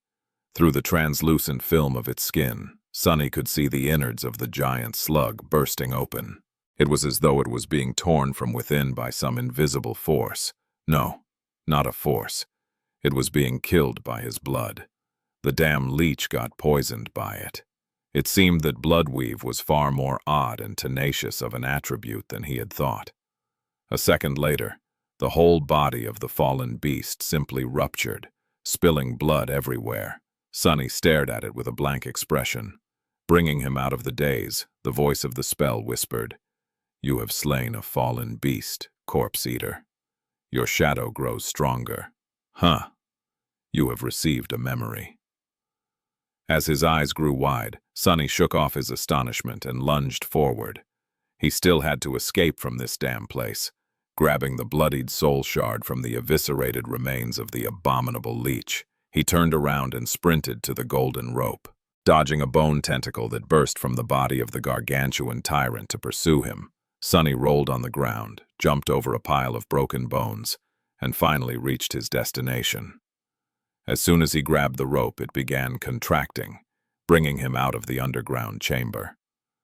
When Sunny was nearly reaching the hand of the stone goddess, a deafening roar thundered from below, washing over his body in an almost palpable wave.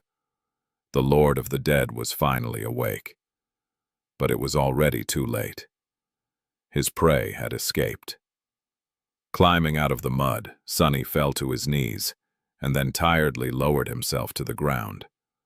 The breath was escaping from his lungs with laborious, raspy sounds. Weak.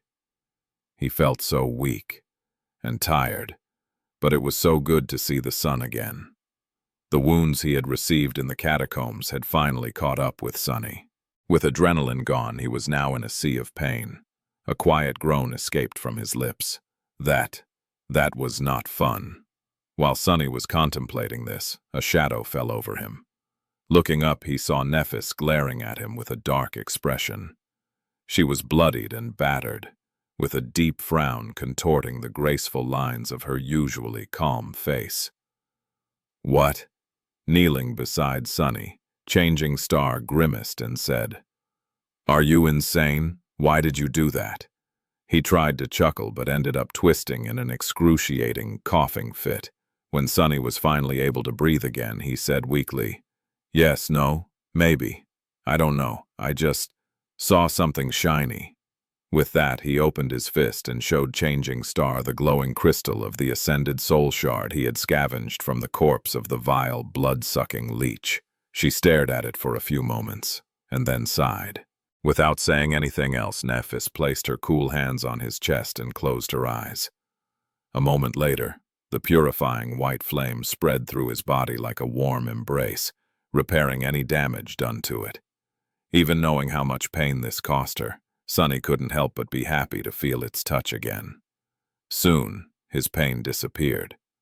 With his head cleared of the fog, he realized that they had done it. They had successfully escaped the dark city. Who knew it would be so hard? Chapter 204. Mysterious Key. A while later, they were resting in the shadow of the giant statue. Every member of the cohort looked nothing short of terrible, however. Beneath the bloodied clothes and broken armor, their bodies were whole and sound. Changing Star had healed them all, and now, she was the only one who was weak and exhausted. Using the white flame so much had taken a heavy toll on her. Sitting in the mud, Sonny raised his head and looked at the giant statue of the faceless woman. She was just like the last time he had seen her, slender and graceful, with her light flowing robe rippling in the wind, as though made out of actual fabric and not hard stone.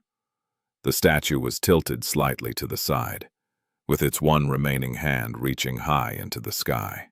A long time ago, on the night of their harrowing escape from the Ashen Barrow, Sonny, Cassie, and Nephis had taken shelter in her palm. It was from its height that he had first seen the walls of the dark city. Looking down, Sonny stared at the other hand of the giant statue, which had broken off a long time ago and fell down, crushing through the dome of the underground chamber. With a sigh, he closed his eyes and thought, "Thank you for saving us again." Then, his face darkened. Remembering the events that had transpired in the catacombs, Sonny felt his good mood evaporating. Although he had found the answer to one of the mysteries that had been plaguing him for a while now, he wasn't happy about it. The fate of the inhabitants of the ancient city had always been something that Sonny was very curious about. As an amateur explorer who spent most of his free time studying the ruins of the Dark City, he was familiar with subtle details of their culture more than most. Learning about the mundane facts of their lives was somewhat of a passion of his. He had known that the history of this ancient civilization ended in tragedy, of course.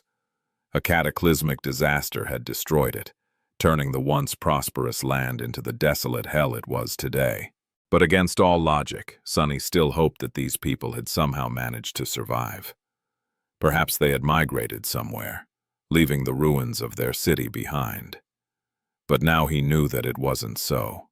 All of them were right there below him, buried forever in a damp underground chamber, piled onto each other high enough to form a ghastly mountain of bones. More than that, their remains had been soaked in the cursed waters of the dark sea and turned into a vessel for the soul of a vile nightmare creature. There were a lot of questions about the fate of these people still lingering in his mind. How did they end up in that dark chamber? Had they died there, or had their bodies been brought there by someone, or something, later? How was the Lord of the Dead born?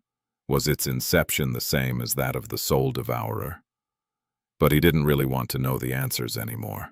He felt that learning them would only break his heart. With a sigh, Sonny decided to distract himself from these depressing thoughts with something uplifting and summoned the runes. One cluster in particular interested him the most. Shadow fragments. 322-1000. He had received 4 fragments for killing the corpse eater, even though the manner of its death was rather peculiar. Having now killed nightmare creatures of the awakened, fallen, and great ranks, Sonny could surmise that his initial theory was right. The spell gave him double the fragments for killing enemies of higher ranks, according to the number of soul cores they possessed. An awakened creature would land him 2 fragments for each core, a fallen one 4, and a great one 16. It was easy to guess that killing a dormant creature, which was equal to him in terms of rank, would result in 1 fragment per core, while killing a corrupted one would result in 8. Made sense. It was the same as absorbing soul shards, with the difference being that shadow fragments entered his core at the moment of the kill, and without making a distinction between nightmare creatures and humans. Looking up, he glanced at the list of his memories. Memories. Silver Bell. Puppeteer's Shroud. Midnight Shard. Ordinary Rock. Prowling Thorn. Endless Spring. Blood Arrow. The last one was new. Slightly intrigued, Sonny read its description. Memory. Blood Arrow. Memory rank. Ascended. Memory. Tier. I. Memory type. Weapon. Memory. Description. A debt of blood must be paid in blood. Memory. Enchantments. Rain of Blood. Restitution. Enchantment description. The arrows are created from the wielder's blood, and as such, can rain on the enemies for as long as the archer has any left in their veins. Enchantment description. If the arrow finds its mark, it will drink the blood of the prey and restore that which had been taken from the archer. If it misses, the archer's blood will be lost forever. Huh. Creepy. Since Sonny didn't know how to use a bow, this memory was useless to him, which was a real shame, because it was the first ascended one he had ever received. Memories of that rank were extremely rare on the Forgotten Shore. He could either feed it to the Stone Saint for a couple of shadow fragments or... Sonny glanced at Kai and frowned, lost in thought. While the blood arrow was of no use to him, it would be a real boon for the charming archer. With it at his disposal, he wouldn't have to carry a quiver with him, not to mention that each shot he made would be much more devastating. As long as Kai didn't miss, of course. If he did miss, he would be sacrificing his blood for nothing. Transferring the blood arrow to Kai would have made the cohort much stronger. But Sonny wasn't sure that he was ready to give up his first and only ascended memory. Not for free, at least. Torn, he dismissed the runes and decided to think about it later. In other news, the Bloodweave had revealed a new trait. Turns out, Sonny's blood was poisonous, or rather damaging to anyone who ingested it. At least it seemed that way from the manner of Corpse Eater's death. He would have to experiment to find out more later. Or not. Honestly, Sonny didn't even know how one would go about checking something like that, and wasn't particularly eager to find out. After dismissing the runes, Sonny finally decided to take a look at the mysterious key. Subtly glancing around, he furtively took it out from beneath the vambrace of the puppeteer's shroud, where he had hidden it earlier. The intricate iron key lay on his palm, glowing with a pale golden light. The light of divinity. Sonny had no idea what the key was supposed to open. He had taken an insane risk and almost died to get it. Was it worth it? Honestly, he wasn't sure, but deep down, Sonny felt that it was. For some reason, he sensed that the small iron key would turn out to be extremely important to him. Chapter 205, Journey to the South. Sadly, the cohort did not get a lot of time to rest. Despite the fact that it wasn't even noon yet, they had a lot of ground to cover before sunset. The plan they had made at the start of the day was to leave the dark city from the south by climbing the wall near the grandiose main gates and then travel through the labyrinth to the next safe height, which was about 10 kilometers away. However, due to the fact that they had ended up in the catacombs instead and had to escape through the chamber belonging to the Lord of the Dead. The party was now to the east of the ruins, near the beautiful statue of the faceless woman. Not only did they have to circle around the city now, but there was also less time to reach safety before the flood of darkness devoured the forgotten shore once again. Standing up in a chorus of disappointed groans, the cohort assumed the marching formation and set out south. Walking through the mud of the colossal crater was not easy, but for the time being, they had no other choice. Unless they wanted to scale the monumental stone wall and return to the dark city, of course. Luckily, with both Sunny's shadow and Kai scouting the way ahead, they didn't have to worry about being ambushed by monsters. So, for the time being, the only thing the party had to struggle with was moving their feet through the wet dirt. The monotonous silence was broken only by laborious breathing and slurping of mud. A while later, the impregnable and seemingly endless gray wall that loomed some distance away and above them slowly twisted, drifting away from the edge of the crater. They were finally leaving the cursed ruins behind. Turning around, Sunny looked back and studied the side of the city that had been his whole world for these past almost 5 months. Far away, the floor of the gargantuan crater sharply rose, forming a tall slope. On it stood the unassailable wall of polished gray stone, firm and unyielding despite the thousands of years that had passed since the demise of its creators. From where he stood, Sunny could see the flood of crimson coral swelling at its base, sharp blades powerlessly scraping against the cold stone in hopeless attempts to find purchase.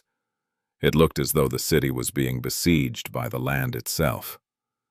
If it knew what awaits inside, the labyrinth would be trying to escape as far as possible from that damn place instead. With a sigh, Sunny looked up and noticed a lone human figure standing on the wall, watching them disappear into the distance.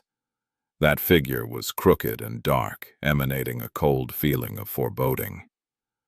A few moments later, it turned away and disappeared from view. Horace had chosen to return to the bright castle. Trying not to shiver, Sunny lingered for a few seconds, and then hurried to catch up with the group. They were safe from him at least. For now. Because the crater was too big, the bent of its edge was almost imperceptible. Only by looking far into the distance could one say that it was actually curved. Because of this, the cohort could have continued traveling through the crater for a long time without having to move farther away from the goal of today's journey, which lay to the southwest of their current position. However, they had to leave the crater and return to the labyrinth sooner or later, not only to escape the black water, but also because there was nothing to hide behind on this vast, muddy plain. If any flying nightmare creature decided to attack them from above, the cohort would have no defense against it.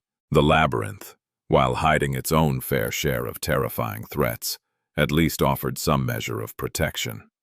That's why at some point, Nephis led the party to the sharp slope of the crater, and the 6 of them climbed out of it. With the help of Kai and the trusty golden rope, the task wasn't hard at all. For some time after that, they walked on the ridge separating the crater from the labyrinth proper, but then, finally, had to turn west and enter the maze of crimson coral. Sunny couldn't help but sigh once the familiar coral walls surrounded him once again. He didn't miss the first months of his infernal voyage into the dream realm at all. Well, maybe a little, but not because of the damn labyrinth itself, that's for sure. The Crimson Forest was simultaneously the same and vastly different from the region of it that he had traveled through before. The coral maze itself was pretty much identical to how it had been east of the gargantuan crater. However, the creatures populating it in these parts were vastly different. There were no members of the Carapace Legion around, at least not anywhere Sunny could see. Instead, the dominant tribe of nightmare creatures in this region seemed to consist of nasty, spider-like critters that had a habit of decorating the walls and passages of the labyrinth with endless amounts of gray, incredibly sticky cobwebs. What's worse, their webs seemed to be made not out of spider silk, but out of thin metal wires that were as tough as iron and could cut the victim into little pieces if it thrashed too much after getting caught. Needless to say, getting yourself stuck in these webs was tantamount to a death sentence. The deeper into the labyrinth they went, the more of these cobwebs surrounded them. It came to the point where they had to use Cassie's flying rapier to clear the path ahead every few minutes, slowing down the speed of the cohort to a crawl.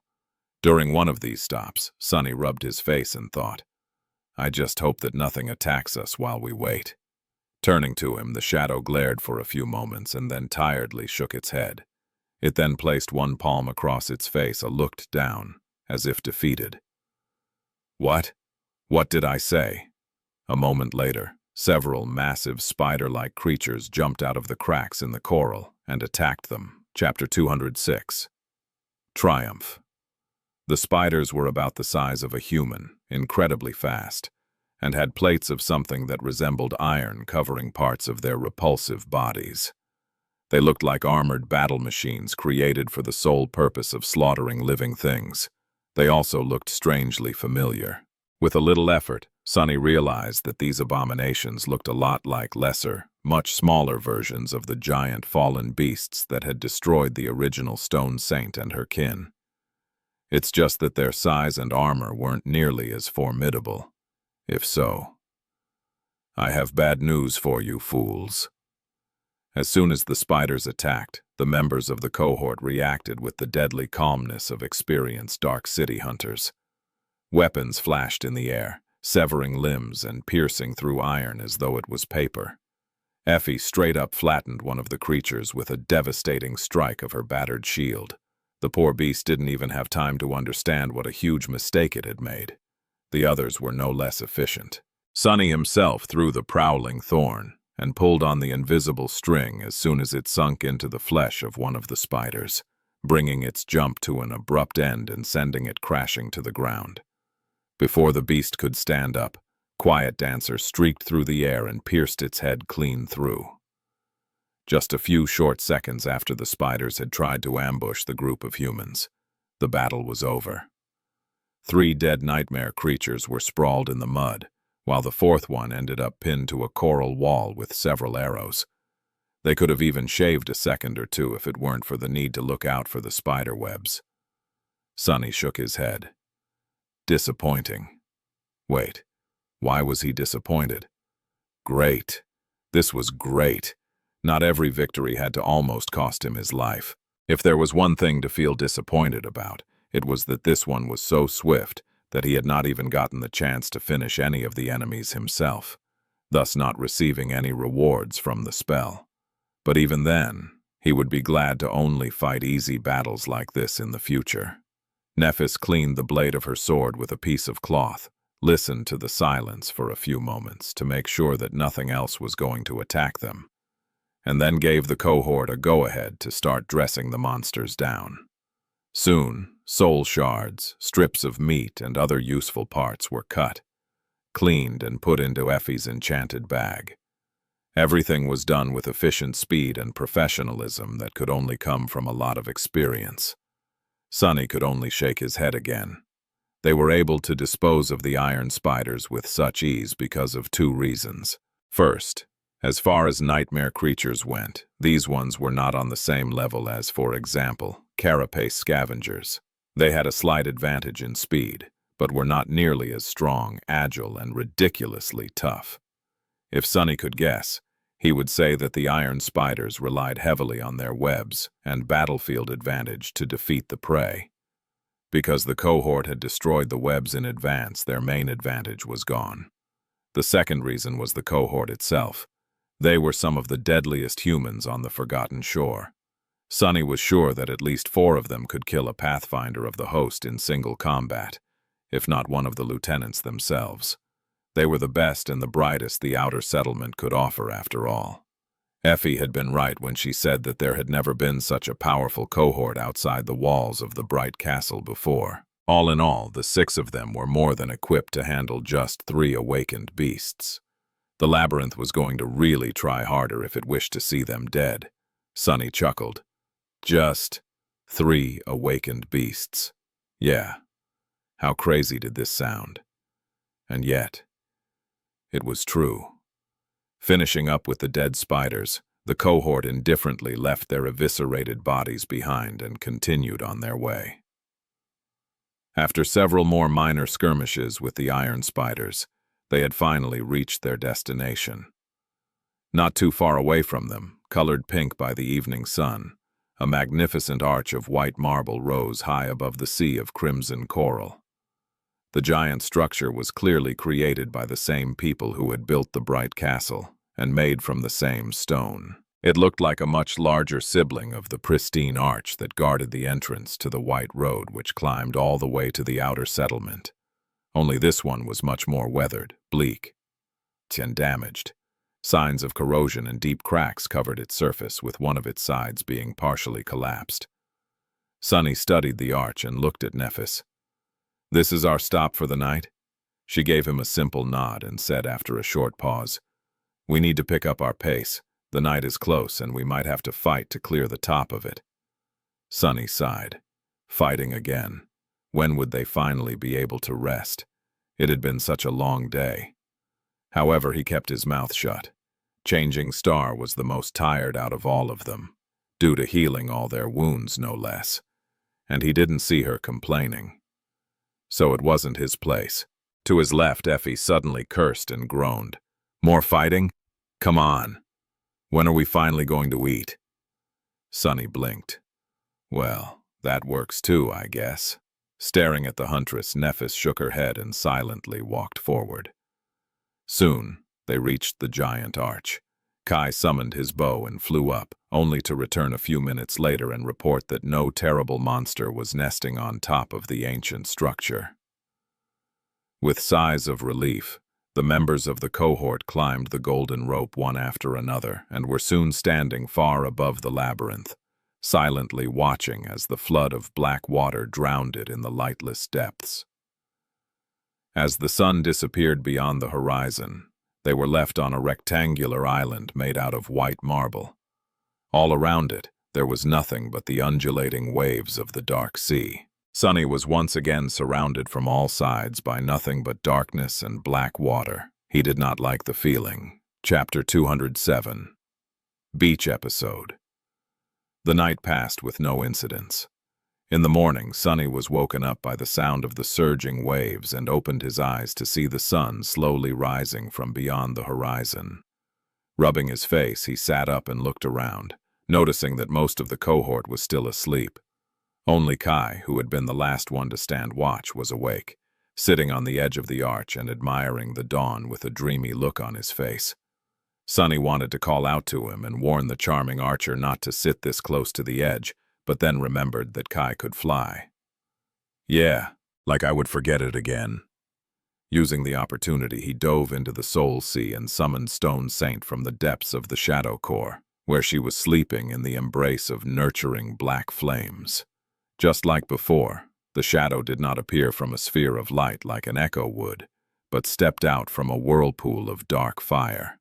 Then, she stood motionlessly in front of Sunny like an actual statue, seemingly indifferent both to his presence and the wounds covering her body. Sunny walked around the Stone Saint, studying the extent of damage done to her by the undead horde. The armor of the taciturn knight was battered and broken, pierced in several places by the claws of the countless skeletons she had fought. The ruby dust wasn't flowing from the breaches anymore, but he could see deep gashes on her smooth gray skin. Bastards! Who dares to hurt his shadow? Shaking his head, Sunny dismissed the saint, sending her back into the restorative darkness of the Shadow Core.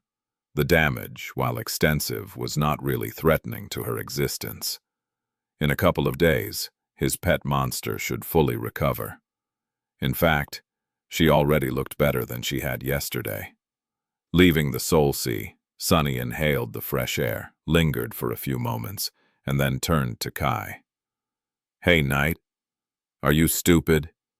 Don't sit this close to the edge." The charming archer looked at him and raised an eyebrow.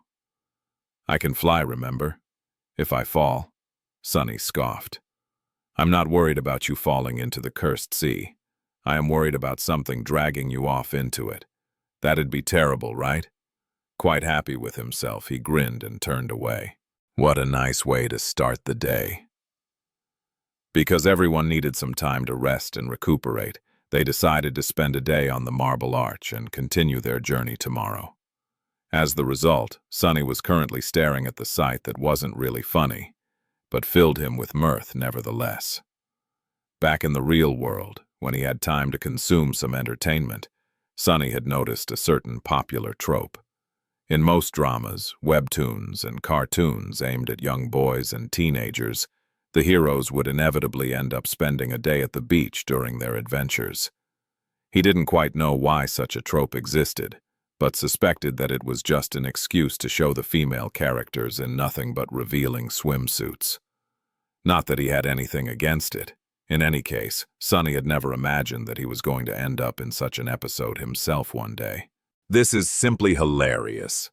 Barely holding himself from laughing out loud, Sunny glanced at his companions.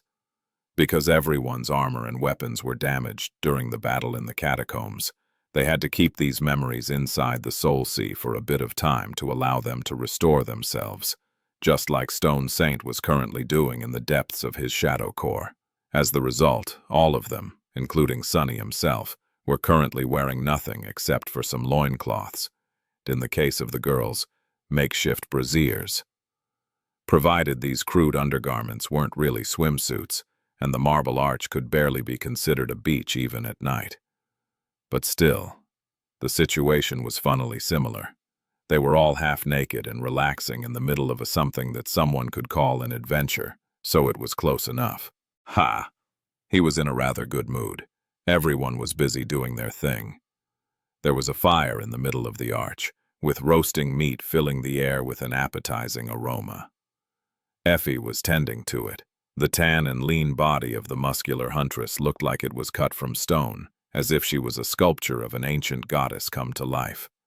Sunny tried to count her abs and got distracted halfway through by, not-so-stone-like parts of her robust figure. After a couple of seconds of thoughtless bliss, Sunny had to hurriedly look away. The last thing he wanted was pure thoughts. Nephis was helping Effie with the breakfast. Next to the vigorous huntress, her figure seemed especially slender and lithe. However, she was also extremely athletic in appearance. Her ivory skin was pleasantly contrasted against the olive skin of their boisterous pathfinder. What a sight to behold. From a purely aesthetic standpoint, of course, seeing Changing Star like that reminded Sunny of the early days of their stay in the dream realm. Things had been much simpler back then. Suddenly wistful, he looked away and checked what Cassie was doing. The blind girl was resting near the fire, wrapped in her beautiful cloak. With her delicate features and small stature, she looked extremely lovely. And then there were Kai and Castor. Sunny sighed and looked down at his own scrawny body. Honestly, after all these months spent hunting monsters, eating meat and absorbing shadow fragments, he looked much better than he used to. In fact, by human standards, he was nothing short of, well, above average. Even as far as Awakened went, he could probably compete with some in the looks department. But those two specimens were simply on another level. Kai was tall and shaped like a young god, with lean muscles rolling under his flawless skin and a svelte figure that begged to be sculpted into a marble masterpiece. Sunny could swear that even sunlight was attracted to him, illuminating the charming archer in just a way to make him look as gorgeous as possible. Currently, Kai was tending to his arrows, somehow managing to make even that simple task look glamorous. Castor was much the same, with a perfect body and broad shoulders that simply screamed of power, appeal, and potency. With a darker skin to match his gallant and manly image, he was basically the epitome of masculinity.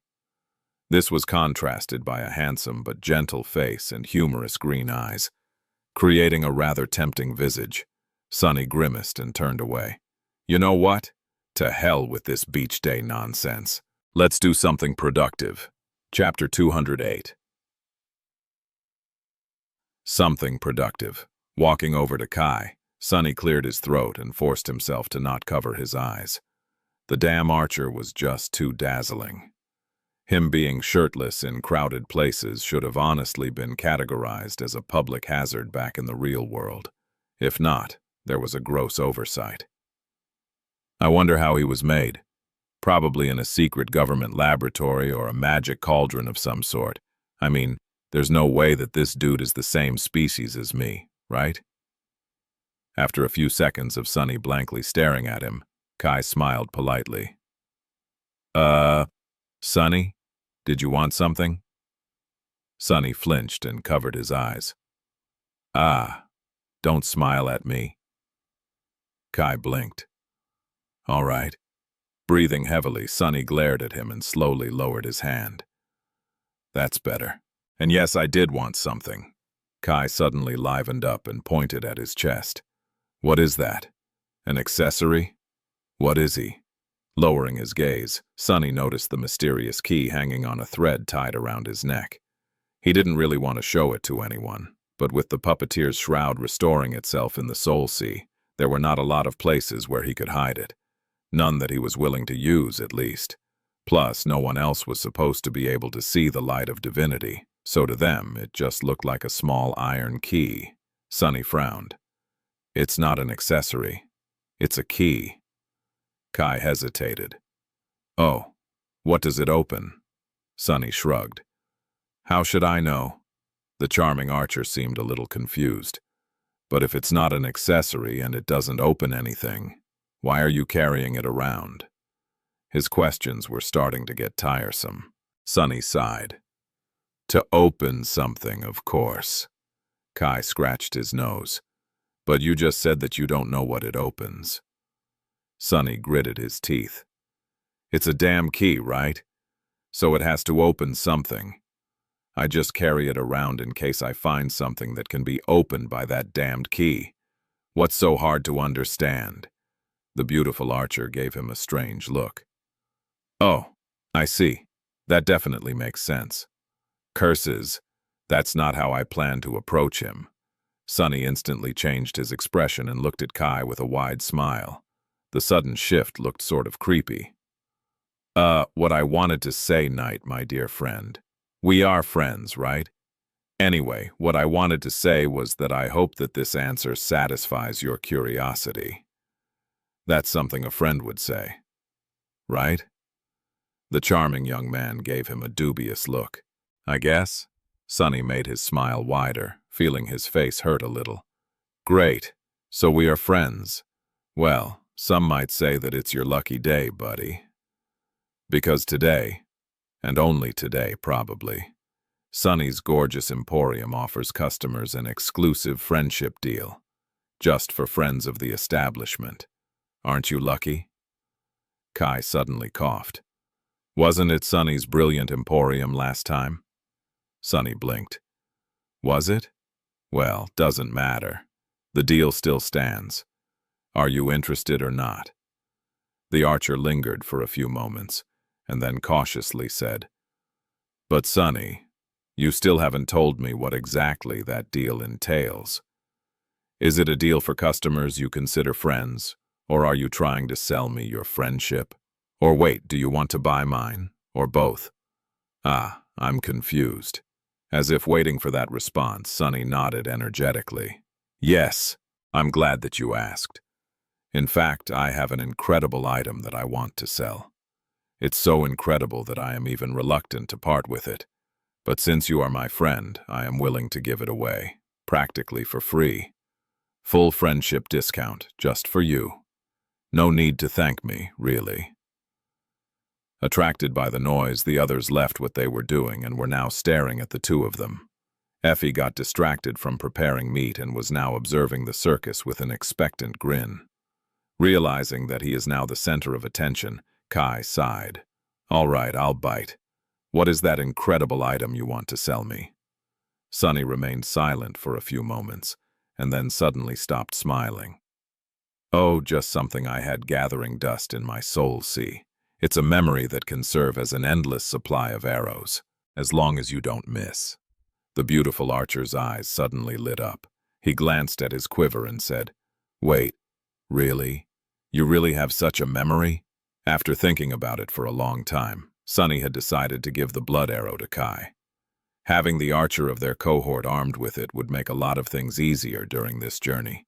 He could potentially earn himself a bow in the future and learn how to use it, but it wouldn't be anytime soon. Plus, with how dangerous the enchantments of the blood arrow were, nothing short of excellence would fly, and excellence took a lot of time to achieve, time that he didn't have. So, giving it to a skilled archer like Kai was a better decision. Their recent encounters with the iron spiders only made Sunny more certain that this was the right thing to do, but he wasn't going to give it away for free. Yes, I do have such a memory. Then he casually added, "Oh, did I forget to say? It can provide an endless supply of arrows. And also all those arrows will be of the ascended rank." A grave silence settled over the marble arch. You're in possession of an ascended memory? That question was asked by Castor. Kai didn't have to ask, because he already knew that Sunny was telling the truth. His eyes slightly widened. On the Forgotten Shore, ascended memories were exceedingly rare, for an obvious reason. Sleepers could only get one by defeating a fallen nightmare creature, and there weren't a lot of people capable of such a feat. Added to that was the fact that not every kill provided a memory.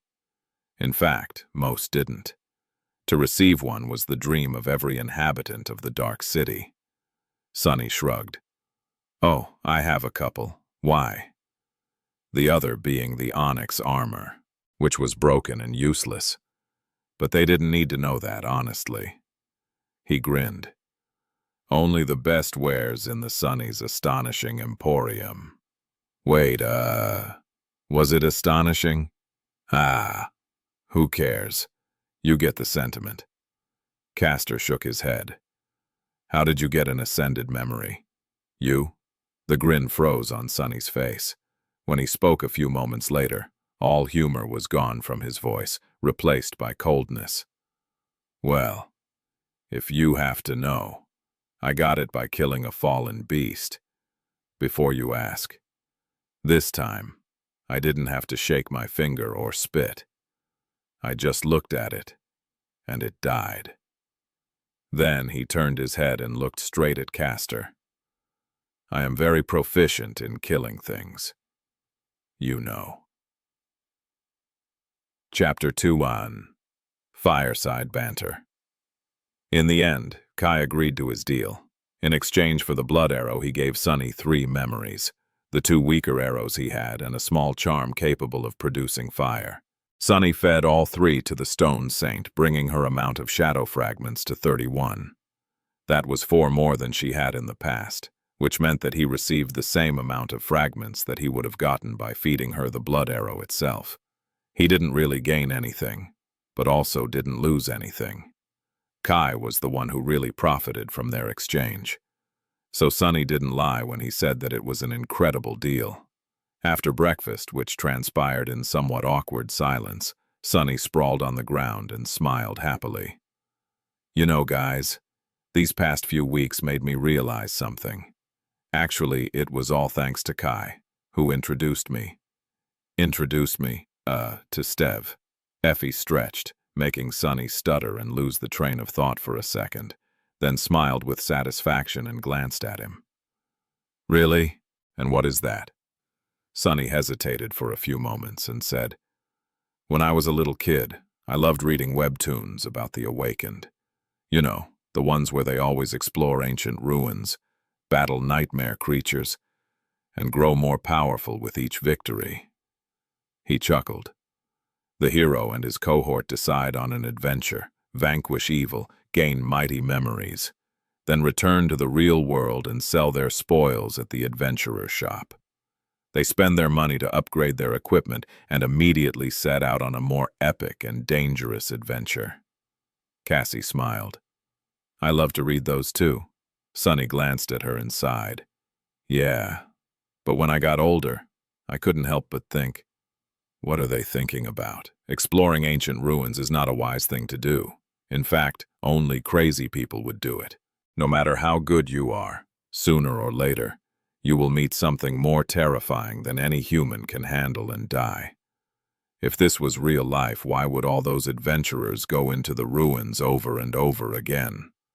The blind girl tilted her head and opened her mouth, but then closed it again. Sunny smiled. But then it hit me. They were not doing it to vanquish evil. They were doing it to collect a wide variety of powerful memories. You see, the real dream is not to be the hero, one of their companions, or even the love interest. The real dream is to be the owner of the shop where the hero sells his trophies and buys new equipment. That way you can live a pretty life without risking your neck. That's the real goal.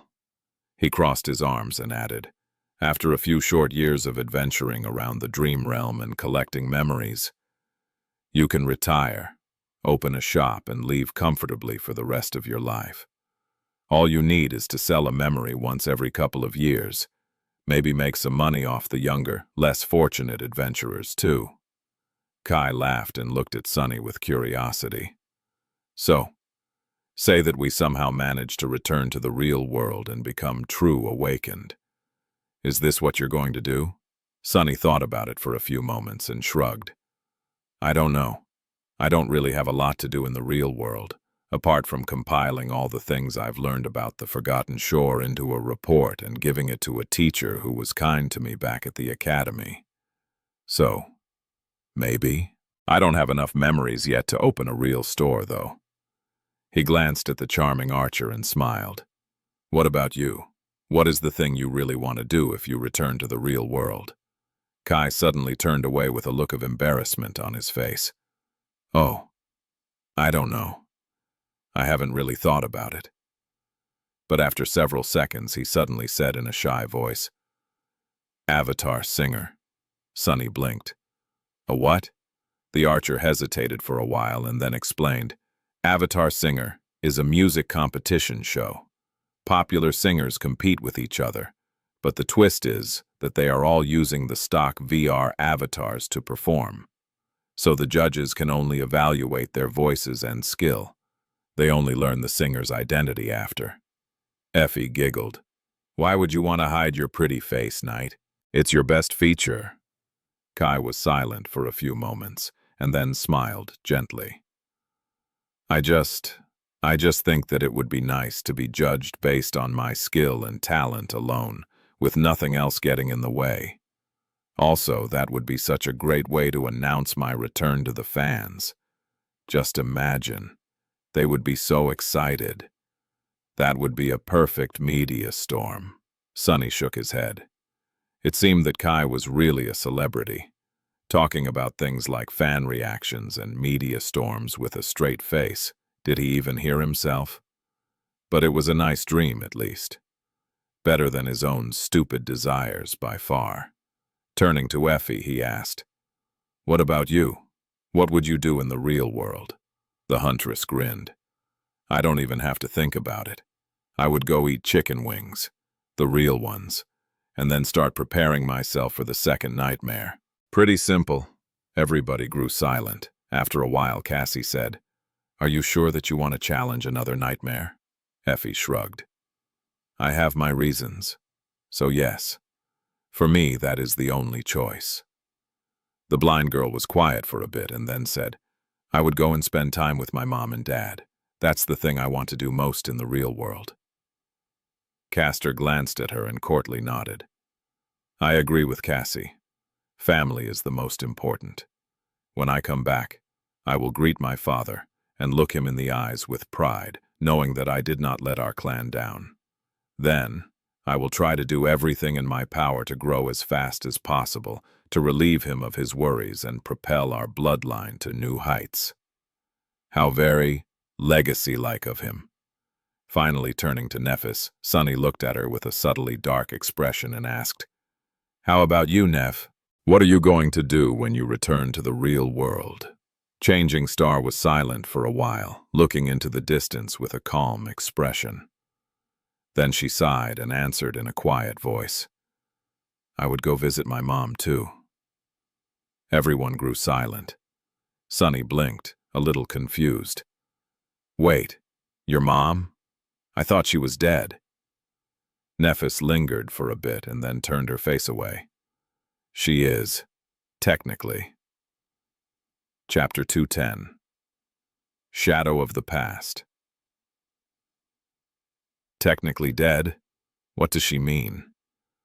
Sunny glanced at the others and saw that they, too, were confused. Everyone except for Castor, that is, who seemed like he knew something. A few moments passed in tense silence, which was broken by Changing Star's sigh. Looking at them, she said evenly, "My mother is one of the Hollow. She became Hollow while pregnant with me, actually. So I never really met her, just her body." Nephis grew silent. After a while, a strange smile appeared on her face. "It's funny, really. When my grandmother was still alive, I made a point of treating that body as nothing but a corpse. But once she passed away and we were the only ones left, well, I found myself getting a bit confused." Nephis shrugged and turned away once again. "Anyway, before leaving for the first nightmare, I used what little money there was left of our estate to buy her a VIP spot in a specialized hollow care facility. They are treating her really well. But still, I don't like the idea of her being alone there. So when I return, that's what I'm going to do. Visit her." No one said anything, heavily affected by her words. Sunny stared at Changing Star, trying to imagine what it must have felt like, growing up in the company of your parents' soulless shell, with death staring at you through those empty eyes every day, always looming over you like a dark shadow, both of your past and your future.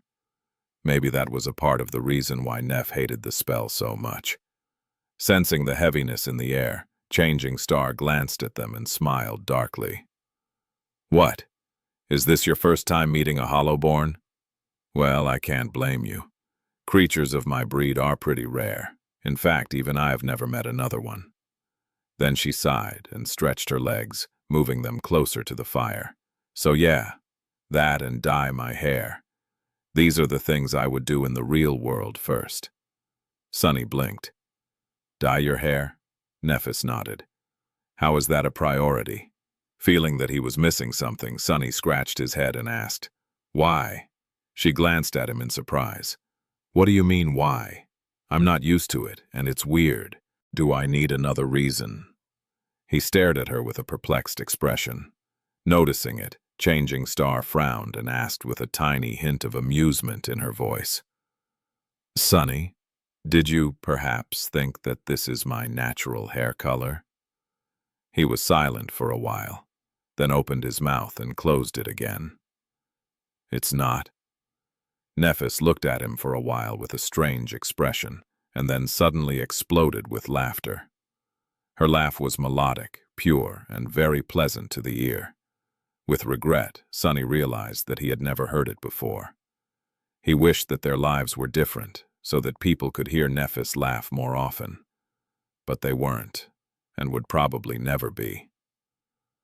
After a while, she glanced at him and smiled. "Sunny, it's silver for spell's sake.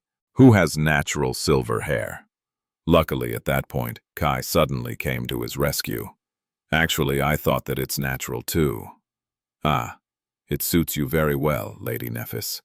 Changing Star turned to him with an expression of utter surprise. Then she glanced at Effie with a silent question. The huntress nodded. "Free web novel." "Yeah, me too. I mean, who knows what you legacies are even made of?" Nephis blinked a couple of times, then shook her head in bewilderment. "Well, no, it's not natural. It became like that after my first nightmare." Kai leaned forward with curiosity. "Really? What color was your hair before?"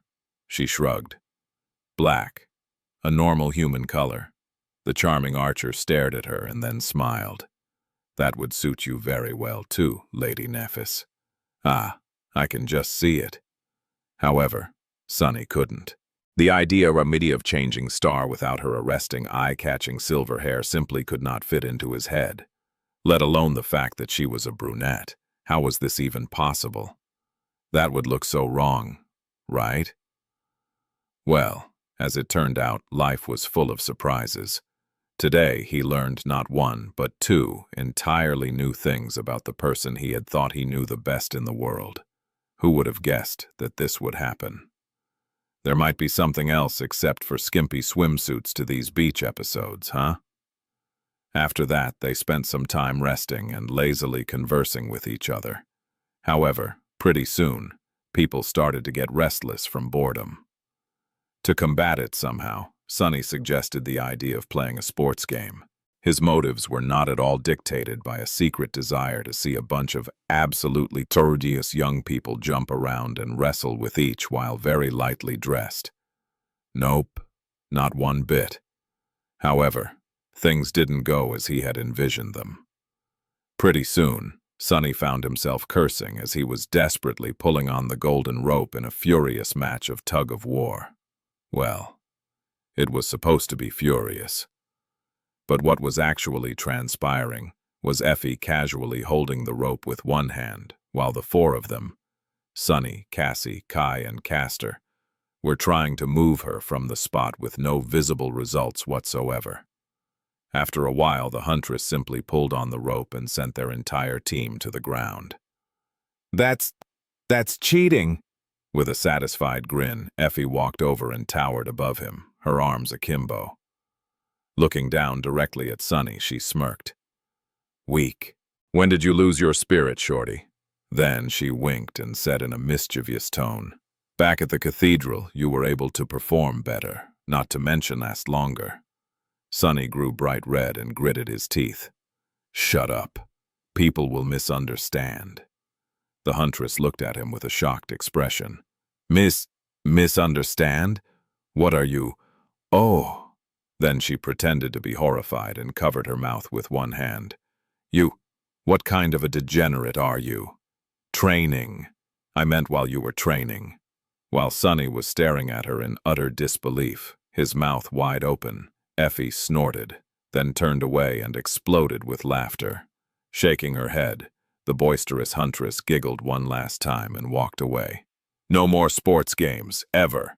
That wretched troublemaker will win them all anyway. He needed to teach himself how to come up with better ideas. Chapter 211, Game of Lies. With a bit of disappointment, Sunny realized that all types of physical activities were out of the question. Not only because Effie was going to win every damn game, but also because Cassie couldn't participate in most. If that was the case, they would have to settle for a battle of wit instead. After thinking for a while, he made a few preparations and addressed his companions in a mischievous tone. All right, let's have another competition. This time it will be a challenge for your minds. Sunny paused for a few moments and then smiled. And to spice things up, this time there will be a prize. The winner will get this. With that, he produced the ascended soul shard that he had gotten from the corpse eater from behind his back and showed it to everyone. The beautiful crystal shined with an alluring, ethereal light. Except for Nephis, who was resting with her eyes closed, everyone stared at the shard with a lot of interest. Sunny grinned. Of course they were interested. It was very rare to see one of these after all. He didn't really have a use for this thing right now, though, and making the cohort stronger would, in turn, increase his own chances of getting through the expedition alive. So parting with the shard was not that detrimental, especially if he could have some fun in return. Effie was the first one to speak. What are the terms of the competition? Sunny put the crystal away before answering. It's really simple. I'll give you a riddle, and the first person to answer correctly wins. How does that sound? The huntress looked at him with doubt and shrugged. Sounds boring, but all right, let's play. Smiling, Sunny commanded the shadow to separate from him and put the ordinary rock on it. Then he turned to Effie and said, Listen carefully. Imagine, if you will, that the two of us, my shadow and I, are in possession of a rare treasure. One of us is an honorable, extremely attractive awakened that can tell no lie, while the other one is a vile, ugly, stupid devil that would never tell a word of truth. But you don't know which one is which. Effie grinned. I mean, isn't it obvious? Sunny blinked. Shut up. Also, it's an imaginary situation, okay? Anyway, you have to find out which one of us is hiding the treasure. If you do, you'll get the treasure. If you don't, the devil will kill you. You can only ask one question, either to me or the shadow. Understand?" The huntress giggled and flexed her muscles. "Can I just beat the answer out of you?" Sunny observed her vigorous figure for a moment too long, and then smiled. "You can. Also, you're dead." Effie stared at him in bewilderment. "What? Why?" He shrugged and glanced in her direction with disdain. "Did I not tell you that you can only ask one question? Well, who told you to ask whether you can beat me up or not?" What a stupid way to waste a question. While the unruly huntress was throwing daggers at him with her eyes, Sunny turned away and said, "Next." Kai smiled apologetically at Effie and approached him. "All right, Knight. What's your question? Do consider that our roles might have changed since the last round." The charming young man gestured at the marble beneath his feet and addressed the shadow. "What color is the stone I am pointing to?" Since Sunny had expected such a turn of events, the ordinary rock immediately answered in the deepest voice he could muster. "White." Kai looked at Sunny with a triumphant smile and said, "So, I win? The shadow is obviously the honorable awakened." Sunny gave him a nod. "You indeed learned which one of us is a dirty liar. Surprise, it was me. However, that was not the task. The task was to find out which one of us is hiding the treasure, and you have already used up your only question. So, sorry, buddy, but you're also dead. I'll miss you very much. In this hypothetical situation." The charming archer sighed and looked at him with reproach. Sunny raised his eyebrows. "What? Why are you looking at me like this? Be grateful that I allowed you to play at all. With your flaw, you are like a walking cheat as far as this game is concerned." He scowled, then added, "In fact, the mere fact that you claim to have a flaw is an affront to us, truly flawed people." Kai lingered for a bit and walked to the side to sit near Effie. Sunny had to suppress his laugh when he noticed that the boisterous huntress reacted to being this close to the charming young man's deific body, pretty much exactly the same as he himself sometimes reacted to her. "Get your head out of the gutter. Pure thoughts, Effie." A wide grin still found its way onto his face. Shaking his head, Sunny turned away to call the next contestant, but Kai suddenly spoke, interrupting him. "You're not entirely right, you know," he said gently. Sunny raised an eyebrow. "About what?" The archer looked down before answering. "About my flaw. Yes, it is not as heavy of a burden as many others have to carry, but it's still a curse." "What is he talking about? It's almost entirely like a second aspect ability." Looking at Kai with a doubtful expression, Sunny asked, "Yeah? How exactly? Please explain, because I really can't think of a situation where this flaw of yours could be a burden." The beautiful young man was silent for a while, and then looked up at Sunny with a sad smile. Imagine hearing the person who is the most important to you in the whole wide world telling you that they love you only to realize that they don't. Imagine listening to your friend's words of encouragement only to understand that he secretly wishes for you to crash and burn. He sighed. "Ignorance is bliss, Sunny. After returning from my first nightmare, I had to come to terms with the fact that most of the people in my life were not who I thought they were, and that what hid behind their smiles was ugly and vicious."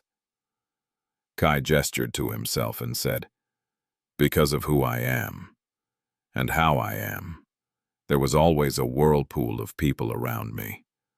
But after learning their true faces, I couldn't, well, let's just say that if I had the choice, I would have preferred to stay blissfully blind to the truth forever." He grew quiet. "Damn." Suddenly, Kai smiled. "But that's why I enjoy spending time with you so much, Sunny. No matter how bizarre the things you say are, they're always true. I never met anyone as stupidly honest as you. It's very refreshing." Sunny shifted uncomfortably. Did he just call me stupid?" Now he was kind of sorry for mocking the charming young man about his flaw. Perhaps it would be useful to someone like Sunny, but to a person like Kai, who always attracted the worst kind of attention from people, it could really be incredibly painful. The spell knew what it was doing. It always hit you in your most vulnerable spot. Damned spell. The being that weaved it must have been the worst kind of a sick bastard. Chapter 212. Knights and Knaves. Sure. One day Kai would inevitably learn that Sunny was not as honest of a person as he considered him to be. But until then, having the naive archer believe in this ridiculous notion was rather beneficial. Turning away with a bit of awkwardness, Sunny glanced at Castor and called, "Next." The proud legacy was looking at Nightingale with a heavy expression. Hearing Sunny's voice, he lingered for a moment and then shook his head. It seemed that Castor did not want to play his game. Sunny was also suddenly painfully aware that between the 6 of them, 4 people had openly shared their flaws with the rest, be it out of necessity or because of trust. Only 2 had not. One of the 2 was Sunny, and the other one was Castor. Sunny knew why he was hiding his flaw from everyone, but what was the proud scion's reason? It sort of went against his whole honorable and dependable persona. With how devoted he acted toward Nafis and the cohort, it was strange to see him keeping secrets.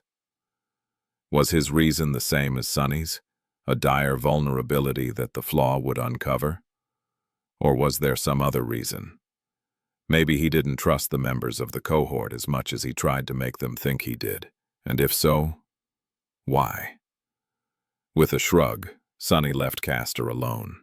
There was no point in lingering on these thoughts now. Until he had more information, any conclusion he could make would be useless anyway. Looking at Cassie, he smiled and said, "Hey, Cass, want to give it a try?" The blind girl hesitated for a bit and then slowly approached him. While she was walking over, Sunny couldn't help but think back to a conversation he had with her in the distant past. Back then, Cassie had told him that knowledge could be the heaviest thing in the world. The burden of her flaw, while completely different from Kai's, was at the same time eerily similar. They both longed for the bliss of ignorance, but were doomed to always bear the crushing weight of unwanted knowledge. When Sunny thought about it, he found that all members of the cohort were connected with each other by invisible strings. Many things about them were like reflections, simultaneously the same, but also completely opposite. Like the fact that he could tell no lie, while Kai could not be lied to. Or the fact that Nefis was like sunlight, while he was made of shadows. Cassie could not see, while he had basically 2 pairs of eyes. Changing Star dreamed of destroying the nightmare spell, but Effie dreamed of making it her paradise. And so on. Were these the strings of fate? Or was he just making empty connections because that was what humans were prone to do? Come to think of it, only Castor didn't seem to be connected to any of them in any kind of a meaningful way. What was that all about? Cassie sat down near Sunny, pulling him out of his thoughts. He forced out a smile. "Ah, right. Just like I said, the roles might have switched. So, what is your question?" Cassie smiled and gestured to the shadow. "My question is, if I were to ask Sunny which one of you has the treasure, what would he say?" Sunny hesitated for a few moments, then gave the ordinary stone a mental command to speak one of the answers that he had whispered to it in advance. In the same comically deep voice, the shadow seemed to speak. "The shadow has it." Cassie nodded and turned to Sunny with subtle glee on her exquisite, doll-like face. "Sunny, you have the treasure. Give." With that, she expectantly outstretched her hand. With a disappointed sigh, Sunny put the ascended soul shard in her palm and said in a listless voice, "Re-E web novel. Congratulations, you've won. Great job, yay." Cassie grasped the shard and giggled. Meanwhile, Effie leaned forward with a bewildered look. "What? That's it?" She stared at the blind girl in astonishment and then asked, "How the hell did you do it?" Cassie smiled and crushed the shard in her small fist, absorbing the soul essence. Then she shook her head and said, "It's simple, really. No matter who you ask about the other person's answer, their answer will always be the opposite of the correct one. That's because the awakened would have to tell the truth about the lie, while the devil would have to tell a lie about the truth. Do you understand?" Effie thought for a moment, then shook her head. "Nope. All the words you said seem to be familiar, but I don't understand crap. What do you even mean?" Cassie laughed. "Well, you should think about it in your free time, or, just beat Sonny up the next time he decides to tease you with such riddles." With that, she went away, quite happy with herself. Sonny watched her go with his mouth wide open. Did she really just say that? Meanwhile, the perplexed huntress was staring at Sonny with a deep frown. "Yeah, I might just do that the next time." He paled. "What's up with that? This was an honest competition. Don't be a sore loser." Effie grinned menacingly. "Sore? Let's see which one of yous will be sore when I'm done with you." "What? What kind of soreness does she mean, I wonder?" "Wait, no, why would I wonder about that?" Standing up, Sonny glanced at Effie and scoffed. "Who's going to be done with who? Don't flatter yourself, Beanpole." With that, he walked away with contempt clearly written all over his face. His pace, however, was suspiciously hurried. A while later, the day was drawing to a close. Some of the memories had already restored themselves, so almost everyone was wearing their clothes and armors, which, as far as Sonny was concerned, was a real shame. From a purely aesthetic point of view, of course. However, something else attracted his full attention. At the far end of the marble arch, Nephis and Castor were standing facing each other, with sharp swords in their hands. They were about to clash. Chapter 213. Sword Saints. Back when Nephis was teaching Sonny how to use the sword, he had never been good enough to be her sparring partner. Once he learned enough to be of any use in a training fight, their fragile alliance had already broken and shattered to pieces. So, apart from that short altercation on the somber slopes of the Ashen Barrow, they had never actually crossed swords with each other. Now, it seemed, Changing Star had found a reliable sparring partner. Castor had not only replaced Sonny as her right-hand man, but also filled the roles that Sonny had been either reluctant or unfit to take on. Well, good for them. Once the memories of the cohort were close to being fully restored, Nephis and Castor moved to the far end of the White Arch to practice. Now they were standing opposite each other, ready to begin. Although no one called him over, Sonny approached the two legacies and sat down, ready to enjoy the spectacle. He was keenly interested in observing these two immensely skilled swordsmen in action. Both of them had been trained for combat from the day they could walk. Watching them would surely be helpful to his understanding of battle styles and techniques. Not to mention that he was very interested to see the rematch between Nephis and Castor. The last time he saw them fight, Changing Star had lost, but not by much. She also had held back her aspect ability at that time, but he doubted that that would change today. Neph's flame could be used both to heal and annihilate, but sadly, not to train. Castor glanced at him and frowned with visible displeasure. Was he irritated because Sonny was about to learn a thing or two about his technique, or because Sonny was ruining his alone time with Nephi's? Either way, I don't care. What are you doing? Sonny shrugged. Watching. Why?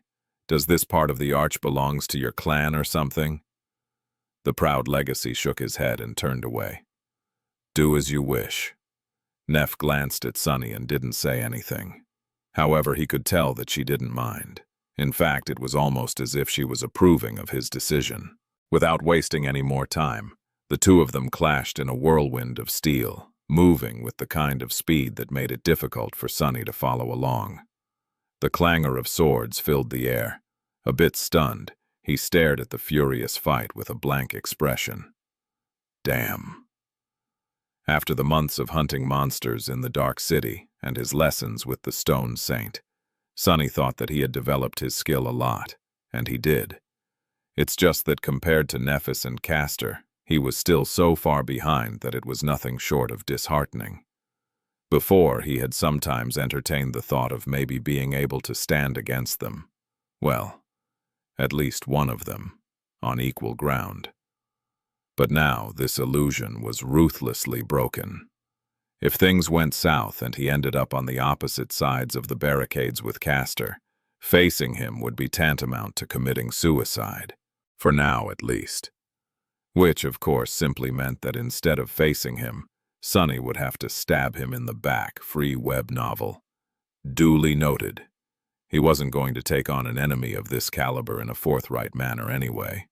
What was he? A fool? Concentrating on the fight, Sonny watched attentively.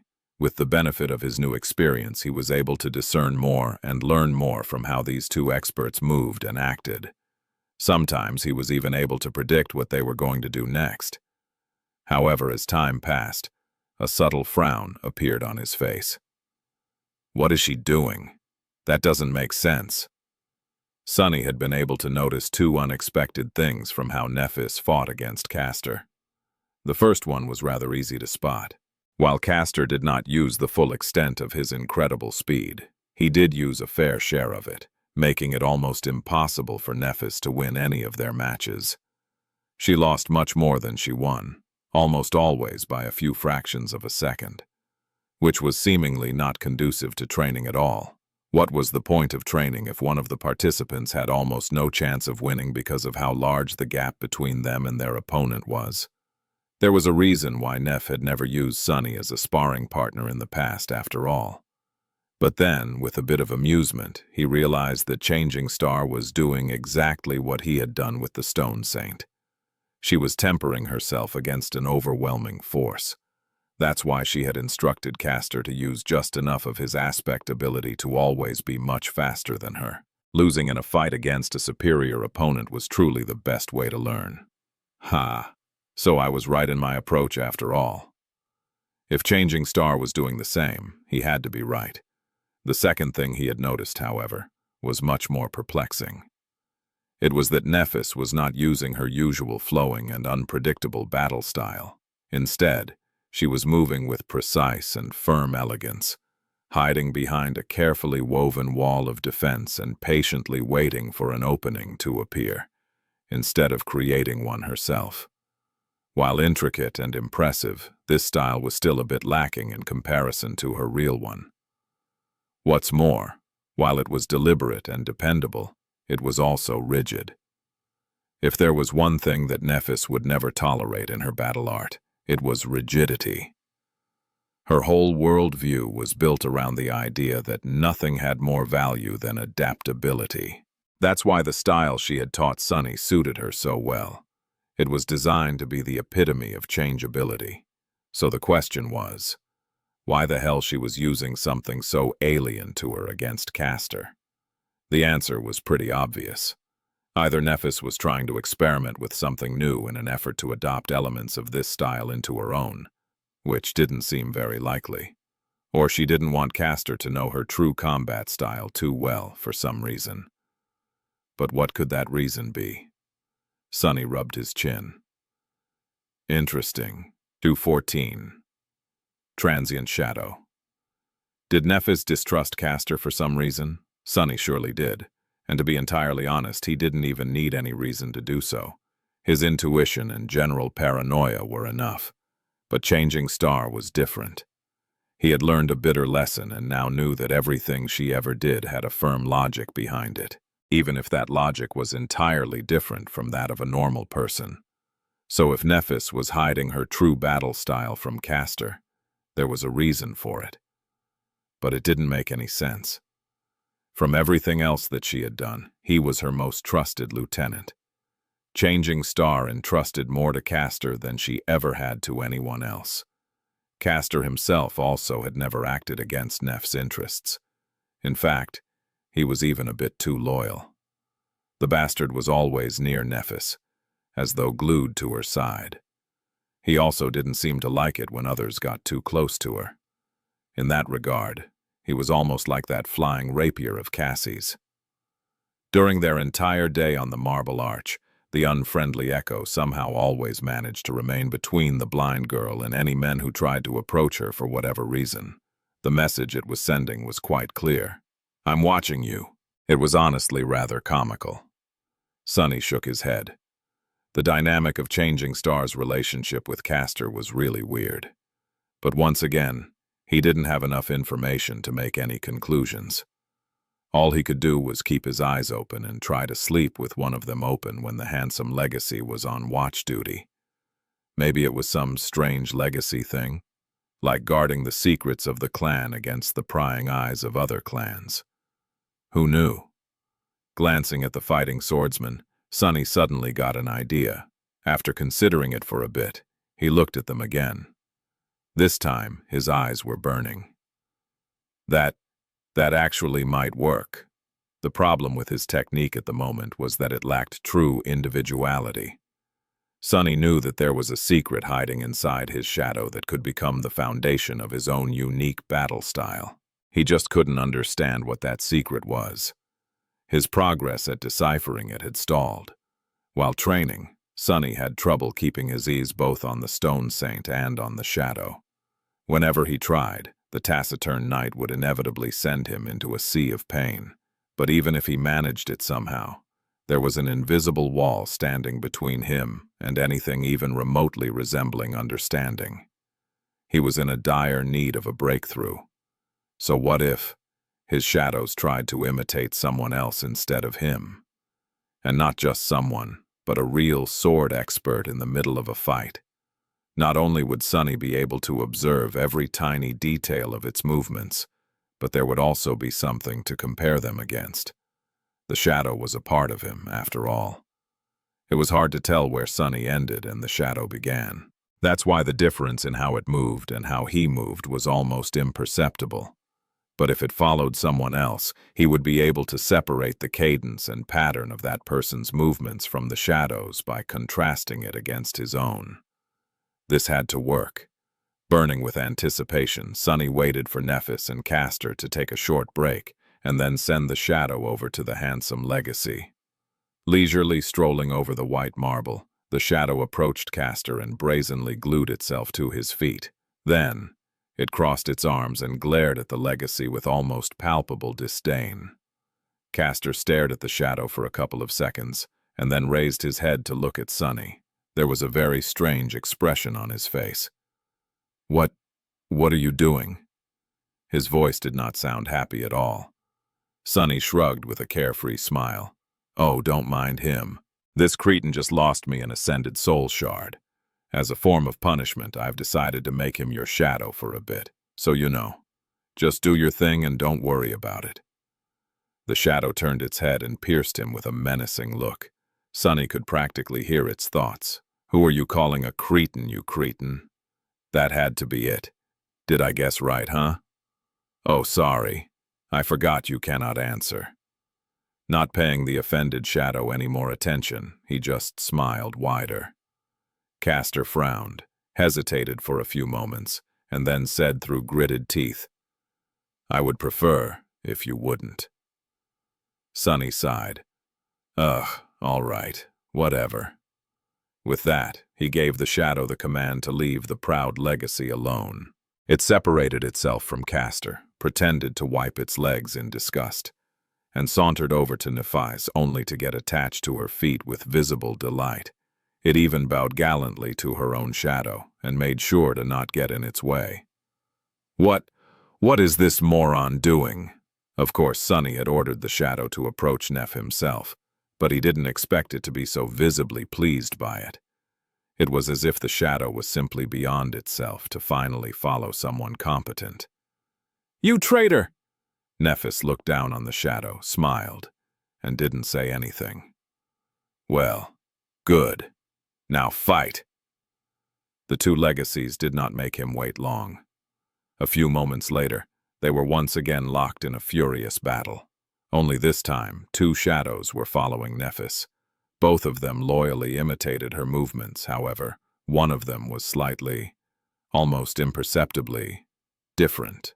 Sonny looked at it with an intensity that threatened to burn 2 holes in the white marble. Soon, his eyes widened.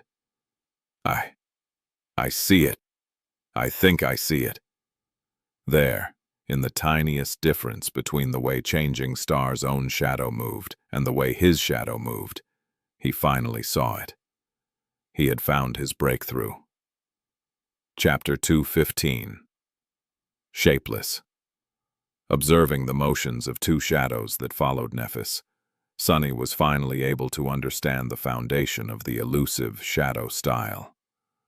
Before, he only sensed a hint of its essence. He knew that just like the shadow, the hidden battle art was insidious, shapeless and ever-changing.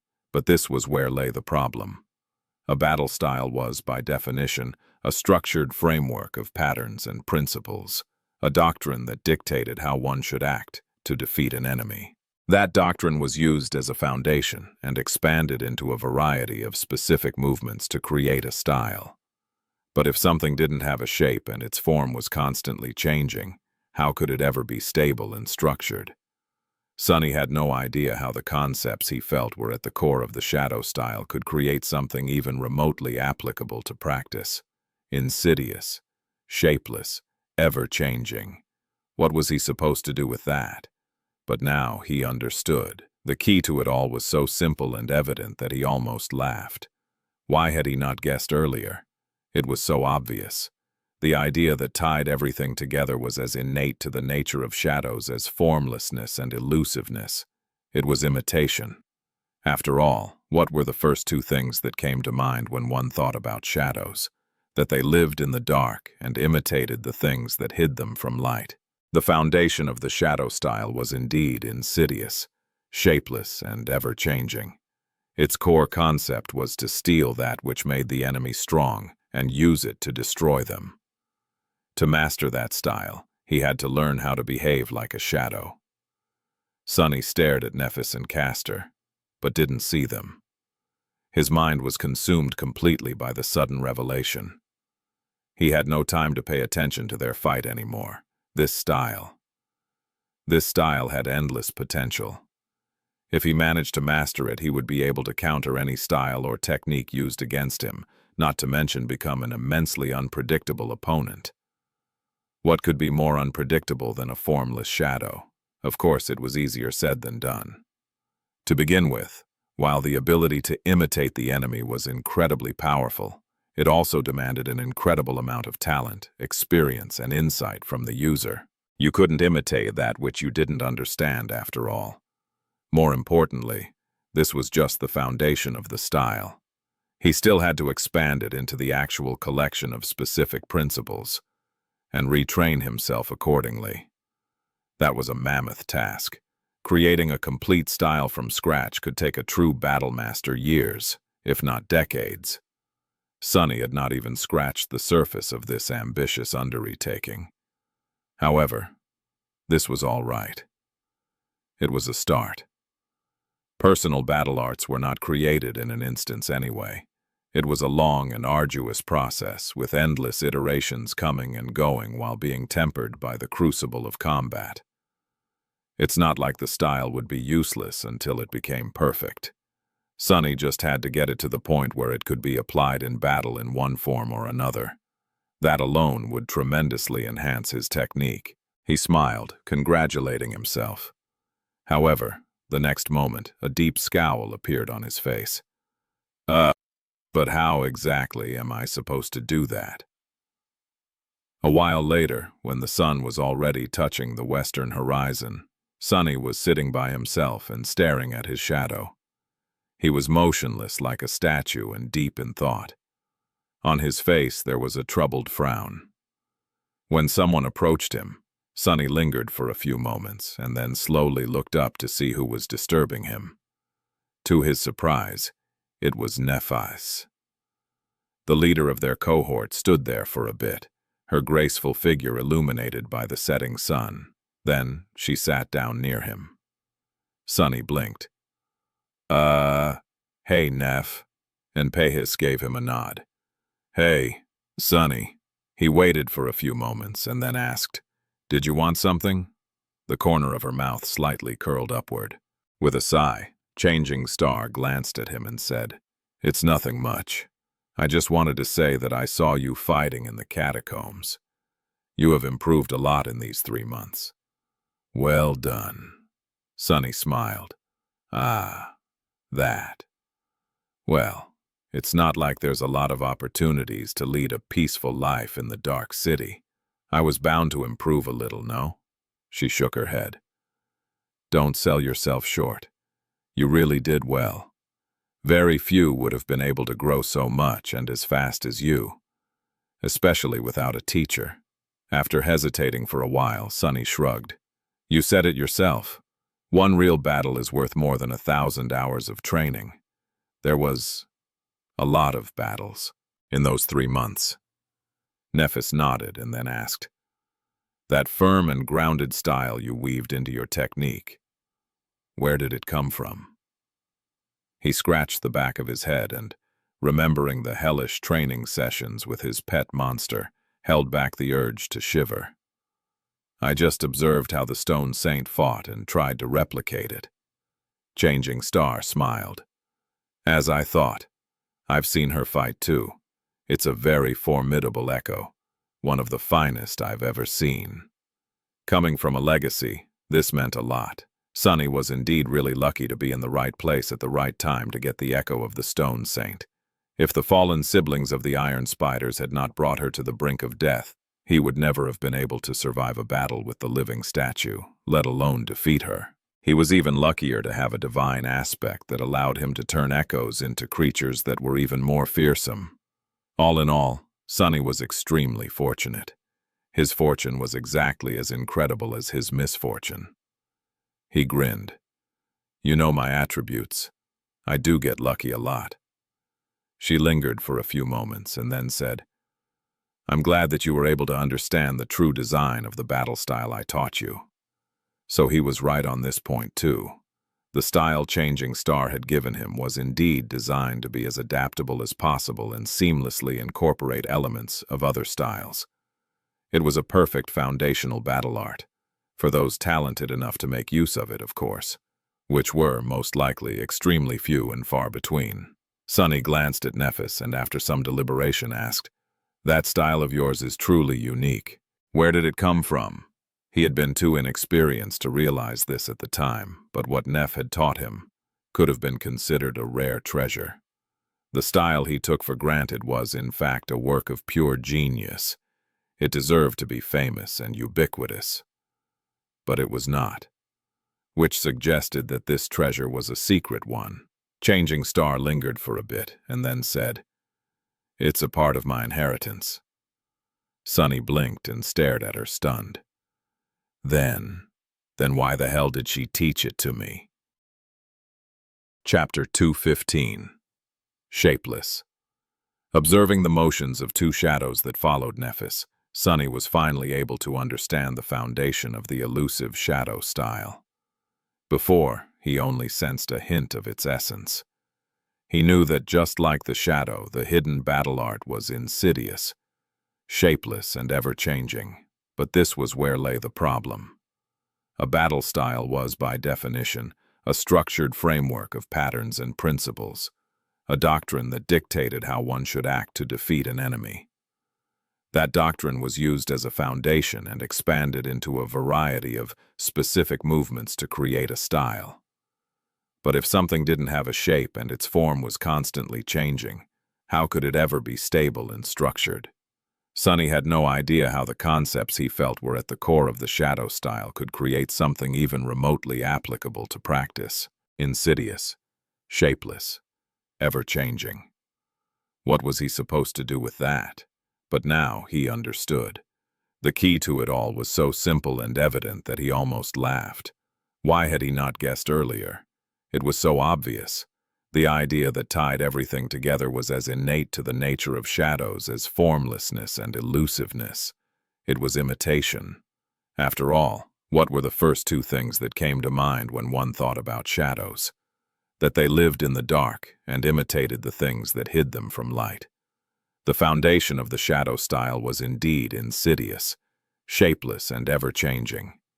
Its core concept was to steal that which made the enemy strong and use it to destroy them.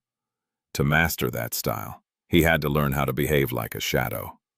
Sunny stared at Nephis and Castor, but didn't see them. His mind was consumed completely by the sudden revelation. He had no time to pay attention to their fight anymore. This style had endless potential. If he managed to master it, he would be able to counter any style or technique used against him, not to mention become an immensely unpredictable opponent. What could be more unpredictable than a formless shadow? Of course, it was easier said than done. To begin with, while the ability to imitate the enemy was incredibly powerful, it also demanded an incredible amount of talent, experience, and insight from the user. You couldn't imitate that which you didn't understand, after all. More importantly, this was just the foundation of the style. He still had to expand it into the actual collection of specific principles and retrain himself accordingly. That was a mammoth task. Creating a complete style from scratch could take a true battle master years, if not decades. Sunny had not even scratched the surface of this ambitious undertaking. However, this was all right. It was a start.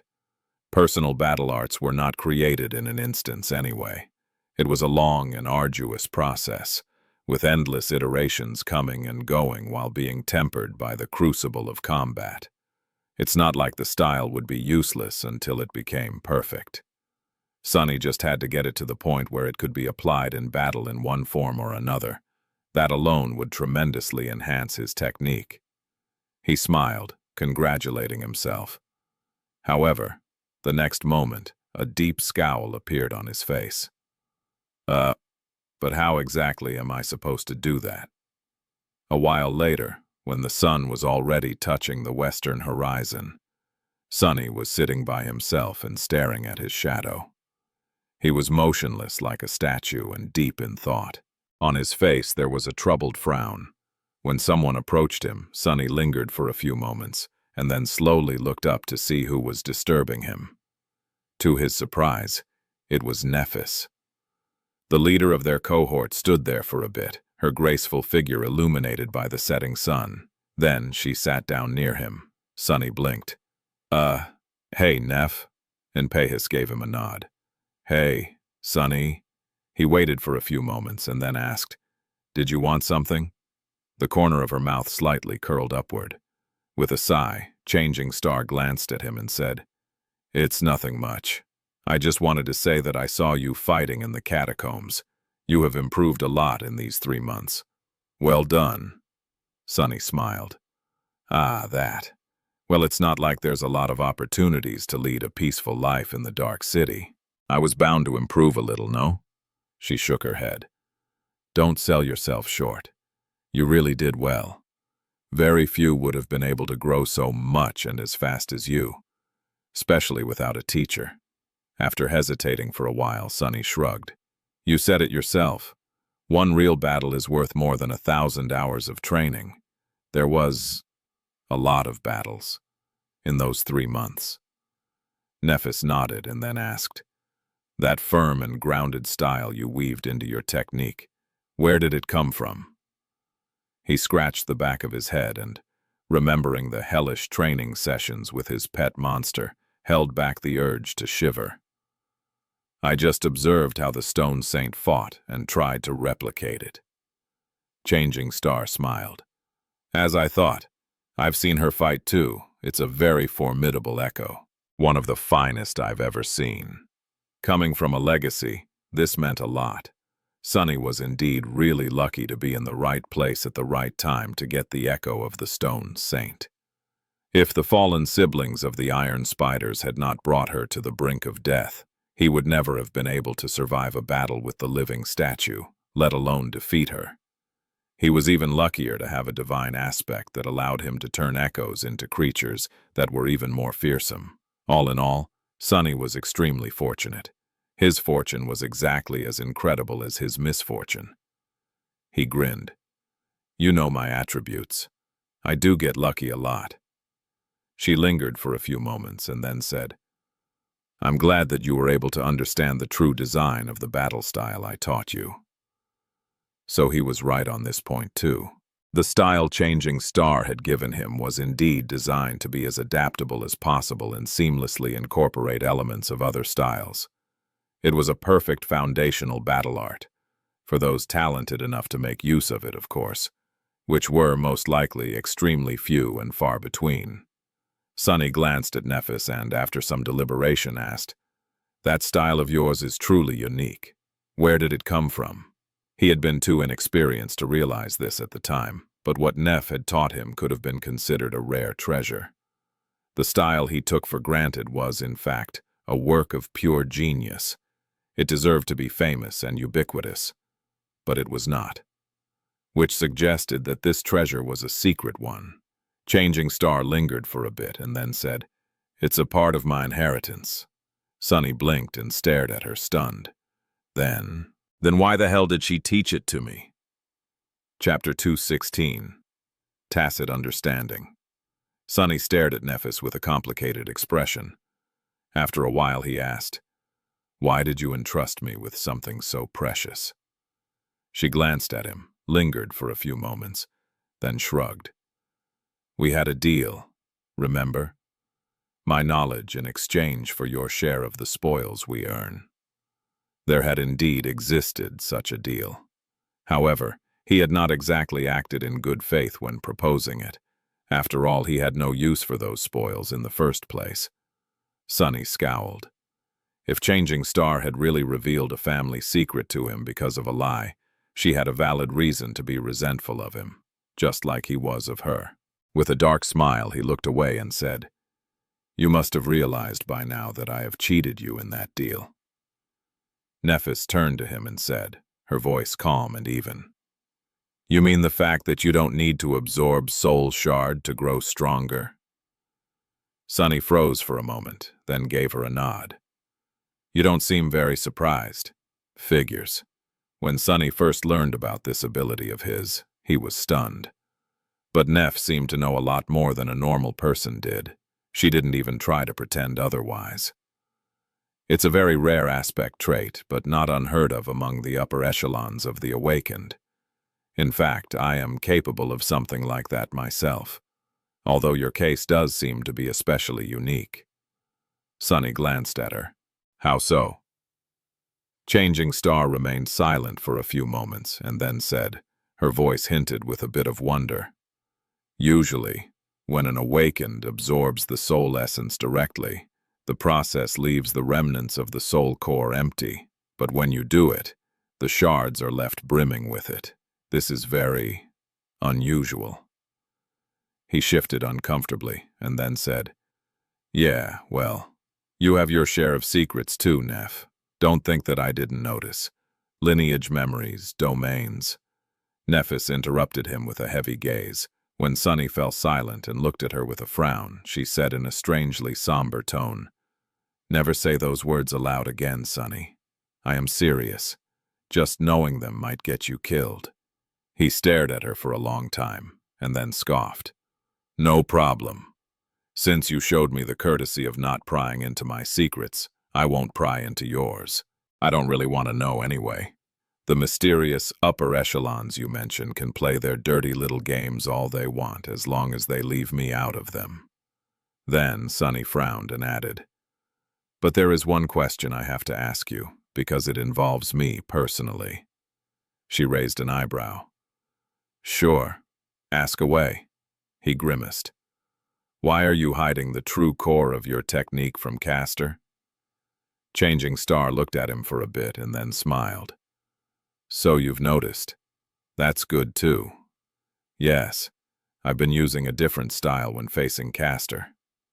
Sunny looked at her with a humorless expression. "Why?" She shrugged. "Why did you incorporate elements of the Stone Saint's technique into your own?" He shook his head. "To become stronger. Also, nice try at misdirection, but I won't fall for your tricks. I'm the one who taught them to you, remember? So just stop. Answer my question." Nephis sighed and turned away, glancing at the silhouette of the crimson spire that loomed in the distance. After a while, she said, "I'll answer you when we return to the Dark City. It won't change anything until then anyway. Your safety won't be compromised in any way. What is that supposed to mean? As he glared at her, Changing Star stood up and turned to leave. Before that, however, she lingered for a moment and said, "Keep sharpening your sword, Sonny. I expect big things from you." With that, she walked away, leaving him speechless.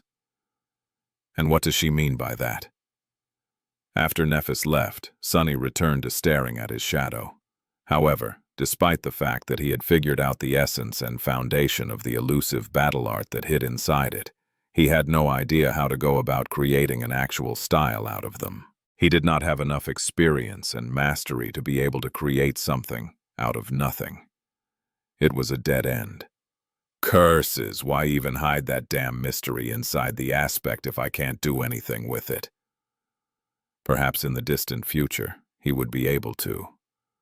But right now, it was as though he had found the door, but was not strong enough to turn the key and unlock it.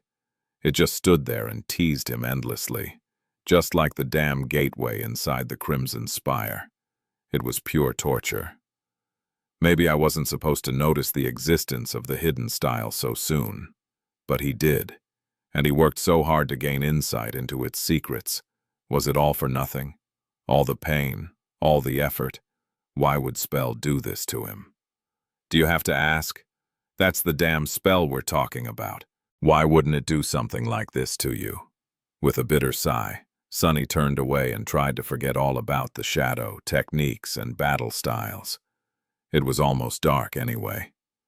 Time to sleep.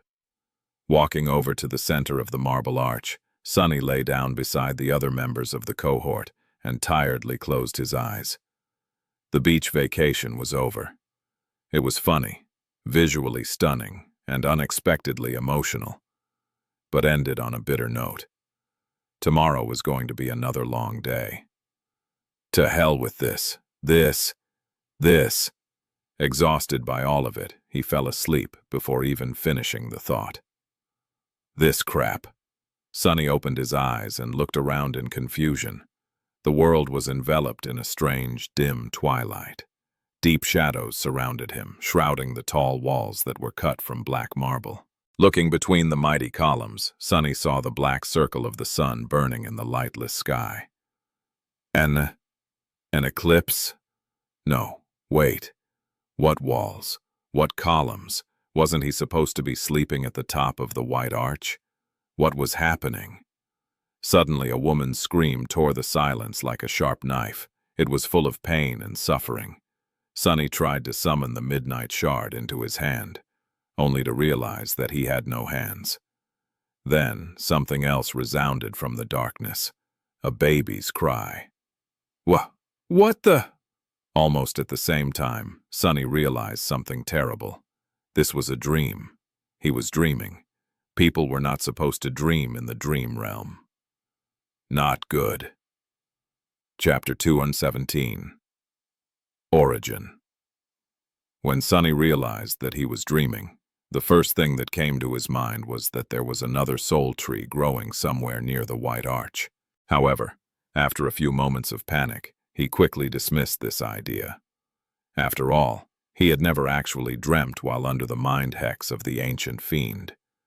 He had just mistaken the broken memories of his conversation with Cassie for a dream. But this one was real. The dreamscape that surrounded Sonny was ephemeral, shifting, and shrouded in shadows. Above him, the sun was like a circle of darkness, with crimson light drowning in a burning sea of clouds. However, none of that light reached him.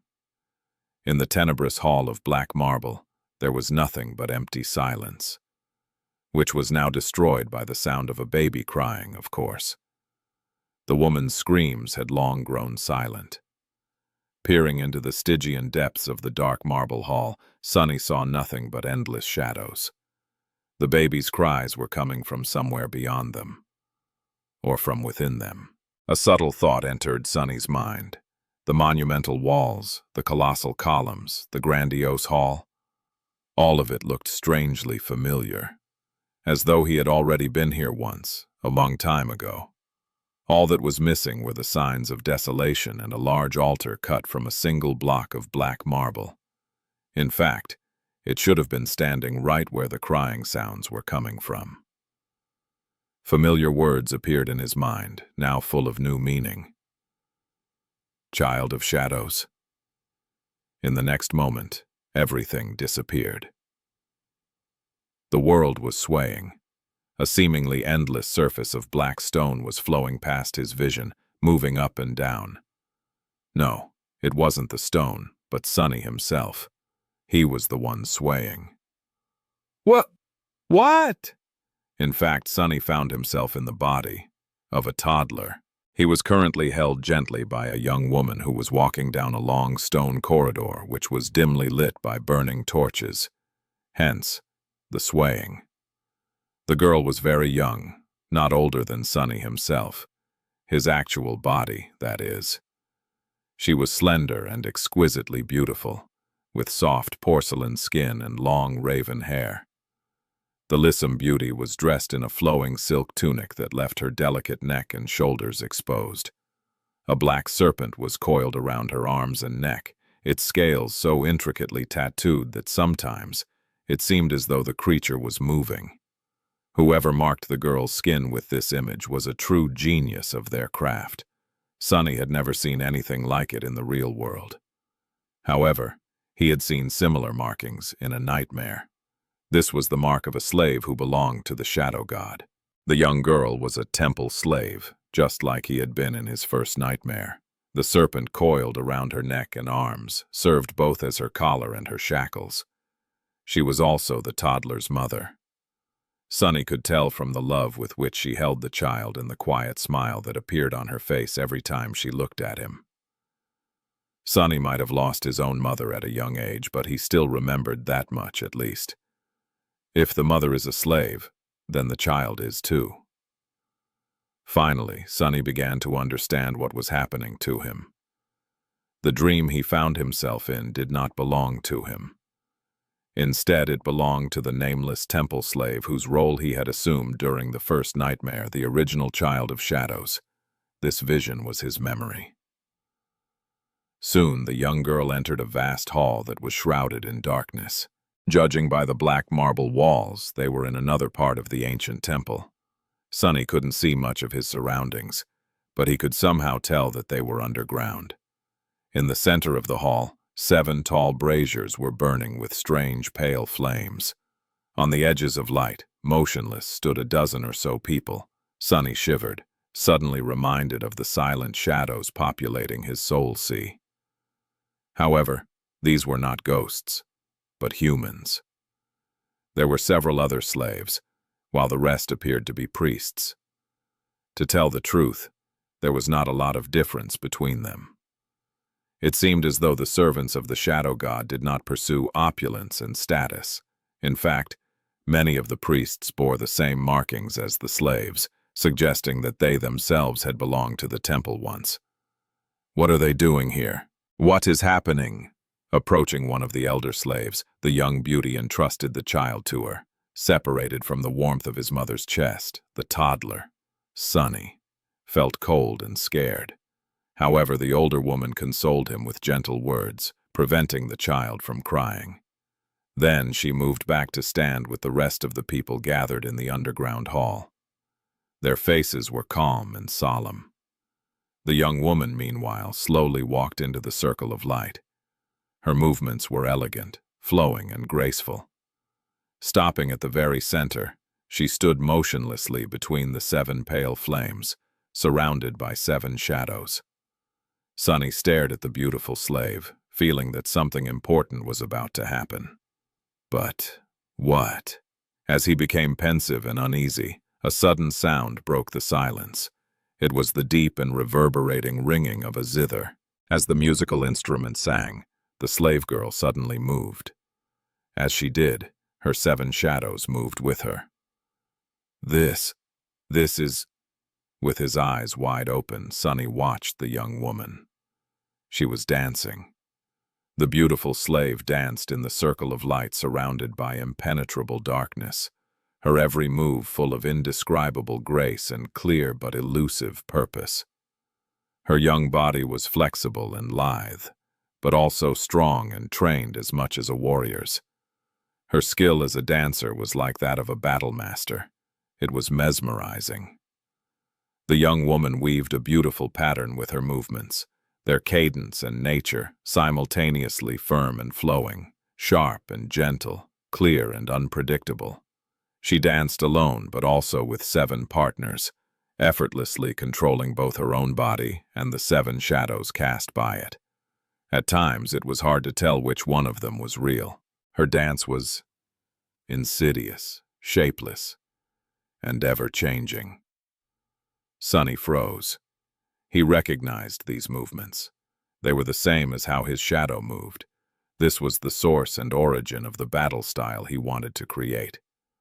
This was Shadow Dance, Chapter 218. Shadow Dance. Sunny opened his eyes.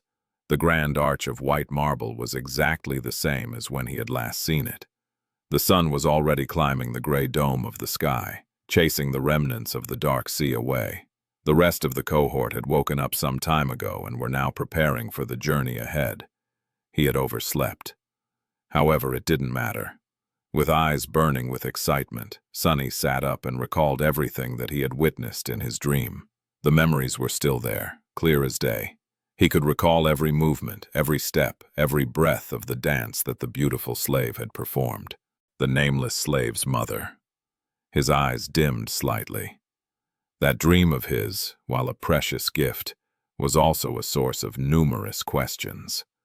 Now that he was awake, Sunny was able to see a few things with more clarity. The scene that he had witnessed at the very beginning of it was that of the nameless slave's, the original child of shadows, birth. He was born during a solar eclipse, not unlike Sunny. That fact put a lot of things into perspective. Everyone knew that the spell did not choose the role an aspirant would play during their first nightmare randomly. That was apparent from the fact that the bodies they inhabited in it, while different, were very close to their real ones.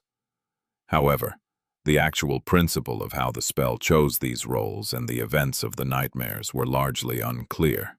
But now, Sunny knew that he shared more than simply outer appearance with the temple slave whose body he inhabited for a few short days. Both of them were born in similar, extremely rare circumstances.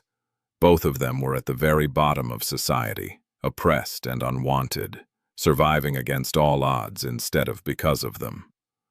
Both of them were left without a family at a young age. The tough life in the outskirts took Sunny's parents and sister away. To the nameless slave, it was the servants of the mighty war god that destroyed his childhood home and life. Sunny didn't know what happened to the beautiful dancer after the last Temple of Shadows was destroyed by them, but he doubted that it was anything good. With a heavy sigh, he looked down. Fate. It was fate. What he shared with the temple slave was a similarity of fate.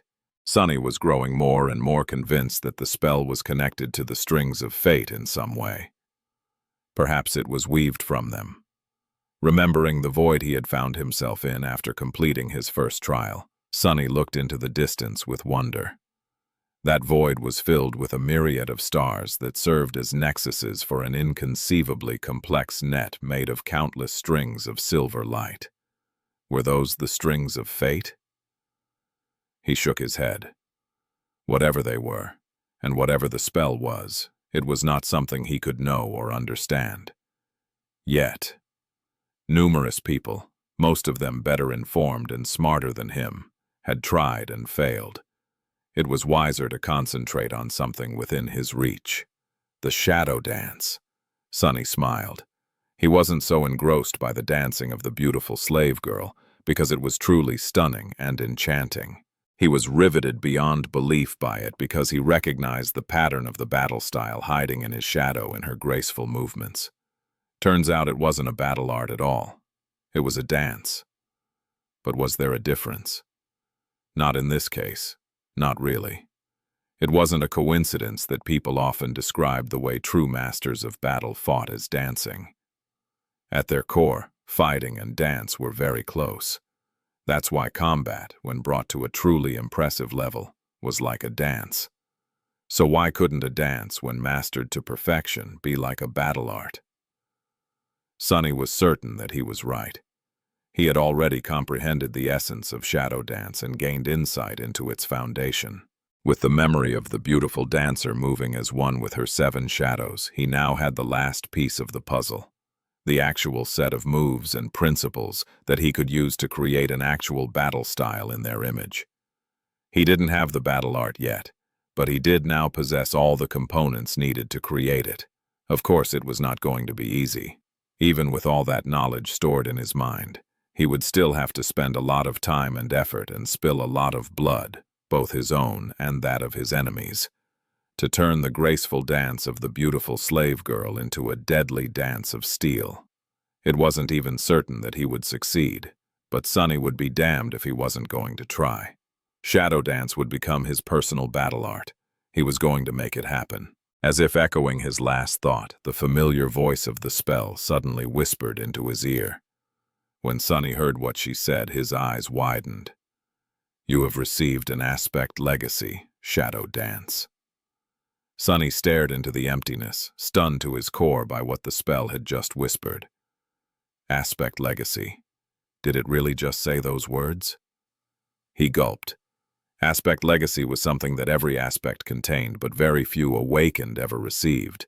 Unlike the boon of the first nightmare and every nightmare after that, as well as the reward sleepers received after returning from the dream realm for the first time, each aspect legacy had a unique set of requirements that the owner of the aspect had to meet to unlock it. When they did, they were rewarded with a powerful relic. Usually it was a memory that synergized perfectly with their aspect abilities, or sometimes even an echo. Legacy clans weren't called that accidentally. While not every clan possessed an aspect legacy, most of them did. In fact, it was the acquisition of the aspect legacy that laid the foundation for the creation of many of these clans. By now, some of the most powerful clans even had several. But getting an aspect legacy was not an easy feat. Most of them were received by saints, followed by master, and only a few were won by mere awakened. Getting the aspect legacy while still being a sleeper, that was simply unheard of. Just like getting a true name during the first nightmare, I guess. Sunny couldn't believe his luck. Of course, he worked bitterly hard to be able to grasp it. And yet, the magnitude of the harvest he reaped was utterly unbelievable. However, why was his aspect legacy not a memory, but a battle art? That was really strange. Not wasting any time, Sunny summoned the runes and hungrily searched for new ones. What he saw made him tremble. Chapter 2 Martintinti Tsantin.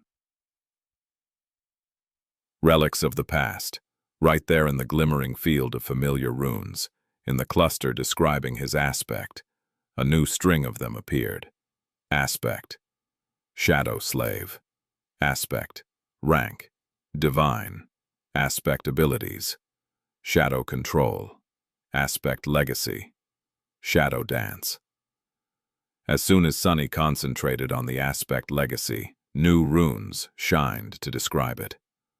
Shadow Dance Description. Once an elegant dance, now a deadly battle art. This mysterious style was created by the treacherous Lost from Light after witnessing a graceful slave dancing with her shadows. Who else could have taken something so beautiful and turned it into something so vile? Sunny coughed, trying hard not to think too much about the manner in which the spell had described him. Again with this treacherous stuff. I'm not that treacherous, okay? So what if I lie, manipulate, and backstab people all the time? That's just being smart. However, what grabbed his attention was not the description itself, but what glimmered beneath it. Dance Mastery Level 7. First relic, unearned. Second relic, unearned. Third relic.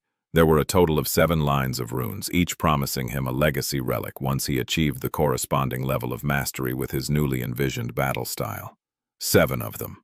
Not 1, not even 2 or 3, but 7. Whole legacy clans were created around a single legacy relic. Sunny couldn't even imagine what he would be able to do with 7. Start a family and turn it into the most powerful clan in the world? No, that would mean putting all his eggs into one basket. Better create several clans. Right. Why start a family when you can start 7? Wait, no. That didn't sound right. Right? Consumed by avarice, Sunny looked at the rising sun with an excited grin. This was great. This was incredible. However, his excitement was short-lived. Yeah, right. I would have to get back to the real world first, and that's not going to happen. Turning his head slightly, he stared at the distant silhouette of the crimson spire and lost himself in thought. A while later, Effie's voice brought him back to reality. Hey, doofus, breakfast is ready.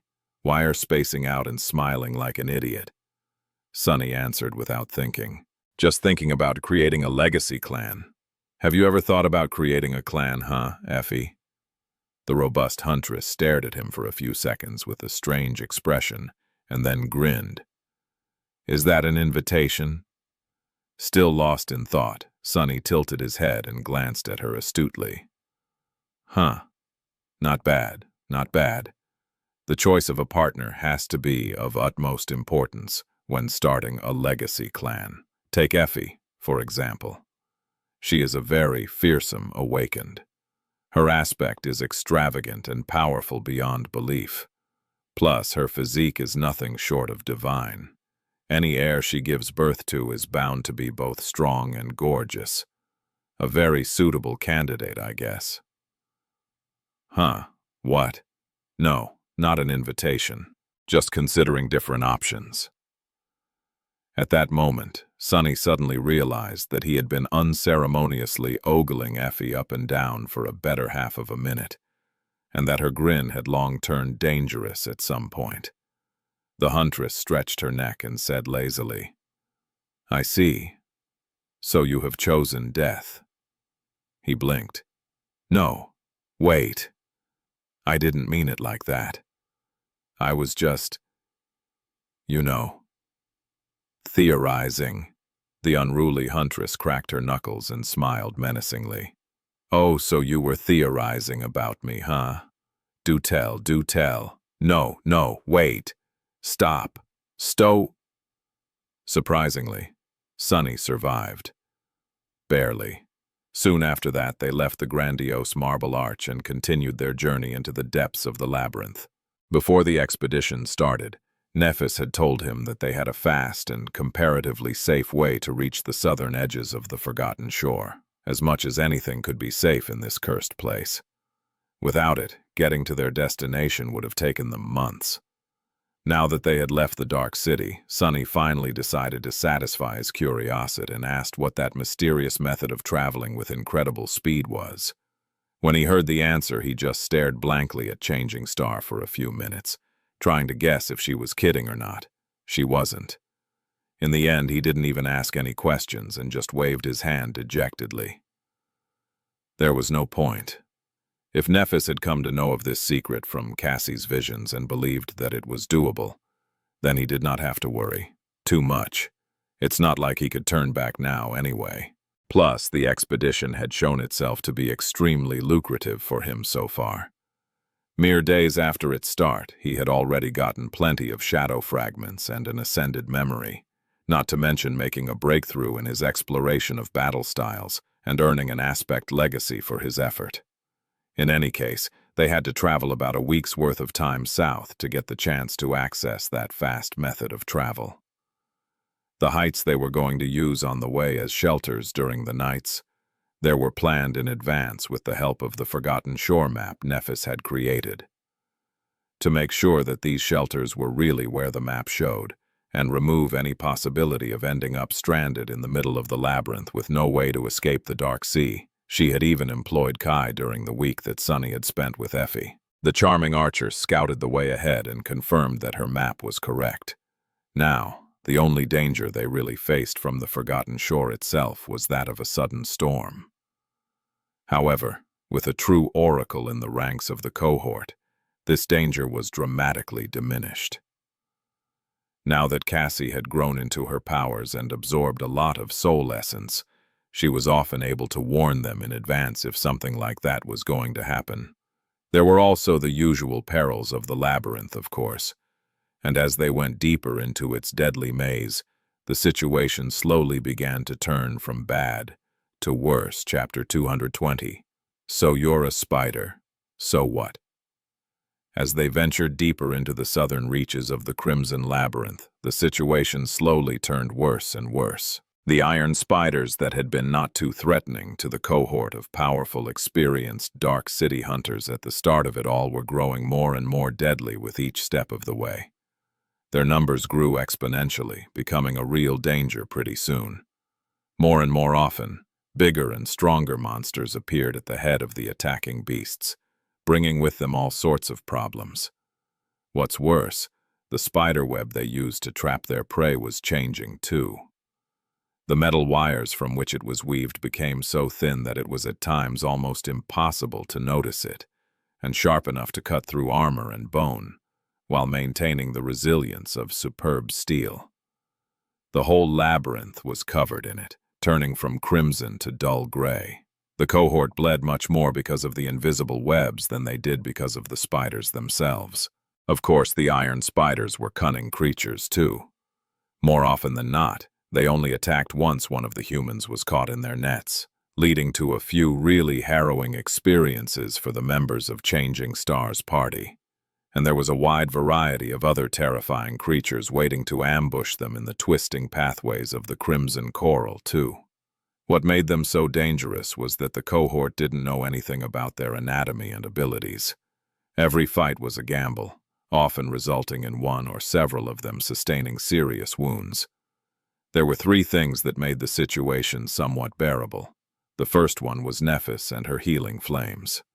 Although using the aspect ability took a toll on their leader, it was often worth it, especially if one of the members of the cohort received wounds that limited their mobility. One thing was far more dangerous than any nightmare creature that lived in the labyrinth, and it was not reaching safety before the torrent of black water flooded the forgotten shore, bringing inconceivable horrors with it.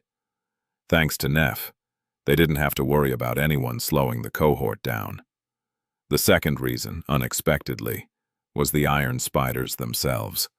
Because of the peculiar way they hunted, a lot of creatures found their deaths in the cutting embrace of the wire spiderwebs. Finding these eviscerated corpses or cocoons containing old carcasses became a common occurrence once the party invaded the depths of the spider territory. Thanks to that, 6 humans were able to study and anticipate many of the monsters they had to face in this region of the labyrinth. A lot of potentially deadly surprises had been avoided due to the cohort stumbling onto a corpse of a similar creature prior to fighting against a living one and spending some time to learn about its strengths and weaknesses. The third reason was the blood arrow. In the hands of an experienced archer, it was almost as deadly as it would have been in the hands of an inexperienced one. The difference being that the latter would mostly be a danger to themselves, quickly turning into a bloodless husk. The first time Kai had used it, Sunny experienced a disturbing feeling of shock. That time, they were facing a large group of iron spiders led by a much larger arachnid, the awakened monster of their tribe, similar in status to a carapace centurion. These creatures were much heavier and more powerful, with thick plates of iron armor covering their bodies almost completely. Even Castor's enchanted sword had trouble cutting through their defenses. What's worse, due to the speed with which the wretched abominations moved, it was especially hard to catch them in a gap between the armor plates. Sunny was facing 2 smaller iron spiders at once while the Stone Saint was butchering the third one. With his shadow observing what was happening behind his back, he didn't miss the moment when the cunning awakened monster suddenly disengaged from Nephis and dashed into his direction, its mandibles moving in anticipation of tasting human flesh. Calmly preparing to dodge, Sunny tensed his muscles and narrowed his eyes. Whistling over his shoulder, a menacing black arrow suddenly streaked through the air. Its shaft was made out of dark, polished wood, with black feathers for fletching and a vicious white arrowhead that seemed to be cut from pale white bone. like a sharp fang of some terrible creature. The arrow easily pierced the thick iron plate protecting the spider and tore deep into his body. Even though Kai messed up his shot a bit and hit the monster in its abdomen instead of the head, the results were nothing short of harrowing. In the next moment, the awakened monster suddenly slowed down and staggered. Then, it tried to lunge forward once again, but ended up losing its balance and weakly falling to the ground. Its limbs moved slightly, quickly losing any form of cohesion. Their movements grew slower and then stopped. Beneath the iron plates, the spider's body grew taut and shriveled, like that of a mummy. Soon it seemed completely drained. Sunny blinked, shaken by this disturbing image, and couldn't help but glance briefly at his forearm.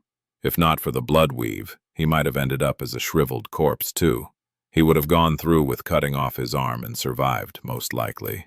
But if he had been a couple of seconds too late, better not to think about. Anyway, he was glad that the blood arrow was on their side now. Not too far away from him, gliding through the air, Kai suddenly made a strange, gasping sound. Sunny didn't know what it felt like to have your blood magically drained and then suddenly return to your body, but he doubted that it was pleasant. Also, there was this question. If Kai's blood was used to create the arrow and then returned to him, if he had hit his mark, of course, then where did the blood drained from the prey went? He wasn't sure that he wanted to know. In any case, with Nightingale in possession of the morbid ascended memory, their battles with iron spiders and other inhabitants of the labyrinth became a bit less perilous.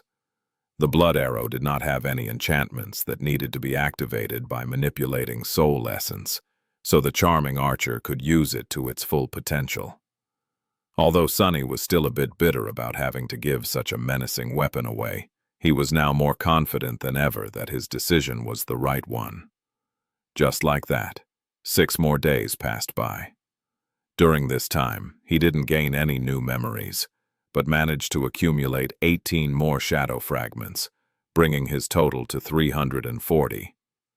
He was still not as strong physically as he had been before creating the Shadow Saint, but getting closer and closer. In the evening of the 6th day, bloodied and exhausted, the cohort had finally approached the goal of the first leg of their expedition. Looking at it, Sunny couldn't help but stop in his tracks. His eyes slightly widened. Of course. Chapter 221, Zenith. In front of them, the ground was shattered, creating a titanic fracture.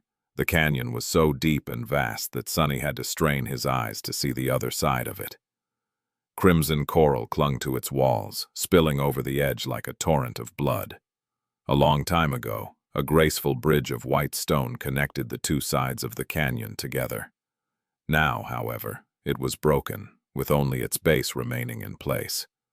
Looking at the bridge, Sunny realized that there must have been an ancient road somewhere beneath their feet. It led directly to the main gates of the ancient city, moving across the colossal canyon by means of the miraculous bridge and passing beneath the grandiose arch of white marble. Come to think of it, the headless knight, the ashen barrow, and the graceful woman whose hands had saved him twice were also situated in a straight line. Perhaps there was another road leading east, too. However, this thought disappeared from his head as quickly as it had appeared. All his attention was drawn to the remnants of the stone bridge where stood another giant statue. Right above the weathered ruins stood a colossal stone warrior. He was clad in an archaic cuirass, with a beautiful spear resting on his shoulder. The warrior was facing south, as though greeting the travelers who traveled on the road to reach the ancient city. Of course, his head was missing. More than that, the whole statue was covered in vast sheets of dull gray spiderweb, as if dressed in a solemn burial shroud. Sunny shivered, afraid to imagine what kind of creature was capable of creating the thick metal cables of the web that encompassed the stone colossus. Noticing his expression, Effie smiled. Scary, huh? Sunny gave her a nod, hoping against all hope that they would not have to find out the answer to his question. For once, his hopes were not shattered to pieces, The vivacious huntress sighed. I haven't seen it myself, but I heard stories of the creature that used to make its nest here.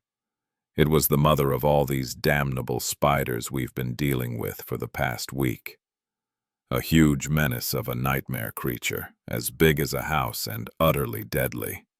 Armored like a hover tank, too. Sonny gulped and cast a sideways look at Nephis. What's a hover tank? Effie blinked a couple of times, then answered in an amused tone. Oh, right. You're a school dropout. I almost forgot. You've seen a PTV before, right? PTV stands for a personal transport vehicle, as you know. I hope. Well, a tank is sort of like that, only much bigger and heavier, with thick armor and a kinetic or energy cannon installed on it. The government sometimes employs them to support Awakened when a gate opens near populated areas. Sonny tried to imagine such a vehicle and hazily remembered seeing something like this on the news when he was a kid. Mostly, these tanks Effie had described were shown opened like tin cans, with their crews pulled out and eaten by attacking monsters. He shivered. Mundane people had no business fighting against nightmare creatures. To be completely honest, even Awakened had no business facing them. It's just that they had no other choice. We're not going to try and kill that big spider, are we?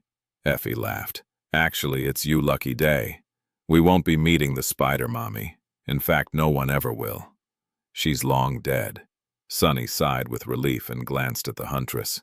Yeah, great. But how do you know? She shrugged. She was killed by the second ruler of the Bright Castle, before he went and got himself killed trying to conquer the Crimson Spire. The huntress who showed me the ropes when I arrived on the Forgotten Shore had actually been one of the members of his cohort once, if you can believe it. In fact, she was the one who dealt the finishing blow to that abomination. Effie looked at the giant mass of spider webs and shook her head. It must have been one hell of a battle, huh? Anyway, I'm glad that she did. That's how she received the Zenith Shard, which I then inherited. Sonny frowned. What exactly are you talking about? The huntress leaned on her beautiful bronze spear and patted its shaft. My spear. It's a Tier 5 awakened memory, so the big bad spider was an awakened tyrant, I guess. Can you imagine? All these creepy crawlers serving a sentient commander. Thank gods it's dead. Sonny looked at her with a dubious expression. Why would that mentor of yours give away such a treasure? Effie was silent for a few moments, then smiled. Ah, we were kind of close. Plus, she had no idea how to use a spear. Sorcerers, am I right? In any case, she gave the Zenith Shard to me. Despite her carefree tone, he could tell that that smile was fake. Effie did not let it show, but Sonny could tell that the death of this huntress whose name he didn't even know had met affected her more than she was telling. Who knows? Since Effie's original cohort had perished in the catacombs, their corpses might still be somewhere there, in those cursed tunnels. However, something else was on his mind. Sonny furrowed his brow. Midnight Shard, Zenith Shard. Was there a connection? He didn't know. There might have been. He had received the Midnight Shard from Nephis, who had gotten it after killing the Carapace demon. The demon, even though it had been enthralled by the Soul Devourer, appeared as the leader of the nightmare creature in that region of the labyrinth, just like the broodmother of the iron spiders had been. Two headless statues, two powerful abominations, two memories with similar names. Wasn't it a little bit too much to be a coincidence? Glancing at Effie, he asked, Was your spear forged from a shard of a fallen star, by chance? Just as he said it, Cassie slightly turned her head, listening to their conversation. That small detail told Sonny everything he wanted to know. The huntress raised her eyebrows. It was, at least according to its description. Who told you? A corner of Sonny's lips slightly curled upward. No one. I just guessed. With that, he left Effie alone and walked forward. It seemed as though he was right. There was some hidden meaning behind the names of these two memories. Cassie seemed to know something about it, and that meant the Nephis did too, and yet they chose to keep it from Sunny and the rest of the cohort. He sighed. So this expedition is not as simple as it seems. Not that it ever seemed particularly simple to begin with. He had guessed a long time ago that Changing Star had some hidden motive to want to leave the Dark City, but now his suspicions were as good as confirmed. The smile disappeared from Sunny's face. He didn't like being kept in the dark at all. Kept in the dark, huh? Oh, the irony. At that moment, his shadow reached the base of the giant statue. With a deep frown, Sunny summoned the Midnight Shard and glanced at Nephis, putting all needless thought aside. There's a nest ahead. We will have to destroy it to access the statue. Lots of spiders. Some bigger ones, too. She gave him a nod and turned to face the others. We need to clear the nest and climb the statue before the sun sets. Prepare for battle. Chapter 2 Clearing the Nest. A clear and melodic sound of a ringing bell reverberated through the air above the labyrinth, alerting the monstrous spiders hiding in the enormous cocoon of gray webs that a new prey came knocking on their door. Moments later, swift bodies clad in heavy plates of iron armor shot from beneath the gray spider web, moving through the steel wires with terrifying speed. There were enough nightmare creatures in that wave to obliterate anything that stood in their way, seemingly. However, what stood in their way were two figures, one tall and boisterous, the other one on the shorter side and radiating a strange feeling of indifferent firmness. They were Effie and the Stone Saint. Both held their shields raised, the tips of their weapons resting on their edges. As the huntress grinned, the shadow silently struck the rim of her shield with the blade of her sword twice. As if answering that call, a vicious black arrow suddenly appeared from somewhere above, hitting the leading spider right in one of its many eyes. The monster's legs buckled, and it fell to the ground, forcing those creatures that followed behind to either dash around or jump over the massive body. A fraction of a second later, the wave of spiders crashed into the small shield wall. A deafening roar of iron striking against iron resounded under the gray skies of the forgotten shore like a thunderclap. Despite the furious force of the assault, Effie and the Stone Saint somehow held, at least for now. As soon as the momentum of the iron spiders was slowed down a little, Nephis and Castor appeared out of nowhere and attacked the mass of repulsive creatures from the sides. At the same time, a stone-like sword and a beautiful bronze spear lashed out from behind the shields. Black blood splashed into the air. Meanwhile, Sunny softly landed on the ground behind the nightmare creatures and stealthily moved through the shadows, swiftly approaching them from the back. The Midnight Shard flashed, sending one of the spiders into the embrace of death. You have slain an awakened beast. Without listening to the spell, Sunny used the precious moments before the enemy noticed his presence to wreak as much havoc as possible. His Tachi moved twice more, severing several limbs and heavily wounding another abomination. After that, the spiders finally reacted to his treacherous attack. Not treacherous, just smart. With Effie and the Stone Saint holding the front, Nephis and Castor attacking from the sides, and Sunny closing the trap from behind, the monstrous arachnids were now surrounded from all sides. Well, sort of. Of course, a small group of dormant humans could never hope to truly surround this many superior nightmare creatures, not even with the help of a monster of their own. Trapped or not, as soon as the iron spiders had the time to react, they could easily overwhelm and tear them to pieces. Especially Sunny, who was behind the line these vicious creatures and all alone. If the spiders decided to shift the focus of their attack, he would be dead in seconds. As another black arrow hit one of the larger spiders in the abdomen, Sunny hissed and dove under a spider scythe, then thrust his sword forward, ruthlessly piercing the head of the beast through its open, salivating mouth. You have.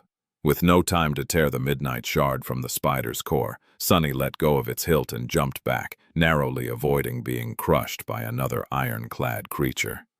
The few seconds of the advantage they had were coming to an end. A moment or two later, the spiders were bound to come to their senses. Even though the cohort had managed to kill 10 or so in this short window of time, there were still enough of the deadly creatures to rip them to shreds. Sunny didn't even have to look at Nephis to feel the shift in her movements.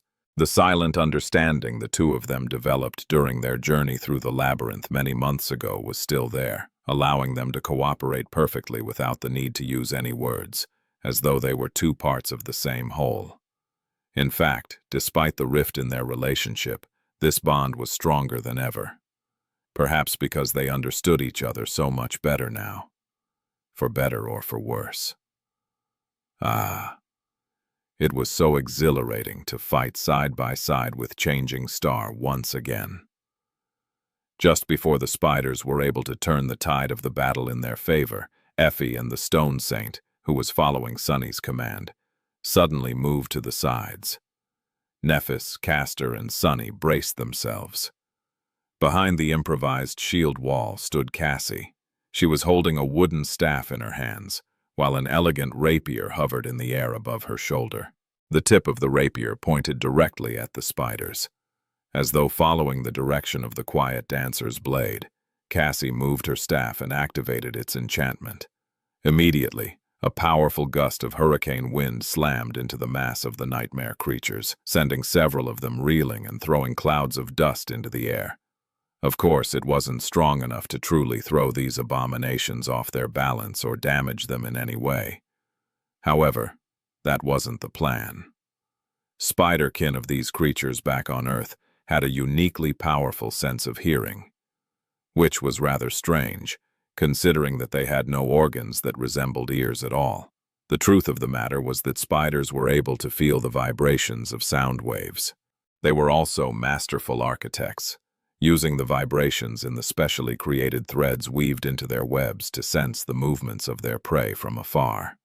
These nightmare creatures were much the same.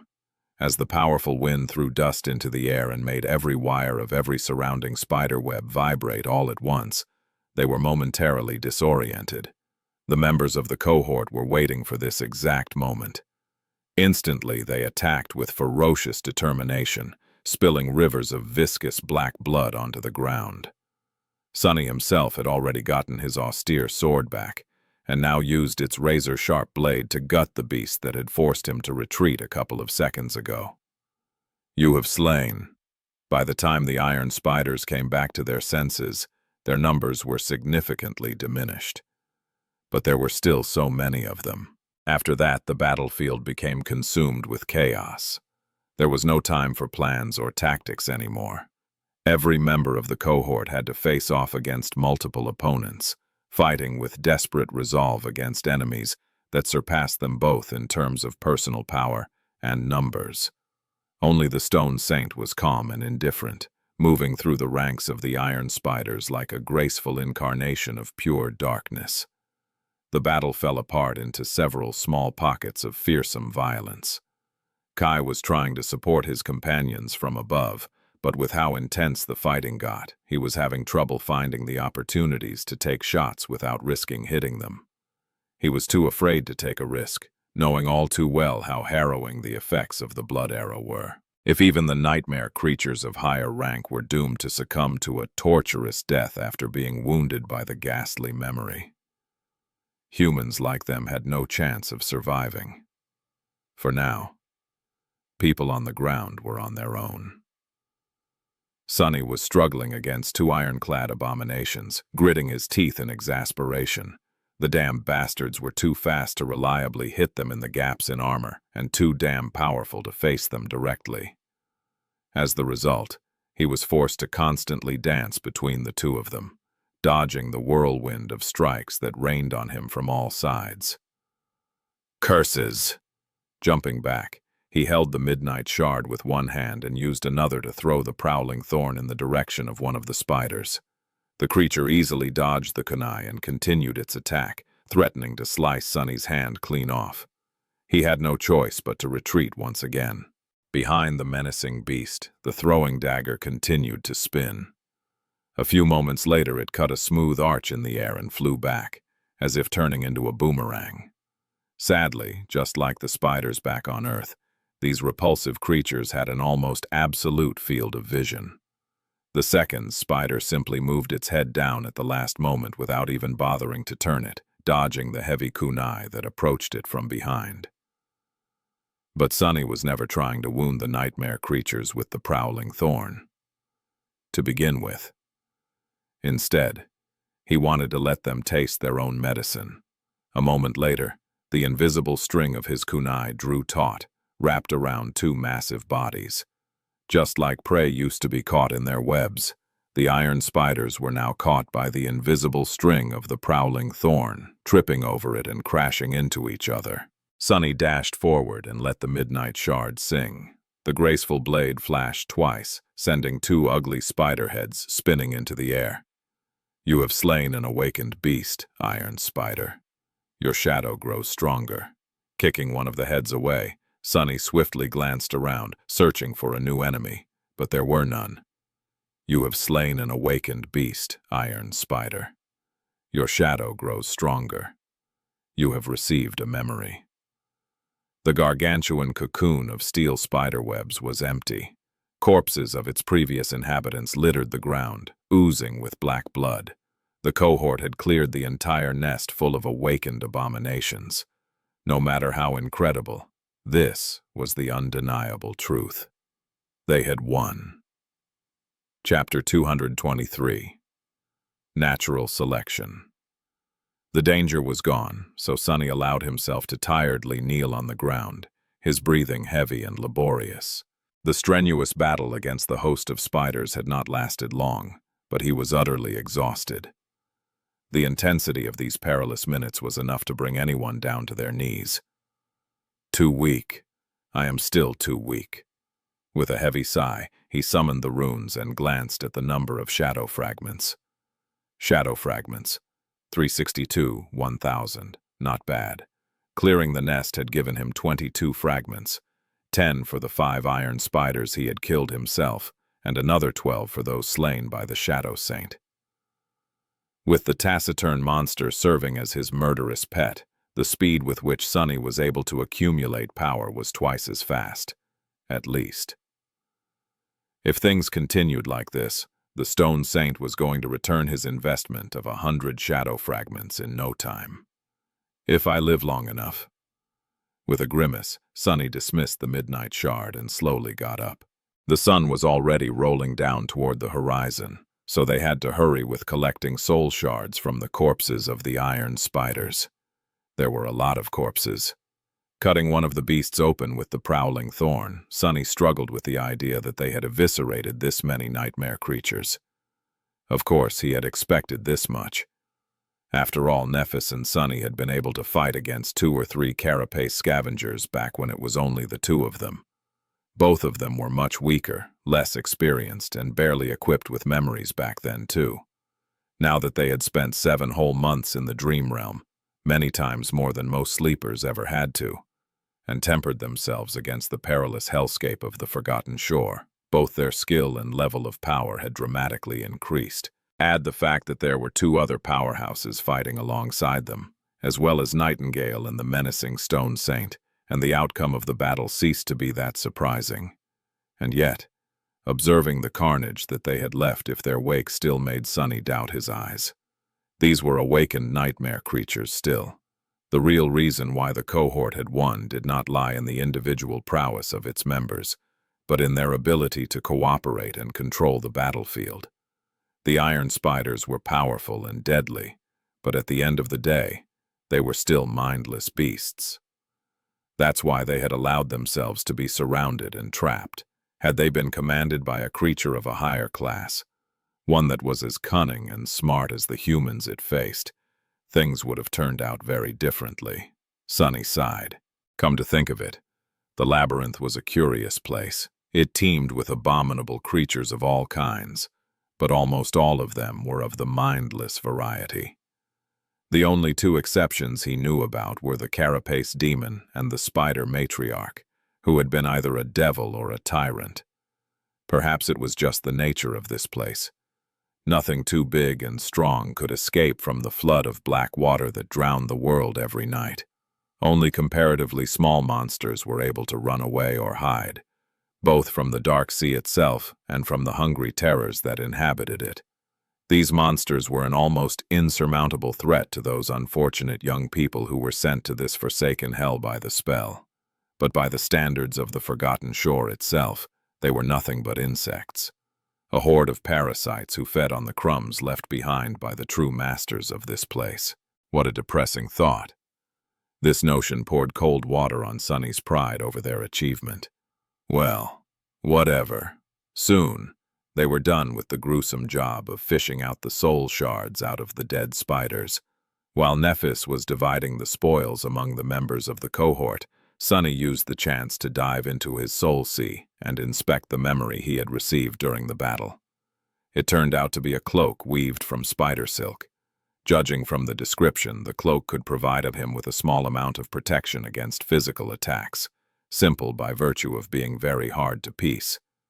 Without thinking too much, Sunny fed the cloak to the stone saint. It was just a Tier 1 memory, so no amount of protection it could provide would be of any help in this damned place. He would also rather kill himself than go into a battle while wearing a cloak. There were easier and less painful ways to die. Plus, it was white. Didn't exactly go along with the dark gray fabric of the puppeteer's shard, not to mention being a hindrance to anything having to do with stealth. The stone saint absorbed another shadow fragment at least. Receiving his share of the soul shards and entrusting them to Effie, who had more than enough space in her enchanted bag, Sunny glanced at Nephis. Changing Star was looking at the sun, calculating something in her head. After a few moments, she sighed and said, "We still have some time. Let's explore the nest before ascending the statue." Sunny grinned. As an amateur explorer, this was exactly what he wanted to hear. The nest was formed by endless wires of the strange metal web and resembled a vast sphere. It was built around one of the legs of the stone colossus, effectively blocking the path to the bridge. The entrance was situated high above the ground and extremely wide. Looking at the diameter of that hole gave Sunny an understanding of just how big the spider matriarch had been. He shivered. The second lord of the castle had been a very powerful individual. Sunny didn't even want to imagine what the battle with the giant arachnid must have looked like. Inside, it was dark and damp. Drops of black water were falling from above, creating an ominous melody. Peering into the darkness, Sunny suddenly stumbled and froze for a moment. This, he didn't expect. Chapter 224. Pyre. Inside the giant nest of spider webs, a desiccated corpse of the colossal matriarch lay shriveled on the floor, its iron carapace shattered by some devastating blow. The creature was long dead, but the sight of it was still terrifying. The vast abdomen of the broodmother, however, appeared to have been severed much later than her fatal battle against the Lord of the Bright Castle. It almost looked as if it was torn apart from within. Inside the terrifying wound, Sunny noticed the shattered remnants of 5 giant metallic eggs. The size of them was about the same as that of the 5 monstrous fallen beasts that had destroyed the original Stone Saint and her brethren back in the Dark City. So, that was where they came from. Looking away with a shiver, Sunny noticed numerous cocoons of spider webs attached to the walls of the nest all around the dead matriarch. Inside them, withered carcasses of nightmare creatures of all shapes and sizes were preserved in a strangely good condition. This was a true museum of terror. The nightmare creatures appeared as though they were kept alive inside the cocoons for a long, long time before finally succumbing to death and turning into mummified corpses. Perhaps the abominable spiders stored them there for later consumption. Or not. Noticing a few cocoons that had been broken open and what was inside of them, Sunny had to try hard to stop himself from vomiting. The iron spiders did not use the monsters caught in the cocoons for food. They used them as incubators. The creatures in the broken cocoons had been devoured from within. A few of them still had hundreds of small, moist eggs embedded into their flesh, with embryonic spiderlings moving weakly behind the slightly transparent shells. Curse it all. Damn these spiders, damn the labyrinth, damn the forgotten shore, and especially damn the damned nightmare spell that had brought him here. Sonny suddenly felt tired of this long, feverish, never-ending nightmare he had found himself in. But the worst was still to come. He was the first to notice it. With a dark grimace suddenly appearing on his face, Sonny called out to his companions. Then he led them deeper into the nest, where, attached to the wall, hung a cocoon that was different from all the others. Because this one hid a rough silhouette of a human body. The 6 of them stood somberly around the cocoon, each consumed by their own dark thoughts. Finally, Nephis turned her head to Castor and said, "Can you sword cut it open?" With a short nod, the proud legacy summoned the enchanted Jian and took a step forward. Approaching the cocoon, he stopped and hesitated for a few moments. "Be careful." Glancing back at Changing Star, Castor lingered for a second, and then faced the cocoon with grim determination written on his face. As ghostly green light emanated from the blade of his sword, he swung it with the graceful precision of an expert swordsman. The tip of the Jian cut through the metal wires of the cocoon, splitting it open. A shriveled human body fell to the floor, making the legacy jump back. Nephis, Castor, and Sonny stared at it, their faces pale and full of ghastly resentment. Then Sonny bent over and emptied the contents of his stomach. This was just too much. The young man whose corpse they found in this harrowing place did not die an easy death. In fact, being eaten alive from the inside by 100 of tiny nightmare creatures was probably the worst fate imaginable. At least Sonny couldn't think of anything worse. But even worse still, he recognized the dead sleeper. His face was strangely intact, with an expression of horrifying agony frozen on it forever. Despite the overall condition of the corpse, Sonny knew who it was just from one look. It was the young man who had attended the academy with them, the one who had called him a shorty when Sonny first approached Castor to create the impression that he was a boastful lunatic. Looking at their condition, Effie frowned. "Did you guys know him?" After a few moments of silence, Castor slowly nodded. "Yes, his name was Stephen. He was the youngest heir of the Pandavar clan. Stephen." Sonny had not even bothered to learn the name of this arrogant young man back when they were preparing to venture into the dream realm at the academy. In fact, he had really disliked him. And for a good reason. But looking at the hideous, terrifying corpse in front of him, he had forgotten all about it. Sonny would never wish this fate on anyone, let alone one of his fellow students. Slowly, a solemn mood took the cohort. They had already known that the other 3 sleepers sent to the Forgotten Shore this year never made it to the Dark City, which meant that they had perished somewhere in the labyrinth. However, finding one of them served as a stark reminder of how fragile their own lives were. Who knew what would happen to them in the future? If not today, death could be waiting for them tomorrow. Perhaps years from now, it would be their corpses that someone would stumble upon by accident. Sometime later, Nephis gritted her teeth and turned away. "Then," she said, her voice suppressed and hollow, "we need to leave. The sun is setting." Her words broke the silence and brought everyone back from their grim reveries. Castor lingered for a few minutes, then spoke in a hesitant tone. Aren't we going to bury him?" Changing Star shook her head. "There's not enough time. I also don't want anyone touching the bodies infected with these eggs. It's too dangerous." The members of the cohort looked at each other. No one had a reasonable objection, but it felt wrong to just leave their fellow human here. Finally, Nephis sighed. A complicated expression appeared on her face, and then she said, "All right, go. I'll catch up with you guys later." Sonny stared at her for a few moments, and then slowly turned away. One after another, the 5 of them glanced at Changing Star and left, leaving her alone with the dead young man and numerous cocoons, each hiding a slain nightmare creatures. As soon as the last member of the cohort climbed out of the nest, A beam of pure radiance suddenly shot from the dark hole of its entrance, followed by a wave of scorching heat.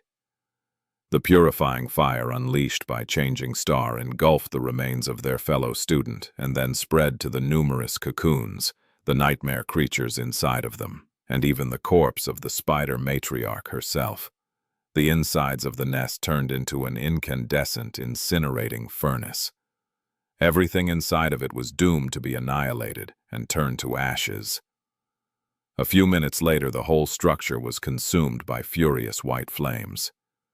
Nephis had escaped the burning nest shortly after the rest of her cohort, her face pale and tired. Leaving the grandiose funeral pyre behind, they began ascending the statue of the ancient warrior. The night was approaching. Chapter 225, On the Shoulders of Giants. Once they climbed all the way to the broad shoulders of the statue and found a suitable place to make camp, everyone looked down without having to say anything. Far below them, the giant nest was still aflame. The cables that constituted it were melting and turning into rivers of liquid metal, flowing down from the edges into the vast abyss of the canyon. The turbulent black waters were rising from below to meet them. When the two streams met, one lightless, the other incandescent, billowing columns of hot vapor shot into the air. For a few moments it seemed as though light and darkness were on equal footing. But then the cursed sea rose from the depths of the canyon in a surge and washed away the brightness of melting iron away. The flood of blackness crashed into the burning nest, dousing it. A minute or so later, the white flames were gone. The surface of the dark sea continued to rise, as though nothing had ever happened. Sunny sighed and turned to Nephis. Now that they had reached their goal, it was time to face the real danger. With a grim expression on his face, he asked, "So, now what?" He knew the general concept of how she was planning to reach the southern edges of the forgotten shore in a short time, but not the details. Changing Star glanced at him, lingered for a moment, and then said, "We arrived at the canyon faster than I expected. There are still 2 days left before we can act. So, make yourself at home. We'll rest tomorrow and start preparing for it the next day." Sunny smiled. Rest. That sounded swell. Plus, he wasn't really looking forward to making use of the fast and comparatively safe method of traveling through the labyrinth that Nephis had talked about. In fact, he would rather never have to use it at all. Just like that, the cohort found itself with nothing to do for the next 2 days. Before leaving the dark city, Changing Star had anticipated that various things could slow them down and padded the schedule of the expedition with extra time. Who knew that they would actually make it to the broken bridge so fast?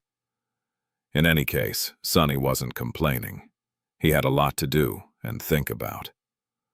For example, the mysterious connection between his Tachi, Effie's spear, and the headless statues that stood around the forgotten shore. The statues represented the 7 valiant heroes that had made an oath to return light to this cursed land thousands of years ago. Sunny had seen 3 of them by now: the knight, the graceful woman, and now this mighty warrior. Did every statue have a connection with a specific memory? If so, what was that connection, and why was Nephis so reluctant to share this information with everyone? Well, it wasn't like he and Changing Star were very close now. Sunny had drawn a clear line to denote the nature of their relationship himself. He insisted that he was not a true member of the cohort, but merely a hired specialist. Why would she share her secret with him? This was a logical conclusion, but Sunny couldn't help but feel a bit resentful. Despite the fact that he was her first partner, now the situation had changed. Nephis had other people to rely on, like Castor. So why would she say that Sunny was the only person she trusted on the forgotten shore, except for Cassie, and then hide her technique from Castor? Everything felt so complicated. In any case, there was an invisible line drawn between the core members of the hunting party and the outsiders, Sunny and Kai.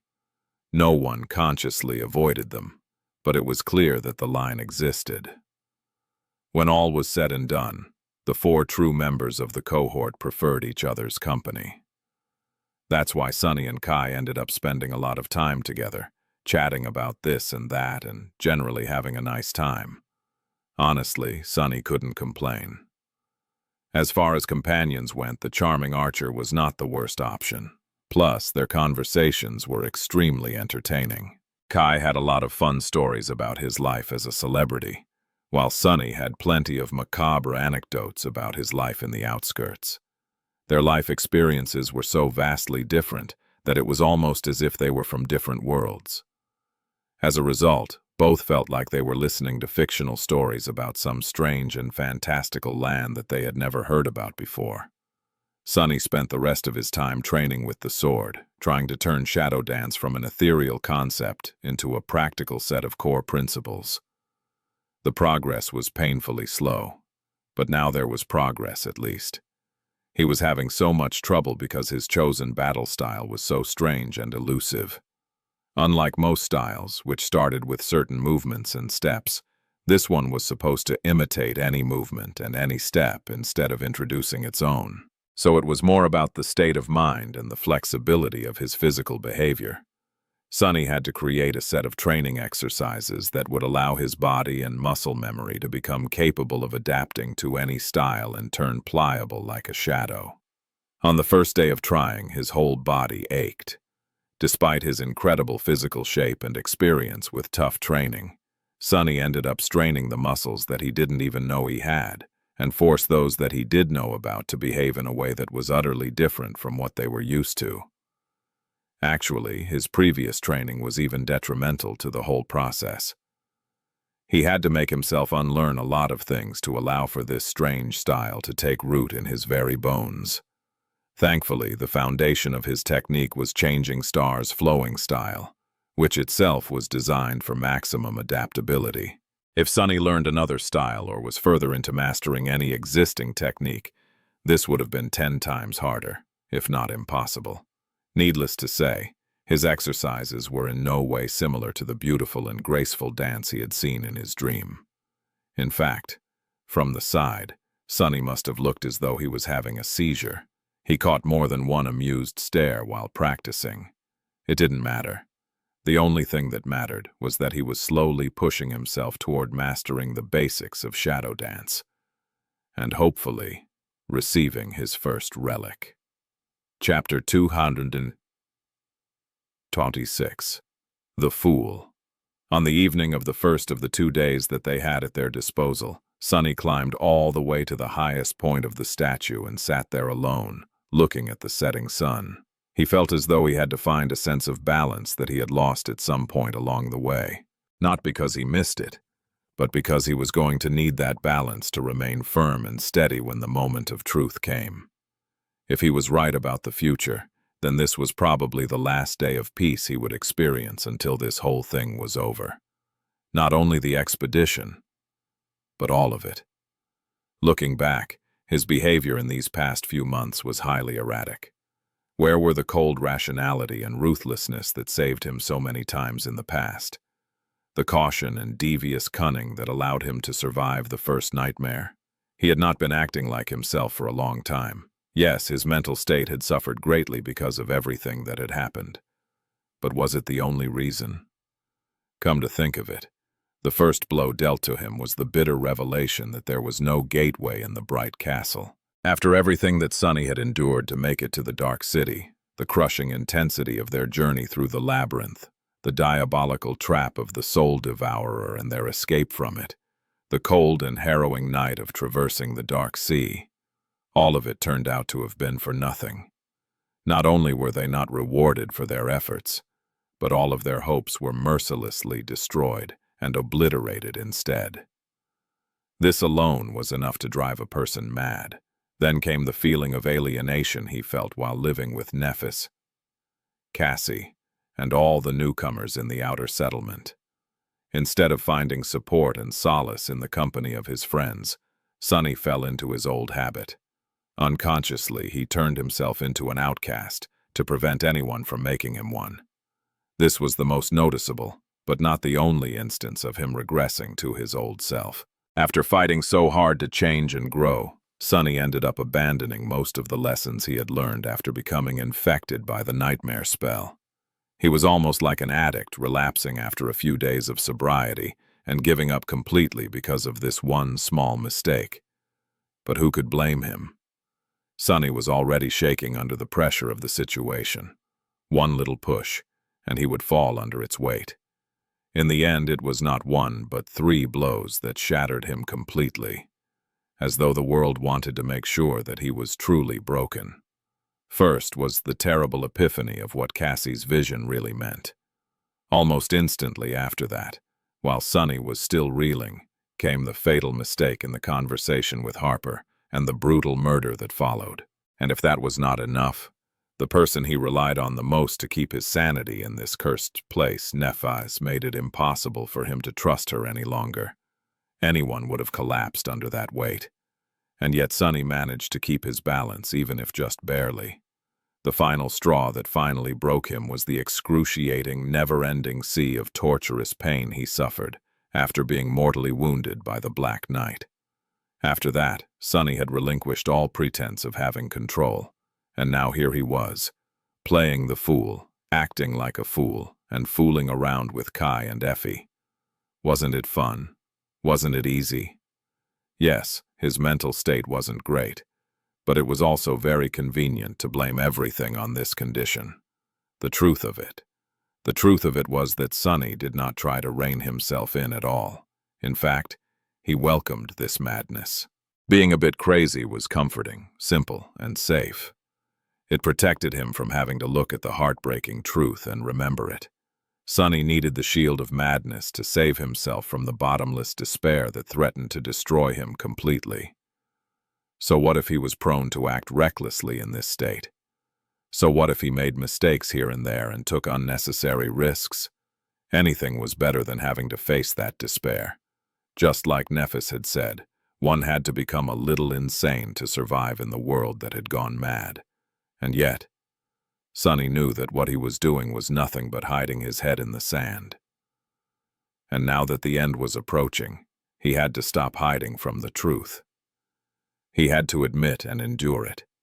This was the only way for him to survive. As the sun disappeared behind the horizon and the absolute darkness drowned the forgotten shore, he sighed deeply and whispered, all right. It's time to wake up." The next day, 6 humans were standing at the edge of the vast canyon as the twilight of dusk drowned the world in shadows. Far below them, the black waters of the cursed sea were raging, rising from the depths in a terrifying, obliterating wave. In a few minutes, all light was going to be completely gone. And then, the flood of darkness would wash over the world, destroying anyone left standing in its path. And yet, the humans were not rushing to get away. Instead, they just stood there and waited. Looking down into the canyon, Sunny gritted his teeth and shivered.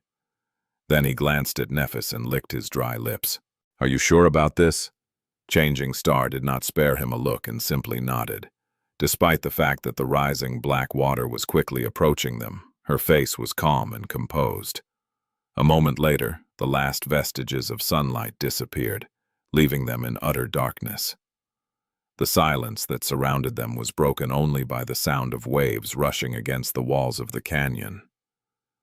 Getting closer and closer. "Prepare yourselves," Sunny sighed. "Here we go." Suddenly, a blinding burst of white light pierced the darkness. Holding the incandescent sword in her hand, Nephis closed her shining eyes for a second, and then raised the sword high above her head, as if calling the monsters of the depths to come take her. Chapter 227, Comparatively Safe. The embrace of impenetrable darkness was broken by the furious white light of Changing Star's incandescent sword. Illuminated by it, 6 people were standing on the shore of a raging river. Their faces were pale and grim. The canyon had disappeared, consumed by the rising surge of the black water. Now, the cursed sea was flowing over its edges, ready to swell and flood the narrow passages of the great labyrinth in an unstoppable wave. Sunny felt cold water wash over his feet and shivered. The rest of the cohort reacted exactly the same. Even Kai, who could escape into the lightless skies at any moment, seemed to be deeply unnerved by the closeness of the encroaching sea. Among the 6 of them, only 3 had truly experienced the perils of this dark abyss. They knew that the real dread came not from the sea itself, but from the terrors that hid in its cursed depths. Like the host of whispering voices that they had heard beneath the branches of the soul tree, or the gargantuan creature that had almost cost Nephis her life. However, Sunny was not going to make a remark to educate the rest of the cohort. After all, what they were trying to do right now was to summon one of these terrors from below, one that was different from all the others. Sunny? Peering into the darkness, he lingered. I don't see anything. Yet. The water was already to his shins and rising swiftly. Sunny grimaced and struggled with the desire to turn around and run away without looking back. If he was fast enough, if he was lucky enough, he could still make it to the giant statue before the torrent of darkness drowned him under its crushing weight. Instead, Sunny glanced at Nephis and Cassie. The blind girl had glimpsed this secret of the forgotten shore in her visions and shared it with Changing Star. Changing Star had devised a plan to make use of it. Both of them were confident that they were going to succeed. So, he was going to be confident too. Sunny didn't fully trust either of his former companions, not anymore, but he trusted their judgment. Just as that thought appeared in his mind, there was a subtle movement at the edges of his vision. Turning his head, Sunny stared into the darkness and trembled. It's here. Out there in the distance, a massive shape was moving through the waves, attracted by the light of Changing Star's incandescent blade. The sea seethed and swirled around it, the black mass of water easily pushed away by the approaching creature. Nephis gritted her teeth and somehow made her flames burn even brighter, forcing the darkness to retreat another dozen steps. Get ready! A few moments later, the furious sounds of a massive body moving through the dark water reached their ears. The creature was a true giant, easily towering above the waves even though it was walking on the bottom of the canyon. Well, no surprise. Full of terror and awe, Sunny watched as the thing they were waiting for came closer. Soon, he could discern the general shape of it. 2 hills that rose above water were its shoulders, and right between them, where the head should have been, there was nothing but emptiness. There were 7 headless statues on the forgotten shore, but only 6 marks on the map created by Nephis. Not because she had failed to learn of the 7th one, but because the 7th statue never stayed in one place for too long. And now, that stone colossus was walking through the flooded canyon, his shoulder scraping against one of its walls. The wide chest of the headless giant pushed the water away, creating whirlpools in his wake. Raising one colossal arm, the statue easily destroyed the protruding remnants of the ancient bridge that got in its way. The debris rained into the black waves, disappearing into them without a trace. This was their fast and safe, comparatively, method of traveling to the edges of the forgotten shore. Truly insane, Sunny thought, stunned by the sheer scale of everything that was happening. Come to think of it, it was really ironic. The next day, after he had decided to return to some semblance of sanity, something this crazy was about to transpire. It was as though the whole world was mocking him. Shaking his head, Sunny turned to the cohort and yelled, "He's coming!" The Blackwater was already to their knees. The members of the cohort tensed and prepared themselves for what was about to come. They only had one chance to do this. Failure meant death. A few moments later, the massive shape of the stone colossus entered the circle of light created by Nephis. Its shoulders rose above the waves, close enough to the now invisible shore of the flooded canyon for them to see every tiny crack on the surface of the weathered stone. Now wasting any time, Changing Star ran forward and jumped. A moment later, the blade of her sword hit the surface of the statue and slid deep into it, as if melting the ancient stone. Using the sword as purchase, Nephis started to climb to the giant's shoulder. The other members of the cohort were following closely behind her. Kai was carrying Cassie in his arms, flying to the top of the Colossus with no problem at all. Castor seemed to simply disappear and appear a moment later on the giant's shoulder, standing side by side with Changing Star. Only Sunny was having trouble. With him not being very tall and the water level rising with each second, he found it hard to gain enough momentum for a proper jump. Damn, how irritating. However, before he could come up with a solution, Effie simply grabbed him by the collar and tossed Sunny into the air. What? For a few short moments, Sunny was flying. All he could hear was wind whistling in his ears. Then, he landed on top of the giant statue, rolled, and barely prevented himself from falling back into the cold embrace of the dark sea. Before he could even stand up, the mighty huntress landed near him and grinned. Such a light. However, before she could finish the phrase, the stone colossus moved, making everyone stumble and fall. Leaving the ruins of the bridge behind, he turned around and indifferently began walking away from it. He was walking south. Chapter 228. Crossing the canyon.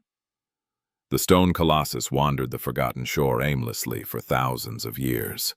Cassie did not know what power had brought him to life, nor what he was searching for in the depths of the dark sea.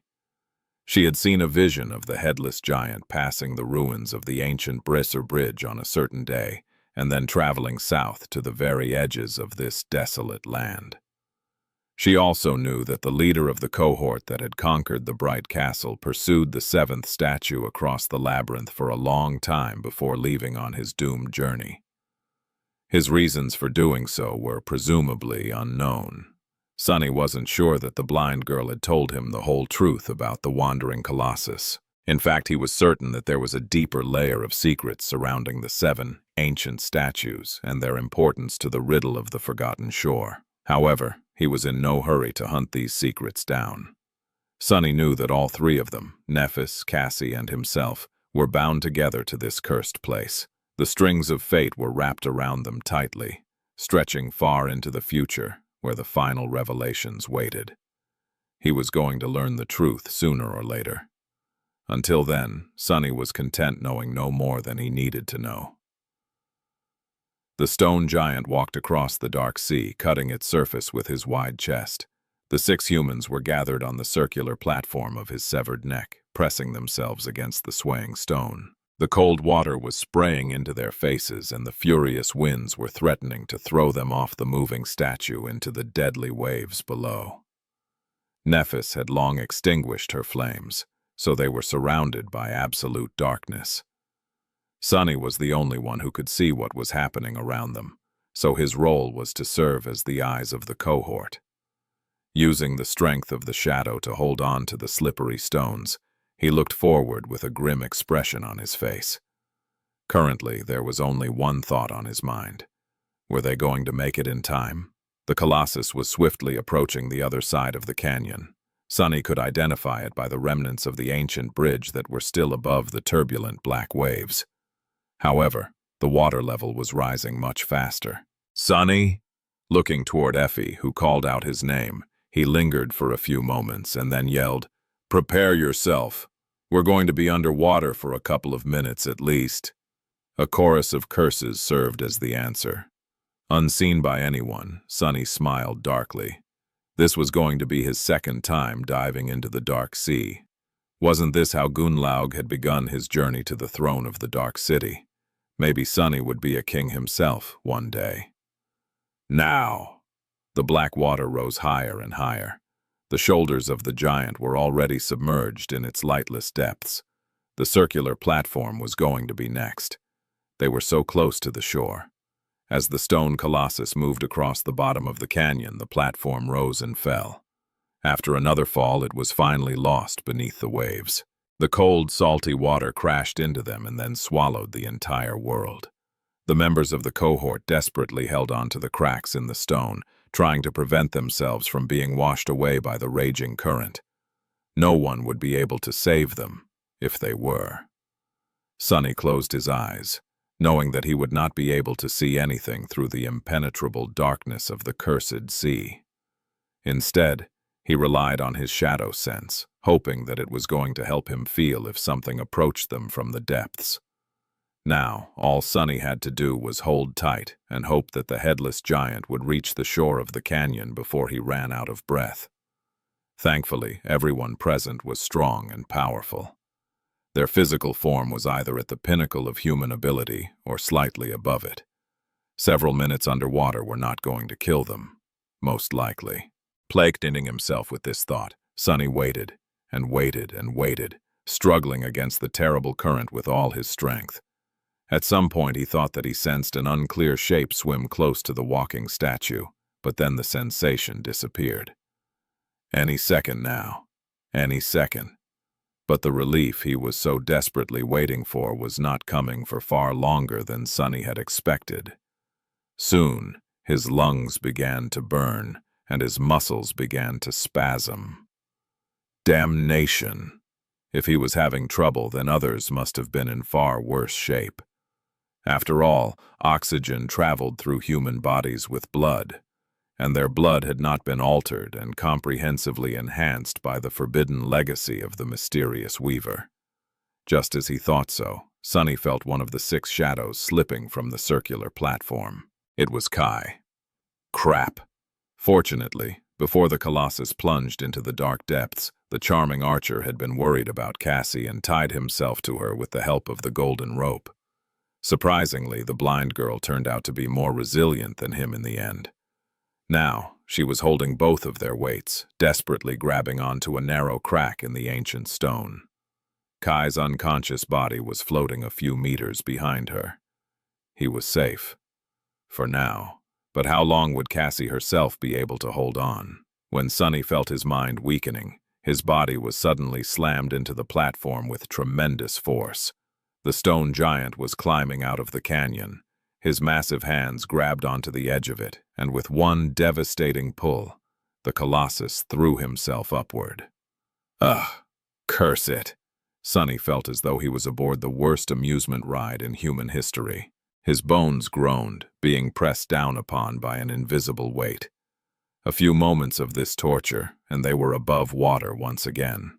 Desperately grasping for air, Sunny inhaled several times and then weakly looked at the unconscious form of Kai. Crawling toward the archer, he grabbed him and dragged the body back to the rest of the group. Entrusting him to Cassie, Sunny looked down at the dark water below, and suddenly growled in a low voice.